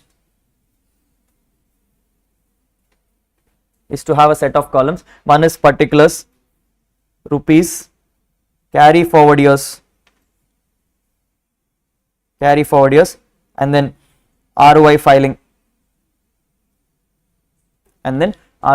Basically, people, I'm telling what is my loss, how many years do I have left, and whether should I file my current year return properly or not. People, items are I have first HP loss. Amount left is 50,000. Carry forward years are 5 years. Return filing not mandatory. Why is it not mandatory, people? Because it's not pertaining to current year, it's pertaining to past years. I only have to file return properly for current year losses. Next, I have speculation loss. I have speculative loss of 40,000. Period of carry forward 4 years. Return filing, yes, return filing mandatory. Third, I have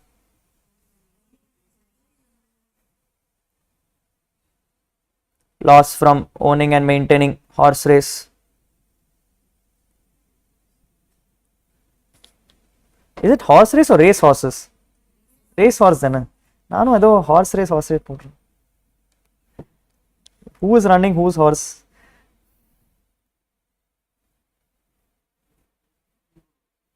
Number is 50. Carry forward years. Return filing mandatory. What else is left?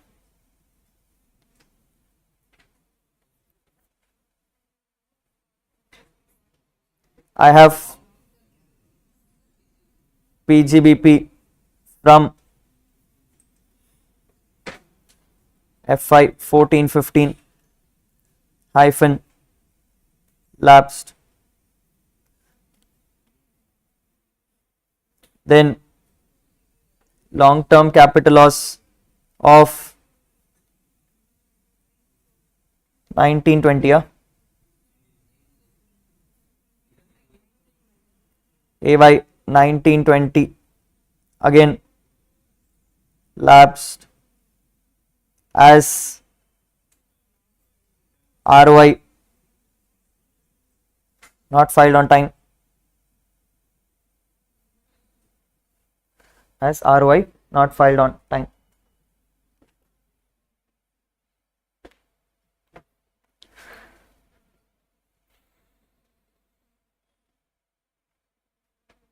Good to go? Yes. My final answer is 3,25,000.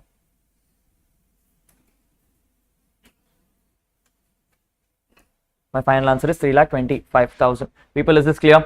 Is this clear? Yes. Set of chapter is fairly easy. The only problem with the chapter is to know the sequence in which you do it. Yes. One small change in the sequence, the answer may not come out right. So the order in which you set off is the most priority thing in this chapter. Otherwise, the chapter is fairly simple. Yes. Keeping that thought in mind. Question number 2. Let's see if you answer this question number 2, people. One of my favorite questions. I designed it myself. Question says, Mohit is submitting the following information for the previous year 24-25. The data is given to you where they come and ask, you are required to determine the gross total income and the losses which are required to be carried forward for Mr. Mohit for the assessment year 25-26, where Mr. Mohit has filed his return on 25th November 2025 after paying a late filing fees of 5,000 rupees. Data is given to you. You have a salary of 6,50,000. Income from house 1 is 55,000. Loss from house 2 is 1,25,000, which is self-occupied property. Loss from house 3 let out is 1,90,000. Leather business is 68. Loss. Profit from speculative is 1,70,000. Short-term capital loss in equity-oriented funds on which STT is paid is 35,000. What is this? 1A. Income from crossword puzzles is 12,000 rupees. Dividend from foreign companies 8,500. Loss from owning and maintaining horse races is 7,500 rupees. Whereas income from owning and maintaining race bulls is 9,000 rupees. Secret I let out, unfortunately.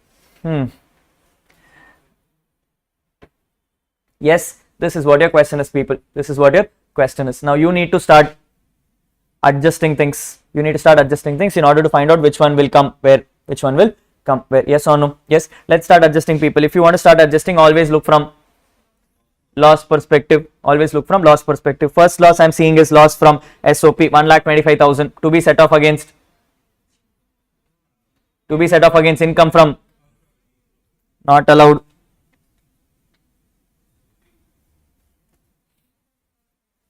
Not allowed because did not file return on time. Person has gone for DTR. It will not be mentioned apparently, people. 5,000 rupees another pay pandran. Why is he paying 5,000 rupees for late filing of return, which means he can only go for DTR. SOP is gone. SOP is gone. Done. Next, 1,90,000 is my income from HP. Is my income from HP. 55 is also income from HP. They both are income from HP. Income from HP. Done. I have leather business 68,000 and I have profit from speculative business. Can I set off? Can I set off profit loss from leather to profit of speculative? Yes, you are allowed set off. You are allowed set off because normal PGBP loss can be set off against speculative profits as well. Then I have STCL in equity oriented funds on which STT was paid 35,000 rupees. I have no short term capital gains. Do I have any short term capital gains? Do I have any long term capital gains? This loss gets lapsed. Hey, it's not DTR. I did not file my return on time. The moment I don't file my return on time, my PGBP, my CG, my IFOS, all lapses. Yes or no? Yes, income from crossword is 12,000 rupees. Dividend from foreign companies 8,500. I have owning and maintaining horse races. I have income from owning and maintaining race bulls. Can I offset? Can I offset? I can't offset. This owning and maintaining horse races will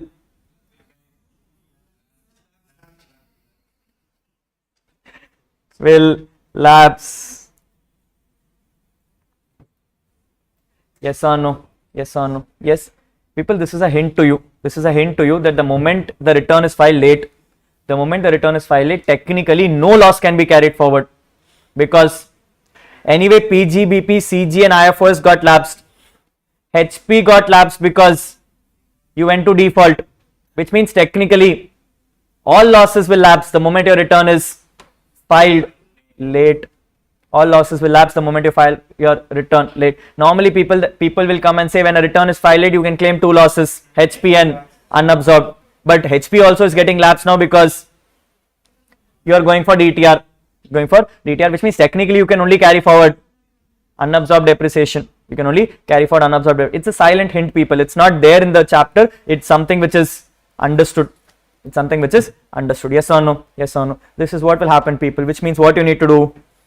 You will report income from salary. How much? 6,50,000. You will return income from house property, which is 55,000. Loss from let out. Hey, we have a loss, sir. Sorry. If that is the case, this will get set off. This will get set off. If this is getting set off, this becomes 0. This becomes 0. Whatever is left will get lapsed.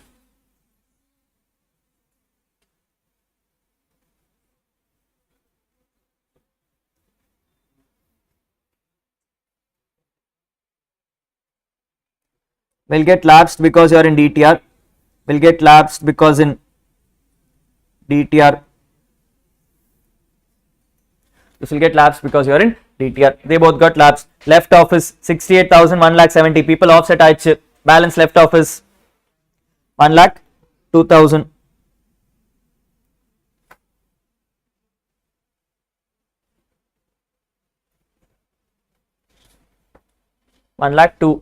Done. Done.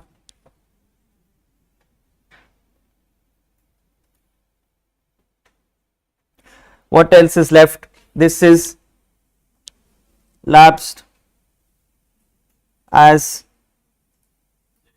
late ROI. 12,000 gets fully taxable. Dividend from foreign company gets fully taxable.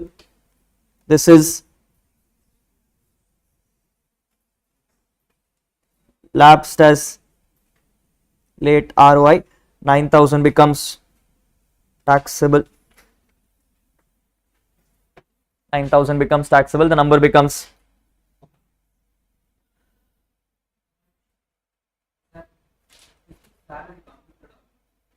when the word used is income, it means it is always computed.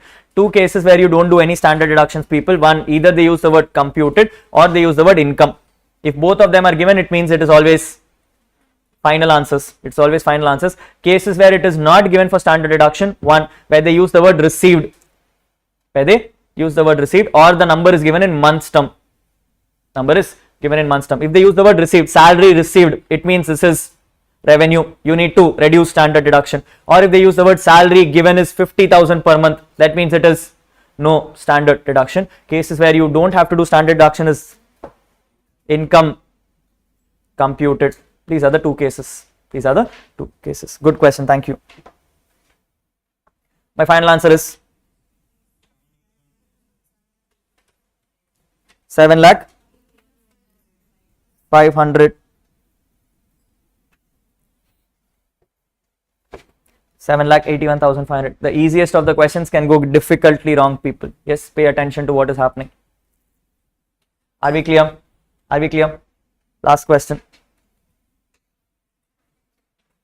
Question number 3 says, Mayank is a resident individual furnishing the following information in respect of income earned and loss incurred during the year. The question says you need to, Mr. Mayank filed his return of income for 24-25 on 28th July and has opted for 115 BSE. People, for which year has he opted 115 BSE? For last year. Nothing is given of current year. You are required to compute the total income of Mayank for 25-26 and amount of loss to be carried forward if he wants to continue with 115 BSE. So current year also is going for DTR. Last year also he was in DTR. That is what the rules come and say. Yes. Look at the facts and tell me what to do. Mr. Mayank is a resident individual. DTR provisions are being applied. First one says income from salary computed 27,40,000. Will you give standard deduction? No, leave it off. Long-term capital loss on sale of shares of Reliance STT has been paid at the time of acquisition and sale. This is 112A. Income from let out property in Kanpur 5 lakh 50. This is income from house property. Loss from let out property in Delhi 3 lakh 75,000 rupees. This is to be set off against income from house property. Interest on self occupied property in Mumbai 1 lakh 50. This is 0 because DTR, because I'm going for DTR, this becomes 0. Next, net winnings from online games. Net of TDS is 35,000. People, TDS rate on online winnings 30%, which means this number is 70%. This number is 70%. Grossing up number becomes 50,000. Grossing up number becomes 50,000. Profit and gains of manufacturing business after deducting normal depreciation of 2 lakhs and additional depreciation of 50,000 is 3686. Something is wrong with the number. You have claimed additional, you need to reverse the additional. Number becomes something. The details of unabsorbed losses and unabsorbed depreciations are given to you.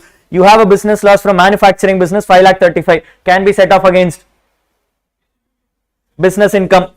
You have unabsorbed normal depreciation 2 lakh 10,000 to be set off against any income other than salary. Start always with business. Loss from owning and maintaining horse races to 1 lakh 50. Do I have any income from owning and maintaining? This to be carried forward for a period of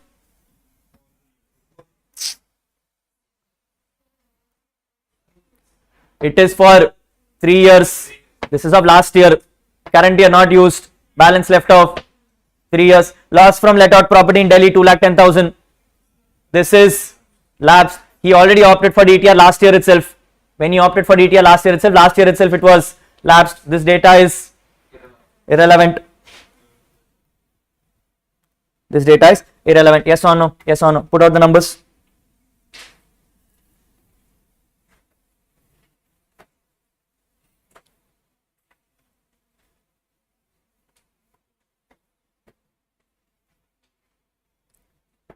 Computation of GTI of yarra.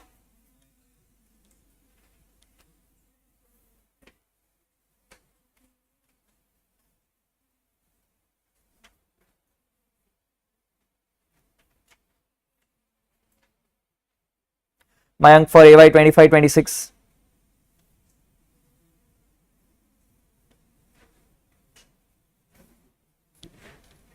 Yes. People start from the top. I have income from salaries, which is 27 lakh 40,000. I have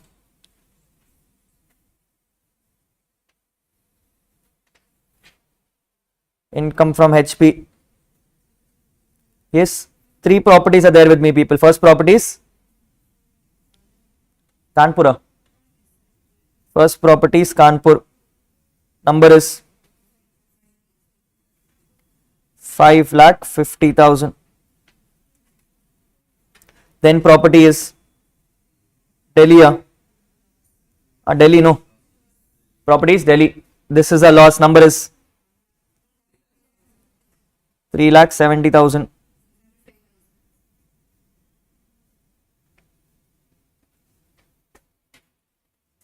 Then I have Mumbai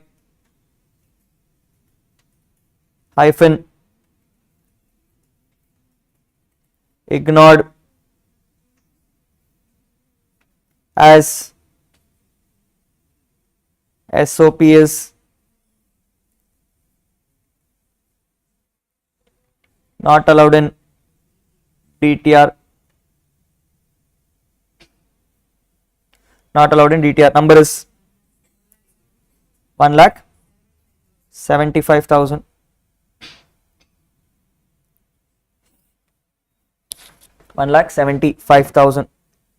Note HP loss of AY 24-25 is ignored as it was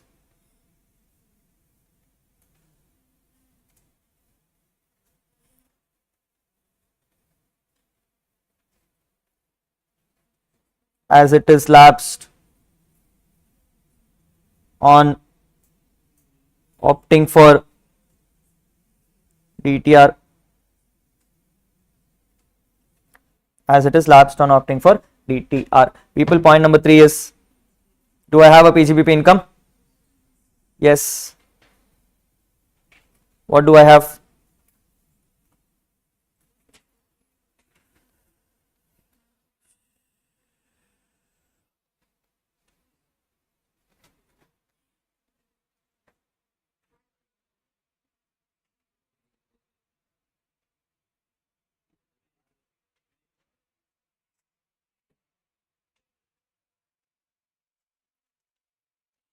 What do I have? I have 20. No, 36. Sir. I have PGBP 36 86 000.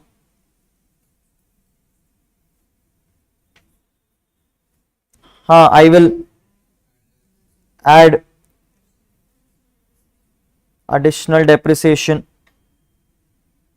not allowed in DTR. Additional depreciation not allowed in DTR. Number becomes 50,000, which is 37 36 000. 37 36 000. People, apart from that, my question says I have past year loss. Yes, so I'll take my past year loss also into consideration, less brought forward business loss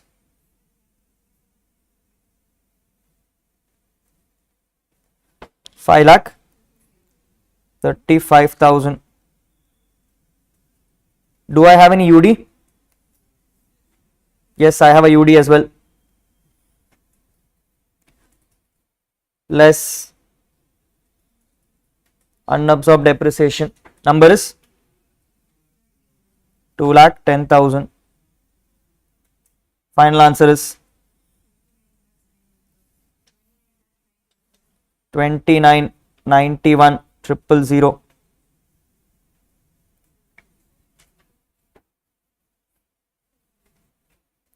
2991 000. I'm done with PGBP. I have IFOS, items of IFOS, people. Only winnings are there? Okay.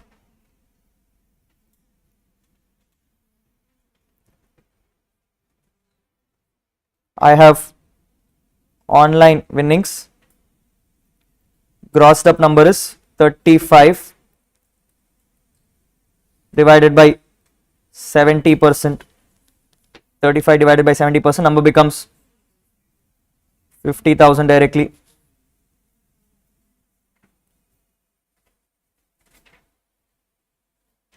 Number becomes 50,000 directly, giving me a final answer of total 59,000. My GTI is 59,56,000.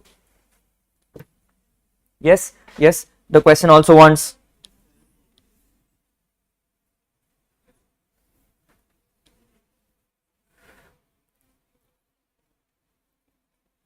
loss to be carry forwarded. People, what and all do I have?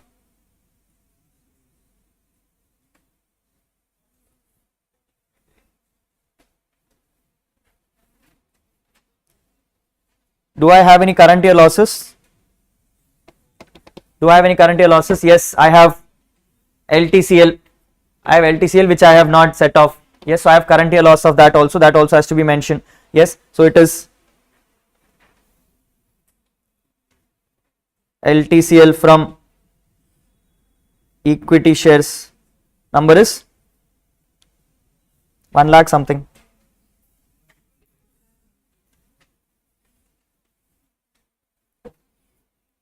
I have 1,25,000. Carry forward years.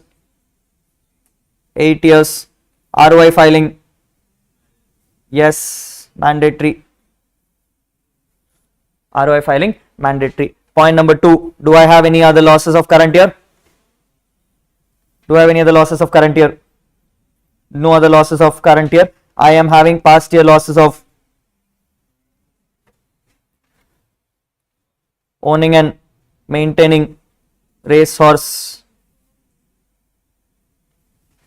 Number is 1,50,000. Carry forward years. 3 years. Return filing.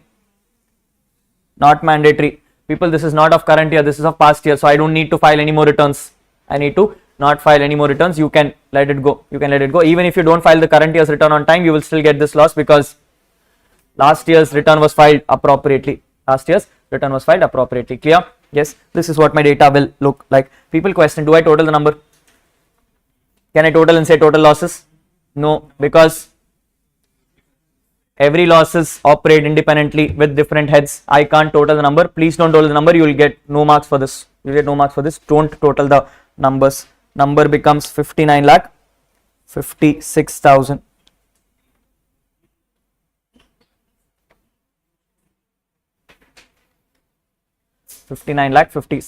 Yes, DTRs have become one of the favorite questions of ICI people. So therefore, pay attention to DTRs. Yes, I think this was your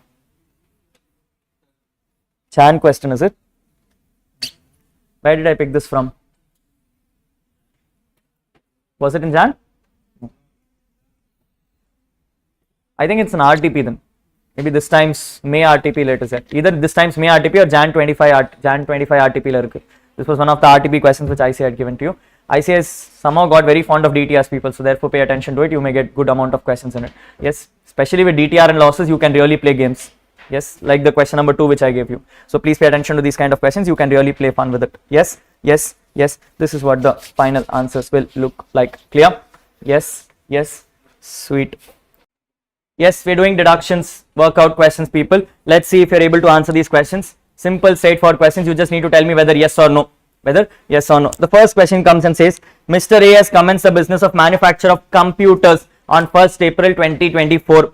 The person has employed 350 new employees during the previous year, 24-25. People, I am doing JJ. The details are given to you. You are going to look at the details and tell me if that list is eligible or list is not eligible. Case number 1 says there are some 75 employees who have joined on 1st April, meaning they work for 12 months. They are regular employees, so no problem. And their salary is 24,000 per month. All conditions satisfied. Therefore, eligible. Therefore, eligible. Condition number 2. I have 125 employees. 1 May 2024. Regular employees. Salary paid is 26,000. Eligible, not eligible? Because I have paid more than 25,000. I have paid more than 25,000. Case number 3. I have 50 employees joined on 1st August 24 and are casual employees with a salary of 24,500. I am, because if you read the line on the bottom, it says regular employees can participate in RPF, casual employees cannot participate in RPF. Because they are not participating in RPF, these employees are also rejected. These employees are also rejected. Then comes 100 employees, 1st September 24, regular employees and have a salary of 24,000. Eligible, not eligible? Not eligible, because if you start from August, if you start from September, September, October, November, December, January, February, March, 7 months. 7 months into 30 days will give you 210 days. Will give you 210 days. If you add 130, 31 also, it will come 212, 213. Max to max 220 it will come. You want to not, therefore remove. Therefore remove. People with all 4 length, 3 getting removed, only 1 is left. Only 1 is left. Therefore deduction eligible is, deduction eligible is 75 into 24,000 per month into 12 months into 12 months. Yes, because I have employed on 1st April, I am eligible for all 12 months. This will give me the total. This will give me the total salary. This will give me the total salary. I need to multiply this with, number is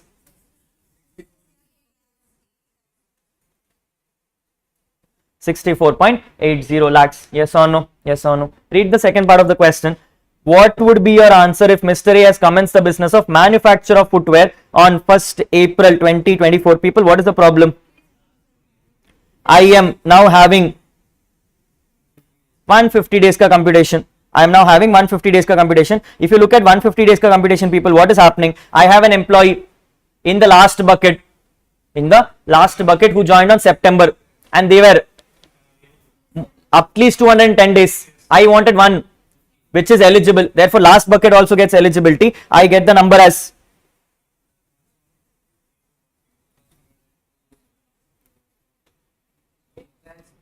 I will get 100 employees into 24,000 per month into 7 months. Very good. Into 7 months into 30%.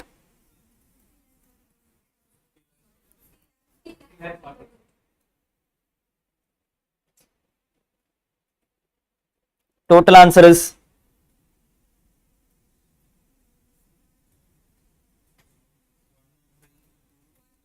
112.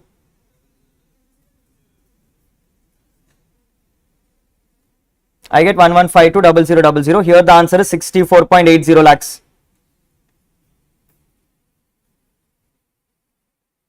64.80 lakhs. Yes or no? Yes. People, when it comes to 80JJAA, this is the maximum level of complexity you can expect in exam. I say is playing with the same numbers. 80JJAA, this is all will come.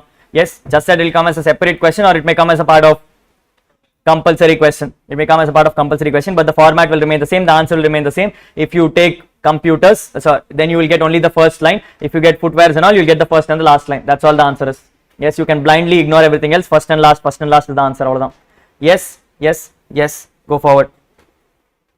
I have a person called Mr. Chaturvedi, a resident in India, and has an income of 8,18,000, which he has included long-term capital gains of 2,45,000, which is taxable under 112, and also he has a short-term capital gains of 58,000. People, I have just been given short-term capital gains of 58. I don't know what it is.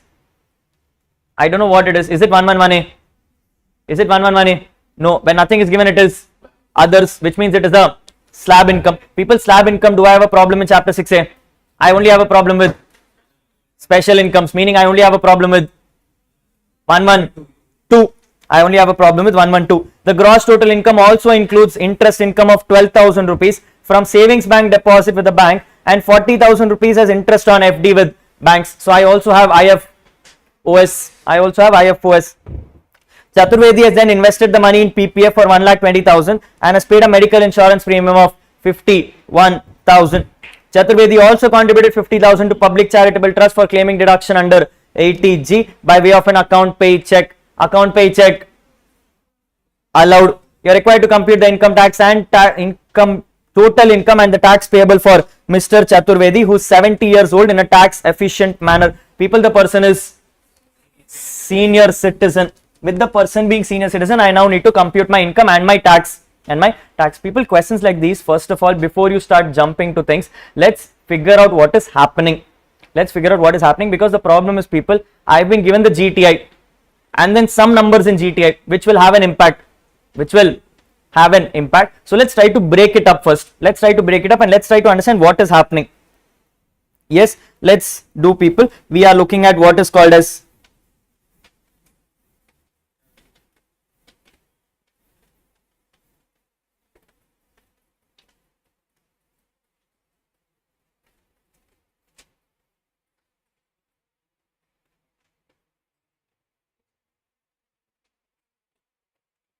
I'm doing question number 2. People, before I start answering things, let's analyze the income first. So I'm going to do analysis of income.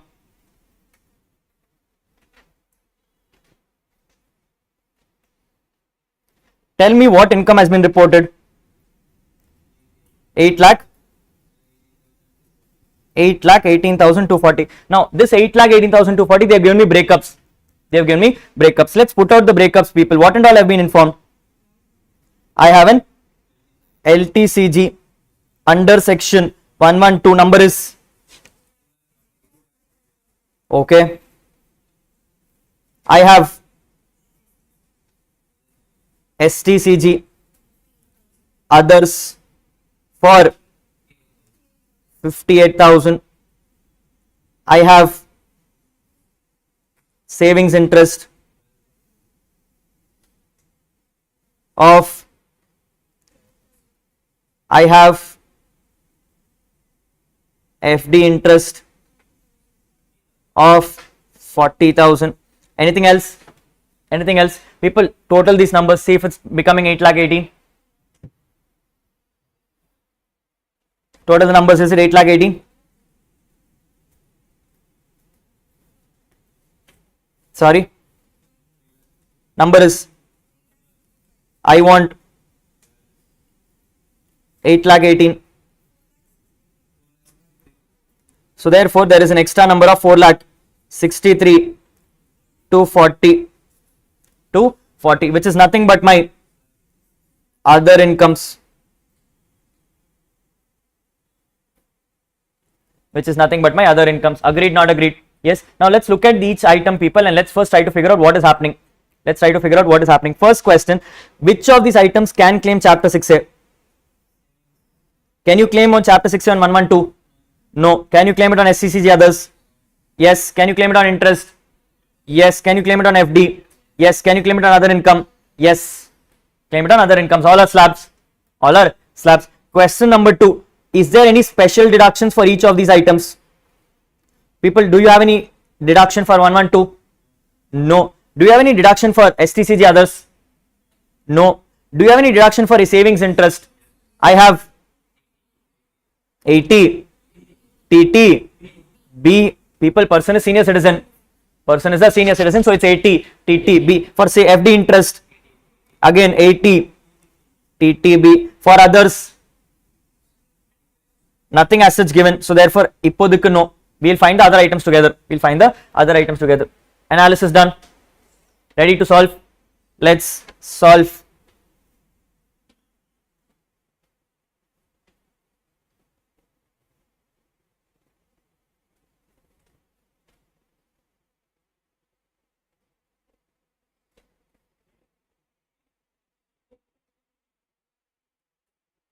Let's solve. People, like I said, when you're doing a chapter 6A kind of question, it's always better to show gross total income or gross total income ignoring specials. It is GTI ignoring specials. So I'm putting my GTI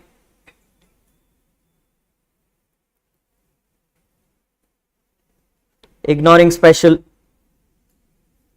What is my GTI ignoring special, people?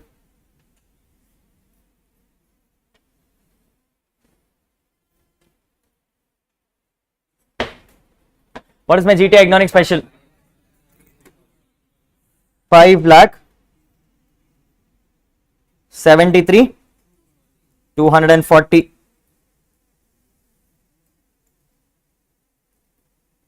People, I am now going to start doing my chapter 6A.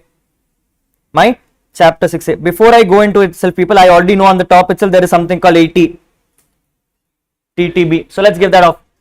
People, maximum deduction I can claim 50,000. I have total income of 52,000. I can claim maximum.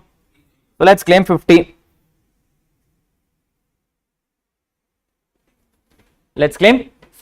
Done. What else do I have from the question? What and all has this guy done? He is invested in PPF for 1,20,000 and has paid a medical insurance premium of 51. Also has a donation of 80 G for 50,000 rupees. So let's first give PPF 80. See, number is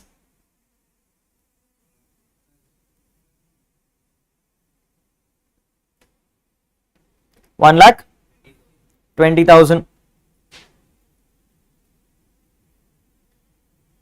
Then 80 D medical People, he has paid 50. He can claim 50,000 because he's a very good. Because he's a senior citizen. Last item left is something called 80G. Now, people, if you see 80G has been given as donation to charitable trust category number D, and category number D has a qualifying limit. So I need to first find out the qualifying limit. What did I tell you qualifying limit is? Take your GTI with normals and reduce all deductions except 80G. Reduce 80G, which means this is what my qualifying limit is.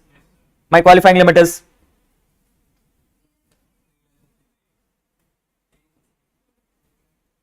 53.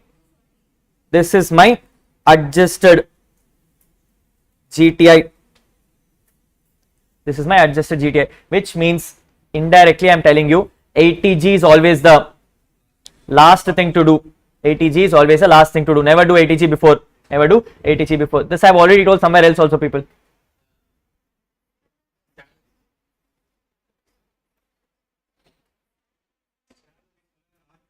Very good.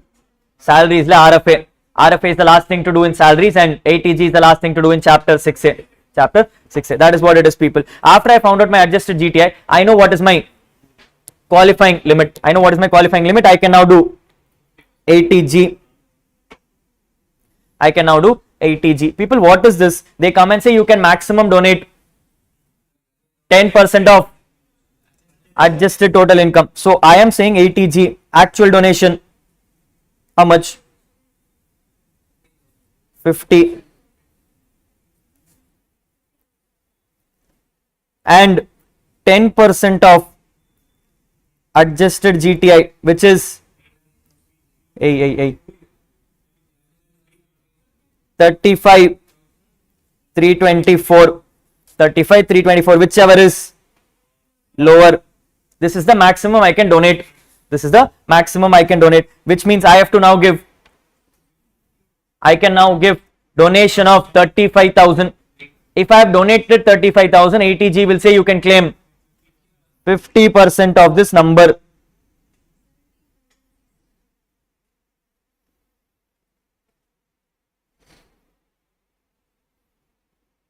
Which is 17,662. Yes. L, no, whichever is lower. Yes, 17,662. This will be your donation amount, people, giving me a GTI of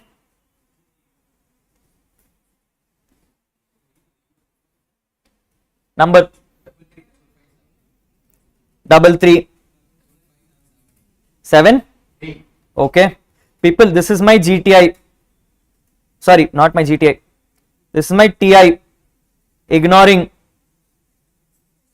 specials. People, can I give a TI ignoring specials? Can I give a TI ignoring specials? No, I have to give a TI fully. I have to give a TI fully, which means add 2,45,000.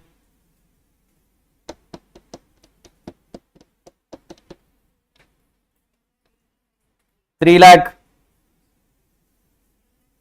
5 lakh, 5 lakh 80, 5,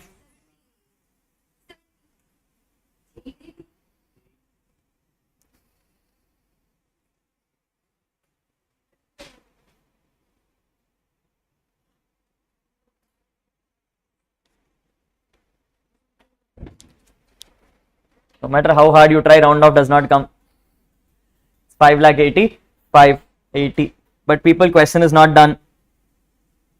Question wants tax. Question wants tax. And people, because we are doing chapter 6A, assumption is the person is in ATR. The person is in ATR. So I am doing tax on 112. How much? 2,45,000 at the rate of, nothing is given, therefore 12.5 percentage. 30, 625 packs on balance. People, என்னமா less than 5 lakhs. Number is yes. Tax on balance. How much is the balance, people? 335. 5. Very good.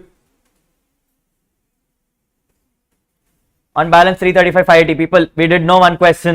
If you are rounding off your total income, whatever is the extra will get added to your slabs.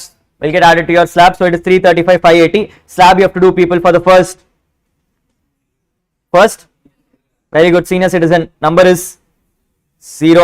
For the balance, at the rate of 5%.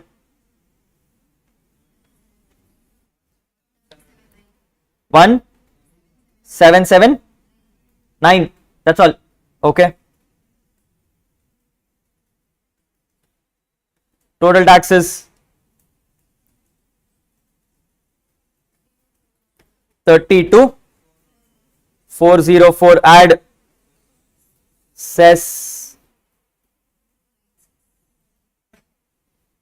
Sorry. Okay.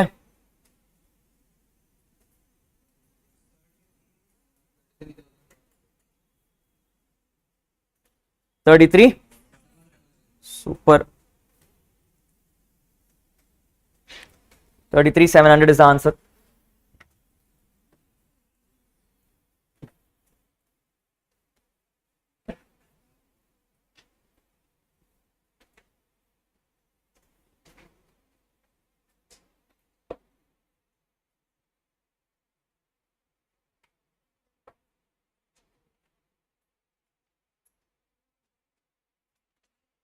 Clear? Yes. Yes. Good to go. Good to go. Good to go. Question number 3. Question number 3 says there is a person called Darshan whose age 61 years and is working with G Limited, furnishing the following data to you. The question says his income comprises of 18,50,000 and interest on FD for 75,000.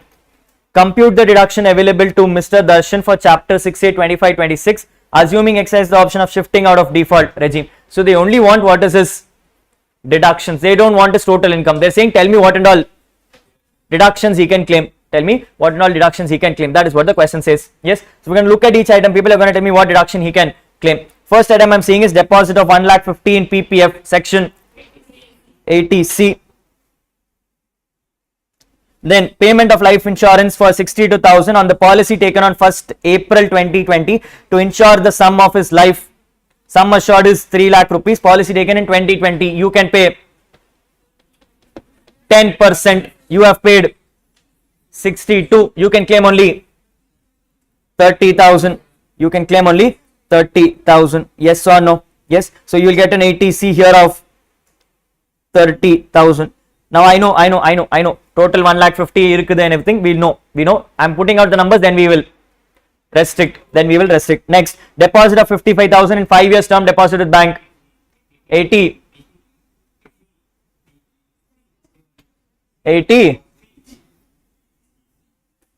It's a deposit.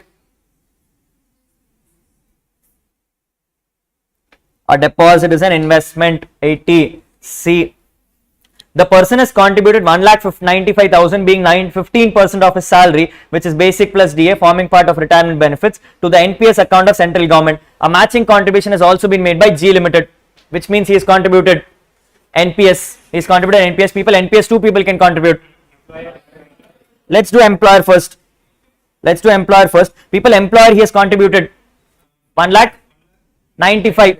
Employer has contributed 1,95,000. He can contribute. This is alternate regime. He can only contribute 10%. People, 1,95,000 is 15%. How much is 10%? 1,30,000.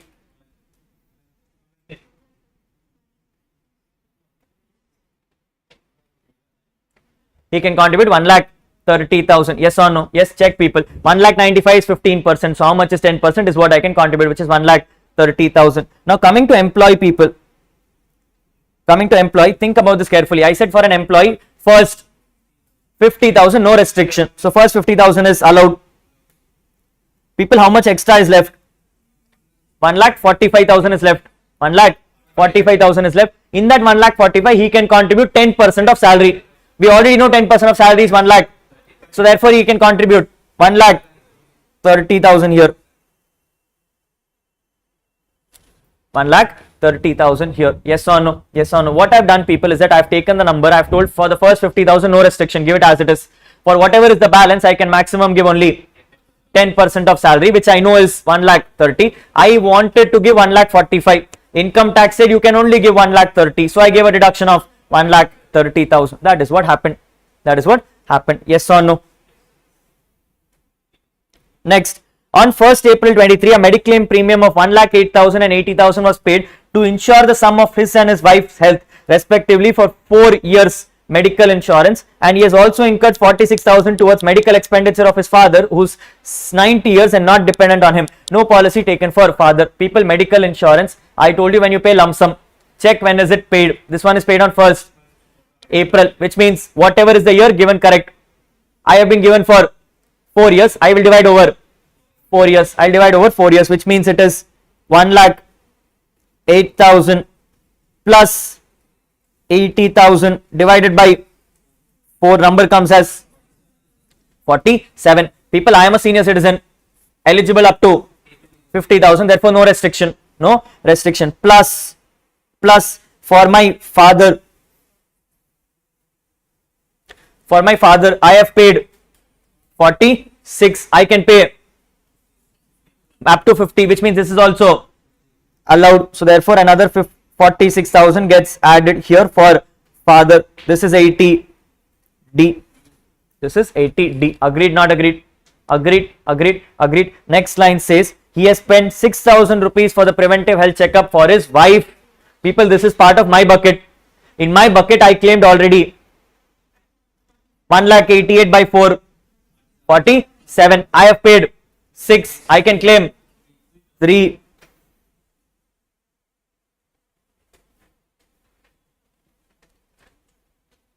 I can claim 3.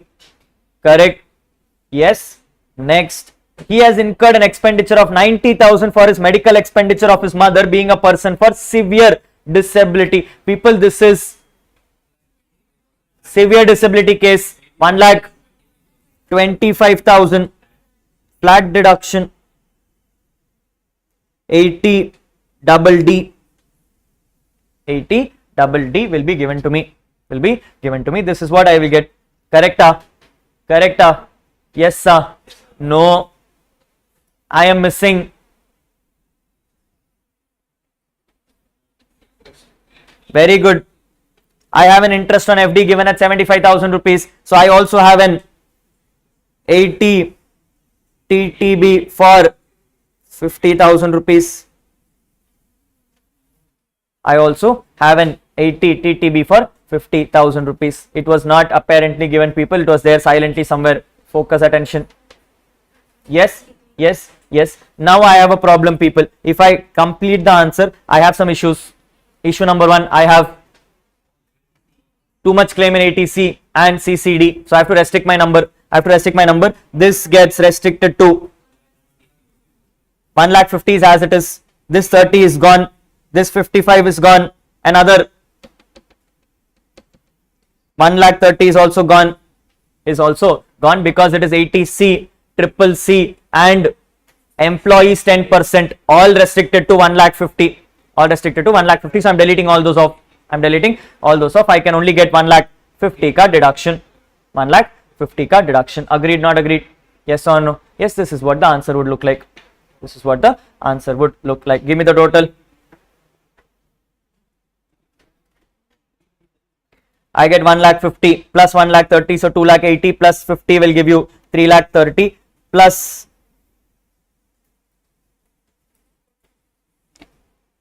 50 plus 46, 96 plus 1,25,000 plus 50.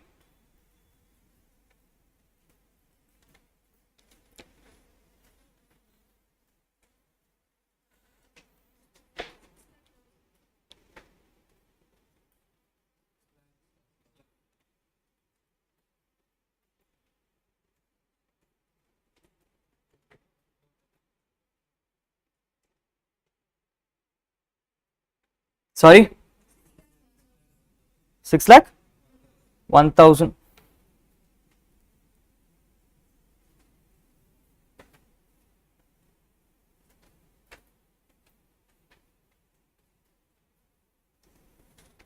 $6,01,000. Clear. Look at the last line, people. It says, would your answer be different if Mr. Darshan had contributed only 1,30,000, which is 10% towards NPS?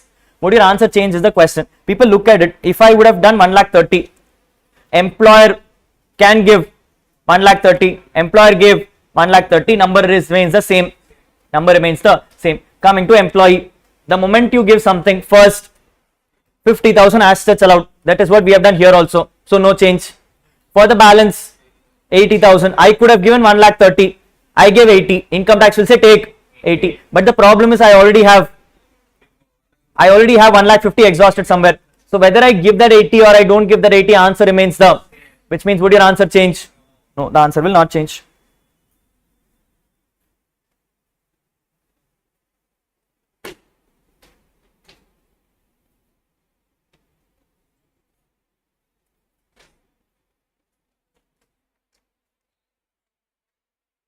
The answer would not change. Had they given anything lesser, people, for example, if the question would have come and said employer is contributing 9%, for example, in that case there would have been a change, because employer, I earlier claimed 10, now I'll claim only 9. So there will be a change in answer to that extent. Because they're giving the exact 10, I don't have a problem. Yes or no? People, if I ask you to redo this question, and do as per DTR, what remains? What remains?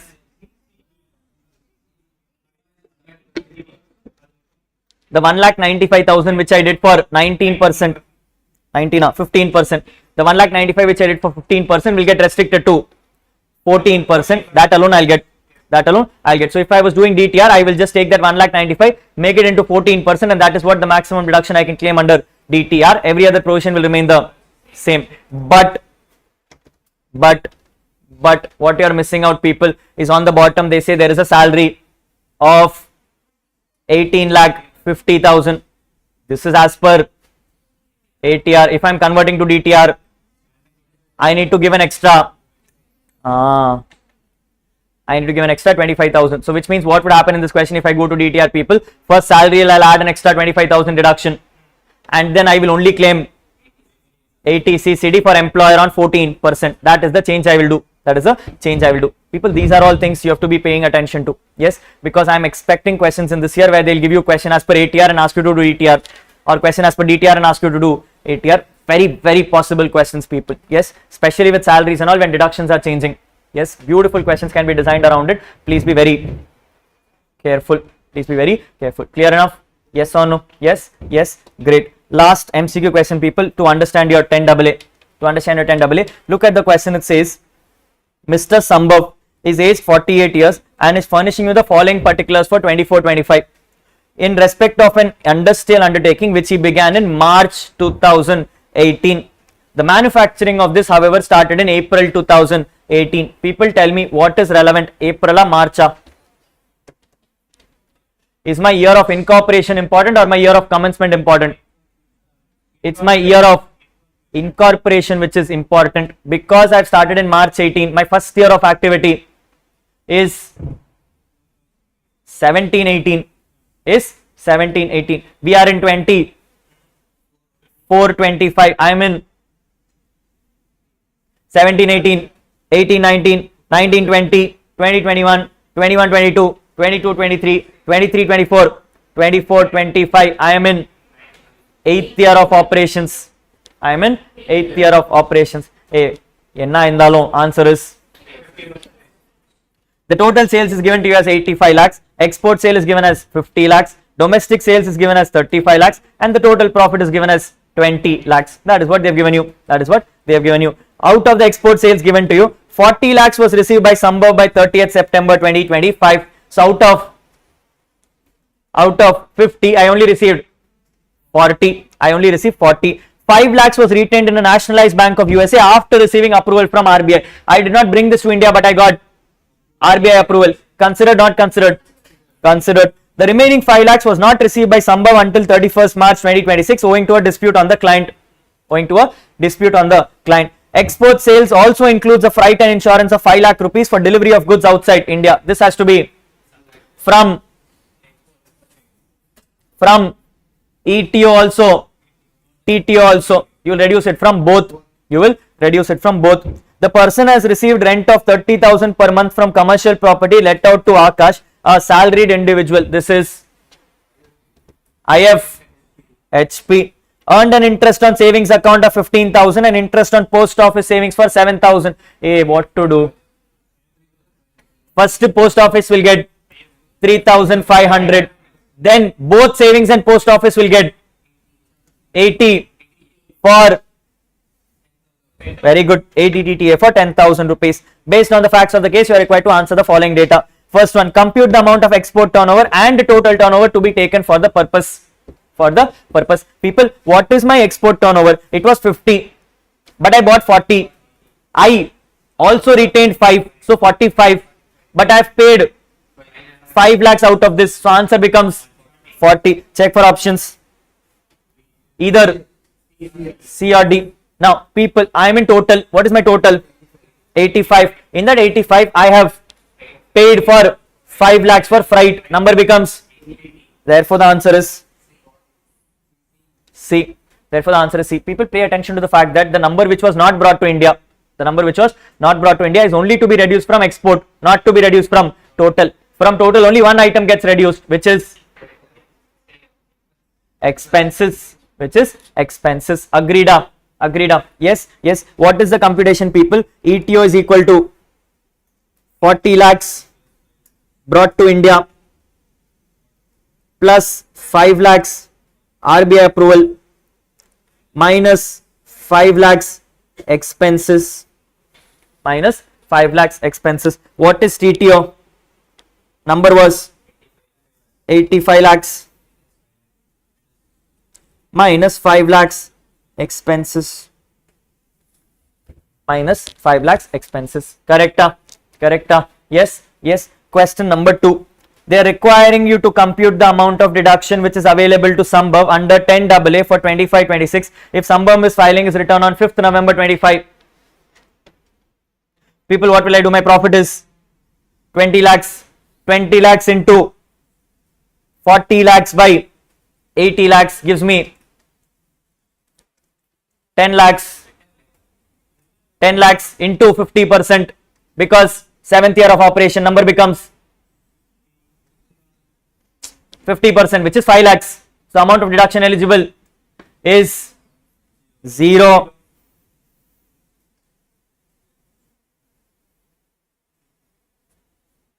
Amount of deduction eligible is 0 because if I file my return late, deduction becomes 0. You can't claim any deduction when your return is filed late. Correct. Move forward. For the limited purpose of this question, compute the total income of Mr. Sambhav for the assessment year 25-26, assuming he is filing his return on 30th October 25 and has exercised the option of shifting out of default regime. I am telling you, return is now filed on time. You tell me what is my total income. People, for me to compute total income, I need to first know what and all is my income. People, my first income is SEZ income, which is 20 lakhs. SEZ income, which is 20 lakhs. Add HP income. How much is HP income? 30,000 into 12 into 70%. 2,52,000. So my total income is equal to 20 lakhs of profit plus how much is HP? 2,52,000 for HP plus I have interest income of 15,000 in savings, but 3,500 in IFOS becomes 18,500. Yes or no? Yes or no? 15,000 was my savings, people. Post office was 7,000, but I claimed a deduction of 3,500, became 18,500 minus first claim 10 AA. First claim 10 AA. People, 20 lakhs into 40 by 80 will give you 10 lakhs, into 50% will give you 5 lakhs. So I am claiming minus 5 lakhs as my 10 AA, minus I am not a senior citizen, so I get 10,000 ka deduction under. Find the answer. 17, 6,500.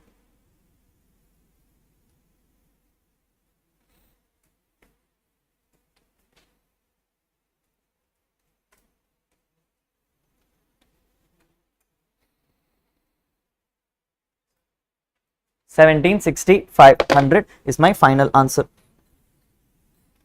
It's my final answer. Clear? Clear? Clear? Pay attention to this fact, people, that if you're not filing your returns on time, you're not getting 10 AA deductions. You're not getting 10 AA deductions. You don't give any deduction on those. Yes? By now, we have already realized items where you cannot claim if you have not filed a return on time. If you have not filed a return on time, item number 1,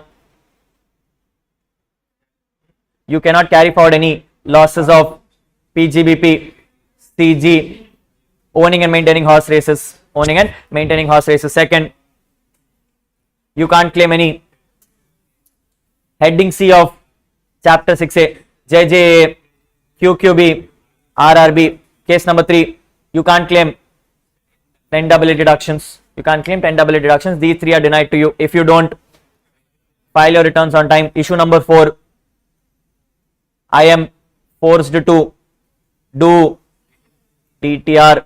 I am forced to do DTR. These are 4 issues which happen if you don't file your returns on time. Theory question for exam, people.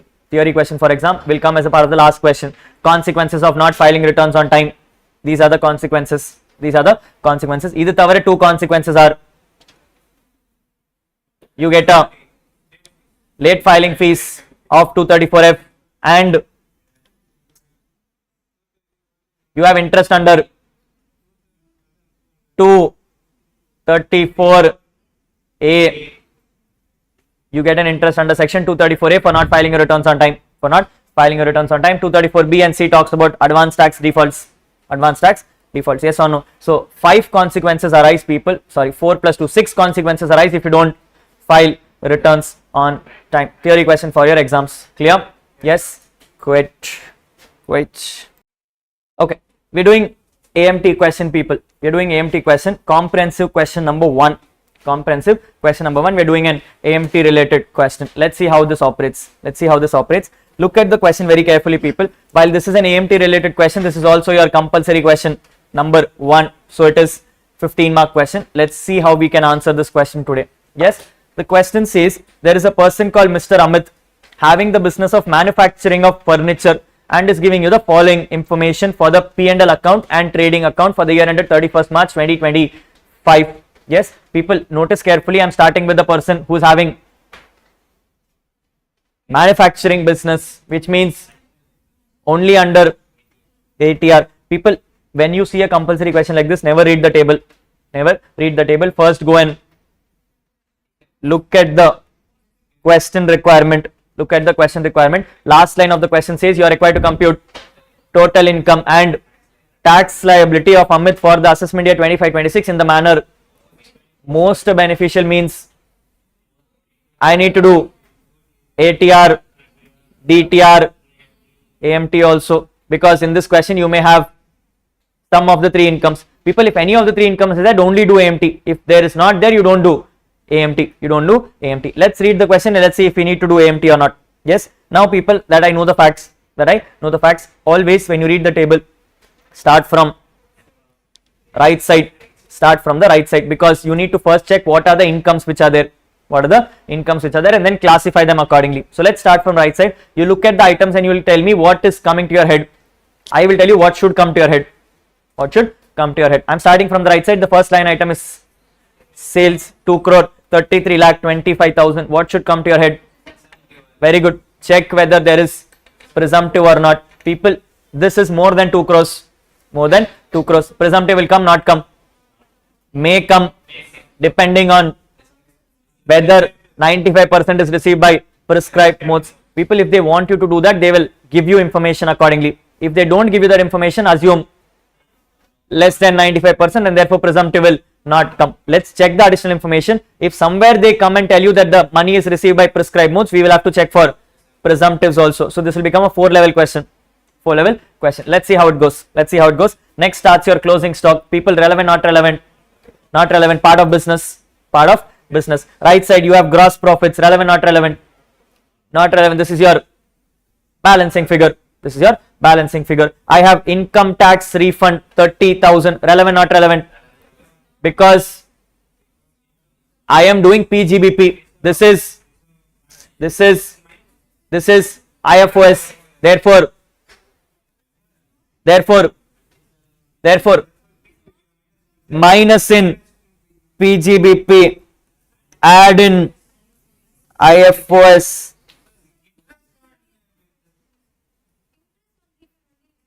What do you know is interest there, not there?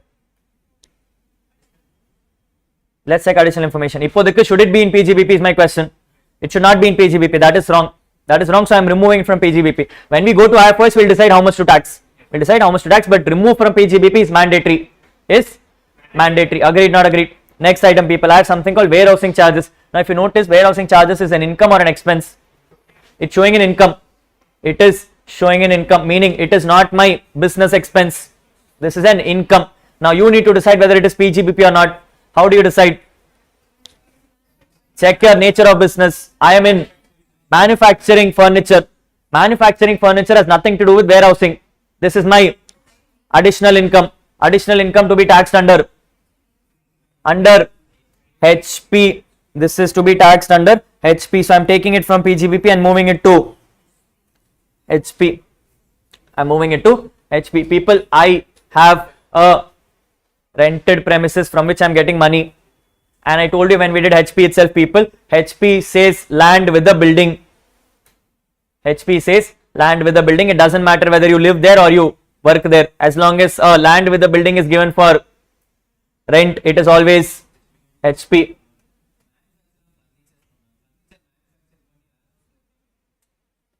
That you will keep in your warehouse. No, for you it's an expense or an income. How is that an income? You are into manufacture of furniture. You are giving someone else for warehousing. How is it related to your business? If you are keeping your own furniture, that is an income or expense. This is an not related activity. Yes, yes, yes. Now moving on to left side. Moving on to left side. Look at all the items. Tell me which are part of PGBP and therefore ignore. Which are not part of PGBP, therefore add, disallow, whatever you call it. Add or disallow. Left side, first item is opening stock, part of, therefore ignore. Purchases, part of, therefore freight and cartage, part of, therefore gross profit, part of, no. Balancing figure. Next, bonus to staff 71,250. This is part of PGBP, therefore ignore. Rent to premises 80,250, part of PGBP. Hey people, I received rent, I paid rent. Hey, this is my payment. This is for my business. This is for my business. This is my business expense, therefore ignore. Advertisement 7,500, part of PGBP, therefore ignore. Advertisements, bad debts 1,12,500. People, we discussed when it comes to bad debts, allowed as deduction if you satisfy two conditions. Nothing given, assume conditions are satisfied. Allowed as deduction, therefore ignore. Interest on loans 2,51,250. No information given, assume loan is working capital, therefore allowed, therefore ignore. Depreciation 1,07,250. I will disallow. I will disallow. Next. I have goods and services tax demand paid of 1,62,525. People, allowed, not allowed? Allowed. People, when it comes to other taxes, you can only disallow penalty, everything else is therefore ignore. Salary 5,50,000 part of PGBP, therefore it's your expense ra. Salary, only income is moved to salary chapter. This is an expense. You are an employer, for you it is a business expense, therefore allowed. Next, miscellaneous expenses 2,38,000 part of, therefore net profit is 50,85. This is your starting point. This is your starting point. This is where you start your PGBP from. This is where you start your PGBP from. So you take this number, you add depreciation, you minus income tax refund, you minus warehousing charges, you will get your PGBP. You will get your PGBP. Correct? Yes, yes. Let's look at other information. The following other information are given to you for the year ended 24-25. Income tax refund includes 4,570 interest allowed thereon. So they are saying out of 30,000 rupees, 4,570 is interest, meaning balance is principal. People, when I go to PGBP, I will reduce 30,000. When I go to IFOS, I will add, which means I am not putting plus OS here, I am putting plus OS here.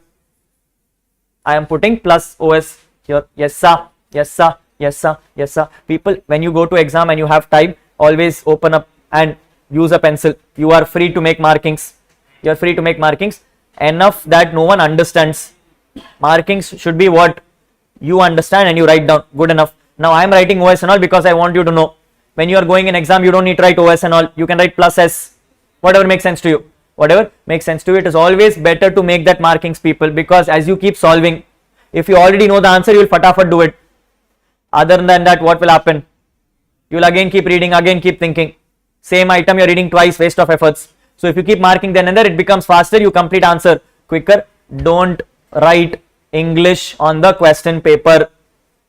If you write English on the question paper, the examiner will think you are copying and they will debar you from exams. They will debar you from exams. Now you and I only both know that we don't know. He doesn't know. He thinks you are going to pass.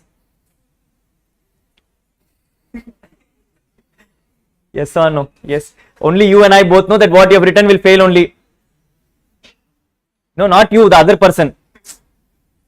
People, nee health English avanaka puriya podu. Yes, the person sitting next to you is not going to understand your English. So if he reads your English, he is going to fail. But that is what you and I know. He is thinking you are copying. Don't make those mistakes. No English on question paper. English only in answer paper. Yes, don't put English in MCQ and all, people. Yes, MCQ is for coloring. Yes, take all your jigna and all and go. Allah color podunga. Yes, next. Salary includes 30,000 which is paid to brother, which is unreasonable to the extent of 5,000 rupees. People, the moment I see the word unreasonable, I am in PGBP. I am in PGBP, discussion of related parties. Related party comes and says if you make payment to left side of the family, you will disallow the expense which is unreasonable. In my case, it is add to PGBP. Add to PGBP. Correct? Next, advertisement expenses includes 2,500 which is paid to advertisement for political parties. The payment has happened by account, pay, check. People, I have made a donation to a political party. This should go under chapter 6A, but it is showing in my P&L. It says advertisement expense includes. So P&L irukku. Should it be there? Take out plus PGBP minus chapter 6A. Minus chapter 6A is the answer. Next, miscellaneous expenses includes an amount of 1 lakh which is paid to political parties by check. People, I made a payment to political party for the business of the business, for the business. People, for the business, not for the business, not for the business, take it out, plus PGBP minus same chapter 6A. Political party and electoral trust both are Chapter 6A 80 GGB and GGC. Next, goods and services tax demands include 5,300 which is paid as penalty for delayed filing returns and 12,750 for interest on delay in filing taxes. People, now I have paid interest also, penalty also. Hey, interest, allowed, not allowed? Allowed, because it is GST interest. Only income tax interest is disallowed. GST interest is allowed. So therefore ignore. Penalty, not allowed. Plus 5,300 in PGBP. Yes, sir. Next, Mr. Amit has purchased a warehouse building of 20 lakh rupees in rural area for the purpose of storage of agricultural produce. This was made available to him on 15th July 24 and the income from the activity is credited to the P&L account under the head warehousing charges. Now if you notice, this warehousing is not HP. This is specified business 35 AD case. This is specified business 35 AD case because it is warehousing charges for agricultural produce, which means keep it in PGBP. Keep it in PGBP. No adjustments to make. No adjustments to make. But question says you have incurred 20 lakh rupees for building. People, this is specified business. Whatever capital expense you do, you can claim 100% deduction. So therefore you get minus 20 lakhs under PGBP. Now people, the moment you do that, take a second pause and check what is happening. My warehousing income was 22 lakh. My warehousing income is 22 lakhs. I have claimed 20 lakhs, which means I still have a profit of 2 lakh 50. People, specified business making profits, issue, no issue. No issue. Specified business making losses, issue, no issue. Issue, because there I can only set off against specified business profits. Therefore, in this question you are safe. Had this question said 30 lakh rupees there, I would have removed the warehousing charges from PGBP, shown it separately, because whatever loss I make, I can only carry forward. Yes or no? Yes or no? Lucky safe in the question. Even if you forgot, you would have not got any delays. But important thing to be kept in mind. You are not allowed to set off specified business loss against normal business profits. Next, depreciation under income tax works out to 65,000 excluding depreciation on warehousing building. People, warehousing building, I did not claim depreciation. Good or bad? Good, because anyway full claimed as deduction. Therefore amount allowed minus 65,000 under PGBP. Next, interest on loan includes an amount of 80,000 which is paid to Mohit, a resident, on which no TDS was done. People, default of TDS, liable for a disallowance of 30% for resident and 100% for non-resident cases. 30%. Therefore disallow how much? 24,000. Disallow 24,000. Yes.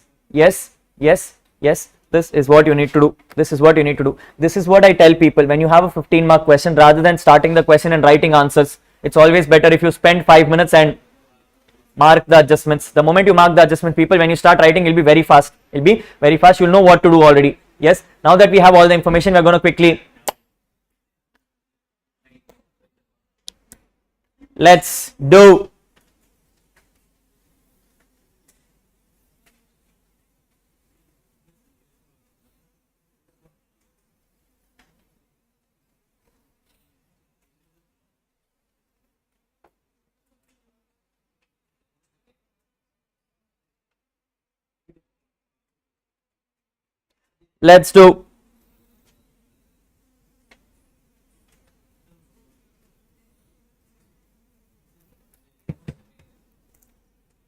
sorry.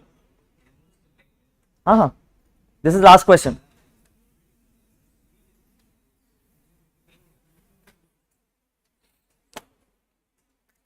Yes, comprehensive question number 1, people.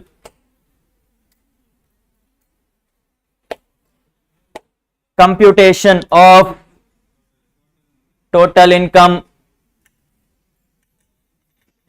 Computation of total income of Yara Amit. Computation of total income of Amit for the assessment year 25-26. Computation of total income of Amit for the assessment year 25-26. Problem with this is that people, we need to do 3 things. So which one are you doing first? People, always better to do ATR first. Always better to do ATR first. So it is computation of total income of Amit for assessment year 25-26 under alternate tax regime. Under alternate tax regime. People, ATR and all cannot be used in exam. Optional tax regime, alternate tax regime, all means the same. Particulars with, go forward.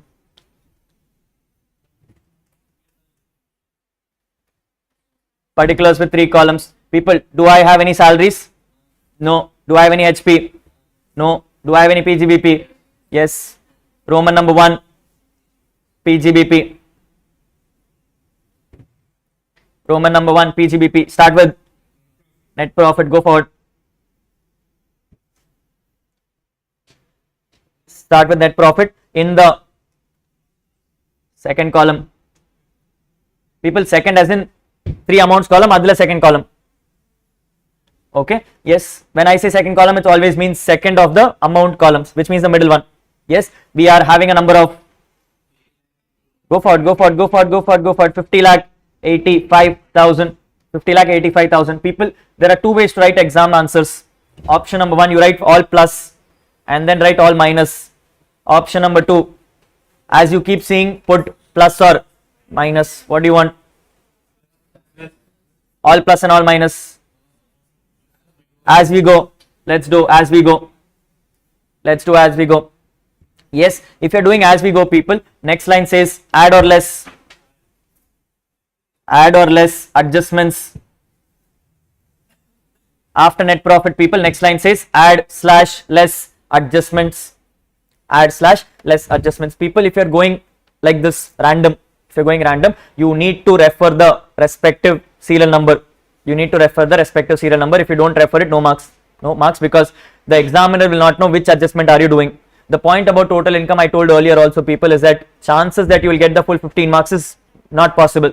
It takes efforts. It takes efforts, but you want to score as much as possible. So what is your intention? Every adjustment you write, you should get a mark, and the examiner should know that you have written that adjustment. So it's always better to refer properly. Yes, which means if doing adjustment number 1, put 1, put 2, put 3, so that he knows, okay, you did not do 4, but at least 1, 2, 3 you did, you will get marks for it. You will get marks for it. This is more about convincing the examiner, people. You pat his ego, he will give you marks. Yes, yes, we are starting from the table. We are starting from the table. What markings we did in the table? We did income tax refund, plus or minus? Minus. Now people, income tax refund, does it have a reference? Does it have a reference? Does it have a reference? It's there. No, point number 1. It's there. Point number 1. So in adjustments, point number 1. In adjustments, point number 1. People, way to present an exam, always start with a side heading, not more than 3 words. Not more than 3 words. Then you will write provision, then analysis, and finally what is your treatment. Yes, PGBP format, people, side heading, provision, analysis, treatment. Format intact. Ilana no mark. Ilana no mark. Yes or no? Yes. So we are in point number 1. Give me a side heading. Income tax refund. Side heading is income tax refund. Don't worry, people. For those who did not do foundation LBCR, I will teach you. Let's do English. Yes. Point number 1, income tax refund. Now people, income tax refund you are anyway going to talk about in IFOS chapter. So I don't need to write much story here. I can write all stories in IFOS. So here it is, hyphen, income tax refund, hyphen, reduced hyphen reduced as to be considered under income from other sources. Income tax refund is hyphen reduced as to be considered under income from other sources. Now I am using my lines very carefully, people. I have used the word considered. I have not used the word to be taxed, because the moment you say to be taxed, you mean you are taxing the full 30,000. I am not taxing 30,000. I am taxing only 4,000. So I am using the word considered, meaning anga poi paapom. Yes, English makes a difference, people. Yes, so it is reduced as to be considered under income from other sources. In the first column, number is, go forward. Point number, we are doing warehousing charges. Are we doing something with warehousing charges? No, we are not doing anything with warehousing charges. Left it go. Point to the left. We have, people note reference number 7. Go forward. Point number 7, depreciation. Point number 7, depreciation hyphen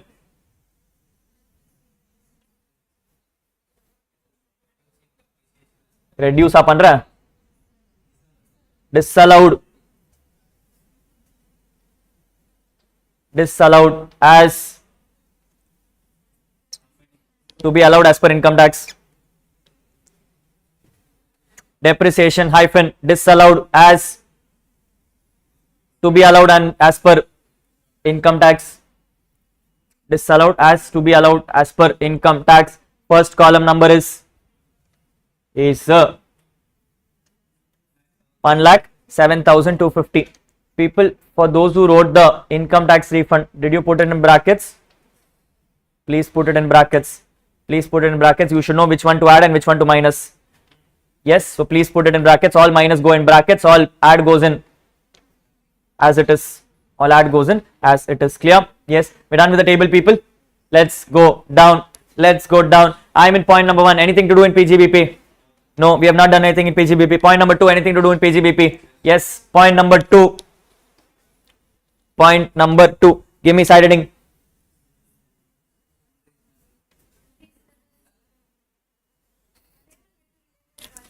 Payment made to related party.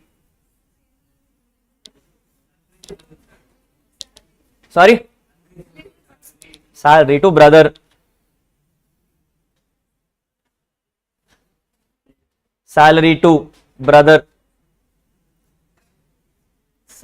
People, I understand unreasonable and all, but that's what your analysis is. Your analysis will come down. Side heading, you don't need to give stories. It is salary to brother. Help. Who knows English?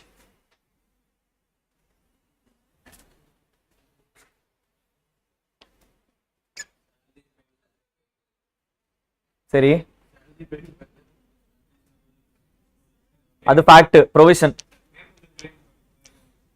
Payment to related party, 4 word. English, people.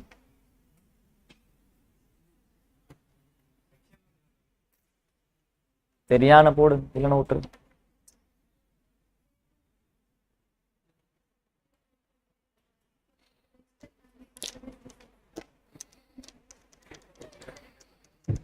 Kashtam. Go ahead, write down. What do you want? You want with section, without section? Without section? With section. Sorry. Whoever wants to write with section, it starts with as per section 40A bracket 2. As per section 40 capital A bracket 2. Yes, for those who don't want section, you can say as per the provisions of income tax. Means the same. As per section 40A2. Payments to specified person.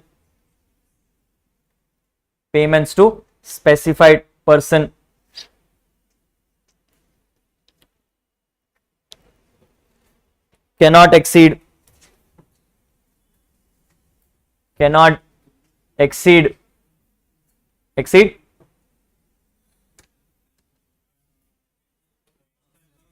market value. Payment to specified persons cannot exceed market value.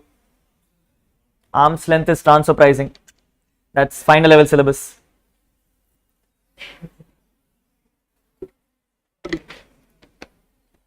Payments to specified persons cannot exceed market value. Yes, yes, this is your provision. Now we have to give analysis. Add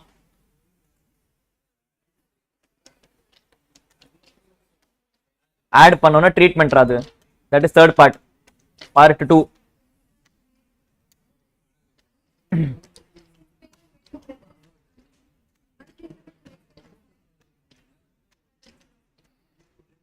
People, if you read the provision, in the provision I have only used the word specified person. I have not clarified. Brother is the, that is point number 2. Paragraph number 2 will come and say, since brother is a specified person, since brother is a specified person, the salary which is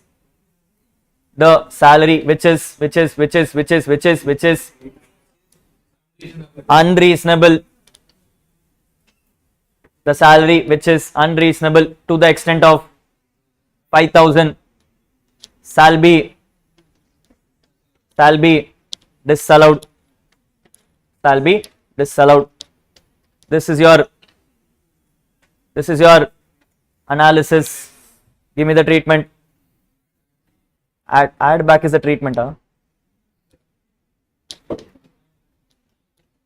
English people, add back now. Filling the blanks. Order.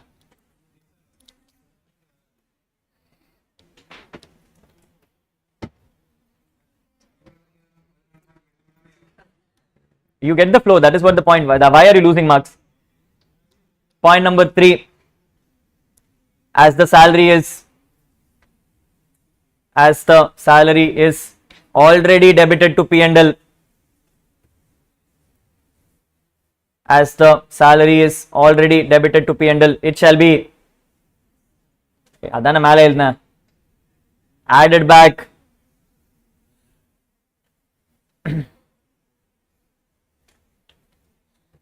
As the salary is already debited to P&L, it shall be added back. People, in some cases you will add, some cases you will minus, some cases you will ignore also. So point number 3 comes and tells what to do. Point number 3 tells you what to do. So you are basically coming and saying P&L irukudanaala na add back pandren, because P&L illana enna pannirpinga. That is why you are doing point number 3. Yes, people, this is the standard template which has to be followed for every adjustment. 3 para elna da 1 mark. Yes sir, yes sir. For those who are thinking Rahul ivlo elna da mark varum, yes. Now go and think, why are you not getting marks? Yes, this is the reason why you are losing marks. This is the reason why you are losing marks, which is why I always tell people, when you are sitting in exam hall, compulsory question is always to be attended in the last, because you know you are not getting 15. But for every one adjustment you write 3 paras, you get extra 1 mark. And for those people who got the 35, 36, you see where you are going wrong. Yes, that extra 1 mark which you would have scored here would have cleared a reason. That is why total income is there, people. Total income question, even ICI knows that you can't get 15 marks, because 99% of the cases on the 15 adjustments le kandipa or adjustment out of syllabus irukum. Someone has died, someone has gone there, yedo travel poraru, kalyanathukku poraru, yedo agum. So which means, you know, 15 is not coming. You don't want it also. You want, ask kuda okay, you want the maximum marks. Therefore, every adjustment you write, you should be able to write it properly. People, please understand, writing numbers in exam carries no mark. ICI is giving you nothing for writing numbers. At best, if you get the full answer right also, for the 15 they'll give you 5. For the 15 they'll give you 5. That is if you get all numbers correct, which you're not getting. For every wrong you're getting, 1 mark is also getting cut there. If I have to correct a paper, minus only will go. Yes sir, yes. So score as much as you can with the English, people. That is why keep it to the last. Keep it to the last, and then write whatever English you can, so that every one English you write, you can comfortably say, I got 1 mark. That is what the whole idea is. Yes or no? Yes. Don't expect, people, that 15 mark question can be done in 15 minutes. Cannot be done. You have maximum 22.5 minutes for this one. 22.5 minutes for this one, which means you should start compulsory question not before 4:33, yeah. Not before 4:30, people. 4:30 is the time when you start compulsory question. You try whatever you want. If you get marks, you get marks. If you don't get marks, you get whatever you deserve for it. Yes or no? Yes or no? Question number 3. Question number 3. People, same template. Try. I want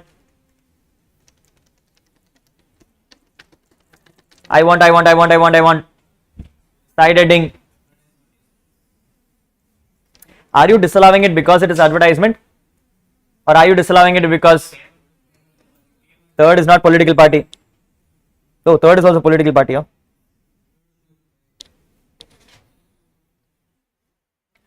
You can say probably advertisement to political party.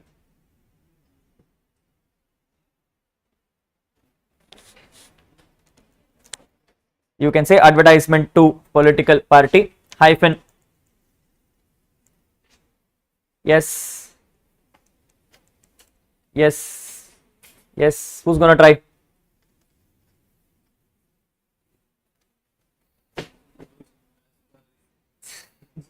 You don't need to, people, again, also let's also bear in mind that for every adjustment, don't keep trying as per income tax, then you're irritating the examiner. Yes, you don't need to do it for everything. You can keep changing English.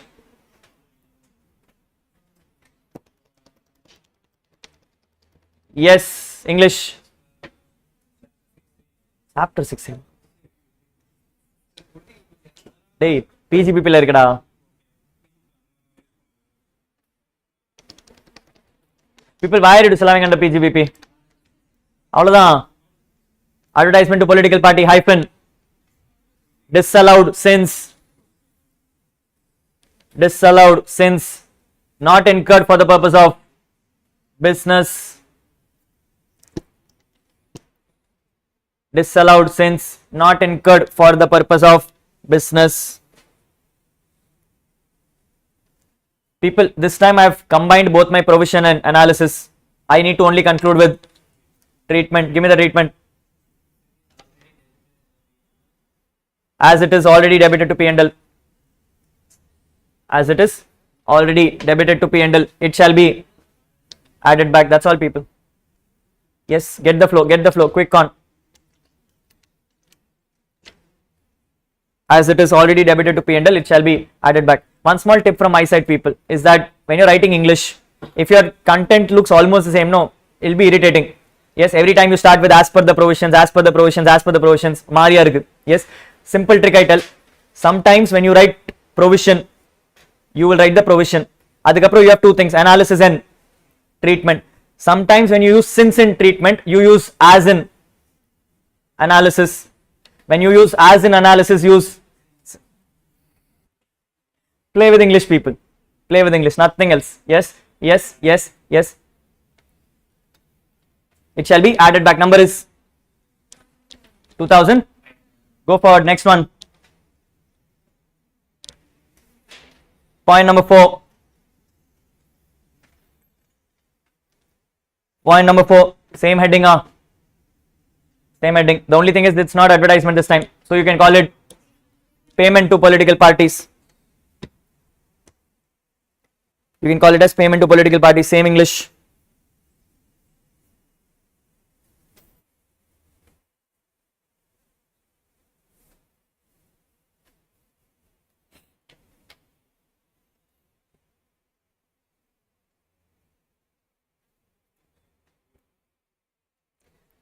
Copy from above.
Done, people?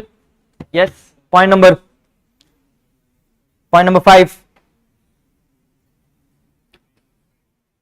Point number 5. Heading.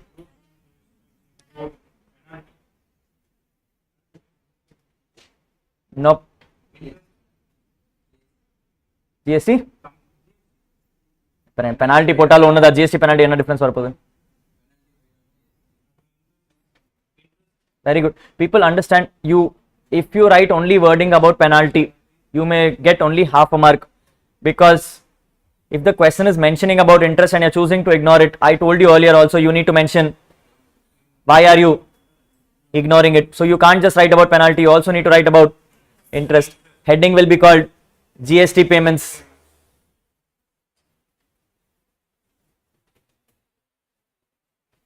Heading will be called GST payments. Under that, as per section 37, as per section 37, any payment, as per section 37, any payment made for an offense of a law, any payment made for an offense of a law cannot be claimed as deduction. Any payment made for an offense of a law cannot be claimed as deduction. Cannot be claimed as deduction. Next line. As a GST penalty is paid, as a GST penalty is paid of rupees 5,300, as a GST penalty is paid of rupees 5,300, it shall be disallowed. As a GST penalty of rupees 5,300 is paid, it shall be disallowed.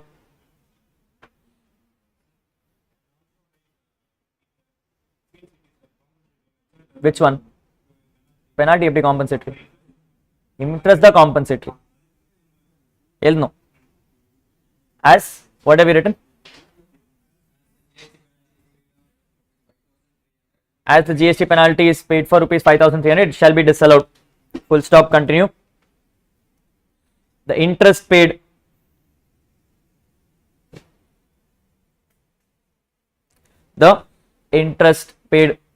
can be claimed as deduction. The interest paid can be claimed as deduction, as it is.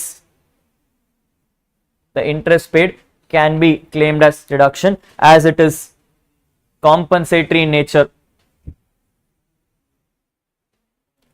The interest paid can be claimed as deduction, as it is compensatory in nature. Amount is 5,300 on the first column. On the first column. Done. Point number 4. Point number 6. Point number 6. What are you doing? Deduction under 35AD. Deduction under section 35AD. Deduction under section 35AD. Deduction under section 35AD. Under that,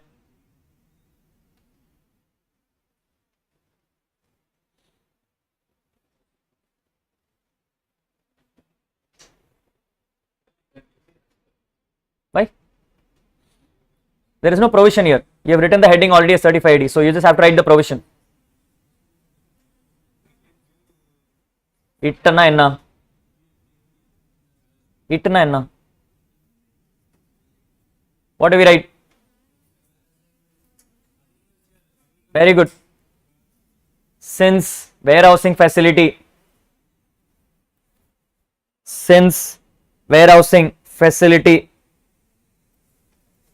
for agricultural produce since warehousing facility for agricultural produce falls within the definition of, since warehousing facility for agricultural produce falls within the definition of specified business, falls within the definition of specified business, any what, capital expense, any capital expense can be claimed as deduction, can be claimed as deduction, can be claimed as deduction. Yes, yes, next para. What do we write?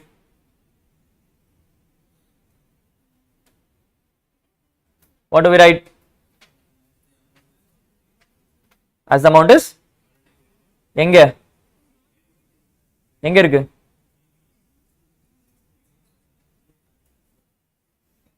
எங்க பார்த்த P&L நீ?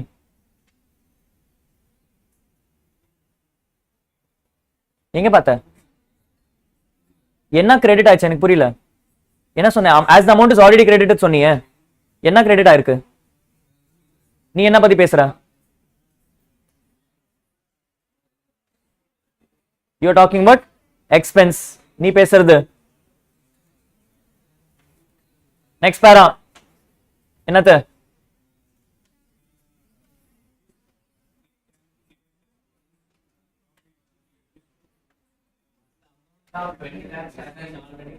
எங்க எங்க credit ஆயிருக்கு? என்ன credit பண்ணிருக்க நீ? வேர் housing. நீ என்ன பத்தி பேசுற?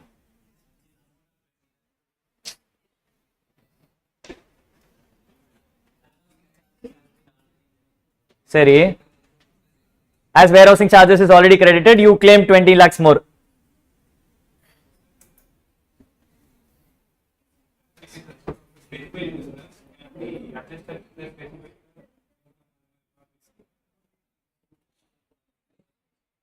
People are mixing two different things.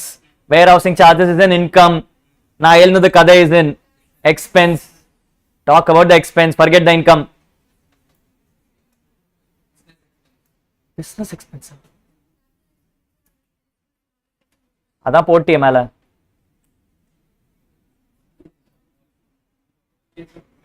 Hey, you've already written the provision. I want the treatment. ஏன் இக்னோர் பண்ண?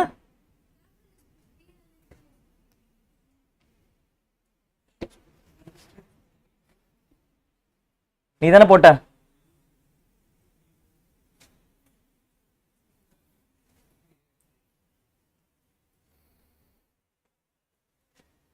Write down.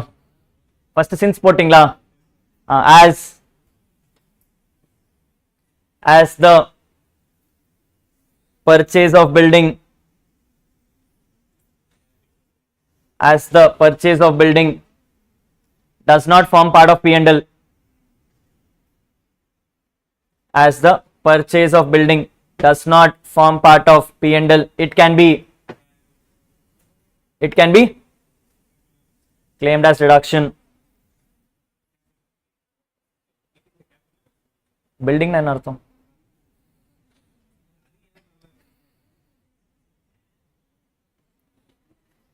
As the purchase of building does not form part of P&L, it can be claimed as deduction.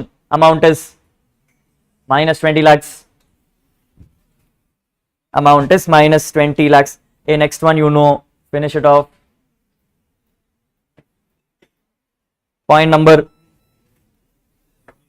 7. Heading is, that's all, depreciation as per income tax. Point number 7 is depreciation as per income tax. Amount is minus 65,000. Amount is minus 65,000. Amount is minus 65,000. Next one, point number 8. Point number 8, give me a side heading.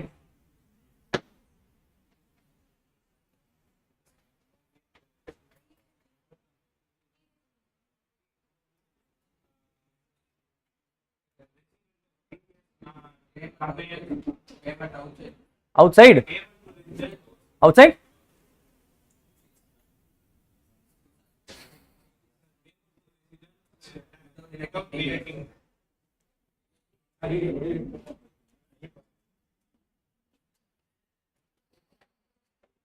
TDS compliance.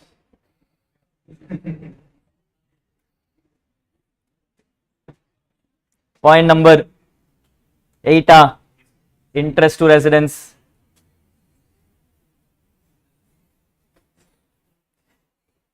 Or you can put interest to Mohit, whatever works. People don't write provisions in the side headings. You already have a para for provision. Keep the side heading simple. So it is either interest to resident or interest to Mohit, whatever you want to call it. Yes, under that section 40, open bracket small a, section 40 open bracket small a, open bracket next bracket IA, small ia, it is 40 a ia, 40 a ia. Section 40 ia provides that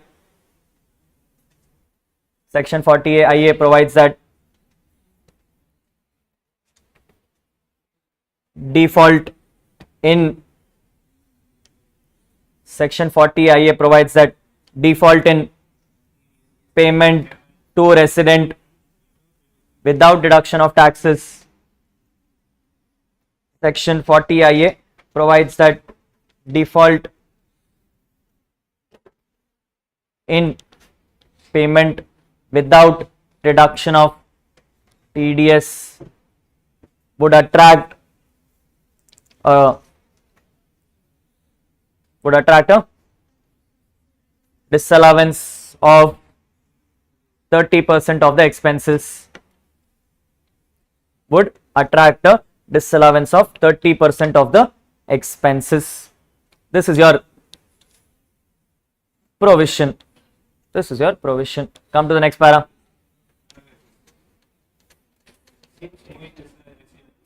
Last one lessons use panta. As Mohit has been paid interest without deduction of taxes. எனக்கே போர் அடிக்குது, எழுதுங்கடா. As interest is paid to Mohit without deduction of taxes, 30% of the expense, 30% of the expense, open bracket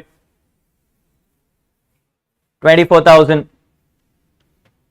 30% of the expense, open bracket 24,000, close bracket, will be disallowed. 30% of the bracket, 30% of the expense, open bracket 24,000 will be disallowed. Treat it. Next para. As போட்டிங்களா next அவ்வளவுதான். Since the interest is debited to P&L, since the interest is debited to P&L, it shall be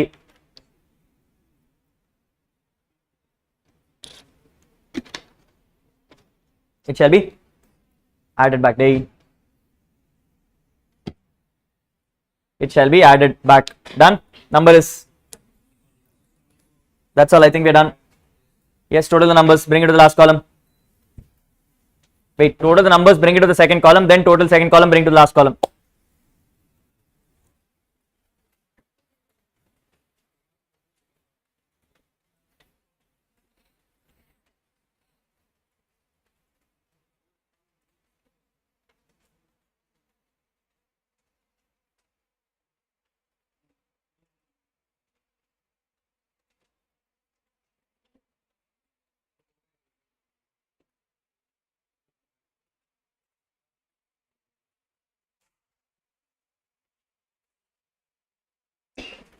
The total of the number is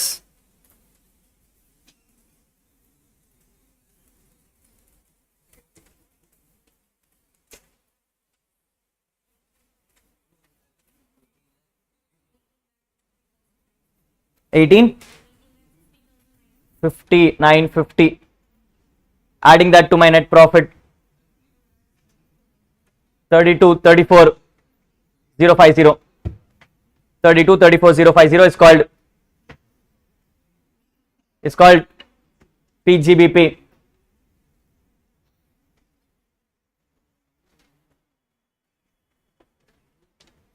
Huh? 32, 34, 050. 32, 34, 050 is your PGBP. People in this question, any capital gains? Any capital gains? No. Move directly to IFRS.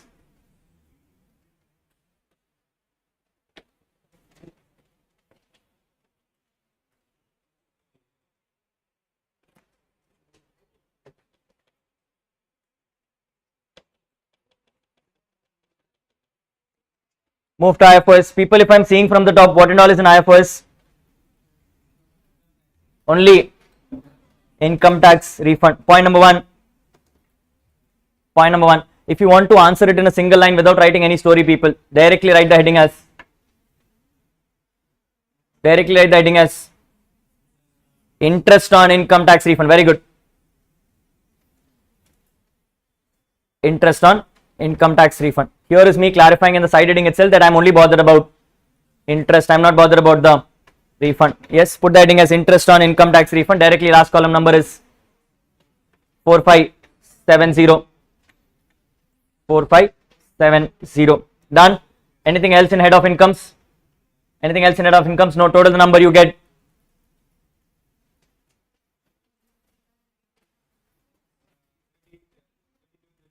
$32, 38, 620.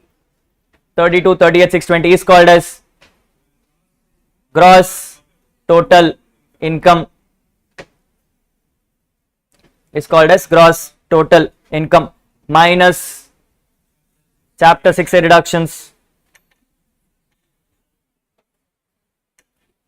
Minus chapter 6A deductions. If I'm noticing from the page, people, I have only two deductions.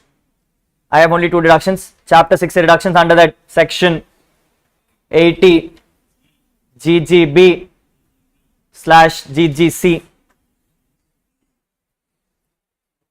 I have 80 GGB / GGC. If you don't know, it's okay. Just write the side heading. Just write the side heading. You can write the side heading as donation to political party. Whatever works. Whatever works. 80 GGB or GGC.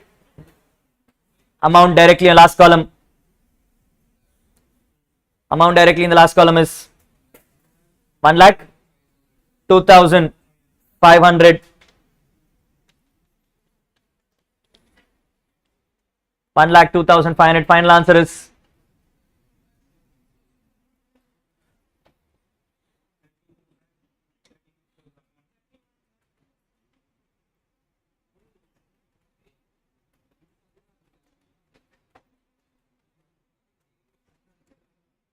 $30,120. 31, 36, 120. People, you have space. Compute tax directly. Let's close that off. Compute tax directly. Luckily in this question there is no special incomes. Take the number directly. Age is given as nothing given on the age, people. Assumption less than 60 years. Yes, compute tax.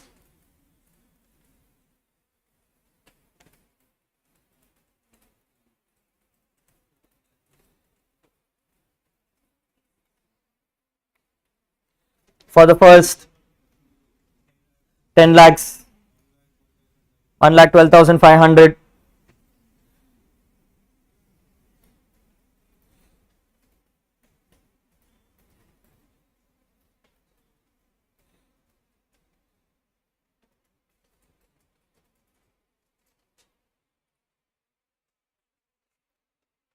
For the balance 30%, add add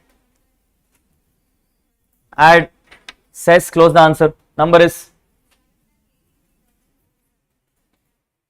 7,470,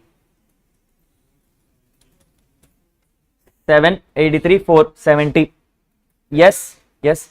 You are done with the major chunk, people. After that, it's only changing numbers.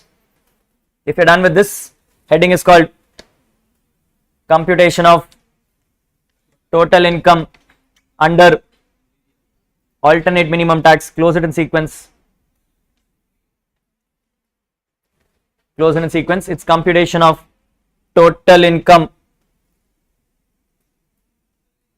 as per AMT. Computation of total income as per AMT. Particulars with just one column, people. Particulars with just one column. We start with total income. We start with total income. We are doing AMT, people. We are not doing DTR. We are doing AMT. AMT, like there is only 3 items to be removed. Yes, so we start with total income. We start with total income. Number is 31, 36, 120. 31, 36, 120. People, 3 items we discussed. 10 AA, not there. 80 JJA, not there. QQB, not there. RRB, not there. We have 35 AD. So add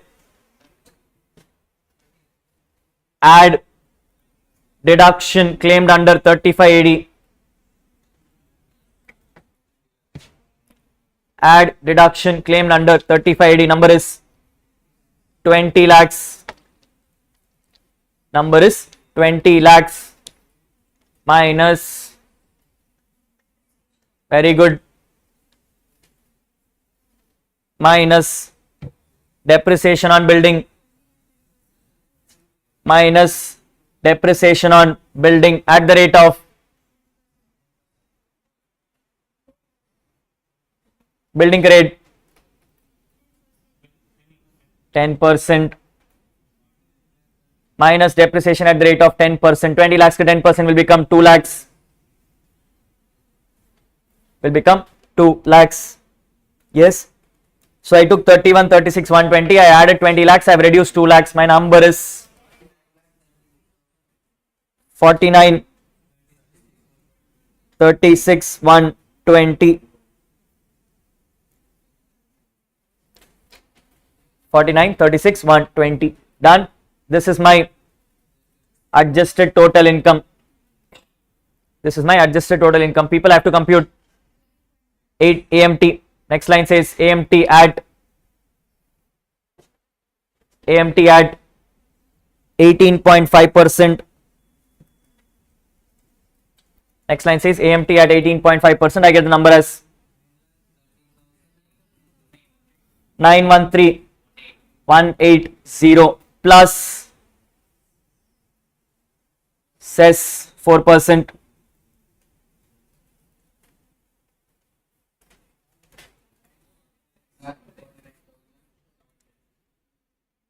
Nine lakh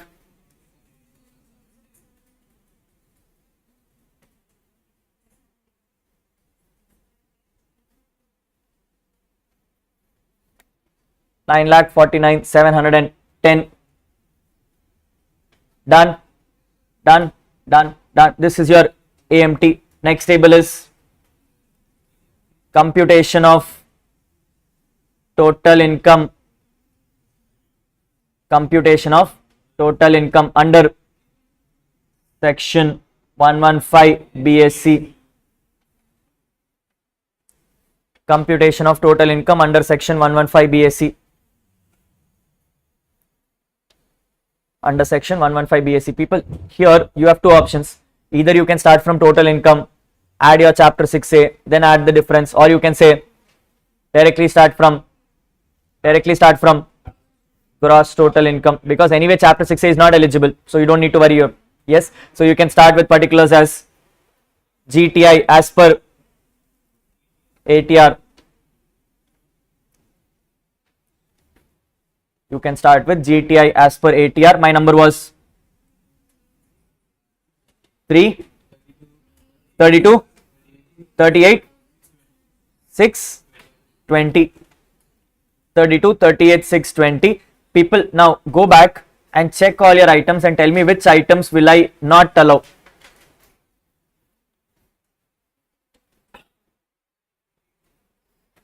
In all the adjustments I made, is there a problem? I see a problem only for 35 AD. I see a problem for 35 AD, that is not claimable. Yes, so same logics, plus deduction under 35 AD, plus deduction under section 35 AD, plus deduction under section 35 AD. Amount is 20 lakhs. Amount is 20 lakhs. Next, same, minus depreciation on building at the rate of 10%, minus depreciation on building at the rate of 10%. Number is 2 lakhs.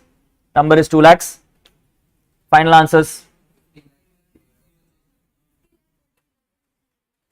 50 lakh, 38, 620, 50 lakh, 38,620. Clear? Clear? Anything else? Anything else? No? No? No? Go compute tax.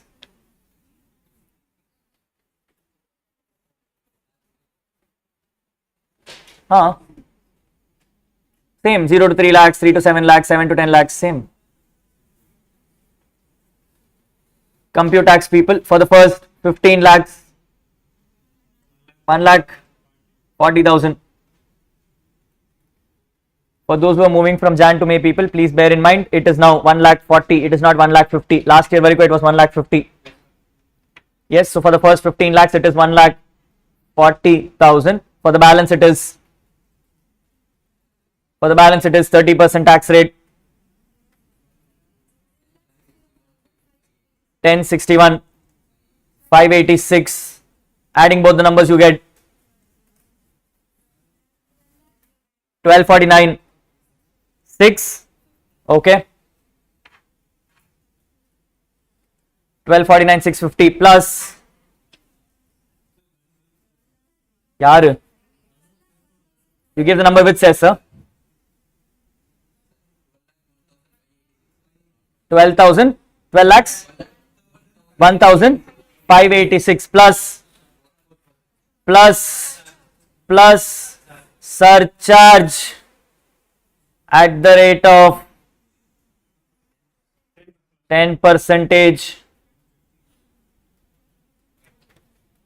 plus surcharge at the rate of 10%. My total income is 50 lakhs.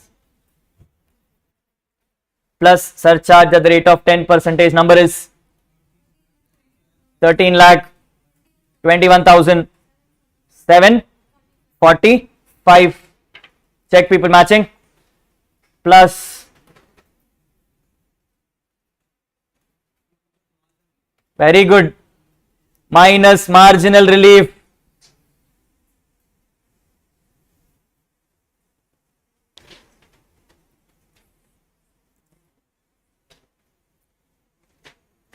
Look at your income. Income is sitting at 5038, which means you are eligible for marginal relief.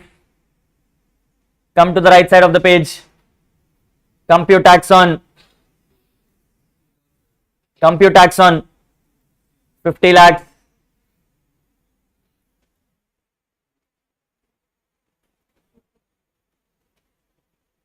Compute tax on 50 lakhs. Again, for the first 15 lakhs, it is 1 lakh 40. For the balance 35 lakhs, we'll do 30%. 10 lakh 50. Adding both the numbers, it becomes 11 lakh 90. Add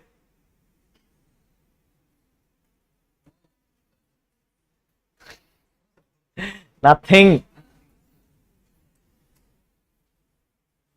Yes, on 50 lakhs, you're getting 11 lakh 90,000. On that 50 lakh 38,000, you're getting something called how much? 12 lakh 4,000, 1,000, 586. 586. Difference of income is 11,586. Difference of 9 I get. Deputy 11,586 on the chin. Difference of income is 38,620. Difference of taxes E. Deputy ma.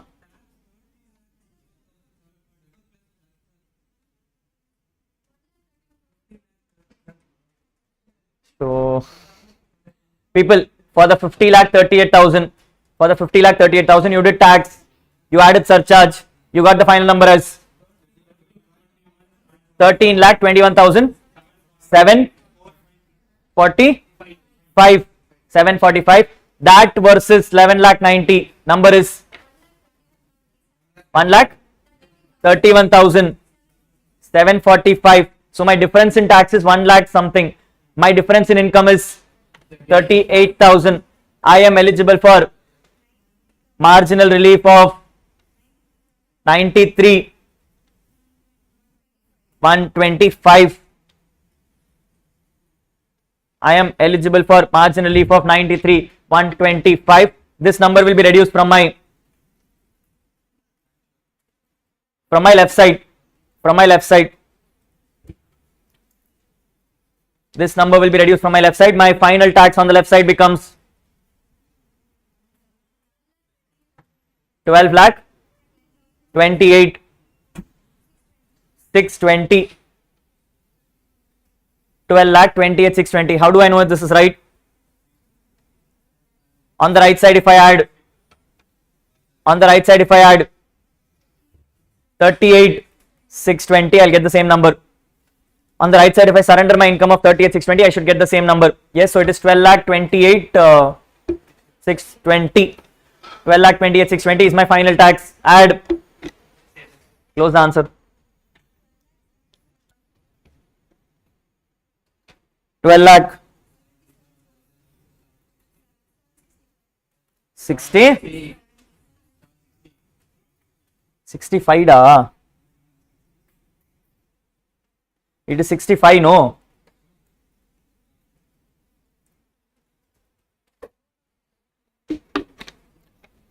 Seven 70. This number is with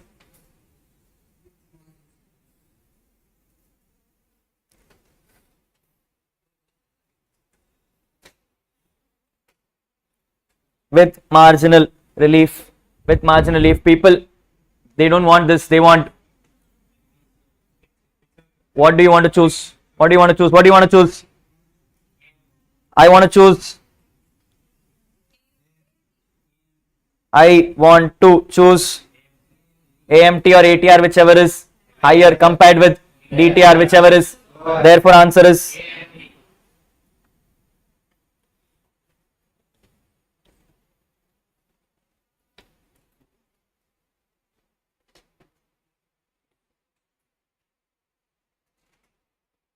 Therefore answer is final tax payable is equal to 9,49,710.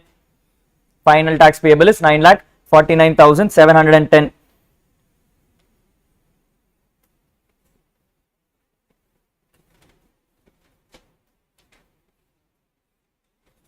Done. How much did you score? Out of 15? If you completed this, if you completed this, I helped you with this number. What you have completed till now, how much you have scored? 14. That's it.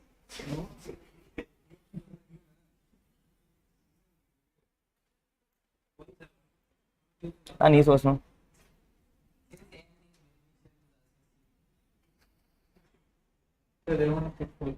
ஐயோ இதனா காஸ்டிங்கா normal loss போயிட்டு இருக்கு உனக்கு. Very good. Hey, you have chosen AMT. You are eligible for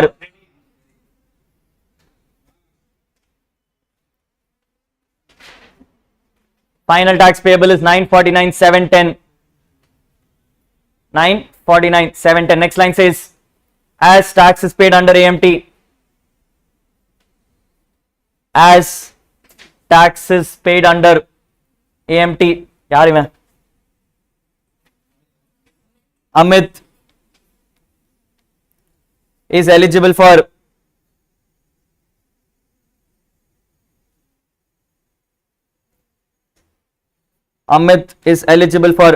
AMT credit of, how do you check, people?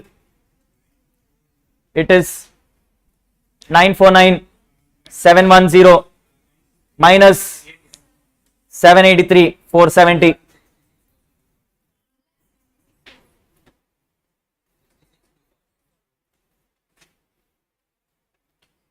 I am eligible for an AMT credit of 166 to 40 to be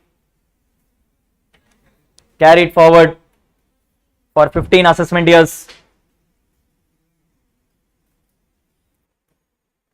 To be carried forward for 15 assessment years and adjusted now and claimed in the year in which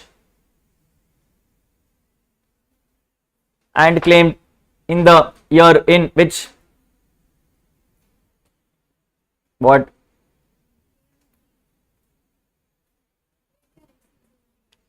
In the year in which ATR exceeds AMT, and be claimed in the year in which ATR exceeds AMT. Yes, that's a beautiful question. We did ATR, AMT, DTR, marginal relief, AMT credit also. Power pack question, people. Yes, beautiful level of questions is what you can expect. I know this question came in mock test paper. I remember this question coming from mock test paper. That was the first time I was amazed, people, because generally mock test paper is creating questions only from the past. They'll just pick up one past question and give you the same question. For the first time in life, I took efforts, and they gave you a mock test paper question for 15 marks. This question came. Yes, you definitely cannot attend the question like this, because the time you will spend on this is crazy. Yes, you will spend too much time, and even if you spend time, 99% you would have not done marginal relief, and even if you would have thought of marginal relief, you would forget AMT credit. So something will go wrong horribly here. Yes, these kind of questions are not to leave. These kind of questions is where you can score some minimums. Never attempt these kind of questions on the first. It's always for the last. Yes or no? Yes, as a thought, people, that is my personal opinion, but I leave it to your choice. How I tell people to devise their plan of action during exams is that when you get a paper and you get 15 minutes to read, the first thing you battle is which to leave. Because you have one question to leave in direct tax, one question to leave in indirect tax, and you know you're not going to leave fourth. You're going to leave either second or third. So quickly go and check second order TDS. Then just second you're answering. If you don't know second ka TDS, quickly jump on third and see how difficult is third. If third also you don't know, then you decide 2 or 3, which one you will get better marks. Same strategy go for GST. Choose between 2, 3 and 4, because GST problem is, people, theory is also difficult. So you have to then decide 2, 3 and 4, which one you have to choose. In this 5 minutes will get over. Then you have 10 minutes. In the next 10 minutes you have to decide.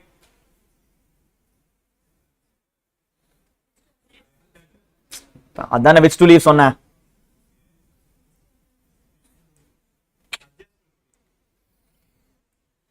The next 5 minutes you will get your MCQ paper.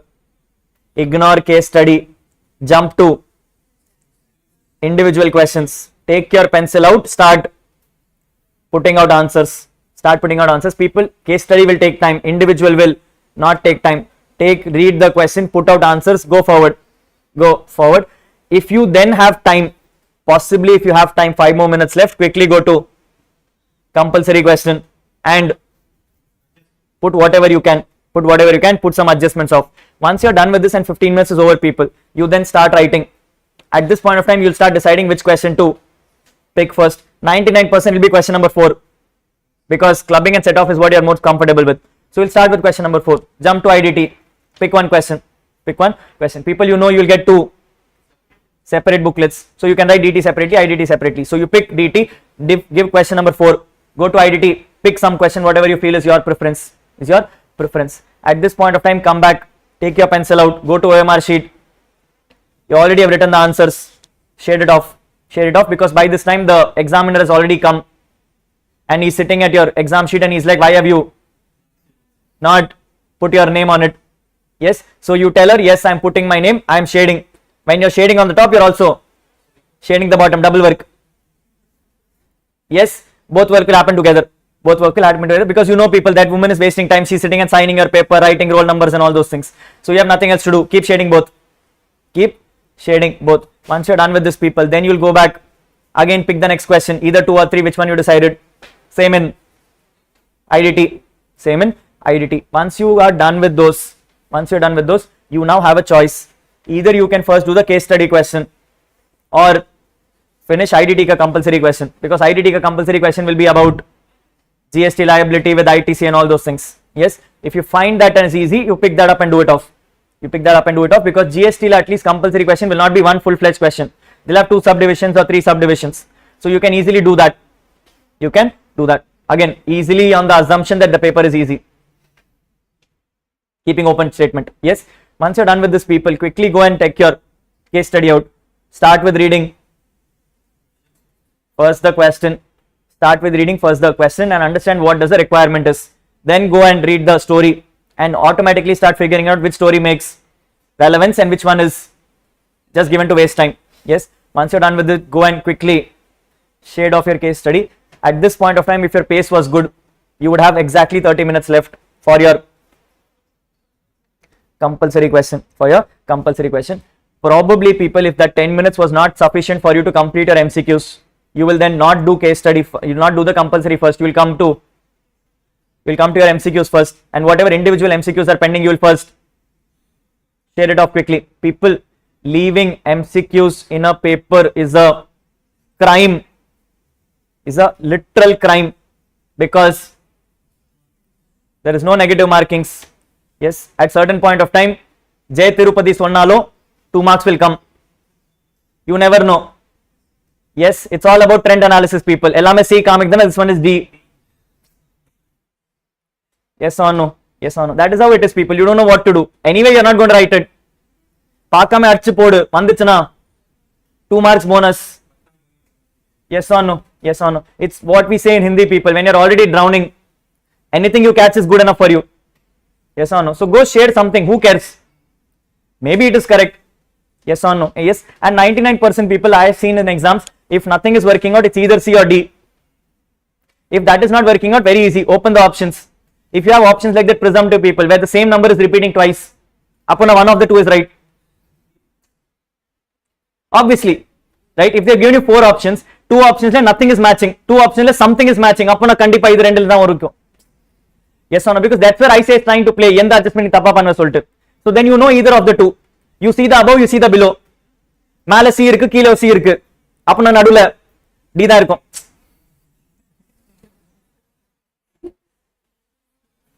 People, you are anyway going to leave it. Might as well put something. All the 3 continuous C varadu. Yes or no? Yedo podu. Yes, we'll see, we'll figure it out. And if it is between A and B, people, answer is 99% A only. They will not give B and all. B, I don't know, for some reason I said does not like. So either it is A, or it is C, or it is D. 99% B irukadu. Yes, this is all what I've learned from maths, people, foundation maths. Abdina pogum. Yes, most of the time it is C or D, or it is A. B sometimes will not come itself. Yes, that is what your answer will be, people. If it is a theory question, MCQ achcha theory potirukkan, A, B, C, D. 99% answer is all of the above. Other option, if all of the above is not there, the option which has biggest English is the answer. This is the best rule for audit. Because audit unakku onnum puriyadhu enna MCQ la kettirukan. 4 option irukku. Endha option la adhigama words irukku, that is what audit is. That is what audit is, people. Yes, once you're done with all these people, you'll come to your compulsory question and then you'll start battling. Then it's a battle of time. Then you just try to figure out what you can. It doesn't matter whether it is right or not. Pick up, write 3 words, write 3 words, write 3 paras, write 3 paras, put some side heading, put some lines. Konjam nalla present pannittu, this is what the answer is. You will not get 15. But even if you get 7, 8, 10, beauty. Yes, easy pass from there. Easy pass from there because most of the marks will come from MCQ. Most of the marks will come from clubbing set of 10 marks ange vandrum. Yes, it's now only a battle which you just have to figure out. Whatever extra you get in compulsory question is a pure bonus. It can either help you pass or can get you exemption also. You never know. Yes, this is one hidden truth of all rank holders, people. None of the rank holders will ever complete the compulsory question. You can never see a rank holder who will come and say in tax paper that I got 90 plus. Never will happen. Cannot happen also, people. Yes, rank holder also, the biggest rank holder in India also would come and maximum score 85, 86. That's because he was written only for 85, 86. And he's written only for 85, 86 because he skipped. Yes or no? Yes or no? Yes, it works like that only, people. There is only some papers where you can really score 90 plus, costing Mari paper. Yes, that's where Ganesh will stand up and he'll come and say, Nanda best up andra. Okay, po. Can't do much. Yes, I can never stand in Ganesh's head and come and say I'll do better marks than you. Never will happen. Because no matter how much I try, IDT will score it. Yes, so as long as IDT is there, I can't do much about it. Now, no panna mudiyadu. But the point is not that, people. The point is you don't need to battle yourself saying I need to write 100. The more you're trying, the less you're achieving. Because in the battle of completing the paper for 100, you are doing what? You will write the heading, disallowed, add back, niyapatiko. What is ICA supposed to do with niyapatiko? Yes or no? Yes, something should be there in the paper for him to give marks, people. At the end of the day, ICA also knows they get a weightage sheet with the steps on it. So which means everything you don't write, you still get steps. You still get steps, and that is what is important, people. At the end of the day, that's how you clear. That's how you clear. No one wants a CA who knows everything, because a person who knows everything is pure nerd and useless. No one wants him in life. No one wants anyone in life who can show off saying I know everything. Personal experience, people. Yes. Point is, you just need to know how to manage. Yes, ICI does not expect that you would have mugged up the whole book and come for an exam. No one can do it, honestly speaking, people. After so many years of experience, I can now come and say I know something in direct tax. If you come and ask me what is costing right now, even I am blinking. Ganesh is also blinking on direct tax. So we are also doing the same thing, people, right? No one expects you to know everything out and in, people. They only want you to know how to manage the paper. And so ICI is less about difficult. ICI is more about how smart you are. Yes, smartness doesn't come by showing off in the paper. It comes by how you present your paper properly. That is what the whole practice is, people. Yes, so get to that understanding. Now, let me also give a disclaimer. All these things which I am saying is all applicable for practical subjects. It's not applicable for theory subjects. It's not applicable for theory subjects, people. Theory subjects, 100 எழுதிங்கனா 60 வரும். No doubts there. Can't help it. Can't help it. ICI, no matter how much mother body it is, same as BCom only. The more you vomit in the paper, the more marks you get on it. Yes, now what you are vomiting, they also don't want to see. Yes, that is how they are also, people, because the person correcting your paper knows what kind of handwriting you have written. You think he's interested to read your paper? He has bunch of 500 papers. He's playing a dice. Our dice put it is 6-1, it's na pass. That is what he's doing, people. So there is less you can do on those papers. Yes or no? So max what you can do, you write as much as you can, and somewhere out of 6 they'll give you 3. The 3 which you get in every question will give you the marks which you want to clear. Yes or no? Yes, unfortunately that is the hard reality, people. You can't do much about it. The only reason you can clear theory is by MCQs, because MCQ he doesn't have an option, and he's not correcting the paper also. The computer is correcting the paper, so they're looking at your shading and they're giving you marks. So every mark you score in theory paper is purely because of MCQs. So there is where you have to play this game. Highest weightage, Peri English, all of the above, these are the correct answers. Yes, you don't play efforts there, people. Don't play efforts, because you don't know what is audit. Yes, and honestly even ICA does not know what is audit. For the last 60 years they are also trying to tell you what audit should be done, and after you qualify you are asking him, should I do audit like this? We are also doing the same thing. Even now, after so much of qualification, we come and say professional skepticism na enna keppom. Edo anga poitu we should look at our mind, we should come and tell ipdi da check pannonu. the client will come and say pannona pannilla kalmi poidu. No one cares. Yes or no? So even ICA is trying to figure out what is reality of life, people. So they don't care. You are only trying to scrunch marks wherever you can. Yes. So when it comes to theory paper, SM, audit and law, yes, write what you can. Write what you can. Fill the paper. Fill it so much that you should go after 2 hours and tell the examiner and additional sheet vano. Not because you have written enough. It's because there are 5 people staring at you right now. That 5 people should stare at you and come and say log additional sheet kekrara. Na ido pinadi your paper uttana mari paper. Yes, that person is already ready to fail now. Avanukku moral pochu, people. Yes or no? He's already gone his moral. He has written half the booklet. Nee adula additional sheet vera ketirka. So he is now thinking na enna tha elliye. Yes, so he is already given up. So which means after 2 hours he'll drop paper. He'll come and say அடுத்த attempt பார்க்கலாம். Already பாதி competition போயிடுச்சு. Yes or no? In a room of 40 people, 10 people are staring at you and have already stopped writing. 2 people before even you said had already stopped writing. They never came with an intention to pass people. அவங்க ஏதோ பாட்டுக்கு வந்தாங்க. Yes or no? So out of 40, already 20 people are out. You have 20 more people to fight with. Is there 20 more people? Some people have that those kind of people, you know, life la padikave illa. And the last 5 days mattum exam ku munadi they'll sit in some crash course and they'll come and say let's clear. And the mari case alla kandipa agave agadu. Yes or no? So already you know, out of 40 people, 25 out. 15 is what you want to pass. ICI pass percentage is 22.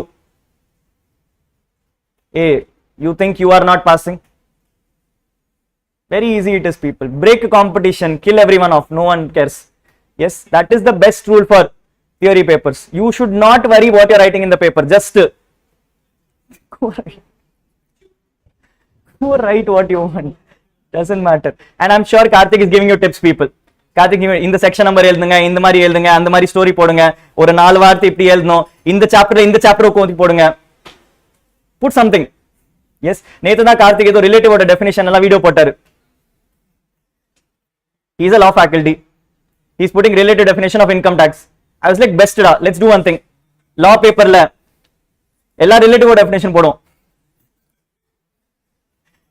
You get a question, what is the relative? As per law, this is the relative. But I have also learned DT. Put DT relative, put AS18 relative. Ella put it. As per my understanding, relative can be any of the above. You tell me which section you want. Question only asks what is the relative. People, subjects like law, subjects like audit, subjects like SM, you will have so much time in life. Yes, you will complete the paper well before. You won't even know what to do after that. Then you're sitting and staring at everyone else. Don't do that. Sit on your paper. Put stories. Put stories. If you feel like you have written already enough, go later on. Question number 2, continuation from previous. Come here, continuation from previous. People, sometimes you know what happens is examiner does not realize how you are writing, right? So what he's done is he's given question number 2 ku mark. Ana inga continuation irukadnala what he'll do, he'll cut and he'll put extra marks here. Sometimes what will happen, ore question ku rendu vaati mark potirparu, yarukku theriyum agala, who knows. Yes, sometimes it may happen, people. Question number 2 la A B C irukku, neenga A B mattum da eludrikeenga, C unakku theriyadu, anga continuation thiruppi A da eludrikeenga, avan enna yosicharu, avan C ku mark potirparu, unakku dana mark vanduche.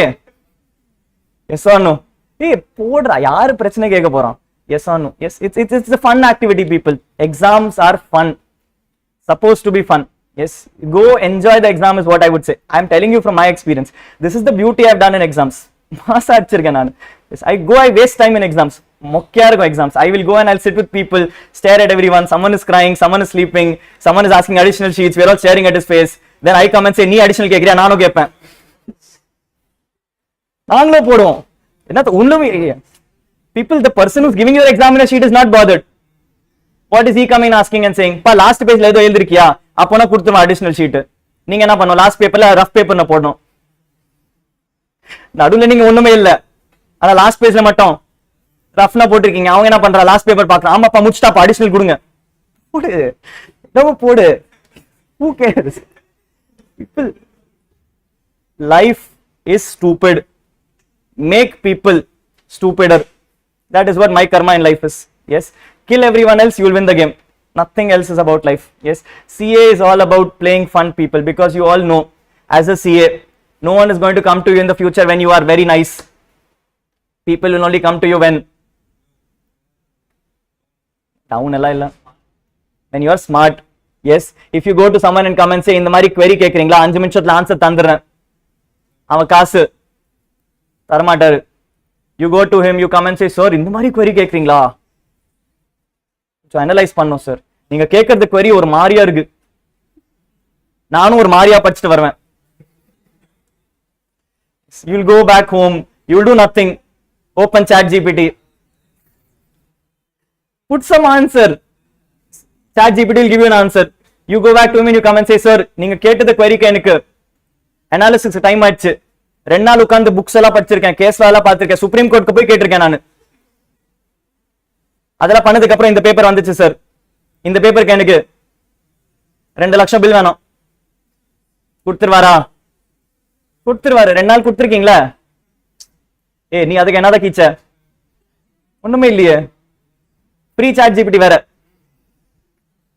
open source போட்டு போடுவோம். Yes or no? Yes. People, CAs are born with that mentality. Your time to start is today. The more smart you are today, the better you are in the future. Nothing else. Yes. Don't go with this mindset, Rahul, I want to do best in life. இப்படி தான் பண்ணனும். I say அப்படியே, you know, நான் எழுதுற paper அப்படியே salute பண்ணுவாங்க, ஒண்ணுமே பண்ண மாட்டாங்க. Nothing they will do for you. Yes, no matter how beautiful you write, they don't care. And no matter how worst you write, they'll give you marks. Right? ICAI works in a different fashion, people, because at the end of the day, person correcting the paper is not ICAI. The person correcting the paper is you and me only. Your seniors are only correcting your papers. Hard reality of life. Hard reality of life. Paper correctors are practicing CAs, but they are not correcting papers because they don't have time. So they'll take the papers, go to their office, call their articles, come and say, beta, 2 வாட்டி நீங்க fail ஆயிருக்கீங்களா? This is your future. You correct his paper, you decide your future, you decide his future. போக போட்டோம். Yes, which means person who's going to correct is you only in the future. Tomorrow you will also correct someone else's paper. You never know. Now at that point of time you have 2 choices. நானும் fail ஆயிருக்கேன், அதனால this is option 1 or option 2. நீ அச்சு pass ஆயிக்கும். Your choice. How smart you are is your decision. But for that, don't pass everyone, people. Because நாளைக்கு then he clears and he'll sit on your head only. So give it to deserving people. Yes or no? Yes, you never know, people. The first part about CA is that every person you saw in foundation is sitting with you in finals. சொல்ல முடியாது. Right or not? When you are going finals, he is coming from foundation. So sometimes your juniors will become your seniors. Okay, the course has this weird thing. அதனால don't pass everyone also, but don't fail. Play your competition. Yes, that is how it is. Realities of life, people. மஜா கரணும், வேற ஒண்ணும் இல்ல. அடிச்சு மஜா பண்ணாதான் வேலை பண்ணிக்கும், இல்ல ஒண்ணும் நடக்காது. Yes. Keep it simple, people. Yes, yes. Great. I'm not wasting time anymore. We're exactly at 1. Yes, I think you have a subsequent class with Karthik sir at 2 o'clock. I just wanted to give a thought, people. I'm not sure if Karthik has informed you, but I think the premises is not available from tomorrow in the morning slots. Or maybe I'll check with Karthik, I'm not really sure. But apparently the premises is not available from tomorrow in the morning slot, which means my class is put on hold. Okay, I only have 1 more class to do with you, not much. I have return filing, TDS, payment of taxes, and your 2 more comprehensive questions. So yes, so it's 1 more slot of classes. I will check with Karthik on how it will operate. Most likely I will not have a class tomorrow. Tomorrow is Friday. So most likely I may not have a class tomorrow. If it so happens, you may have a class with accounts tomorrow, and I will come back on Saturday. Saturday as in we'll have an evening class. Okay, so 7 to 1 you may not have a class with me. 2 to 7, 8, whatever it is, we'll complete it that day. That day we'll complete your taxation of. After that, people, if you feel like there is some additional questions for me to do, some additional practices for me to do, either if we have premises, we'll do it here itself. If you don't have premises, I will shoot it and send it back to you. But so far, if you come and ask me, the kind of questions we have done is already detailed. இதுக்கு மேல போடுறதுக்கு use இல்ல. Yes, I can give you the same questions 2 more times. No logic to it. At best, what I can do is I have some more 10-15 comprehensive questions which I have in my book. I can share it across with you. I'm anyway planning to record it on this Sunday and I'll upload it on YouTube. So Ninga Bataka, you can solve it at your home also. We'll figure it out. But that's what the plan of action is. So until further notice, tomorrow you don't have a morning class. If there is a morning class, we'll drop a message to you all. Is that clear? Yes. Perfect. Thank you, people. Have a good day. Yes, people, focus attention on question 2. Let's see how the comprehensive question looks like. It says, Mr. Amit is age 45 years and a resident Indian, providing you with the following data. Yes, he has received 2,88,000 from abroad for a book authored by him in nature of artistic activities. The nature of royalty is giving rate of royalty of 18% of book value, and the expenditure incurred for this is 40,000 rupees. Amount which is remitted to India by 30th September is given as 2,30,000 rupees. People, this is first my IFOS minus 80 QQB, where I will first restrict it to 15%, bring in 30th September number, reduce the expenses already claimed in order to arrive at my deduction. You will get the deduction as 1,90,000. He owns an industrial undertaking which is located in SEZ and has commenced operations in 21-22. The total turnover is 200 lakhs, for which 140 lakhs was from export turnover, which was received in convertible foreign exchange by 30th September 2025. Profit from the undertaking is 20 lakhs. People, starting the undertaking, I am in 21-22, 21-22, 22-23, 23-24, 24-25. This is my 4th year. Therefore, I am eligible for 0. I am eligible for 0. We discussed yesterday. For your exam, there is either 50 or 0. There cannot be 100% because no 10AA deductions are granted if a manufacturing entity starts after 2020. If they start after 2020, you do not get any 10AA deductions. That is why I told you yesterday's class, people, either it is 50 for your exam or it is straight for 0 only. You don't get any deductions. Focus attention here. Yes, I'm sorry, give me 1 second. Yeah, sorry. So yes, point number 2, people, please be mindful that when it comes to SEZ locations, current year the rule is very simple. Either you get 50 or you get 0. You're not getting anything more than that. Yes, so please pay attention to that one. Point number 3 comes and says he was holding 30% shares in TSP Limited, an Indian company.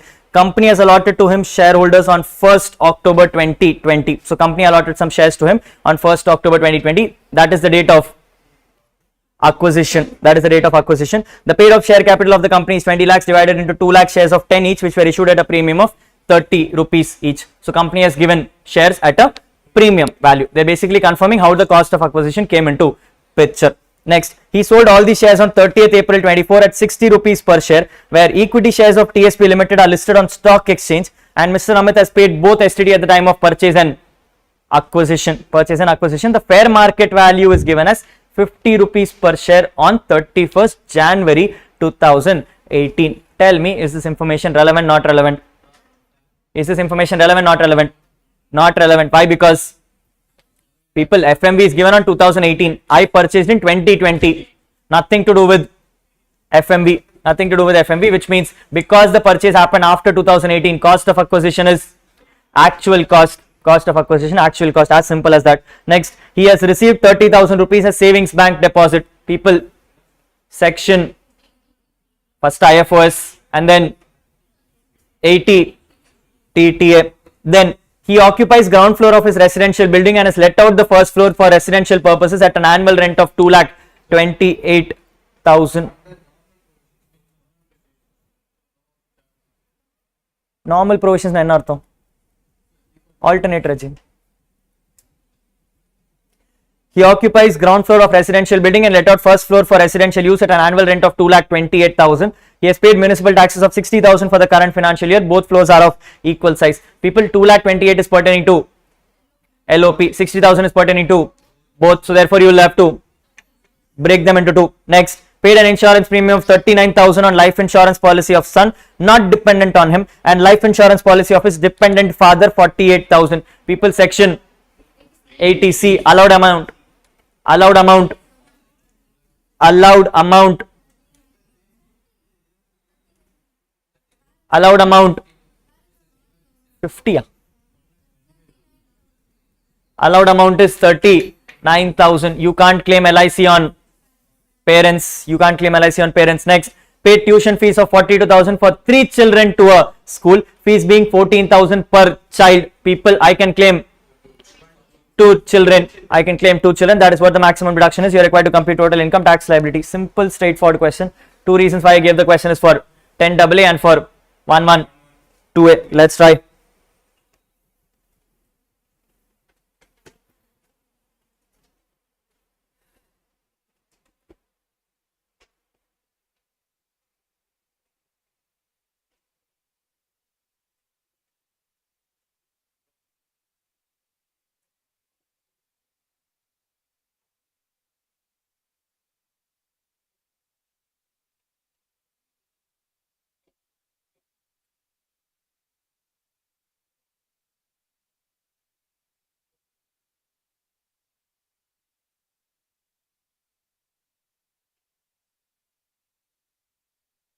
We're doing comprehensive questions.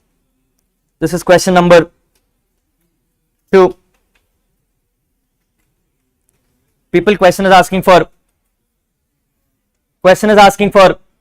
total income and tax liability. Both are being requested. I need particulars with 3 columns.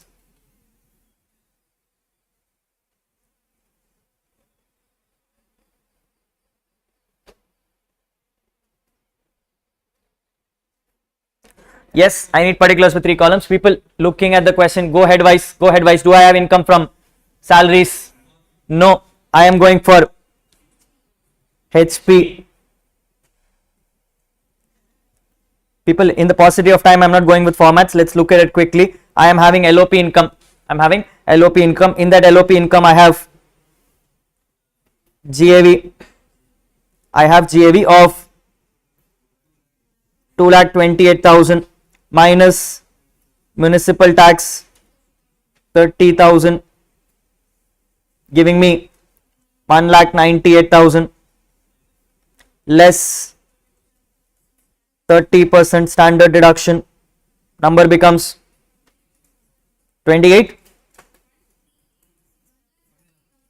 Final answer, 138,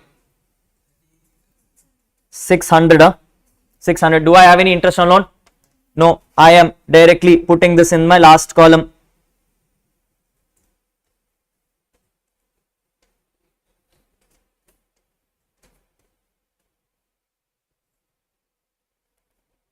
Good to go.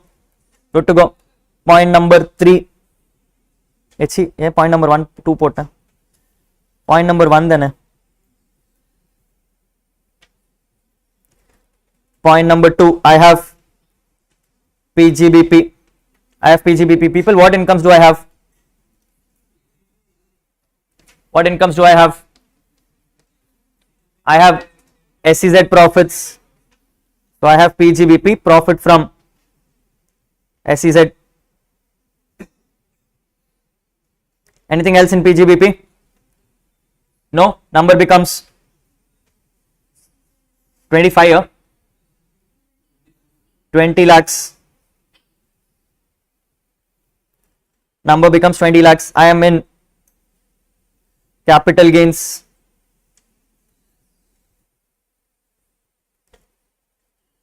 I am in capital gains, starting with full value of consideration. Number is given as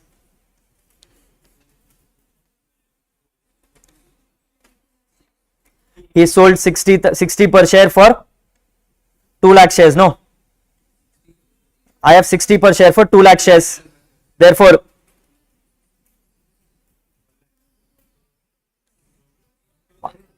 $1.2 crores.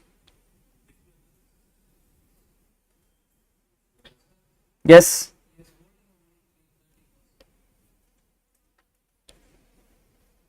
Oh, okay. Sorry.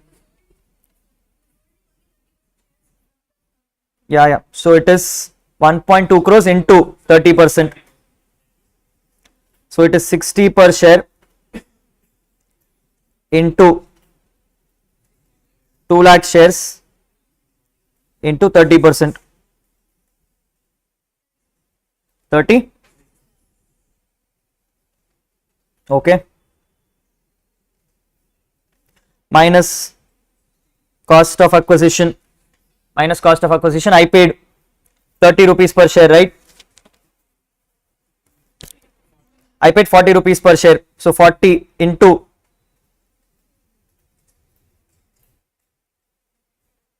2 lakhs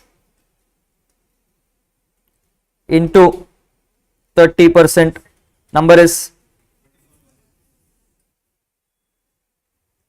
24 lakhs, giving me a long-term capital gain of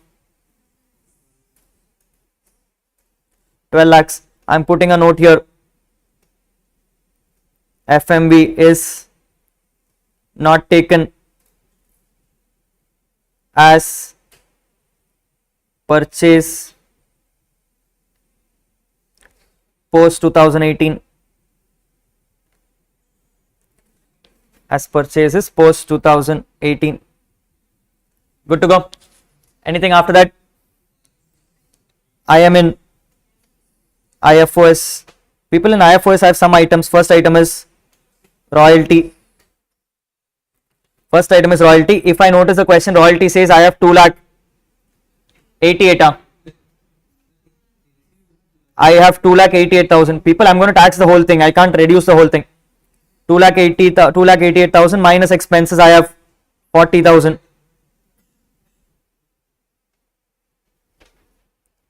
Minus expense, I have 40,000. What else do I have? I have savings account.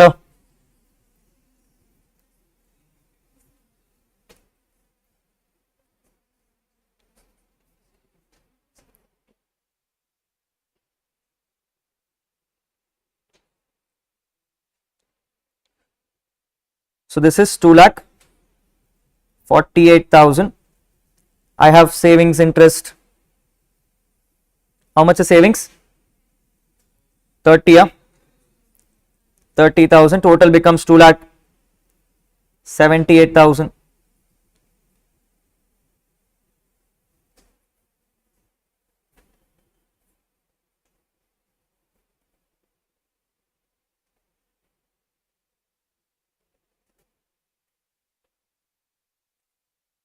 Anything else? Done. GTI 1 lakh 38,600, 20 lakhs, 12 lakhs, and 2 lakh 78.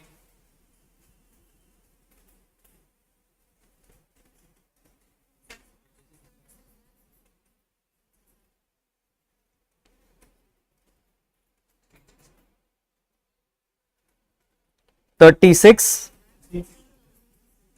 16,600, 36, 16,600 less chapter 6A. First item I have is 80 TTA. Okay, maybe 80C is also fine enough, but okay. I have 80 TTA, which is 10,000 rupees. I have 80C for 39,000 plus 42,000 divided by 3 into 2.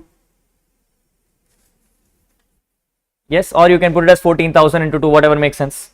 Whatever makes sense, all the same.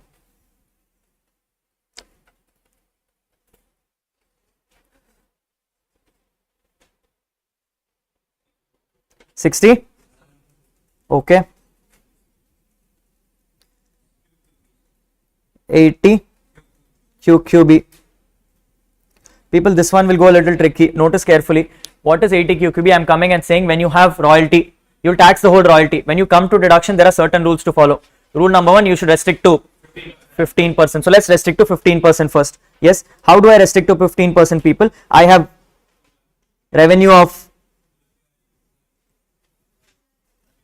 up to 15%. I have 2 lakh 88,000 is 18%. I want 15%. How much does it done? So it is 2 lakh 88 into 15 by 18. into 15 by 18, which gives me 2,40,000.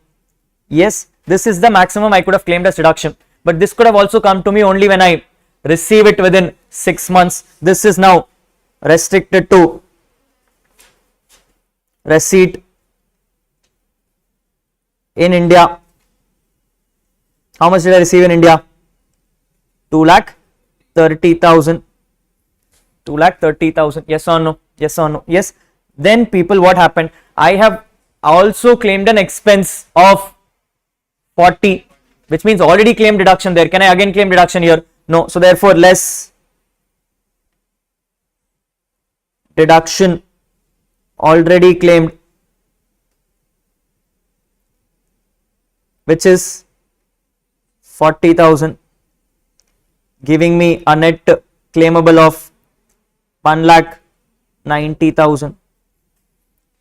Giving me a net claimability of 1,90,000. Now I am claiming 1,90,000 people because the section restricts 3 lakhs and I have anyway claimed lesser than that. I have claimed lesser than that, therefore no problem. If this number was anything more than 3 lakhs, I would have claimed 3 lakhs as a deduction. Anything else to claim in chapter 6A? Anything else to claim in chapter 6A? No. Good to go. Total numbers 26 267 000. I get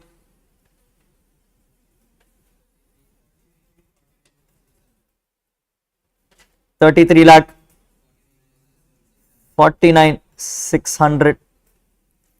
33,49,600. People in questions with special incomes, especially when you have capital gains, there is always one check to do before you conclude your answer, is that this number should not be lower than your capital gains. Should not be lower than capital gains, because if this number ends up becoming lower than capital gains, it means you have claimed chapter 6A on capital gains. That cannot happen. Check, my capital gains is 12 lakhs, here it is 35. You are safe. You are safe. Always keep that one check, people, because if this number ends up becoming lower, you will end up claiming capital gains pay chapter 6A, which is wrong. You can't do that. You can't do that. Is that clear? Yes. With this total income, people, I now can compute taxes. If I am computing my tax, I always first total my income which is there, then check whether I am liable for rebate or surcharge. None. Step number 3, check for basic exemption limit, already used up. Step number 4, split into special and normal. Look no. HP, PGBP. Capital gains is special and I have, that's all. Yes, capital gains alone is special. I am putting this as 112A. I am putting this as 112A. So I am doing tax on capital gains under section 112A. People, whenever I sold 30th April 24, which is before, so at the rate of 10% in excess of 1.25 lakhs. My capital gains is 12 lakhs minus 1,25,000 into 10%. 1 lakh.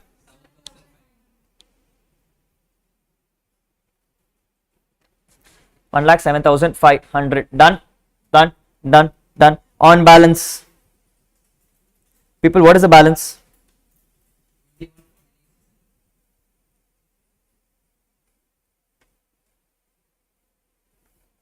What do I do for the first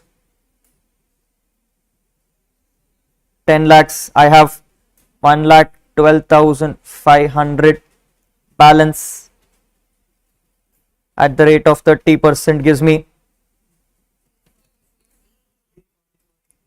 880. Total becomes 3. Total the numbers.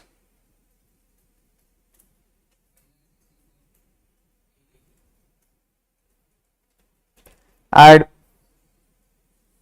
no surcharge, no rebate, therefore add cess.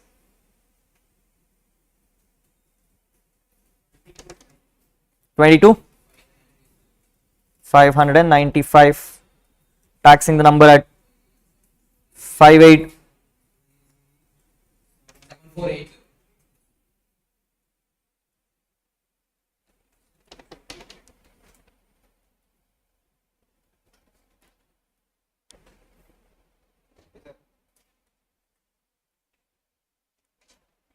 Any doubts? No, no. One thing which you need to write, people, just to complete the answer. Note.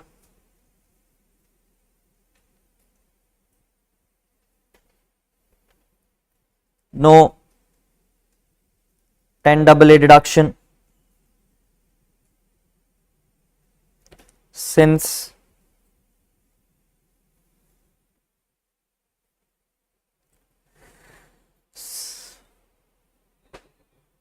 SEZ was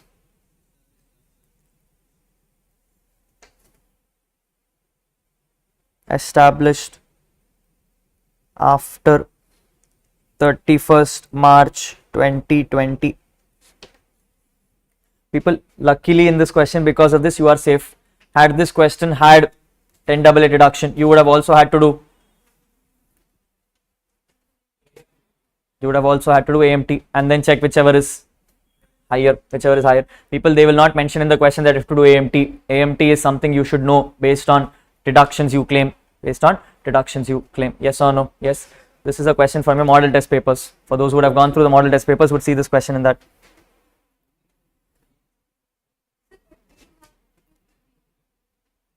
It will not make an impact. Do you want to check? The number is very meager. You are anyway taxing things at 30%. The number is very meager, so therefore it doesn't really matter. You can check, definitely check, but it not matter. My total income is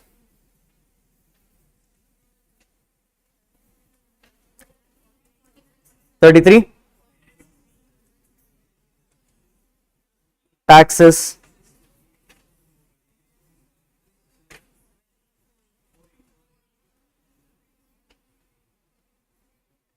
587, 480. Clear? Yes. Let's look at the last question, people. Let's look at the last question. Fairly a lengthy question, people. So let's see how you answer this in question number 15 marks. In your question number 1, 15 marks. Let's look at the question very carefully. It says, Sahil is a resident Indian and is aged 40 years. A manufacturer in Chennai, giving you the following manufacturing, trading and P&L accounts. People, I am a manufacturing guy, eligible for, let's check. Compute the total income and tax liability of Sahil for assessment year 25-26 if he exercises the option of shifting out of default tax regime. But as much as I'm noticing it, one line before says, ignore additional depreciation, which means no additional depreciation to be granted. Forget it off. Yes. Looking at the data now, people. Looking at the data, like I always said, always start from right side. Let's start from right side. I'm looking at the sales. Sales says 3,450,000, meaning more than 3 crores. No presumptives. You are safe. Closing stock is 14 lakhs. No problem. Move forward. Gross profit is balancing figure. Dividends is from domestic company. Therefore, I will minus from, take it to IFOS. Winnings from lottery is 73,500 with a net TDS of 31,500. I am reducing from, adding to, only to be kept in mind, to be reduced from PGBP is 70, to reduce from PGBP 73,500, to add to IFOS is 73,500 plus 31,500. Keep that thought in mind. Profit on sale of shares, move from, take to CG, move from PGBP and take to CG. Correct. Left side, people. Opening stock issue, no. Purchase of raw material, no. Manufacturing, no. Gross profit, no. Administrative charges, no. SGST penalty paid, not compensatory. People, this is a penalty, therefore disallow. GST paid 7,70,000 issue, no issue, because GST has been paid off. If not, you would have paid before due date of ROI. If not, you should have paid before due date of ROI, because the word used is paid. It means they have discharged, therefore allowed. General expenses allowed. Miscellaneous expenses allowed. Loss on sale of shares, people, take this out of, reduce from, add to PGBP, take to CG, reduce from CG. But we'll have to check. We'll have to check. There is one profit, there is one loss. If one of the two is long term, you may have an issue. You may have an issue. Let's check that carefully. Next, interest to bank on term loan 4,20,000. No problem. Depreciation 14. Take it off. Net profit is your starting point. Net profit is your starting point. Looking at the facts, further administrative information is given to you. Administrative charges are including 46,000 paid as commission to the brother of assessee, whereas the market only permits 36,000. You will add back 10,000 because related party unreasonable payment. Assessee has paid 33,000 in cash to transport courier on 26th of December 24. Amount is included in manufacturing expenses, assuming TDS is not applicable. I will because very good, you can permit up to 35,000. This is only 33, therefore allowed as deduction. Bank term loan interest actually paid up to 31st March is only 1,40,000, whereas the balance was paid in October 25.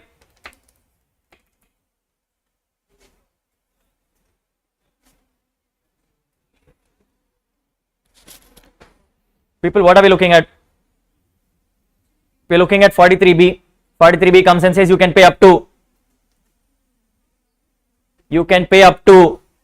31st October. This is paid by October, which means properly done, no issues here, therefore ignore.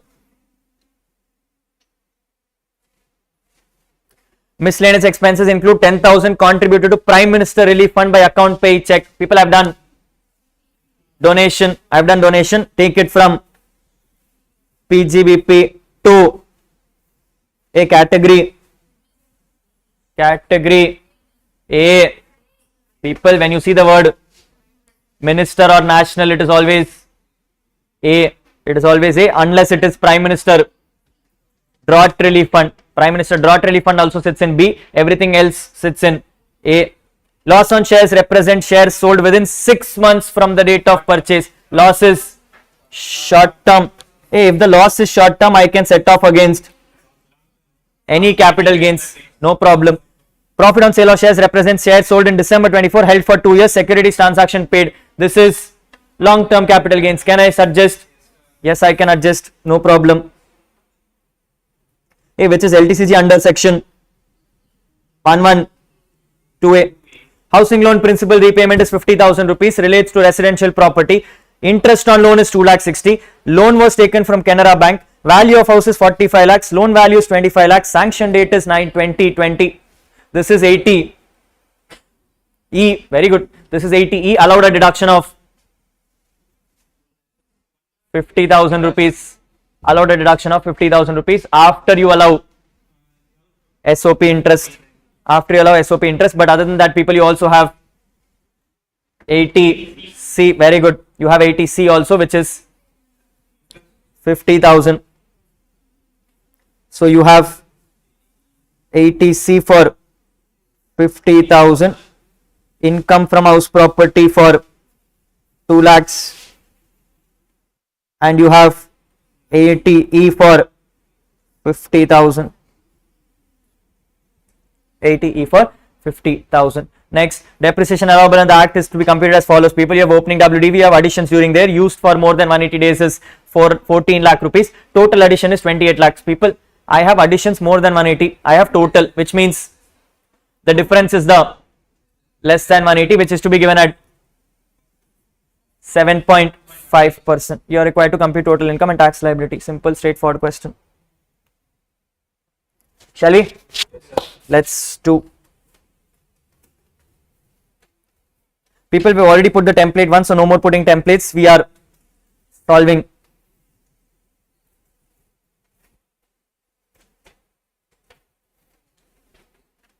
Computation of total income of Sahil for 25-26. I only want numbers, people. I'm not looking for English. You will write English at your home.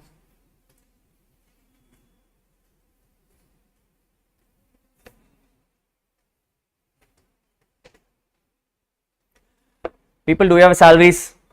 Do I have HP? Yes. I have HPs. Do I have income from HP or only losses? Do I have income from HP? No, I only have loss from HP. So therefore income from HP, SOP, interest on loan, SOP, interest on loan. Yes, yes, yes, number is 2 lakhs. I am putting it directly in the last column because I am in alternate regime. I am allowed to set off against other rates up to a maximum of 2 lakhs. That is what I am anyway setting off. So therefore there is no problem. I am in, starting with, number is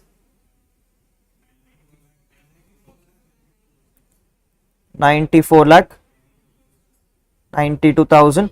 I am adding line items one by one. People, from the left side I have, from the left side I have SGST penalty. I said from the left side I have short term capital loss, I have depreciation. Throw me the numbers.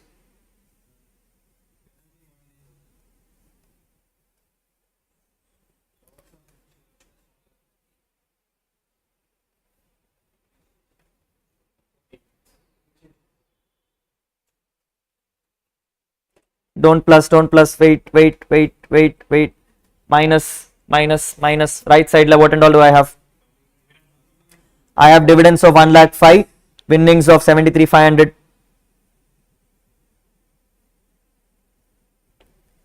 Dividends, winnings, long term capital gains. Dividends is 1 lakh 5,000. I am putting it in brackets, people. Winnings is 73,500. Profit is 3 lakh 15. 3 lakh 15,000. Then I have plus brother salary, brother commission or salary. I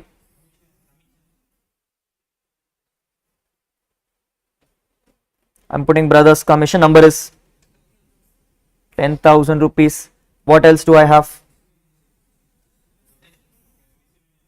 People, even if you are ignoring things, write down.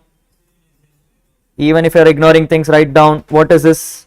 Transport carrier payment.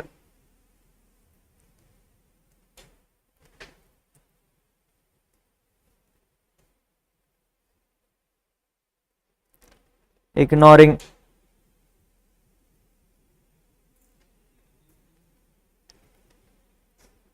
Within 35,000 plus interest on loan,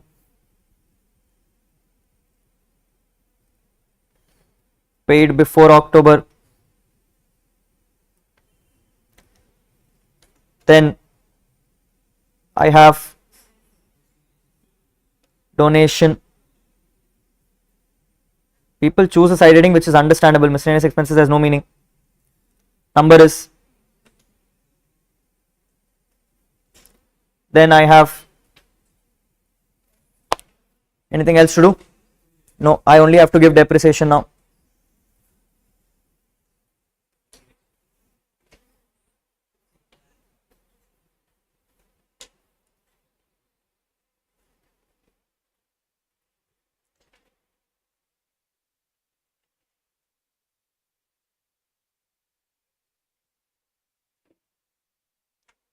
How do you do depreciation, people? I have my opening balance as 84 lakhs plus 14 lakhs. The whole thing is multiplied by 15% plus 14 lakhs into 7.5%. I have 1575 000. 1575 000, all numbers received. Let's find out adjustment number.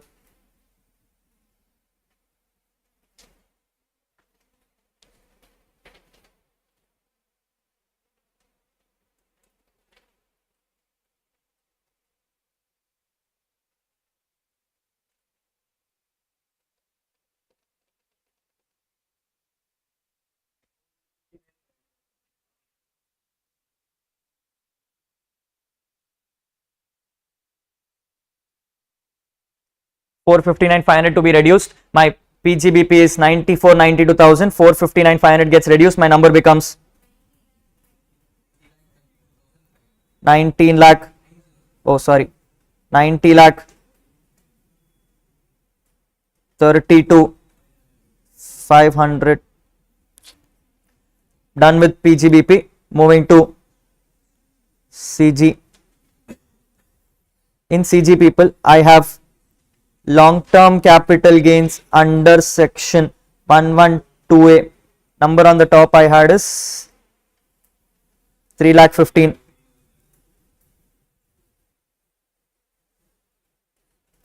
Minus short-term capital gains. Sorry, short-term capital loss. How much is my loss? 1,40,000.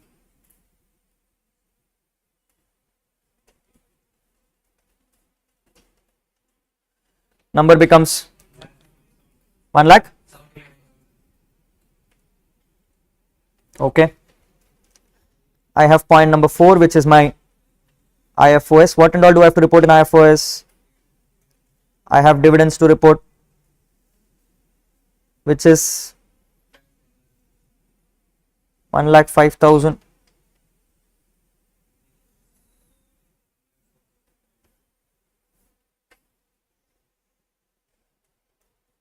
I have winnings, which is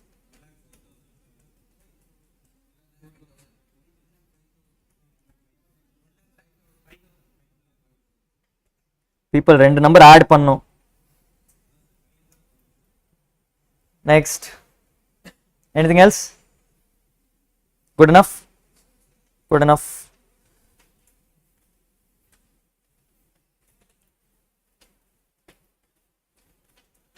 My total IFOS is 2,10,000.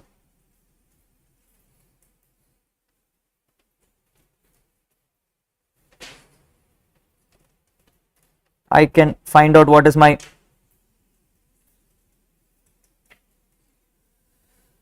there is a 2 lakh on top also, people pay attention.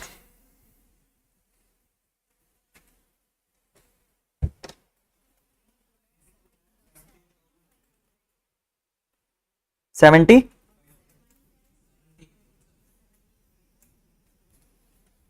$92, 17,500 less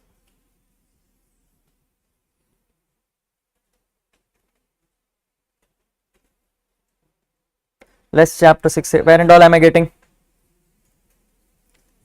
I'm getting a chapter 6A for 80G. I'm getting a 80C and 80E.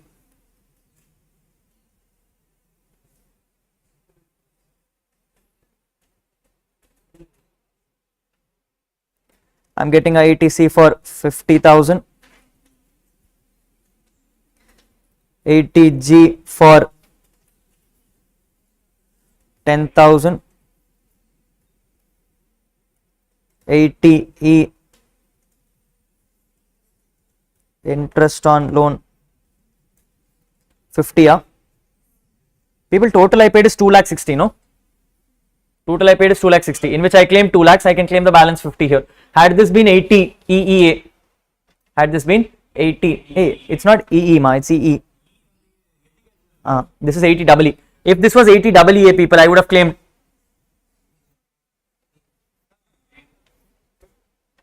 If it is EEA, people, if the loan sanction date was later on, I would have claimed.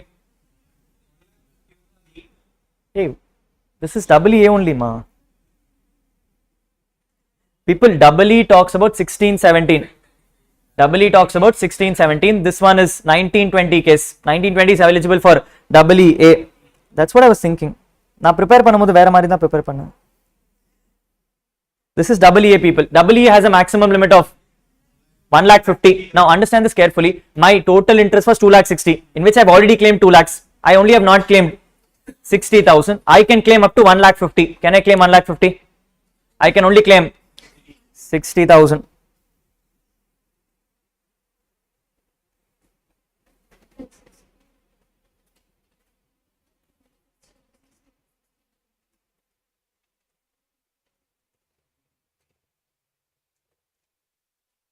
Unclaimed SOP interest. Yes, yes. Total numbers 1 lakh plus or minus a number.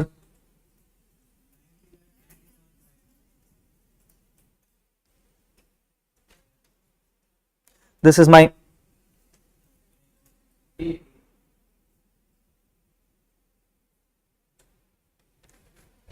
my total income.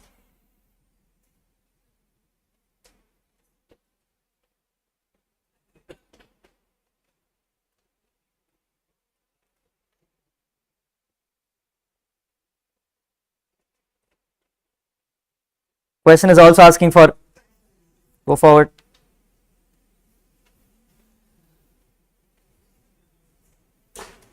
On 112A, what is my 112A? 1,75,000. 1,75,000 minus 1,25,000 into, when did I sell? I sold on December 24 after 23rd July, therefore into number is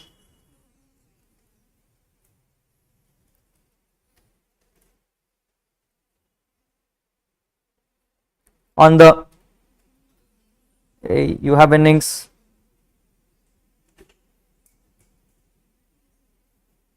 looking at my winnings, I have winnings of 1,05,000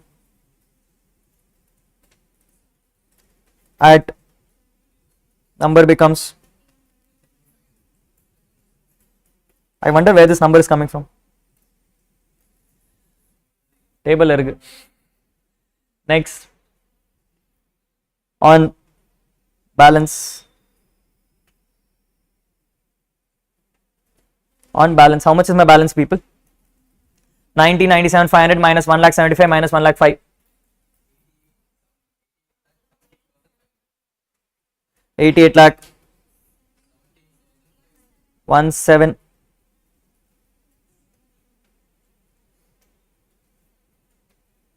88,17,500 to be taxed for the first will become 1,12,500 for the balance. திருப்பி சொல்லு.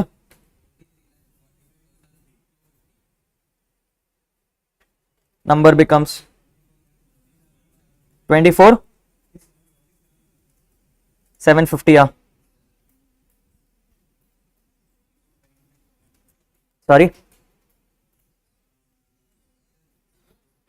total the numbers.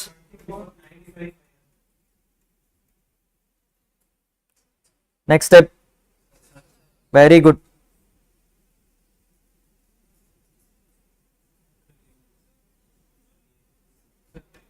என்னடா என்னாச்சுடா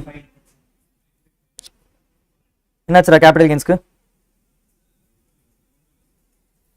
When your total income is below 2 crores, you always check together.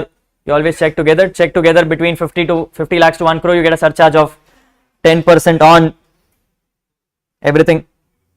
249550 total with surcharge. Sorry, 45.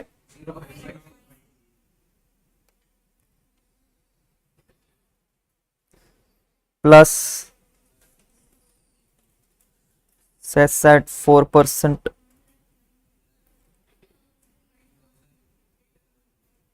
802. Final tax 28 54 850. Correct? No, you have TDS in the question. You cannot round off without deducting TDS.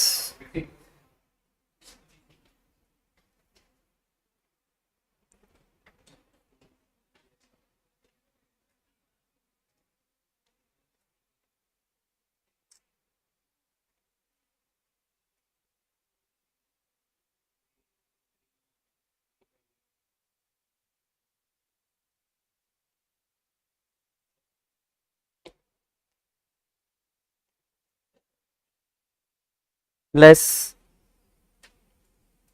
TDS. People, I only in the question have TDS against winnings, so I'm reducing winnings. Although people, if you come and ask me, this is honestly wrong. This is honestly wrong because this question has dividends, and therefore technically dividends would have also had TDS. Yes, because the number is also huge, people. It's not a small number. You have 1,05,000. Dividends itself apply from 10,000 rupees. Dividends apply from 10,000 rupees. Therefore, technically dividends also TDS should have happened. But since the question is not mentioning, I am letting it go. I'm letting it go. You can alternatively also mention assuming TDS is deducted on that and take 1,05,000 into 10% also as a number. Your choice. 20, 23.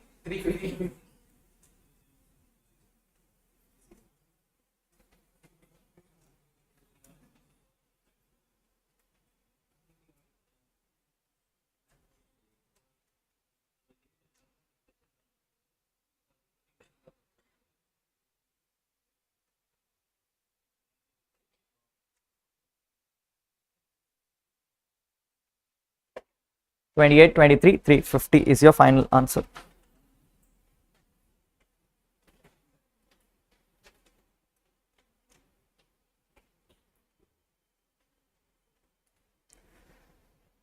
Yes, sweet. Without writing notes, people, I think we are exactly at 6:53. Yes, if my memory serves right, we started at about 6. We started at 6:32, people. Yes, which means we took almost about 20 minutes to complete this. Now, without notes itself, we're taking 20 minutes because we are discussing. We're discussing. As much as we stop discussing and we do it on our own, we will do it faster. But like I said earlier, also, people, total income is not the question which you can ever complete on time. Yes, so you will have that pinch of salt. You'll have that pinch of salt. It's fairly okay, people. It is completely fine to not complete the question. It's fairly okay with that, as long as you can score whatever you can out of this. Yes, one. 15-mark question.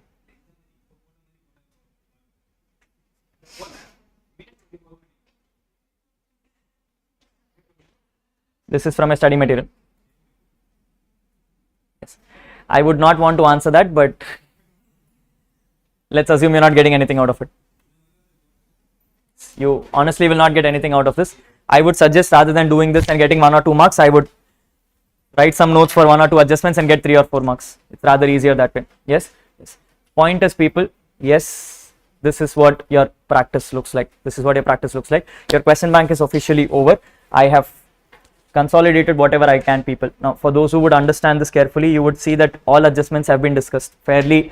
For those who have gone through regular course would realize that every adjustment which you have been discussing in classes, probably from multiple questions, have all been consolidated and given to you. So you technically have what you do for 6 months in 4 days. Yes, this is all that you have, people. Yes.